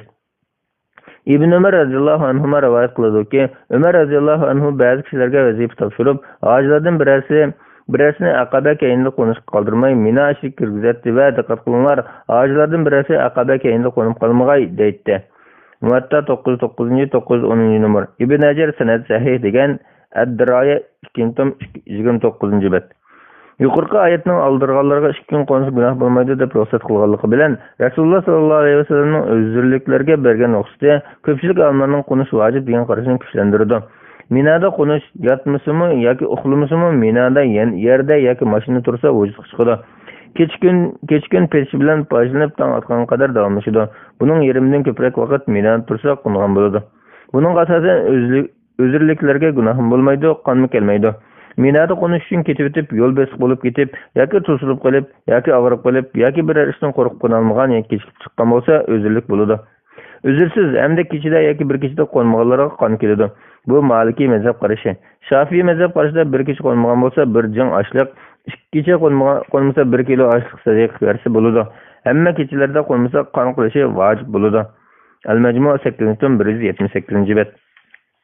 Hanafi mazhabda qo'nish hukmi sunnat bo'lg'achqa, 1 yoki 3 kech qolmagan taqdirdami sadaqa yoki qon kelmaydi. Hanbali mazhabda yuqori qarashlarning hammasi bor. Bir qarashda 1 kech qolmaganga 1 qon keladi, yana bir qarashda hech nim kelmaydi, yana bir qarashda azroq sadaqa beradi. Al-Mughni 3-tom 232 bet, Al-Insaf 4-tom 48 bet. Qon keladi degan qarash Maliki mazhab qarashi bo'lib, qo'nilgan kechalarning birining yerimdan ko'p qismida yoki hammasida Minada qolmasa qon keladi. Al-Taj val-Iklil 3-tom 131 bet, Haşiyat-ı Dusuqi 2-tom 49 bet. Gerçi qon kelmaydi degan qarashlarning ma'lum asosi bo'lsa-mu, lekin qo'nish vojib degan qarash kuchli bo'lgandan keyin vojibni tark qilganga qon kelishi sahabdan sahih holatda kelgan bo'lg'achqa, qon keladi degan qarash bo'yicha amal qilish muvofiq. Qon keladi degan bu qarash Hazrat Ibn Abbas radhiyallohu anhumaning buni so'ziga tayangan. Kimki haj umr ibodatidan biror vojibni unutib qolsa yoki tark etsa qon qilishi vojib bo'ladi. Muvatta 1-tom 419 bet 940 numar, Sunan al-Kubra lil-Bayhaqi 5-tom 30 bet 8770 numar, İmam İbn Abdülber, İbnül Mulaqqin va Ibn Kesirler sanad sahih deb bağlagan.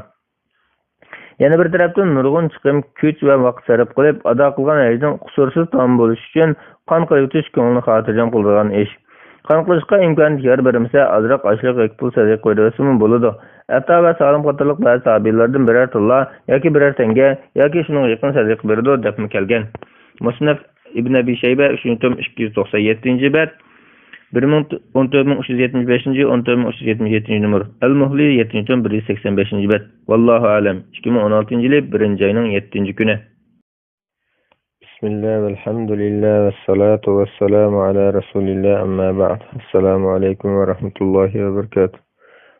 Qarindoshlar, biz doktor Abdulaziz Rahmatulloh ustozning Fatvolar majmuasi 2-nji tomni o'qib, nikah va nafiqa babiga kelgan o'qishni davomlashtiramiz. 50-nji fatvo. Namahramlar orasidagi qarindoshlik. Savol: Assalomu alaykum. Sura Nur 30-31 oyatlardagi namahram masalasida diqqat qiladigan asosda o'zaro namahram ayollar orasida qanday bir qarindoshlikni islom qabul qiladi? Javob: Va alaykum assalom va rahmatullohi va barakatuh. Barliq hamd sana Cenab-ı Allah'a bolsun. Şundaqla Peygamberimizge, aile tavbatlarına ve onunla taki kıyametki erişkilerlerge durdanlar bolsun. Yat ayarlar bilen zörüriyet yoki ciddi ihtiyaç yapılmagan ahvalda sözleşiş, görüşüş ve alayda qarindoshlik ve adette erler bilen ayarlar bilen ayarlar o'rtasida bo'lgandek do'stlik munosabati qurishga bo'lmaydi. Bu şeytanın ilisine ibaret bulup ahiri ishq muhabbatga ve günah ma'asiyat kelib berishi turg'anli gap. Bundaq qarindoshlik bilan o'zini go'llaganlarning qanday qamar oqibatga qolganligini ko'p anglab turamiz. Bu sebepten Resulullah sallallahu aleyhi ve sellem ensarlar bilen muhacirlarına qarindosh qilgandimi, er kishi bilan ayol kishini o'zaro qarindosh qilmagan. Namahramlardan xabar elish yoki ularga ilm o'rgatish ishlarida xoli parang yoki uchrashish bo'lmay, ommaviy so'rovlarda o'zining ayollari yoki hamshiralari orqali ko'ngil bo'lsa bo'ladi.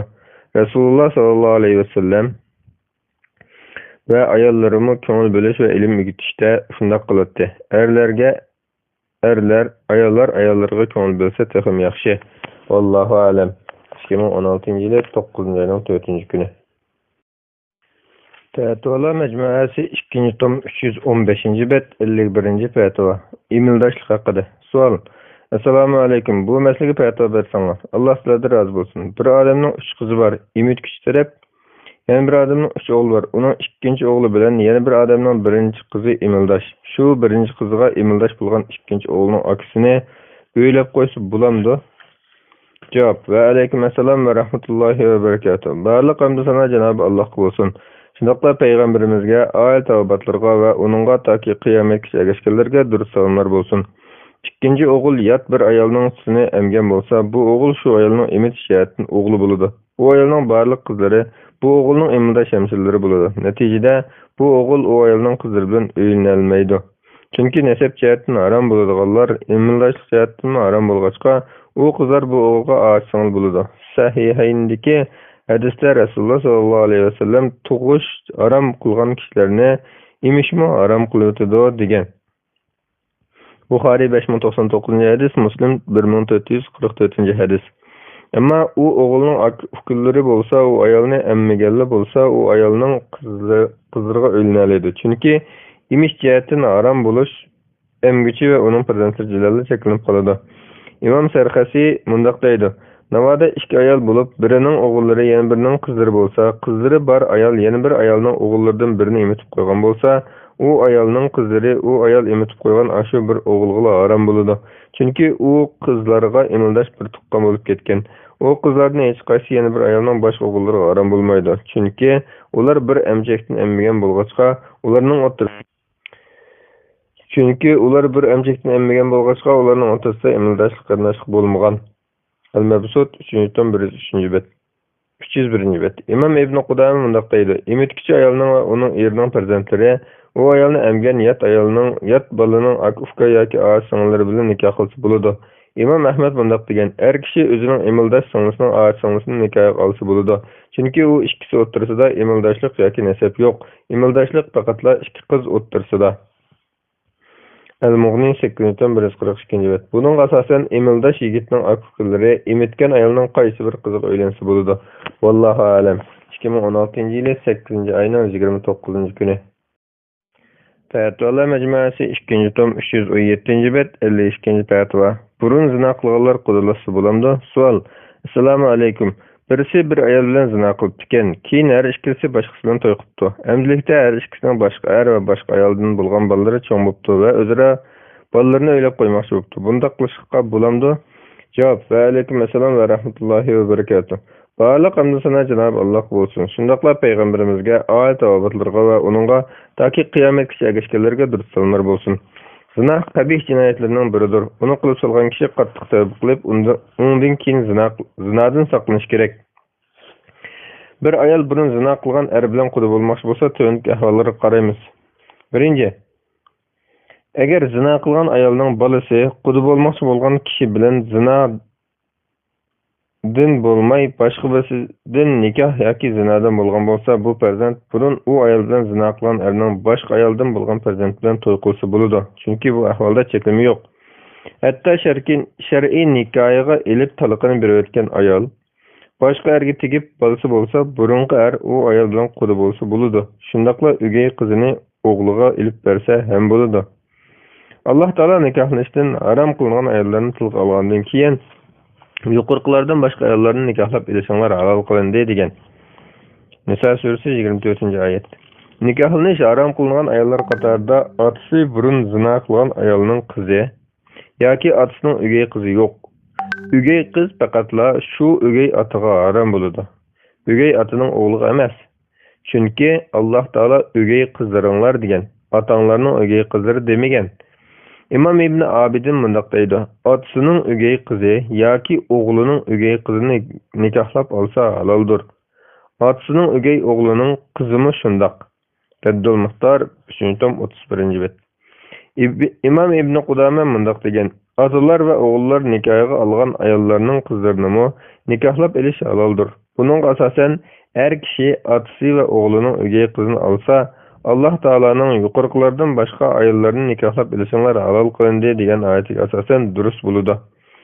Al-Kafi 3-tom 38-bet.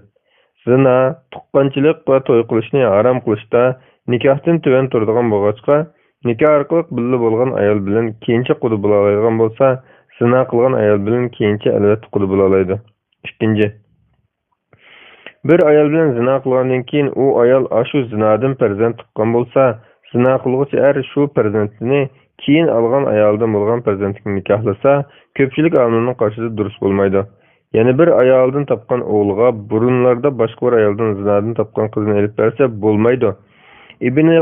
İmam İbn Qudama mundaq degan.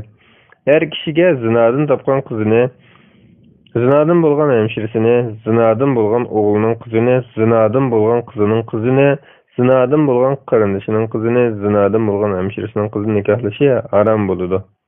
Al-Mughni 7-tom 91-bet. Mazkur savolga yana bir yandan qaraydigan bo'lsak, zina sababidan nikohlash harom bo'lib ketamdi degan masalada olimlar o'rtasida qarash o'xshamasligi bo'lgan. Zina boshqa bir ayolni elishni harom qilib etmaydi degan ba'zi qarashga asoslansak, ikki oila bir-biridan butunlay yot. Burunqi u zina u ayolning keyin topgan farzandini bu erning farzandiga harom qilib etilmaydi.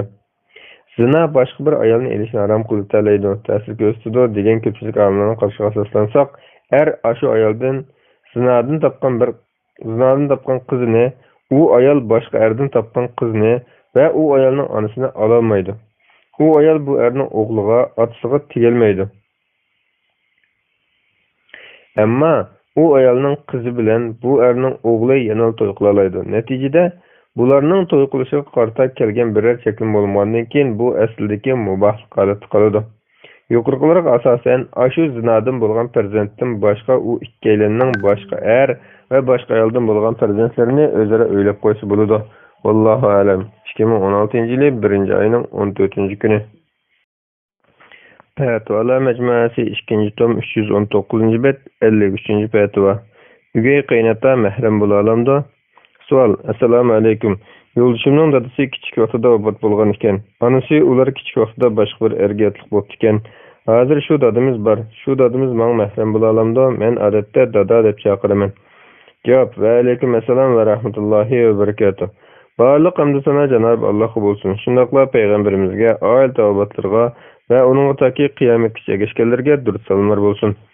Mahram deganimiz bir ayolga ya nasabdan, ya imildoshlikdan bo'lgan tuqqanchilik jihatdan bo'lsin, yoki qudubachilik jihatdan bo'lsin, mengi o'ylanolmaydigan erdir. Al-Ixtiyor 1-tom 439-bet.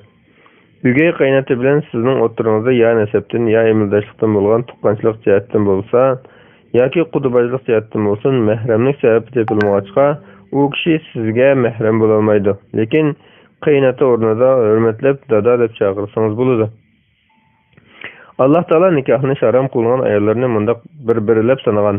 Sizlerge anılarınlarını, kızlarınlarını, hemşirelerini, atanlarının hemşirelerini, ananlarının hemşirelerini, qerinişanlarının kızlarını, hemşiranlarının kızlarını, süt anılarınlarını, emildeş hemşiranlarını, qeyn ananlarını, sizler bir yerde bolgan ayollarınlarının başqardan bolgan uyunlarda terbiyelengen kızlarını, bu şart emas, öy terbiyelenmegen bolsumu, eliş aram kılındı.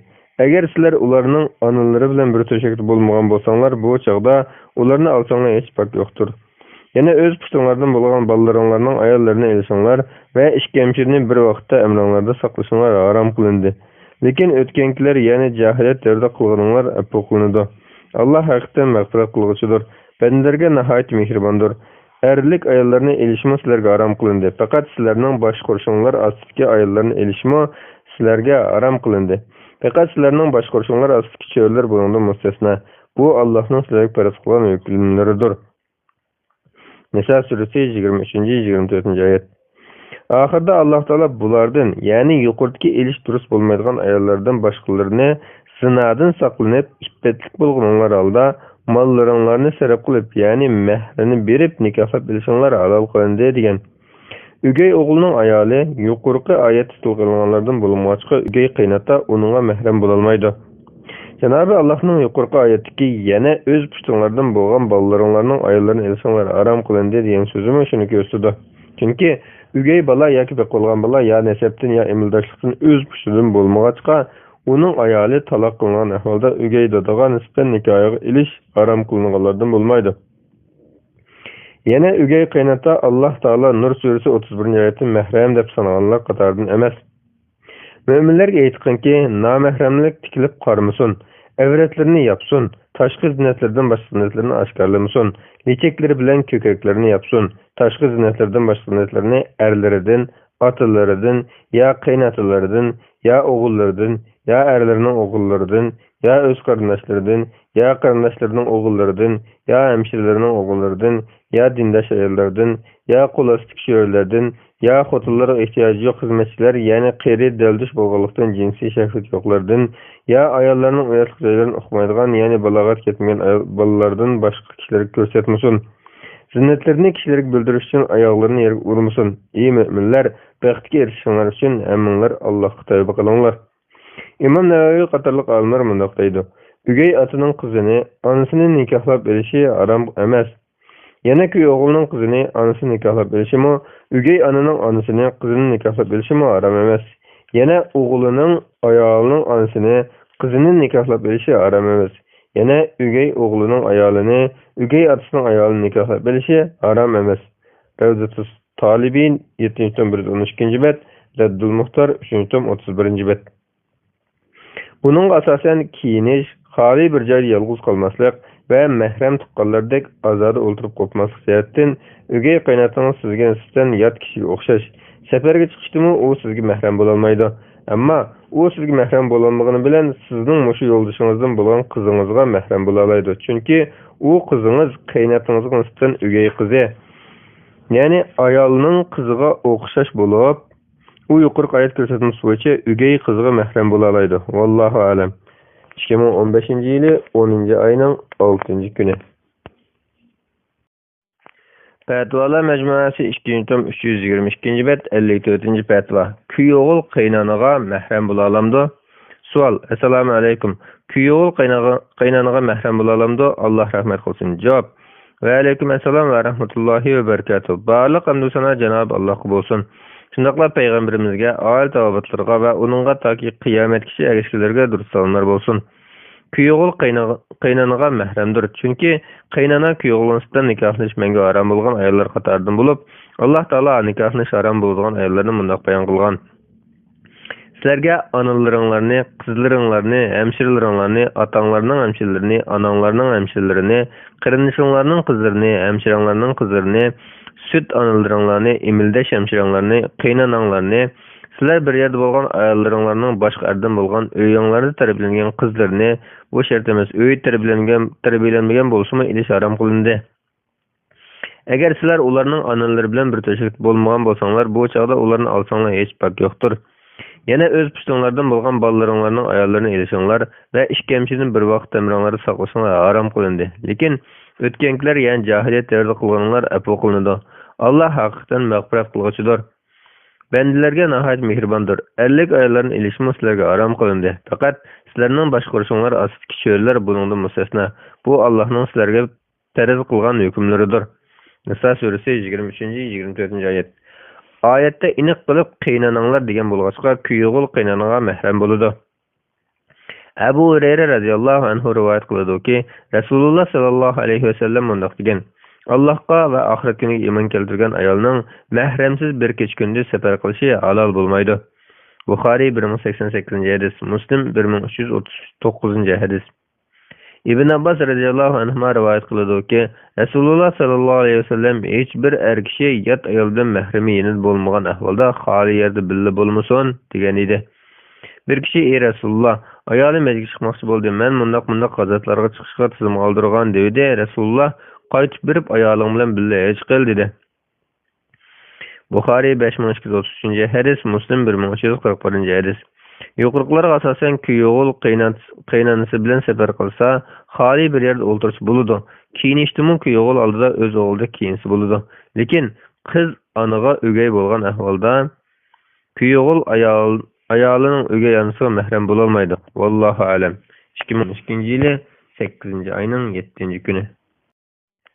Fatvalar Mecmuası 2. tom 323. bet 55. fatva. Her kişi aka yoki inisinin ayağlığa mehrem bo'lalamdi? Savol. Assalomu alaykum. Musulmon aka yoki inisinin ayağlığa mehrem bo'lalamdi? Cevap. Ve aleyküm assalam ve rahmetullahi ve berekatuh. Barliq hamdu sana Cenab-ı Allah bo'lsin. Shunaqla payg'ambarimizga, oil tavobatlarga va uningga taki qiyomatgacha ergashganlarga durud salomlar bo'lsin. Erning qarindishi ayolingizdan mahram bo'lolmaydi. Chunki bularning o'tirishga nikahlanilmaslik ahvoli mangulik emas, balki vaqtliq. Shunga ayolning eri o'lib ketsa yoki ayolini taloq qilib etsa, uning qarindishi u ayolni amriga ola oladi. Mahram bo'lish uchun mangu nikohga ola olmaydigan bo'lishi kerak. Uqba ibn Amir radiyallahu anhu rivayet qiladi ki Rasulullah sallallahu aleyhi ve sellem yat ayollarning qishga kirishdan saqlaninglar deganda Ansarlardan bir kishi ey Rasulullah erning tuqqanlarining kirishiga nima deylar deb so'radi. Rasulullah erning tuqqanlari o'limdir dedi. Sayyin Bukhari 5232 hadis, Muslim 2172 hadis. Odatda bu turlik tuqqanlarning uylariga kirib chiqishiga sal qaralib, yengisi bilan xoli o'ltirib qolgan ahvollar yuz bergan bo'lg'achqa, halokat kirdog'i opardiganlik jihatdan o'limga o'xshatilgan. Ummatul Qari 20 tom 214 bet. İmam Navaviy mundaq deydi. Bu hadisdagi erning tuqqanlari, erning ota-bobolari yoki o'g'illardan boshqa tuqqanlaridir. Chunki erning ota-bobolari bilan o'g'illari ayolga mahram hisoblanadi. Ular bilan birga yolg'iz bo'lsa bo'ladi. Şuna ular ölüm bilen sifatlanmaydı. Bu hadisdagi erning tuqqanlaridan maqsad erning aka-ukaları, jiyanlari, tog'illari va tog'illarining o'g'illari qatorliq ayolga mahram bo'lmagan kishilardir. Sahih Muslim Sharh-ı Navaviy 14. tom 154. bet. Bununla binaen erning aka-ukaları, jiyanlari, tog'illarining o'g'illari qatorliq ayolga mahram bo'lmagan kishilar aralashishda va safar qilishda yot kishilarga o'xshash bo'ladi. Vallohu alam. 2011-yili 5-oyning 17 kuni. Fatvalar Mecmuası 2. tom 325. bet 56. fatva. Qurban aytqa az qilganda to'y qilish bo'lamdi? Savol. Assalomu alaykum. Cho'nglar qurban aytqa az qilganda ara oyda to'y qilish yaxshi emas deydi. Isbat desam burunqilar shunaqa deydigan deydi. Qurban aytqa az qilganda to'y qilsa rastul bo'lmamdi? Javob. Ve aleyküm assalam ve rahmetullahi ve berekatuh. Barliq hamdu sana Cenab-ı Allah bo'lsin. Shunaqla payg'ambarimizga, oil tavobatlarga va uningga taki qiyomatgacha ergashganlarga durud salomlar bo'lsin. Odatda kishilar orasida ikki yigit orasida to'y qilsa bo'lmaydi deb shumpal elish arab diyoridagi jahiliyatdan qoldiq bo'lib haqlanib kelgan xato e'tiqoddir. Islom shariatimizda undaq gap yo'q. Shariatimizda ikki yigit oraliqida to'y qilish joiz. Yana taxiy Shavval oyida to'y qilishni ba'zi olimlar mustahab deb qaragan. Ma'lumki, Shavval oyi Ramazonning keyin keladigan ikki yigit oraliqidagi oydir. Urva rivoyat qiladiki, Oysha radhiyallohu anha mundaq degan: Rasululloh sallallohu alayhi vasallam meni Shavvalda nikohlab olib, Shavvalda bir yostiqqa bosh qo'ygan. Rasululloh sallallohu alayhi vasallamning qaysi ayoli Rasululloh sallallohu alayhi vasallamning ko'ngliga mendimi suyimlik bo'lgan? Urva mundaq deydi: Oysha radhiyallohu anha ayol urug' tuqqanlarni Shavvalda yotliq qilishni yoqtiradi. Muslim 1423 hadis. İmam Nevavi mundaqdaydı. Bu hadisden Şevval ayida yatliq qilish, uylanish va ayoli bilan bir yostiqqa bosh qo'yishning mustahabligi chiqadi. Bizning Shafiy mazhab imomlarimiz undaq qilishning mustahabligini aniq aytib, shu hadisni dalil qilishgan. Ayşe radhiyallohu anha bu so'zi orqali jahiliyatdagilar, shundaqla bugungi ba'zi avomlarning Şevval ayida yatliq qilish, uylanish va ayoli bilan bir yostiqqa bosh qo'yishni yomon ko'rganligiga qarata radiya berishni maqsad qilgan. Bundaq e'tiqod asosi yo'q, batil e'tiqod bo'lib, jahiliyatdan Şevval ayi degan oy ismdan shumpal elishatdi. Sahih Muslim Bisharh Navavi 9-209 bet. Olimlarimizning xili ko'pchiligi yuqori qadisga asosan Şevvalda to'y qilishni mustahab deb qaragan bo'lsa-mu, aslida Şevval oyida to'y qilish alohida fazilatli ish emas. Rasululloh sallallohu alayhi vasallamning Şevvalda to'y qilishi atay shunday qilgan ish bo'lmasdan, shunday udul kelib qolgan. İmam Şevkani mundaqdaydi. Musannif Mecdiddin İbn Teymiyye Ayşe radhiyallohu anhaning hadisini Şevvalda to'y qilishning musahabligiga dalil qilgan. Bu hadis Rasululloh sallallohu alayhi vasallamning shu oyda uylanganligi, shu oydagi biror xos qalayligi, uchligi aniq isbotlansa, aniq shunday dalil bo'la oladi. Demak, bu hadis mustahablikka dalil bo'la olmaydi. Chunki mustahablik degan shar'iy hukm bo'lib, dalilga muhtoj. Rasululloh sallallohu alayhi vasallam boshqa ayollarga udul kelgancha har xil chog'larda uylangan. Alohida bir vaqt so'g'irlamagan. Navoda shu oyda uylanganligi mustahablikka bildiradigan ish bo'lsa edi, Rasululloh sallallohu alayhi vasallam to'y qilgan har bir vaqtda to'y qilish mustahab bo'lgan bo'ladi. Halbuki ish unaqa emas. Naylul Avtar 6-399 bet. Shundaqmi avam kishilarning qalbisidan to'y qilsa bo'lmaydi degan jahiliyatning ashundaq qoldiqlarini tugish uchun ashundaq chog'larda to'y qilib to'g'ri e'tiqod, to'g'ri hukmlarni o'ttirib chiqarish mustahab deyishga bo'ladi. Shariatimizda kishi ihromli holatida bo'lmasa to'y qilsa bo'laverdi. Ramazonda bo'lsin, boshqa oylarda bo'lsin, yil bo'yi to'y qilish cheklanmaydi. Chunki to'y qilish degan bir xil ibodat. Rasululloh sallallohu alayhi vasallamning sunnati. Shunga asosi yo'q, xurofot sababidan bunday xayrli ishni kechiktirishga, shumliq his qilishga bo'lmaydi. Alloh tavakkul qilib, Allohning fazlini tilab to'yni qilaverish lozim. Vallohu a'lam. 2011-yili 10-oyning 4-kuni. Bismillah, alhamdulillah, vassalatu vassalamu ala rasulillah, amma ba'd. Assalomu alaykum va rahmatullohi va barakatuh. Muhtaram qarindoshlar, biz doktor Abdulaziz rahmatulloh ustozning fatvolar majmuasi 2-tomni o'qib, 327-bet 57 fatvoga kelgan. O'qishni davomlashtiramiz. 57 fatvo. Nikohda tuzg'un non tugirib yegizishning hukmi nima? Savol. Assalomu alaykum. Nikohda tuzg'un non tugirib yegizish Uyg'urlar orasida hozirm davomlashib kelyotdi. Ammo buning diniy asosini bilib ketmaymiz. Shunga bu to'g'riliq ustozning aniq ma'lumot berishini so'rayman. Alloh rahmat qilsin. Javob: Va alaykum assalom va rahmatullohi va barakatuh. Barliq hamd sana Janob Allohga bo'lsin. Shundaqla payg'ambarimizga, oil to'g'rilarga va uningga toki qiyomatgacha erishganlarga durud salomlar bo'lsin. Tuz hozirgi turmushimizda garchi odatga bir narsaga aylanib qolgan bo'lsa-mu, biroq qadimda undaq bo'lmagan. Balki asrlar bo'yi intayin kam topiladigan qimmatli tovar sifatida qo'llanilgan bo'lib, tuz bugünkidek keng'archilik va odatdagi iste'mol turiga aylanib qolgan davrda uning ilgirgidek muhim rolini tasavvur qilish qiyin. Tuz qadimki asrlarda O'rta Osiyodan Misrgacha, Jungodan Fransiyagacha bo'lgan turli iqlimlarda qimmat baho sotiladigan va tijorat yo'llarida yetkaziladigan esil tovar bo'lib, Italiyadagi eng qadimki yo'llarning birining ismi tuz yo'li deb ataladi. Chunki bu yo'l maxsus shu esil tovarni yetkazish ishlatiladi. Tuz tijoratining kirimi yaxshi edi. Bu sababdan tuzga Jungo va Fransiyada ig'ir bojchiliklar qo'yilgan. Habashiston va Tibet qatorliq ba'zilarda pul o'rnida tuz ishlatilgan edi. Buni Marco Polo xatirlagan. Umuman asrlar bo'yi insonga nisbatan xuddi non, sexiylik va hayotlikning simvoli bo'lgandekla, tuzmo alohida simvollik qimmat ifodalaydigan bo'lg'achqa, qadimda ba'zi g'ayridinliklar tuzni qurbonlik qiladigan muqaddas buyumlar qatorida ulug'lab ilohlariga taqdim qilishgan ahvollarim bo'lgan. Tuz yana xalq orasida yaxshilikning qadrini bilmaydigan, yaxshilikka yomonlik bilan javob qaytaradigan tong'oq kishiga tuzini yeb, tuzliqini chaqqan tuzko'r deyish bilan ayblashga bir xil tamsil tusudimi ishlatiladi. Farislarda namak tuz degan ma'noda bo'lib, harom namak tuzko'r degan ma'noda. Misrdami billa o'ltirib to'g'ri qilgan kishiga yomonlik qilsa bo'lmaydiganligini aramizda non bilan tuz bor deyish orqali ifodalagan. Bizdimi birovga o'zining qat'iy rostlayotganligini ifodalamoqchi bo'lsa, mana tuz turibdi deb, garchi shariatdan asosi bo'lmasimi, tuzni arada guvohlikqa tarishlik odat davomlashib kelgan. Halbuki islom shariatimizda tuzni alohida ulug'lash yo'q. Tuz bilan nikohning munosabati texmi yo'q. Tuz faqat boshqa ne'matlarga o'xshashla Alloh insonning manfaati uchun ato qilgan bir ne'matdir. Shariatning nikoh dasturi va arkanlarida tuzga munosabatli hech qanday qoida usul belgilangan emas. Buning asosan shunday deyish mumkinki, nikohda tuzdan tugurib yuzish Uyg'urlarga qadimki tuzni ulug'lash odati avj olgan davrlardan miros qolgan bir turlik odat bo'lish ehtimoli kuchli. Agar tuzni alohida ulug'lash maqsadida nikoh so'rinda bu ishni qilsa, islomga xilof ish qilgan bo'ladi. Sababini bilmaydigan odat debla qilgan bo'lsa, jahiliyat odatlariga amal qilgan sanaladi. Shunga nikohda bu ishni qilmaslik lozim. Vallohu alam. 2014-yili 11-oyning 8-kuni. Fatvolar majmuasi 2-tom 328-bet 58-fatvo. Taloq iddetidagi ayolning eri o'lib ketsa, iddeti qanday tushidi? Savol: Assalomu alaykum. Ayol kishi taloq qilinib, 2 oy ko'rgandan keyin eri o'lib ketgan bo'lsa, iddeti qanday bo'ladi? Javob: Va alaykum assalom va rahmatullohi va barakatuh. Barliq hamd sana Janob Allohga bo'lsin. Shundaqla payg'ambarimizga, oil tavobatlarga va uningga toki qiyomatgacha ergashganlarga durud salomlar bo'lsin. Taloq 2 turga ayriladi. Biri, taloq qilgan ayolini nikoh yangilamayla amirga qaytarib oladigan raj'iy taloq.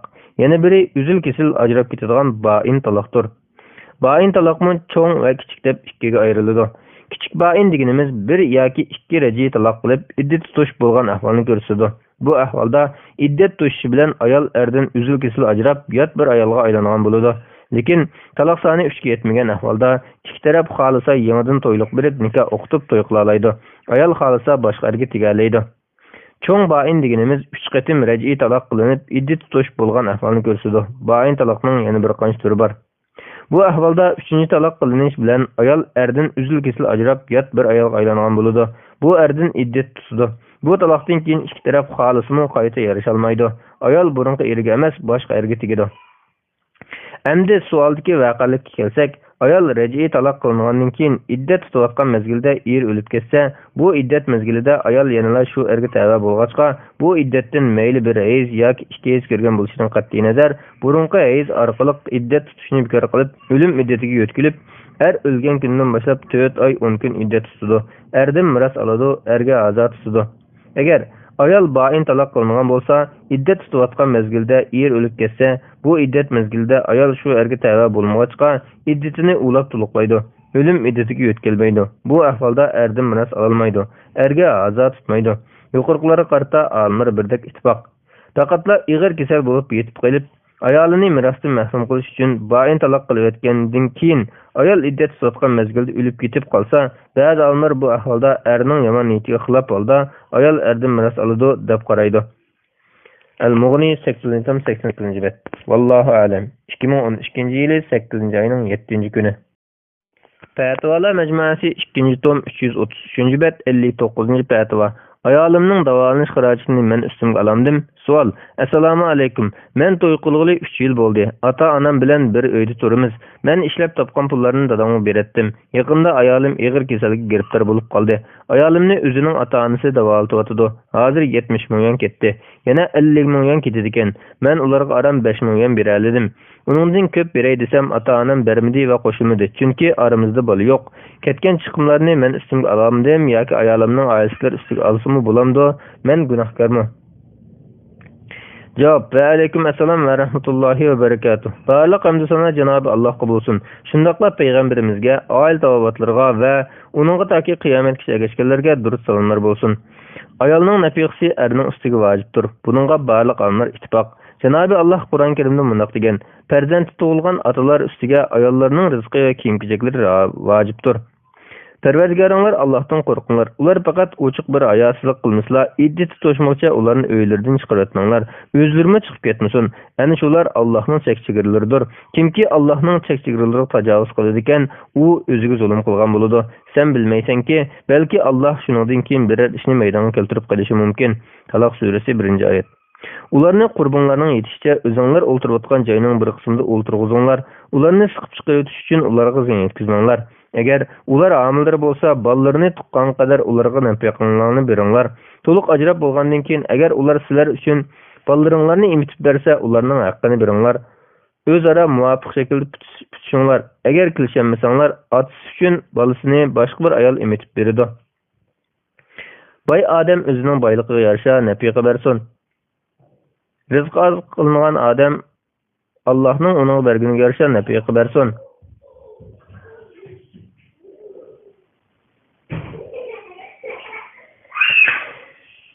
Allah hech kimga uningga berganidan ig'ir mas'uliyat tortmaydi. Alloh qiyinchilikdan keyin osonlik beradi.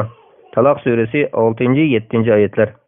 Yana Rasululloh sallallohu alayhi vasallam vidolashish shahidki xutbasida mundoq topilgan. Ayollarning haq-huquqida Allohdan qo'rqinglar, chunki sizlar ularni Allohning omonat qilib topshirishi bilan oldinglar. Ularning farzlarini Allohning so'zi bilan halol qildinglar. Ularning yemak-ichmak va kiyim-kechak xarajati sizlarga muvofiq miqdorda vojibdir. Muslim 1218-hadis. Nafiqa degandan maqsad kishi o'zi boqadigan bola-chaqa, ota-onalarning turmushini qamlaydigan, hayotini saqlab qoladigan umum xarajatni ko'rsatadi. Ayol kishi erga tekkandan tartib yetarli xarajatni muvofiq miqdorda eri ustiga oladi. Islom ayol kishiga bu vaqtda muayyanlashtirib bergan bo'lib, buning bilan ayol kishi tirikchilik qilaman deb bozor ko'chalarda so'rlab yurmaydi. Ayol kishi yenidan chiqim qilmasimi, turmushi erning uyida er tarafidan to'liq kafolatlanadi. Bundaq bo'lganda ayol bo'lg'uchi yaramliq avlod tarbiyalashdan iborat bo'lgan hayotdagi muhim vazifasini ado qilishga to'liq vaqtini chiqara oladi. Lekin olimlar bu xarajatning chek-chegarasi va boshqa masalalarda har xil qarashda bo'lg'achqa nafiqa haqidagi izohlarmi o'xshash emas. Doktor Vahbi Zuhayli nafiqani mundaq izohlagan: o'zi beqishi kerak bo'lgan kasallarning yemak-ichmak, kiyim-kechak va turali qatorliqlarga yetarli chiqimini qilib berish. Al-Fiqatul Islomiy va Al-Adillatu 756-bet. Lekin Sheyx Said Sabiq rahmatullohi alayhi mundaq izohlaydi: ayoli muhtoj bo'ladigan yemak-ichmak, turalg'u, xizmatchi va dori qatorliqlarni ayoli boy bo'lgan taqdirdami ayoliga tal qilib berish. Fiqh sunna 2-304-bet. Aslida hozirgi zamon olimlarining bu izohalaridagi o'xshamaslik ilgirki olimlar o'rtasidagi qarash o'xshamasligidan kelib chiqqan bo'lib, ilgirki olimlarning ko'pchiligi davolanish va dori-darmon chiqimini nafiqa doirasiga olmay, nafiqaning faqatla yemak-ichmak, kiyim-kechak va turalg'u uydan iborat qilgan. Yana ota-onasining uyida xizmatchi xizmatini qiladigan ayol bo'lsa, xizmatchining ish haqqini qo'shgan. Az sonliq olimlar buningga ayolning og'rib qolganligi davolanish xarajatini qo'shgan. Tövende alimlarning qarashlarini bayon qilib o'taylik. To'rt mazhab imomlari bilan zohiriy mazhabni o'z ichiga olgan ko'pchilik olimlar ayolga qarata erning ustiga vojib bo'lgan nafiqa 3 turlik narsa, ya'ni birinchi yemak-ichmak, ikkinchi kiyim-kechak, uchinchi turali uydan iborat. Davolash buning ichiga kirmaydi deb qaragan. Masalan, Imom Ibn Abidin uning ayolini davolash kerak bo'lmaydi degan. Al-Mabsut 21-105-bet, Raddul Muhtar 5-227-bet. Maliki mazhab olimlarimi shundaqla ayol og'rib qolganda yo dorining o'zini yo pulini eri berish kerak bo'lmaydi. Buning ichida tiyibning ish haqqi bor degan. Sharhul Xarishi 4-183-bet. Imom Shafiy rahmatullohi alayhi ayoli uchun tiyibning ish haqqini qon ilibli qo'ydiganlarning ish haqqini to'lab qo'ymaydi degan. Al-Um 8-337-bet. Hanbali mazhab olimlaridan Ibn Qudama er kishi ayoliga dori darmaklarni elib berishimi, tiyibning ish haqqini berishimi vojib bo'lmaydi degan. Al-Mughni 9-335-bet. Zohiriy mazhab Imom Ibn Hazm erning bo'yniga vojib bo'lgan nafiqa doirasiga davolanish xarajatini kirgizmagan. Al-Muhli 9-112-bet. Hozirgi olimlardan Imom Muhammad Abu Zahra bin Jibriyin qatorliqlarmi shundaqla Saudiya Arabiston fatvo komitetimi muju ko'pchilik olimlarning qarashini tutib, erning bo'ynidagi nafiqaga davolanish xarajatini kirgizmagan. Tanzim al-Islam lil Mujtama Ash-Sheikh Abu Zahra 84-bet. Fuad va Fatva Ash-Sheikh Ibn Jibriyin 128-29-betlar. Fatva al-Lajna ad-Daima 21-169-bet.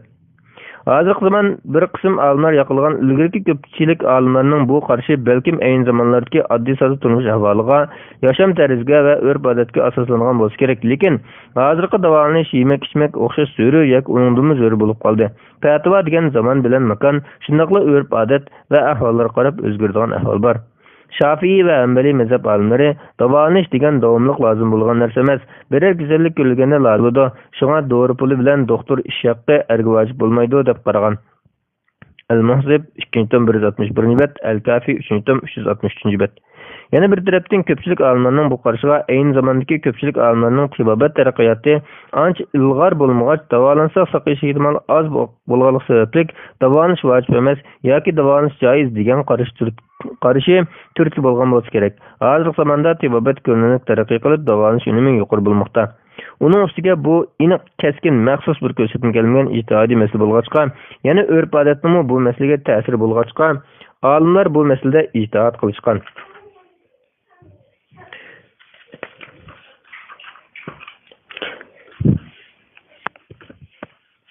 Bu sebepler tufayli ilgirkilerden az bir kısım alimler başka qarashda bo'lgan. Masalan, Maliki mezhep alimlaridan İbn Abdulhakem kiyibning ish haqqi bilan davolash chiqimlari erga vojib bo'ladi deb qaragan.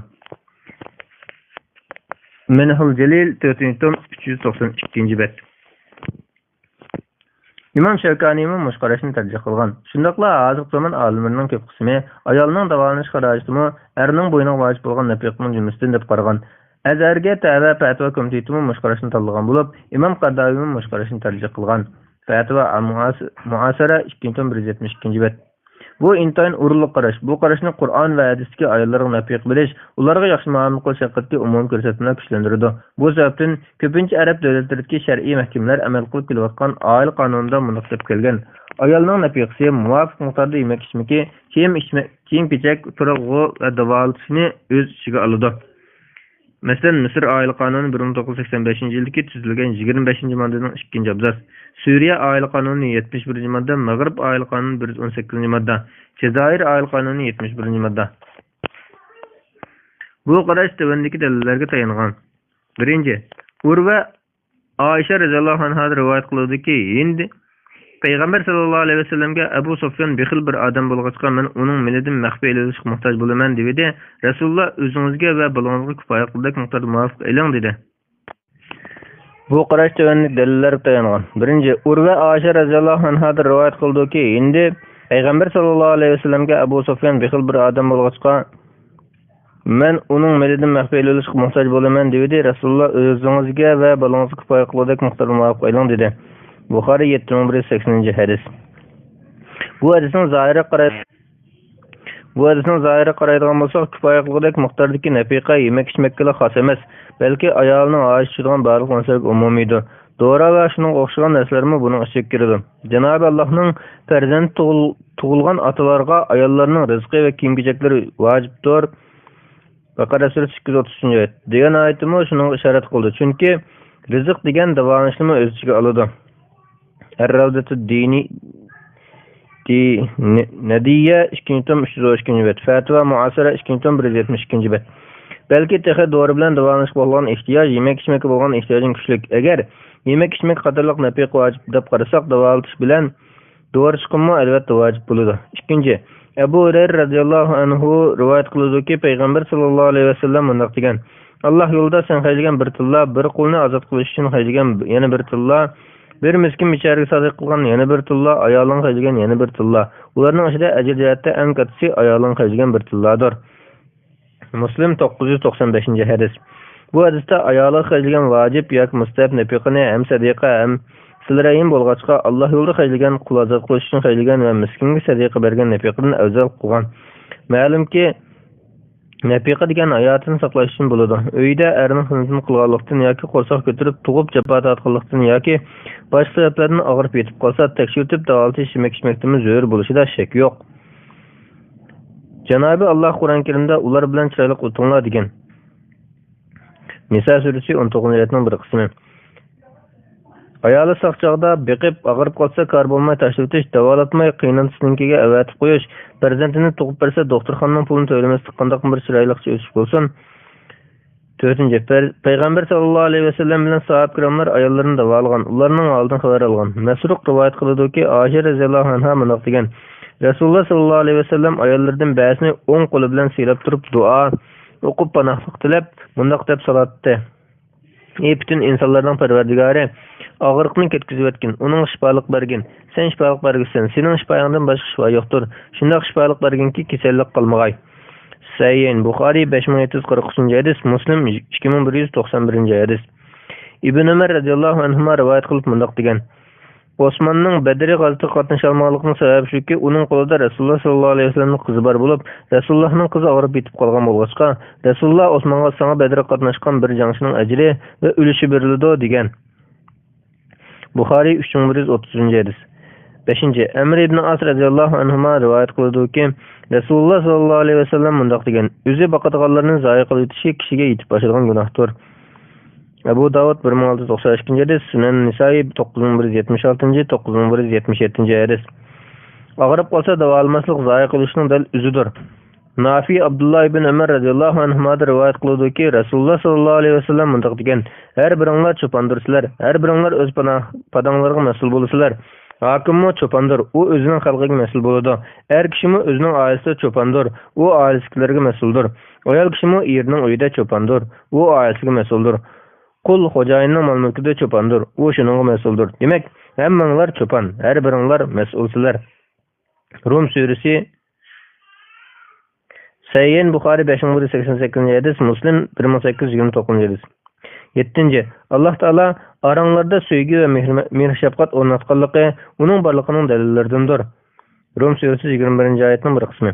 Ayolini davolanmaslikmi sevgi bilan mehr shefqatga zid bo'ladi. 8. Allah Taala mundaq degan: "U ikkinglarni jannatdan chiqarib etmasin, jafo tatib qolsan." Taha surasi 107 oyat. Cenab-ı Allah bu oyatda xitobni Odam bilan Havvo ikkalanga qilgandan keyin jafo tortib qolasan deb Odamga xitob qilgan. Bu er kishining taraqquzib ishlab jafo tortib, turmushda zarur bo'lgan narsa-keraklarni ayoliga tayyorlab berish kerakligini ko'rsatdi. Dori bilan davolanish zarur narsalarning biridir. Yuqorqi dalillar ikki qarashdagilar o'rtaq dalil qiladigan dalillar bo'lsa-mu, birinchi qarashdagilar davolanish chiqimini zarur deb qaramag'achqa, uni vojib nafiqa dairasiga kirgizmagan. Hozirgi zamonda davolanish chiqimining zarur ehtiyojlaridan ekanligida hech kim talash qilmas kerak. Doktor Vahbi Zoili mundaq deydi: "Ammo hozir davolanishga bo'lgan ehtiyoj yemak-ichmak bilan g'izolanishga bo'lgan ehtiyojga o'xshash yoki undan o'yin bo'lib qoldi. Chunki bemor davolanishni boshqa hamma narsadan a'lo biladi. U o'lim bilan hayotiga ta'siratgan og'ir qazobdan zalinayotgan ahvolda tamoq yeyalamdi. Shunga davolanish xarajatimi boshqa zarur xarajatlarga o'xshashla erning ustiga vojib bo'ladi deb qarayman." Xulosa, er kishi kasal ayolini davolashchi, dora, doktor va doktorxona uchun ketgan chiqimlarni o'z ustiga olishi kerak. Erning imkoniyati yor bermasa, ayolning otasi va boshqa tuqqanlar hamkorlashib xarajat qiladi. Odatda ba'zi erlarning chiqimini otalari qilib beradigan bo'lg'achqa, otalari jamiyatga yomon odat ta'sirida kelinni davolashga qo'ymaydi. Er tanglikda chorasiz qildi. Bunday ahvolda ya ayolning otasi yordam qilib davolatib etsa, yoki er qizilib davolanish chiqimini to'layversa bo'ladi. Albatta, zarur davolanishdan ortiq davolanishni ayirib ma'lum qilish lozim. Yuqorida vojib deb qaraganimiz davolanish zarur bo'lgan ahvolga qartilgandir. Vallohu a'lam. 2012-yil 3-oyning 21-kuni. Bismillah, elhamdülillah ve salatu ve selamu ala Resulillah, amma ba'd. Assalamu alaikum ve rahmetullahi ve berekatuh.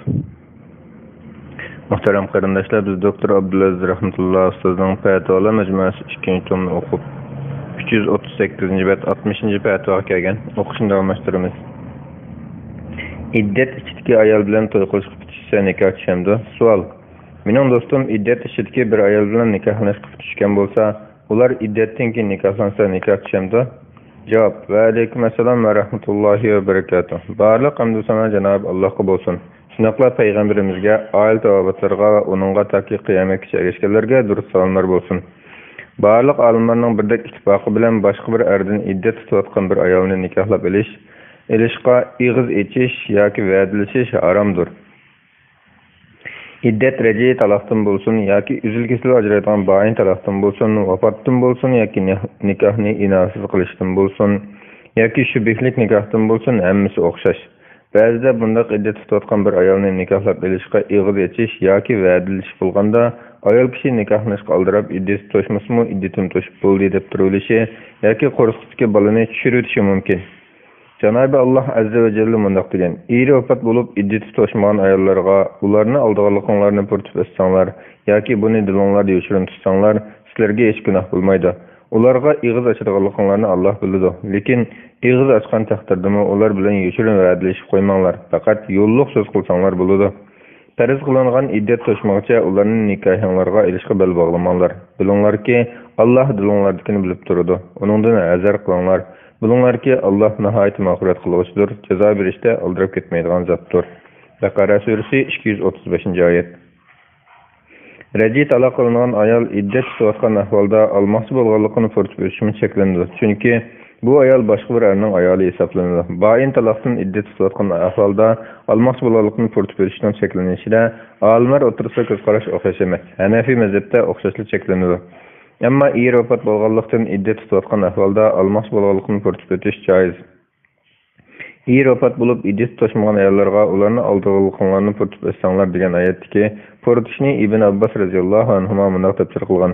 Men to'y qilmoqchi bo'lyapman, menga bir salih ayol uchirgan bo'lsa deb arzu qilaman, deydi. Qasim uni mundaq tafsir qilgan. Siz men uchun intayin qadrlik, men sizga qiziqaman. Alloh cho'qim sizga yaxshilikni taqilg'usi deydi. Yoki shunga o'xshash gaplarni deydi. Ata mundaq dedi. Uni qaytmay mening bir ayitim bor. Xushbisharat eling. Alhamdulillah. Sizga loyiq ko'p deb tarsa, o ayol aytgan so'zlaringizni angladim deydi. Bir narsa va'da qilmaydi. Har kishini o ayol uqtirmay va uning valisi bilan va'dalashmaydi. Agar bu ayol iddat ishida biror kishiga va'da qilib qo'yib, uning keyinchi iddat to'shqandan keyin nikohlab olgan bo'lsa, ikkalanini ajratib o'tishga bo'lmaydi. Buxoriy 5124-hadis. Ochiq so'z etish degan men sizni olay deyman, iddatingiz to'shqanda sizni nikohlab olay degan narsalarni ko'rsatdi. İmam ayni mundaq deydi. İddet tutayotgan bir ayol iddet ishib turib, bir er bilan va'dalashgan bo'lsa, iddet to'shmagan chog'da nikoh qilib olsa, barliq olimlarning bir qarashi bilan ular bir-biridan ayirib o'tiladi. Bu er keyin u ayol iddet to'shgandan keyin ayolni nikohlab olalamdi. İmam Malik, Lays va Avza'i qatorliq imomlar qayt olmaydi deb qaragan. Boshlar bu er keyin u ayol iddet to'shgandan keyin xolos ayolni nikohlab olalaydi deb qaragan. Ammo İddet tutayotgan bir ayol iddet ishib turib, bir er bilan va'dalashgan bo'lsa, ondan iddet to'shgandan keyin nikoh qilib olsa, bosh to'saqli bo'lmoqlik uchun nikoh to'g'ri bo'lgan bo'ladi. İddet tutayotgan ayolga ochiq eg'iz echish, iddet ishida nikoh qilmay, iddatdan keyin nikoh qilgan bo'lsa, Imom Abu Hanifa bilan Imom Shafiy rahmatullohi alayhilarning qarashida nikoh to'g'ri bo'laveradi. Lekin cheklangan bir ishni qilgan bo'ladi. Imom Malik nikohlab elib birga bo'lgan bo'lsin yoki bo'lmagan bo'lsin, uningdan ayrilish kerak deb qaragan. Ümdetul Qari 20-118-bet. Demek, iddet tutayotgan ayolni nikohlab olsa, bu nikoh kuchga ega emas. Iddet ishida va'dalashib yoki ig'iz echib iddatdan keyin nikohlab olsa, ko'pchilik olimlarning qarashida nikoh to'g'ri. Chunki bu harom shaklda ig'iz echish nikoh bilan birga bo'lmagan. Shunga nikohga ta'sir yetkazmaydi. Yana ig'iz echish degan nikohning sharti bo'lmag'achqa, ig'iz echish usuli xato bo'lgan ahvolda bu sababdan nikoh amaldan qoldirilmaydi. Shundaqdimi cheklangan harom ishni qilganlik uchun gunohkor bo'ladi. Maliki mezhep qarshida iddet ichida ig'iz ochgan ayolni iddatdan keyin nikohlab olishi makruh. Nikohlab olgan bo'lsa, uningdan ayrilishi mustahab bo'ladi. Vallohu alam. 2012-yili 3-oyning 6-kuni. Fatvalar majmuasi 2-tom 340-bet 61-fatva. İddet mezgilida erning uyida turishdan bash tortgan ayolning nafaqasi. Savol: Assalomu alaykum ustoz. Tunji qatim taloq qilingan ayol özürsiz alda iddetni er bilen bir öy turup doldurmayman dep sırt tursa, iddet mezgildeki öy icaresi ve başka nefiyasını bereyiveremdi. Cevap: Ve aleyküm esselam ve rahmetullahi ve berekatuh. Barlıq hamdü sana Cenab-ı Allah olsun. Şundaqla peygamberimizge, aile tavabatlarga ve onunğa taki kıyamet kişi erişkilerge dürüst salamlar bolsun. Ayol kişi iddetni erinin öyde ötküzüş gerek. İddet mezgilde u öyde turmay öz ata-anasının öyde yoki boshqa uyda tursa, er razı bo'lgan taqdirdami ayol gunohkor bo'ladi. Eri yoki qaynotalari iddet mezgilida u ayolni uydan chiqarib etsa, gunohkor bo'ladi. Parvardigoringlar, Allohdan qo'rqinglar. Ular faqat ochiq bir sayosizlik qilmasalar, iddeti to'shmagacha ularni uylaridan chiqarib ettinglar. O'zlari chiqib ketmasin. Ana shular Allohning chek-chegaralaridir. Kimki Allohning chek-chegaralariga tajovuz qiladi ekan, u o'ziga zulm qilgan bo'ladi. Sen bilmaysanki, belki Allah shuningdan keyin biror ishni maydonga keltirib qilishi mumkin. Taloq surasi 1-oyat.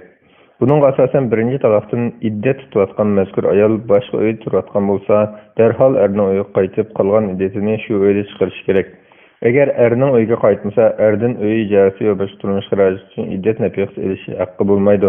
Chunki u haq erning uyda turishdan bosh tortishi bilan qo'ldan ketadi. Vallohu alam. 2017-yili 10-oyning 16-kuni.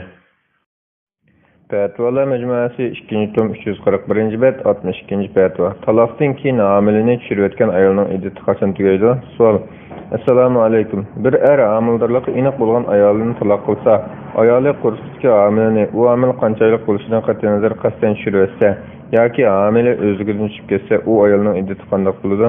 Javob: Ve aleyküm esselam ve rahmetullahi ve berekatuh. Barlık hamdü sana Cenab-ı Allah olsun. Şunaqla Peygamberimizge, aile tabiatlarına ve onun taki kıyamet kişi egeşkelerge dürüst salamlar bolsun. Talak yüz bergen aman iddet başlanıp gitidu. Eğer talak kılınan ayol amildar alıttı bolsa, balının tuğuşu bilen iddet tuşudu. Bununla barlık alınır birdek itibak. Balının tuğuş vakti kelimesini çürüvetken ahvalda iddet tuş vakti hakkında ağımlarının karışları okşaş emez. Köpçülük ağımlar beden azaları şekillengen balının çürüvetse andın çürütüş bilen iddet tuşudu dep qaragan.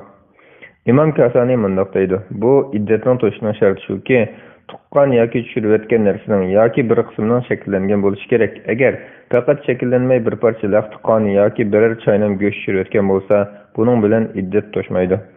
Bada'i Sanayi 3.196 bet. İmam Şafii rahmetullahi aleyh mundaqdaydi.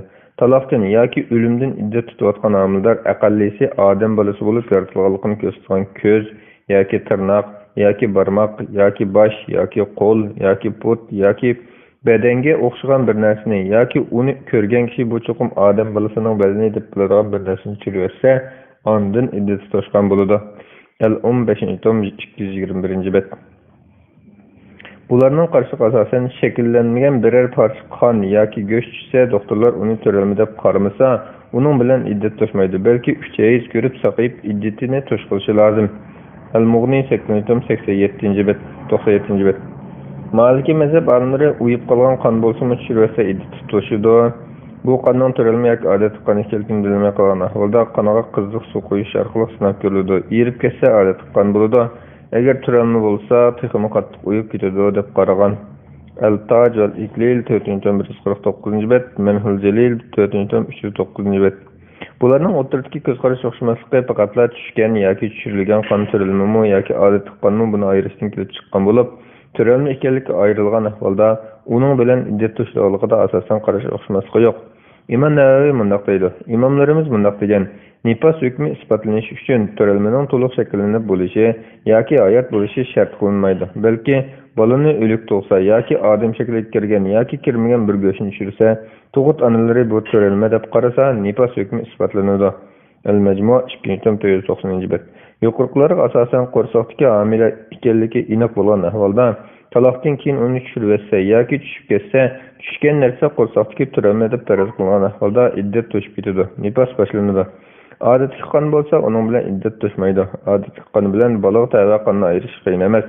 Ayrilmagan ahvolda uning tushishi bilan bir narsa isbotlanmaydi. Janob Allohning bu oyatimi to'ralma to'liq shakllangan bo'lsin yoki bo'lmasin, qonda holat tushsa, uning bilan iddet to'shligini ko'rsatadi. Amildarlarning iddetining to'shish vaqti bolalarini tug'ishdir. Kimki Allohdan qo'rqadigan, Alloh uning ishini osonlashtirib beradi, degan. Talaq surasi 4-oyat. İddet tutuşdan ko'zlangan maqsadlarning biri bolayotquning xoliligini bilish bo'lib, bu to'ralmaning tushishi bilan bilindi. Salaflarimizdan Amir ash-Sha'bi, Hasan Basri, Muhammad ibn Sirin, Shuray va Ibrohim Naxai qatorliq zotlar tushiritilgan to'ralma to'liq yoritilib bo'lgan bo'lsin yoki bo'lmasin, uni tushiritish bilan iddet to'shidi degan. Musannaf ibn Abi Shayba 4.198-bet, 19.274-279 numaralar. Bu yerde şunu eskertip iş lazım ki balını çürütüş meyle qaysı basqıçta bolsun ig'ir jinoyatlardan biri. Bundoq jinoyat sodir qilgan ahvolda bunun haqiqiy tavba qilib tavbasi qabul bo'lishi uchun 2 oy uzildirmay ro'za tutish orqali kafarat berishi lozim. Shundoqla balani chürütgan jinoyatga qarata diyet to'lash lozim. Balani chürütishning to'lami bo'lsa 5 tuga yoki uning qimmati bo'lib, balani chürütgan kishi bu pulni balaning marafsorlariga topshiradi. Balani onasi yoki otasi chürügan bo'lsa, bular u pulni balaning o'zlaridan boshqa mas'ullarga topshirdi. O'zlari undan olmaydi. Vallohu alam. 2012-yil 7-oyning 27-kuni. Fatvolar majmuasi 2-tom 345-bet, miros va vasiyat. 63-fatvo. Mirosni bo'lishni orqa so'rashning hukmi. Savol. Assalomu alaykum ustoz. Yaqinda ayolimning dadasi tuyuqsiz tuyib ketdi. Ayolim dada 1, ona 1, 5 tuqqan bo'lib, 3 qiz, 2 o'g'il.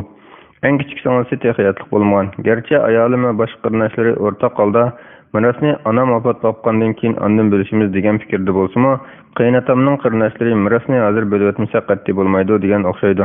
Bu masala ko'plagan oilalarda yuz berib turadigan muhim masala bo'lganlikdan o'zlaridan aniq hukmni bilib beqishni loyiq ko'rdik. Alloh ilmlarga barakat ato qilsin. Amin. Cavab: "Va alaykum assalom va rahmatullohi va barakatuh." Barliq hamd sana Janob Allohga bo'lsin. Shunaqla payg'ambarimizga, oil tavbatlarga va uningga toki qiyomatgacha ergashganlarga durud salomlar bo'lsin. Bir inson vafot bo'lgandan keyin meyitni yerlikka qo'yish va mirosga munosabatli tuvandagi ishlarni tartib bo'yicha qilish lozim. Birinchi, meyitni yuyib tarab kepellab namozni tushirib yerlikka qo'yish. Ikkinchi, qarzlari bo'lsa to'lash, o'rinlagan nazar yoki kaffarat yoki zakot qatorliq shariat haqlarimi qarzlar qatoriga kiradi. Üçüncü, qoldirgan mirosning 3dan 1dan oshmagan doirada vasiyatni o'rinlash. 4. Mirosni mirosxo'rlarga taqsim qilib berish. Bu tartibga asosan meyitning ishlariga ega bo'lgan oila cho'nglari yoki miros ishlari topilgan kishi yoki mirosxo'rlarning so'ngroqi oldi bilan meyitning oxiratlik ishlarini qilishga oldirishi, yuyib tarab kepallab namozni tushirib dafn qilgandan keyin meyitning qarzlari bo'lsa aniqlab to'liq ado qilishi, shundaqla meyitning boshqalardan elishi bo'lsa ilib naq bor bo'lgan mal mülk bilen jamlab jimi mirasning to'liq hisobini ilish kerak.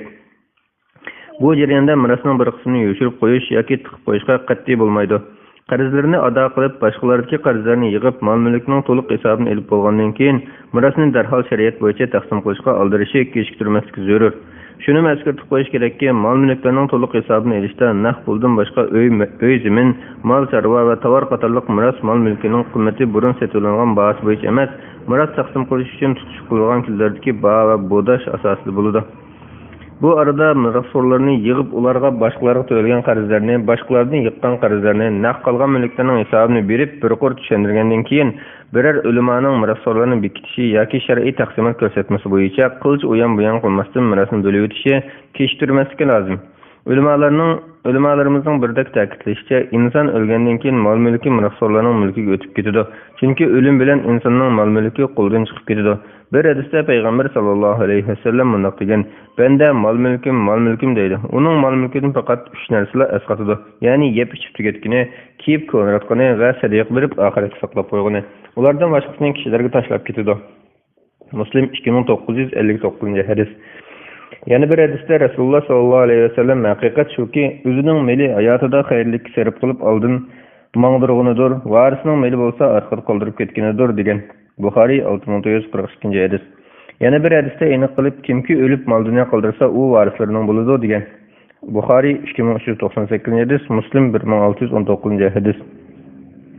Ahvol shunday ekan, qoldirilgan miros so'ng kichik qiz o'g'il barliq mirosxo'rlarning o'rtaq mulki bo'lg'achqa, mirosda har bir mirosxo'rning bir kishilik nasibasi haqqi bo'ladi.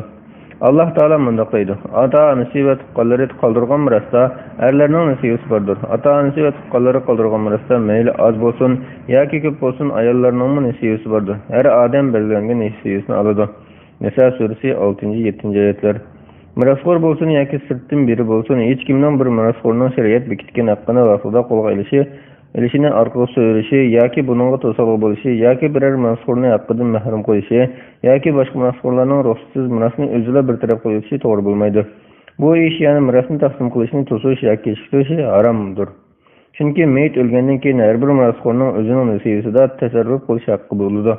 Birisining uningga aralish haqqi bo'lmaydi. Mirosxo'rning o'z haqqidan foydalanishni to'sish yoki kechiktirish boshqalarning haqqiga qilingan tajovuz bo'lganlikdan bu chong gunohlardan sanalgan zulm doirasiga kiradi. Rasululloh sallallohu alayhi vasallam bunday degan: "Zulm qiyomat kuni qatma-qat zulmatdir." Buxoriy 2947-hadis, Muslim 2579-hadis. Mirosxo'rning haqqini uning ruxsatsiz boshqalar bir muddat ishlatib olsa, bu boshqalarning haqqini nohaq yeyilish doirasiga kirdi. Alloh taolo bir-biringlarning mollarini o'zaro nohaq yo'l bilan yevolmanglar, faqatla sizlar o'zaro rozi bo'lib qilishgan tijorat buning sirtida degan. Nisa surasi 29-oyatning bir qismi. İslam şeriati miras ahkamlarini tafsili ve adillik bilen bekitishga alohida ahamiyat bildirgan bo'lib, buningda olimlarning Parvardigorining adolati, hikmati tajalli etgan. Natijada shariatdagi miras qonuni odilligi va puxtaligida mukammal bo'lib, Alloh taolo Qur'on Karimda bu ahkamlarni o'zi bevosita tafsili bekitgan. Miras oyatlarini nazar solaylik. Alloh sizlarga bolalaringlarga tegadigan miras haqida tavsiya qiladiki, bir o'g'il bolaga 2 qiz bolaning o'lishi tegadi. Agar farzandlar 2dan ko'p qiz bo'lsa, ularga otasi qoldirgan mirosning 3dan 2 tegadi. Agar yolg'iz bir qizi bo'lsa, uningga 20 tegadi.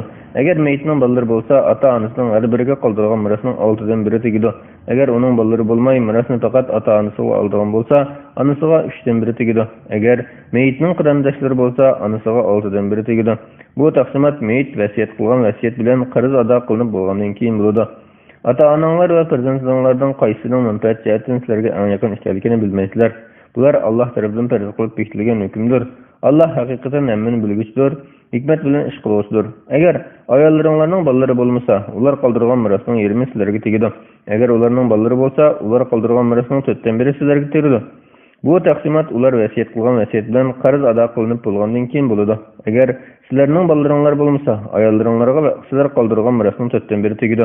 Agar sizlarning bolalaringlar bo'lsa, ayollaringlarga sizlar qoldirgan mirosning 8dan biri tegadi. Bu taqsimot sizlar qilgan vasiyat bilan qarz ado qilinib bo'lgandan keyin bo'ladi. Agar bir er kishi yoki bir ayol kishi ya otasi ya farzandi yo'q bo'lgan ahvolda mirosi taqsim qilingan bo'lib, uning faqat ona bir qarinishi yoki ona bir hemshirasi bo'lsa, har biriga 6dan biri tegadi. Agar ular buningdan ko'p bo'lsa, ular 3dan birida sherik bo'ladi. Bu taqsimot qilingan vasiyat bilan qarz ado qilinib bo'lgandan keyin mirosxo'rlarga ziyon urmagan holatda bo'ladi.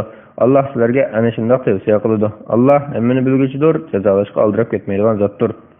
Nisa surasi 11-12 oyatlar. Bu oyatlarda Cenab-ı Allah'ның tavsiya qiladi degani, tarz qilib buyurish bilan qolmay alohida jekilib topalaydi deganligini ko'rsatadi. Cenab-ı Allah buni yana bular Allah tarafından tarz qilib bekitilgan hukmdir deb farzlikni qayta ta'kidlagan va yana Allah sizlarga ana shunday tavsiya qiladi deb qayta jekilgan.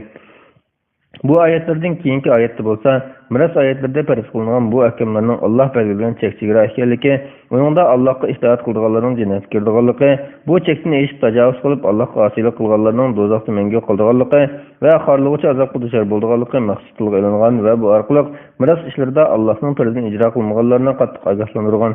Buningda miros ishining intayin xatarlikini, ehtiyot bilan ish tutish kerakligini va bu ishda zulm qilmaslik kerakligini ko'rib olgan bo'ladi. Ayet yana mirosxo'rlarga ziyon urgan holatda bo'ladi, deyish orqali ziyon urishi cheklangan. Ayet yana sizlar bilmaysizlar, Alloh haqiqatan hammani bilguchi, hikmat bilan ish qiluvchidir degandan keyin yana Alloh hammani bilguchidir deyish orqali bu taqsimotning ilohiy hikmat va hikmat bo'yicha bekitilganligini undan boshqacha qilish jaholat va nodonlik ekanligini ko'rsatgan. Nisa surasidagi miros oyatida bo'lsa, Alloh taolo ota-onasi va bolasi yo'q mayitning miros to'g'riliq fatvo bergandan keyin adashmasliklarinlar uchun Alloh sizlarga bayon qilib beradi. Alloh hamma narsani bilguchidir deydi. Nisa surasi 176-oyat. Demak, miros taqsimotida insonning ra'yi yoki xohishiga o'rin yo'q. Mirosxo'rlarning mirosni keyinchi bo'lishimiz degani ularning xohishidir. Bu Allohning shariati, ilmi, hikmati va taqsimoti xilofdir. Yana kelib ana boshqa mirosxo'rlardan burun vafot topadi deb muayyanlashtirishda hukm chiqarishi mumkin. Halbuki hech kim qachon qayerda vafot bo'lishini bilmaydi. Faqat Alloh biladi. Ba'zida yoshi kichik sog'lomlar to'yib ketib, yashanganlar sog' emaslar hayot qolishi mumkin. Mirosni necha oy, necha yil kechib turgan ahvolda boshqa mirosxo'rlar anadan burun to'yib ketib, miros ishi murakkab bo'lib ketishi, oxirida birisining haqqi yana biriga o'tib ketishi, ba'zida yetim misollarning haqqi zoyi bo'lib ketishi turganligi. Odatda vaqt uzrab ketsa, ba'zi mirosxo'rlar bir qism mulklarni egilib olib, o'zining qilib olishi, ba'zi mulklar unutilib ketishi, isrof qilinib zoyi bo'lib ketishi ko'p uchraydi. Mirosdan foydalanmagan mirosxo'rlar yoki ularning farzandlari miros haqlari turib, zakot va yordamga muhtoj bo'lib ketadi. O'z haqqidan uzun muddat foydalanmagan yoki kechikishdan haqqi kelmay ketgan mirosxo'rlar yaqin tuqqanlar bilan o'zaro adovatlashadi, jidal majro qilishadi. Texi ba'zida qarindoshlarining mirosini olmoqchi bo'lgan bir qism nafsi bala mirosxo'rlar olimlar ko'rsatgan shariat hukmiga bo'ysunmay turli vositalarni qo'llanadi. O'zini va musulmon tuqqanlarning kofirlarning sud mahkamalariga arz qilishga, davolashib satlashga majbur qiladi.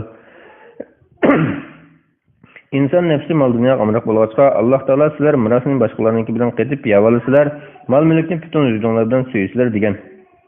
Fajr surasi 19-20-oyatlar. Buningdan mirosni vaqtida taqsim qilmay, yetim misr ojizlarning tuqqanlarining haqqini yutib ketishga elib boradigan ishlarning qilishning qiz va sabiy bolalarni mirosdan mahrum qo'ysak, jahiliyat davri odatlari qaysidan boshqa ish emasligini ko'rib olgan bo'ladi. Shariatning hukmiga bo'ysunib, vaqtida ijro qilishga qoldirmasdan, uning eng ahamiyat bergan ahkomlarga so'rovnoma qilish, baja keltirishga to'sqinlik qilishlar bo'lsa, Allohning eng yaxshi hukm qiluvchi ekanligiga rozi bo'lmaslikning ifodasi bo'lib, bu xil qilmishlar kofir qavmlarga xos xohishlar jumlasidandir. Alloh taolo deydi: "Ular jahiliyat davrining hukmini xohlamdi. Chin ishining qavm nazarida hukmda Allohdan adil kim bor?" Maida surasi 50-oyat. Allohning bu adolatda mirosxo'rlar o'rtasida o'ch adovat paydo bo'lish o'rniga rozimanlik, ko'ngil yaqinlik va mehr-muhabbat sizlar rayimining davomlashishi ko'zda tutilgandir. Yig'ib aytganda mirosni shariat bo'yicha ayirmaslik yoki vaqtidan kechiktirish natijasida tövandagidek yomon ahvollar kelib chiqadi. Birinchi, mirosxo'rlarning o'z haqlaridan vaqtida foydalanmasligi. Ikkinchi, Uğruq tuqqanlar ara öt adavatlışı bir-birini taşlışı. 3. Yetim yesir aciz mirasxo'rlarning haqqının başqa mirasxo'rlar yoki yatlar tarafidan bulang-talang'a uchrashi. 4. Mirasxo'rlarning orasidagi o'lim yetim ishlari tufayli mirasni ayirishning murakkab tutishishi.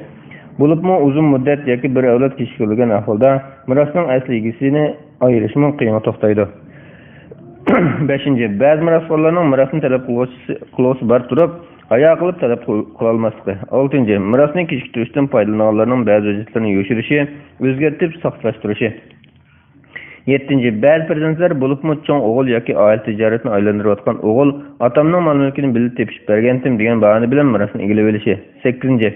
Har bir mirasxo'rning tegishli nasibasi meyitdan mirasxo'rga o'tkazilgan bo'lg'achqa, o'limdan 1 yil o'tib nasibasi yolg'iz yoki qo'ldagi boshqa iqtisodga qo'shganda zakat berish o'lchamiga yetgan ahvolda mirasxo'rga u mol-mulkning ozatini ayirish vojib bo'ladi.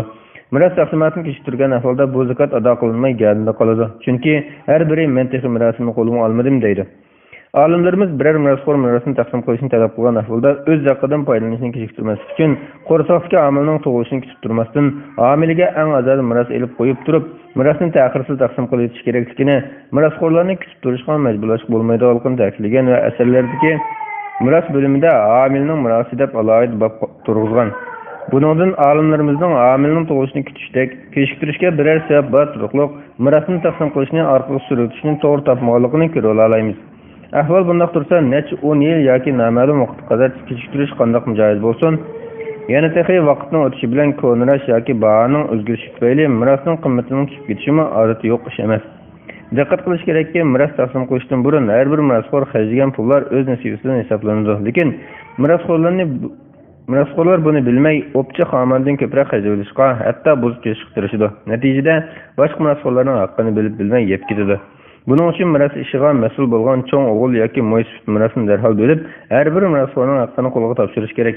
Unda qilmagan taqdirda mirasxo'r mayli qiz bo'lsin yoki nasibasi oz mirasxo'r bo'lsin, mirasning qo'liga ilishni talab qilishi uning tabiiy huquqidir. Topshirib olgandan keyin xolisa boshqa mirasxo'rga bersa o'zining ixtiyori. Bu yerda shuni ta'kidlab o'tish kerakki, mirasxo'r taqsim qilmagan muddatcha mirasdan ba'zi mirasxo'rlarning to'y-to'kin, mehmondorchilik, davolanish, o'qish va uy yasash degandek chiqimlarga sarf qilishi to'g'ri bo'lmaydi. Bu mirasxo'rlar ichida norasida bolalar bo'lgan ahvolda shundoq. Ammo cho'nglar o'zidan chiqarib ziyofat o'tkazsa, uy yasasa yoki meyitga sadiq qilsa mayli, u o'zining ixtiyori. Onalarning ba'zi farzandlarini o'ylash yoki ba'zilarning o'qishini bitirilishini bahona qilib, mirasni vaqtida ayirishga to'sqinlik qilishi zulm va gunohdir. Qaraydigan bo'lsak, musulmonlar hozir mirasni Allohning amri bo'yicha bo'lmay yoki bo'lishni orqali so'zib, Alloh buzmaslikni cheklagan chekchigaraga tajovuz qilish orqali Allohga osiylik qilmoqda. Miras oyatlariga amal qilmay tashlab qo'ymoqda. Buning qarta da'vatchi olim ulamolar kishilarning bu vaqtda ogohlantirishi, ba'zi bir odatlardan qolgan xato tushunchalarni tuzatishi, miras ilmiga munosabat ahkomlarini keng tashviq qilishi lozim. Xulosalaydigan bo'lsak, 1. Mirasni kechiktirmasdan taqsim qilishga aldirish zarur. 2. Taqsim qilishni o'zirsiz orqali surgan ishlar yuz berib qolgan ahvolda darhol tavsiq aytib kechiktirmasdan haqni o'z egasiga topshirishi lozim. Vallohu a'lam. 2016-yili 11-oyning 8-kuni. Bismillah velhamdülillah ve salatu ve selamu ala Resulillah amma ba'd. Assalamu alaikum ve rahmetullahi ve berekatuh. Muhterem qarindoshlar, biz Doktor Abdulaziz rahmetullah sizning fatvolar majmuasi birinchi tomoni o'qib bo'lgan edik. Allohning tavfiqi bilan bugun ikkinchi tomoni boshlaymiz inshaalloh. Ikkinchi tomninki muallifdan kirishni o'qishni boshlayman.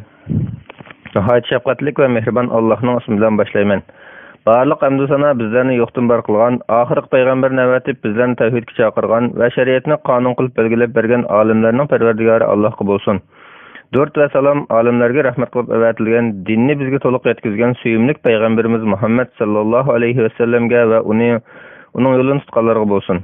Cenab-ı Allah'ın tavfiqi bilan bundan 2 yil ilgari Sajiya islom bilimlari to'g'rida o'qirmanlaridan topshirib olgan savollarga qarata bergan fatvolarning bir qismini jamlab Fatvalar majmuasi birinchi tom qilib Qoira Azhar madaniy miras nashriyatida nashr qildirgan edim. Savollar to'xtamay kelib turg'achqa qisqa vaqtlar xeyli ko'p fatvolar yozib tayyorlangan bo'ldi. Natijada birinchi tomga kirgizilmagan fatvolarga yangi yozilgan fatvolarni qo'shib, qaytadan ko'zdan kechirib, Uyg'ur tili va imlo jihatini tuzitib, naql va dalil manbalarini texnik to'liqlab, ikkinchi tom qilib nashr qildirishga tutush qildim. Bu yerda menga samimiy taklif fikrlarni bergan, fatvalarni ko'rib chiqish va tayyorlashda yordamini ayamagan har bir qarindoshimga, shundaqla meni duolarda yod etib turgan ustoz va o'qirman qarindoshlarga xosan tashakkurimni bildiraman. Fatvalar majmuasining bu tomi birinchi tomidek aqida, ibodat, axloq va muomala qatorliq sohalarda musulmonlar ehtiyojli muhim masalalarni o'z olgan bo'lib, bu fatvalarda islom ko'rsatmalarini amaliy ahvol bilan birlashtirib tahlil qilgan asosda qurbimning yetishicha shariat ro'yiga eng uygun bo'lgan javobni berishga tirishdim. Qarashlarni naql qilishda, hadislarga baho berishda nufuzli ulamolar, mu'tabar muhaddislarning kitoblariga murojaat qildim. Umuman ilmiy o'lchamga qattiq rioya qilishda chong turdim. Aqida dilda e'tiqod qilish kerak bo'lgan ishlarni ko'rsatsa, shariat ibodat va muomalalardagi amalga munosabatlik ishlarni ko'rsatadi. Islom aqidasi dalil faktiga tayinlangan isbotliq ilohiy aqida bo'lish sifati bilan insonning yaratılışidagi tabiatiga mos kelishganligi, aniq va qulayligi, shundaqla muqim va o'zgarmaslikka qatorliq aloyiqlarga ega. Bu quruq nazariya bo'lmasdan balki insonning real amaliyatiga nisblangan, hayotning turli sohalarini o'z ichiga olgan aqidadir. Shariat bo'lsa Janobi Alloh bandalariga belgilab bergan ahkam va tuzumlarni ko'rsatadi. Shariat Qur'on va sahih hadislar bilan isbotlangan, keskin itoat qabul qilmaydigan hukmlarni o'z ichiga olgandek, Qur'on va hadis ro'yiga tayinib itoat qilishga bo'ladigan ahkamlarni o'z ichiga oladi. Shariatda farzligi yoki haromligi yoki mubohligi yoki makruhligi va yoki mustahabligi aniq va keskin masalalarda asosan qarash o'xshamasligi yo'q deyarlik. Qur'on va hadis ko'rsatmalari bu ahkamlarni bildirishda aniq bo'lmasa yoki hadisning sanadi sahih bo'lmasa, bir ishning bularning qaysiga tava ekanligida olimlarning itoatlari, qarashlari o'xshash bo'lmay qoladi. İzlanish va tahlil qilish usullari farqli bo'ladi. Ijtihodiy masalalarda qarash har xil bo'lishi normal ahvol bo'lsa-mu, biz Uyg'urlarlar emas, butun islom dunyosi miqyosida to'g'ri yetaklovchi metoddan yiroqlish natijasida shaklvozlik, quruq talash tortish va itoatdan qarashdan va ijtihodiy qarashdan birdan bir to'g'ri qarash deb qaralish va bu orqali o'zini uqtiritish, fitna urug' chechib musulmonlar aro ko'ngil og'riq paydo qilish qatorliq illatlar saqlanib kelmoqda. Bu sebepten bazı meseleler üstüde to'xtalganimda bu türlük detalashlarni tugutish yoki hech bo'lmaganda ziynni azaytish maqsadida bir qadar atrofliq va uzunroq javob berish ma'muriyati his qilganligimdan ba'zi fatvolar xilli uzrab ilmiy izlanish va tadqiqot xarakterini olgan bo'ldi. Bu munosabat bilan men uzun yillardan buyon ijtihadlardan, tadqiqotlardan va ilmiy mavqelardan naf olib kelayotgan mayli qadimki sahoba va tabiinlar bo'lsin, mayli undan keyingi imom Abu Hanifa, imom Shafiy, imom Malik, imom Ahmad qatorliq mujtahid imomlar bo'lsin, mayli ulardan keyingi imom Navaviy, G'azzali, Ibn Taymiya va Ibn Qayyimlar bo'lsin, mayli yaqinqi davrdagi Shavkani, Rashid Rizo, Ibn Abidin qatorliqlar bo'lsin, mayli hozirgi asrdagi Shayx G'azzali, Shayx Bin Baz, Shayx Albani va imom Yusuf Qardaviylardek ustozlar bo'lsin, mayli biz Uyg'urlarga dinimizni to'g'ri sap yetkilish yo'lida fidokorlik qilib kelgan vatan ichi va sirtidagi ulamo ustozlarimiz bo'lsin, barliq kattalarımizga Allohning rahmatini tilayman. Fatvolardagi ba'zi ijtihodiy tahlil va tarjihlar tercih qilish, dalillarni selishtirish asosida ikki bir narsa qarashidan ma'lum bir qarashning kuchli talashib iborat. Xulos yakillar ijtihodiy bo'lish nuqtasidan hammaning ilmiy qanoatiga mos kelib ketishi notayin. Shundaqdimi ustozlar va ahli ilmlarning bu vaqtda qimmatli mulohazalarini o'rtoqlashib turishini umid qilaman. Shundaqla har bir o'qirmanning kitobda bayqagan xatolik, savallik yoki diqqatsizliklarga tuzish berishini va fikr taklifini ayamaslikni to'yinchilik bilan so'rayman. Janobi Allohning xatoliklarimni afv qilishini, qilgan bu ilmiy xizmatimni solih amallarim qatorida qabul qilishini va bu kitobni xalqimga foydali qilib berishini tilayman. Hurmat bilan doktor Abdulaziz rahmatulloh. 16 Rabiul Oxir 1439 yil hijriy, 3 yanvar 2018 yil milodiy.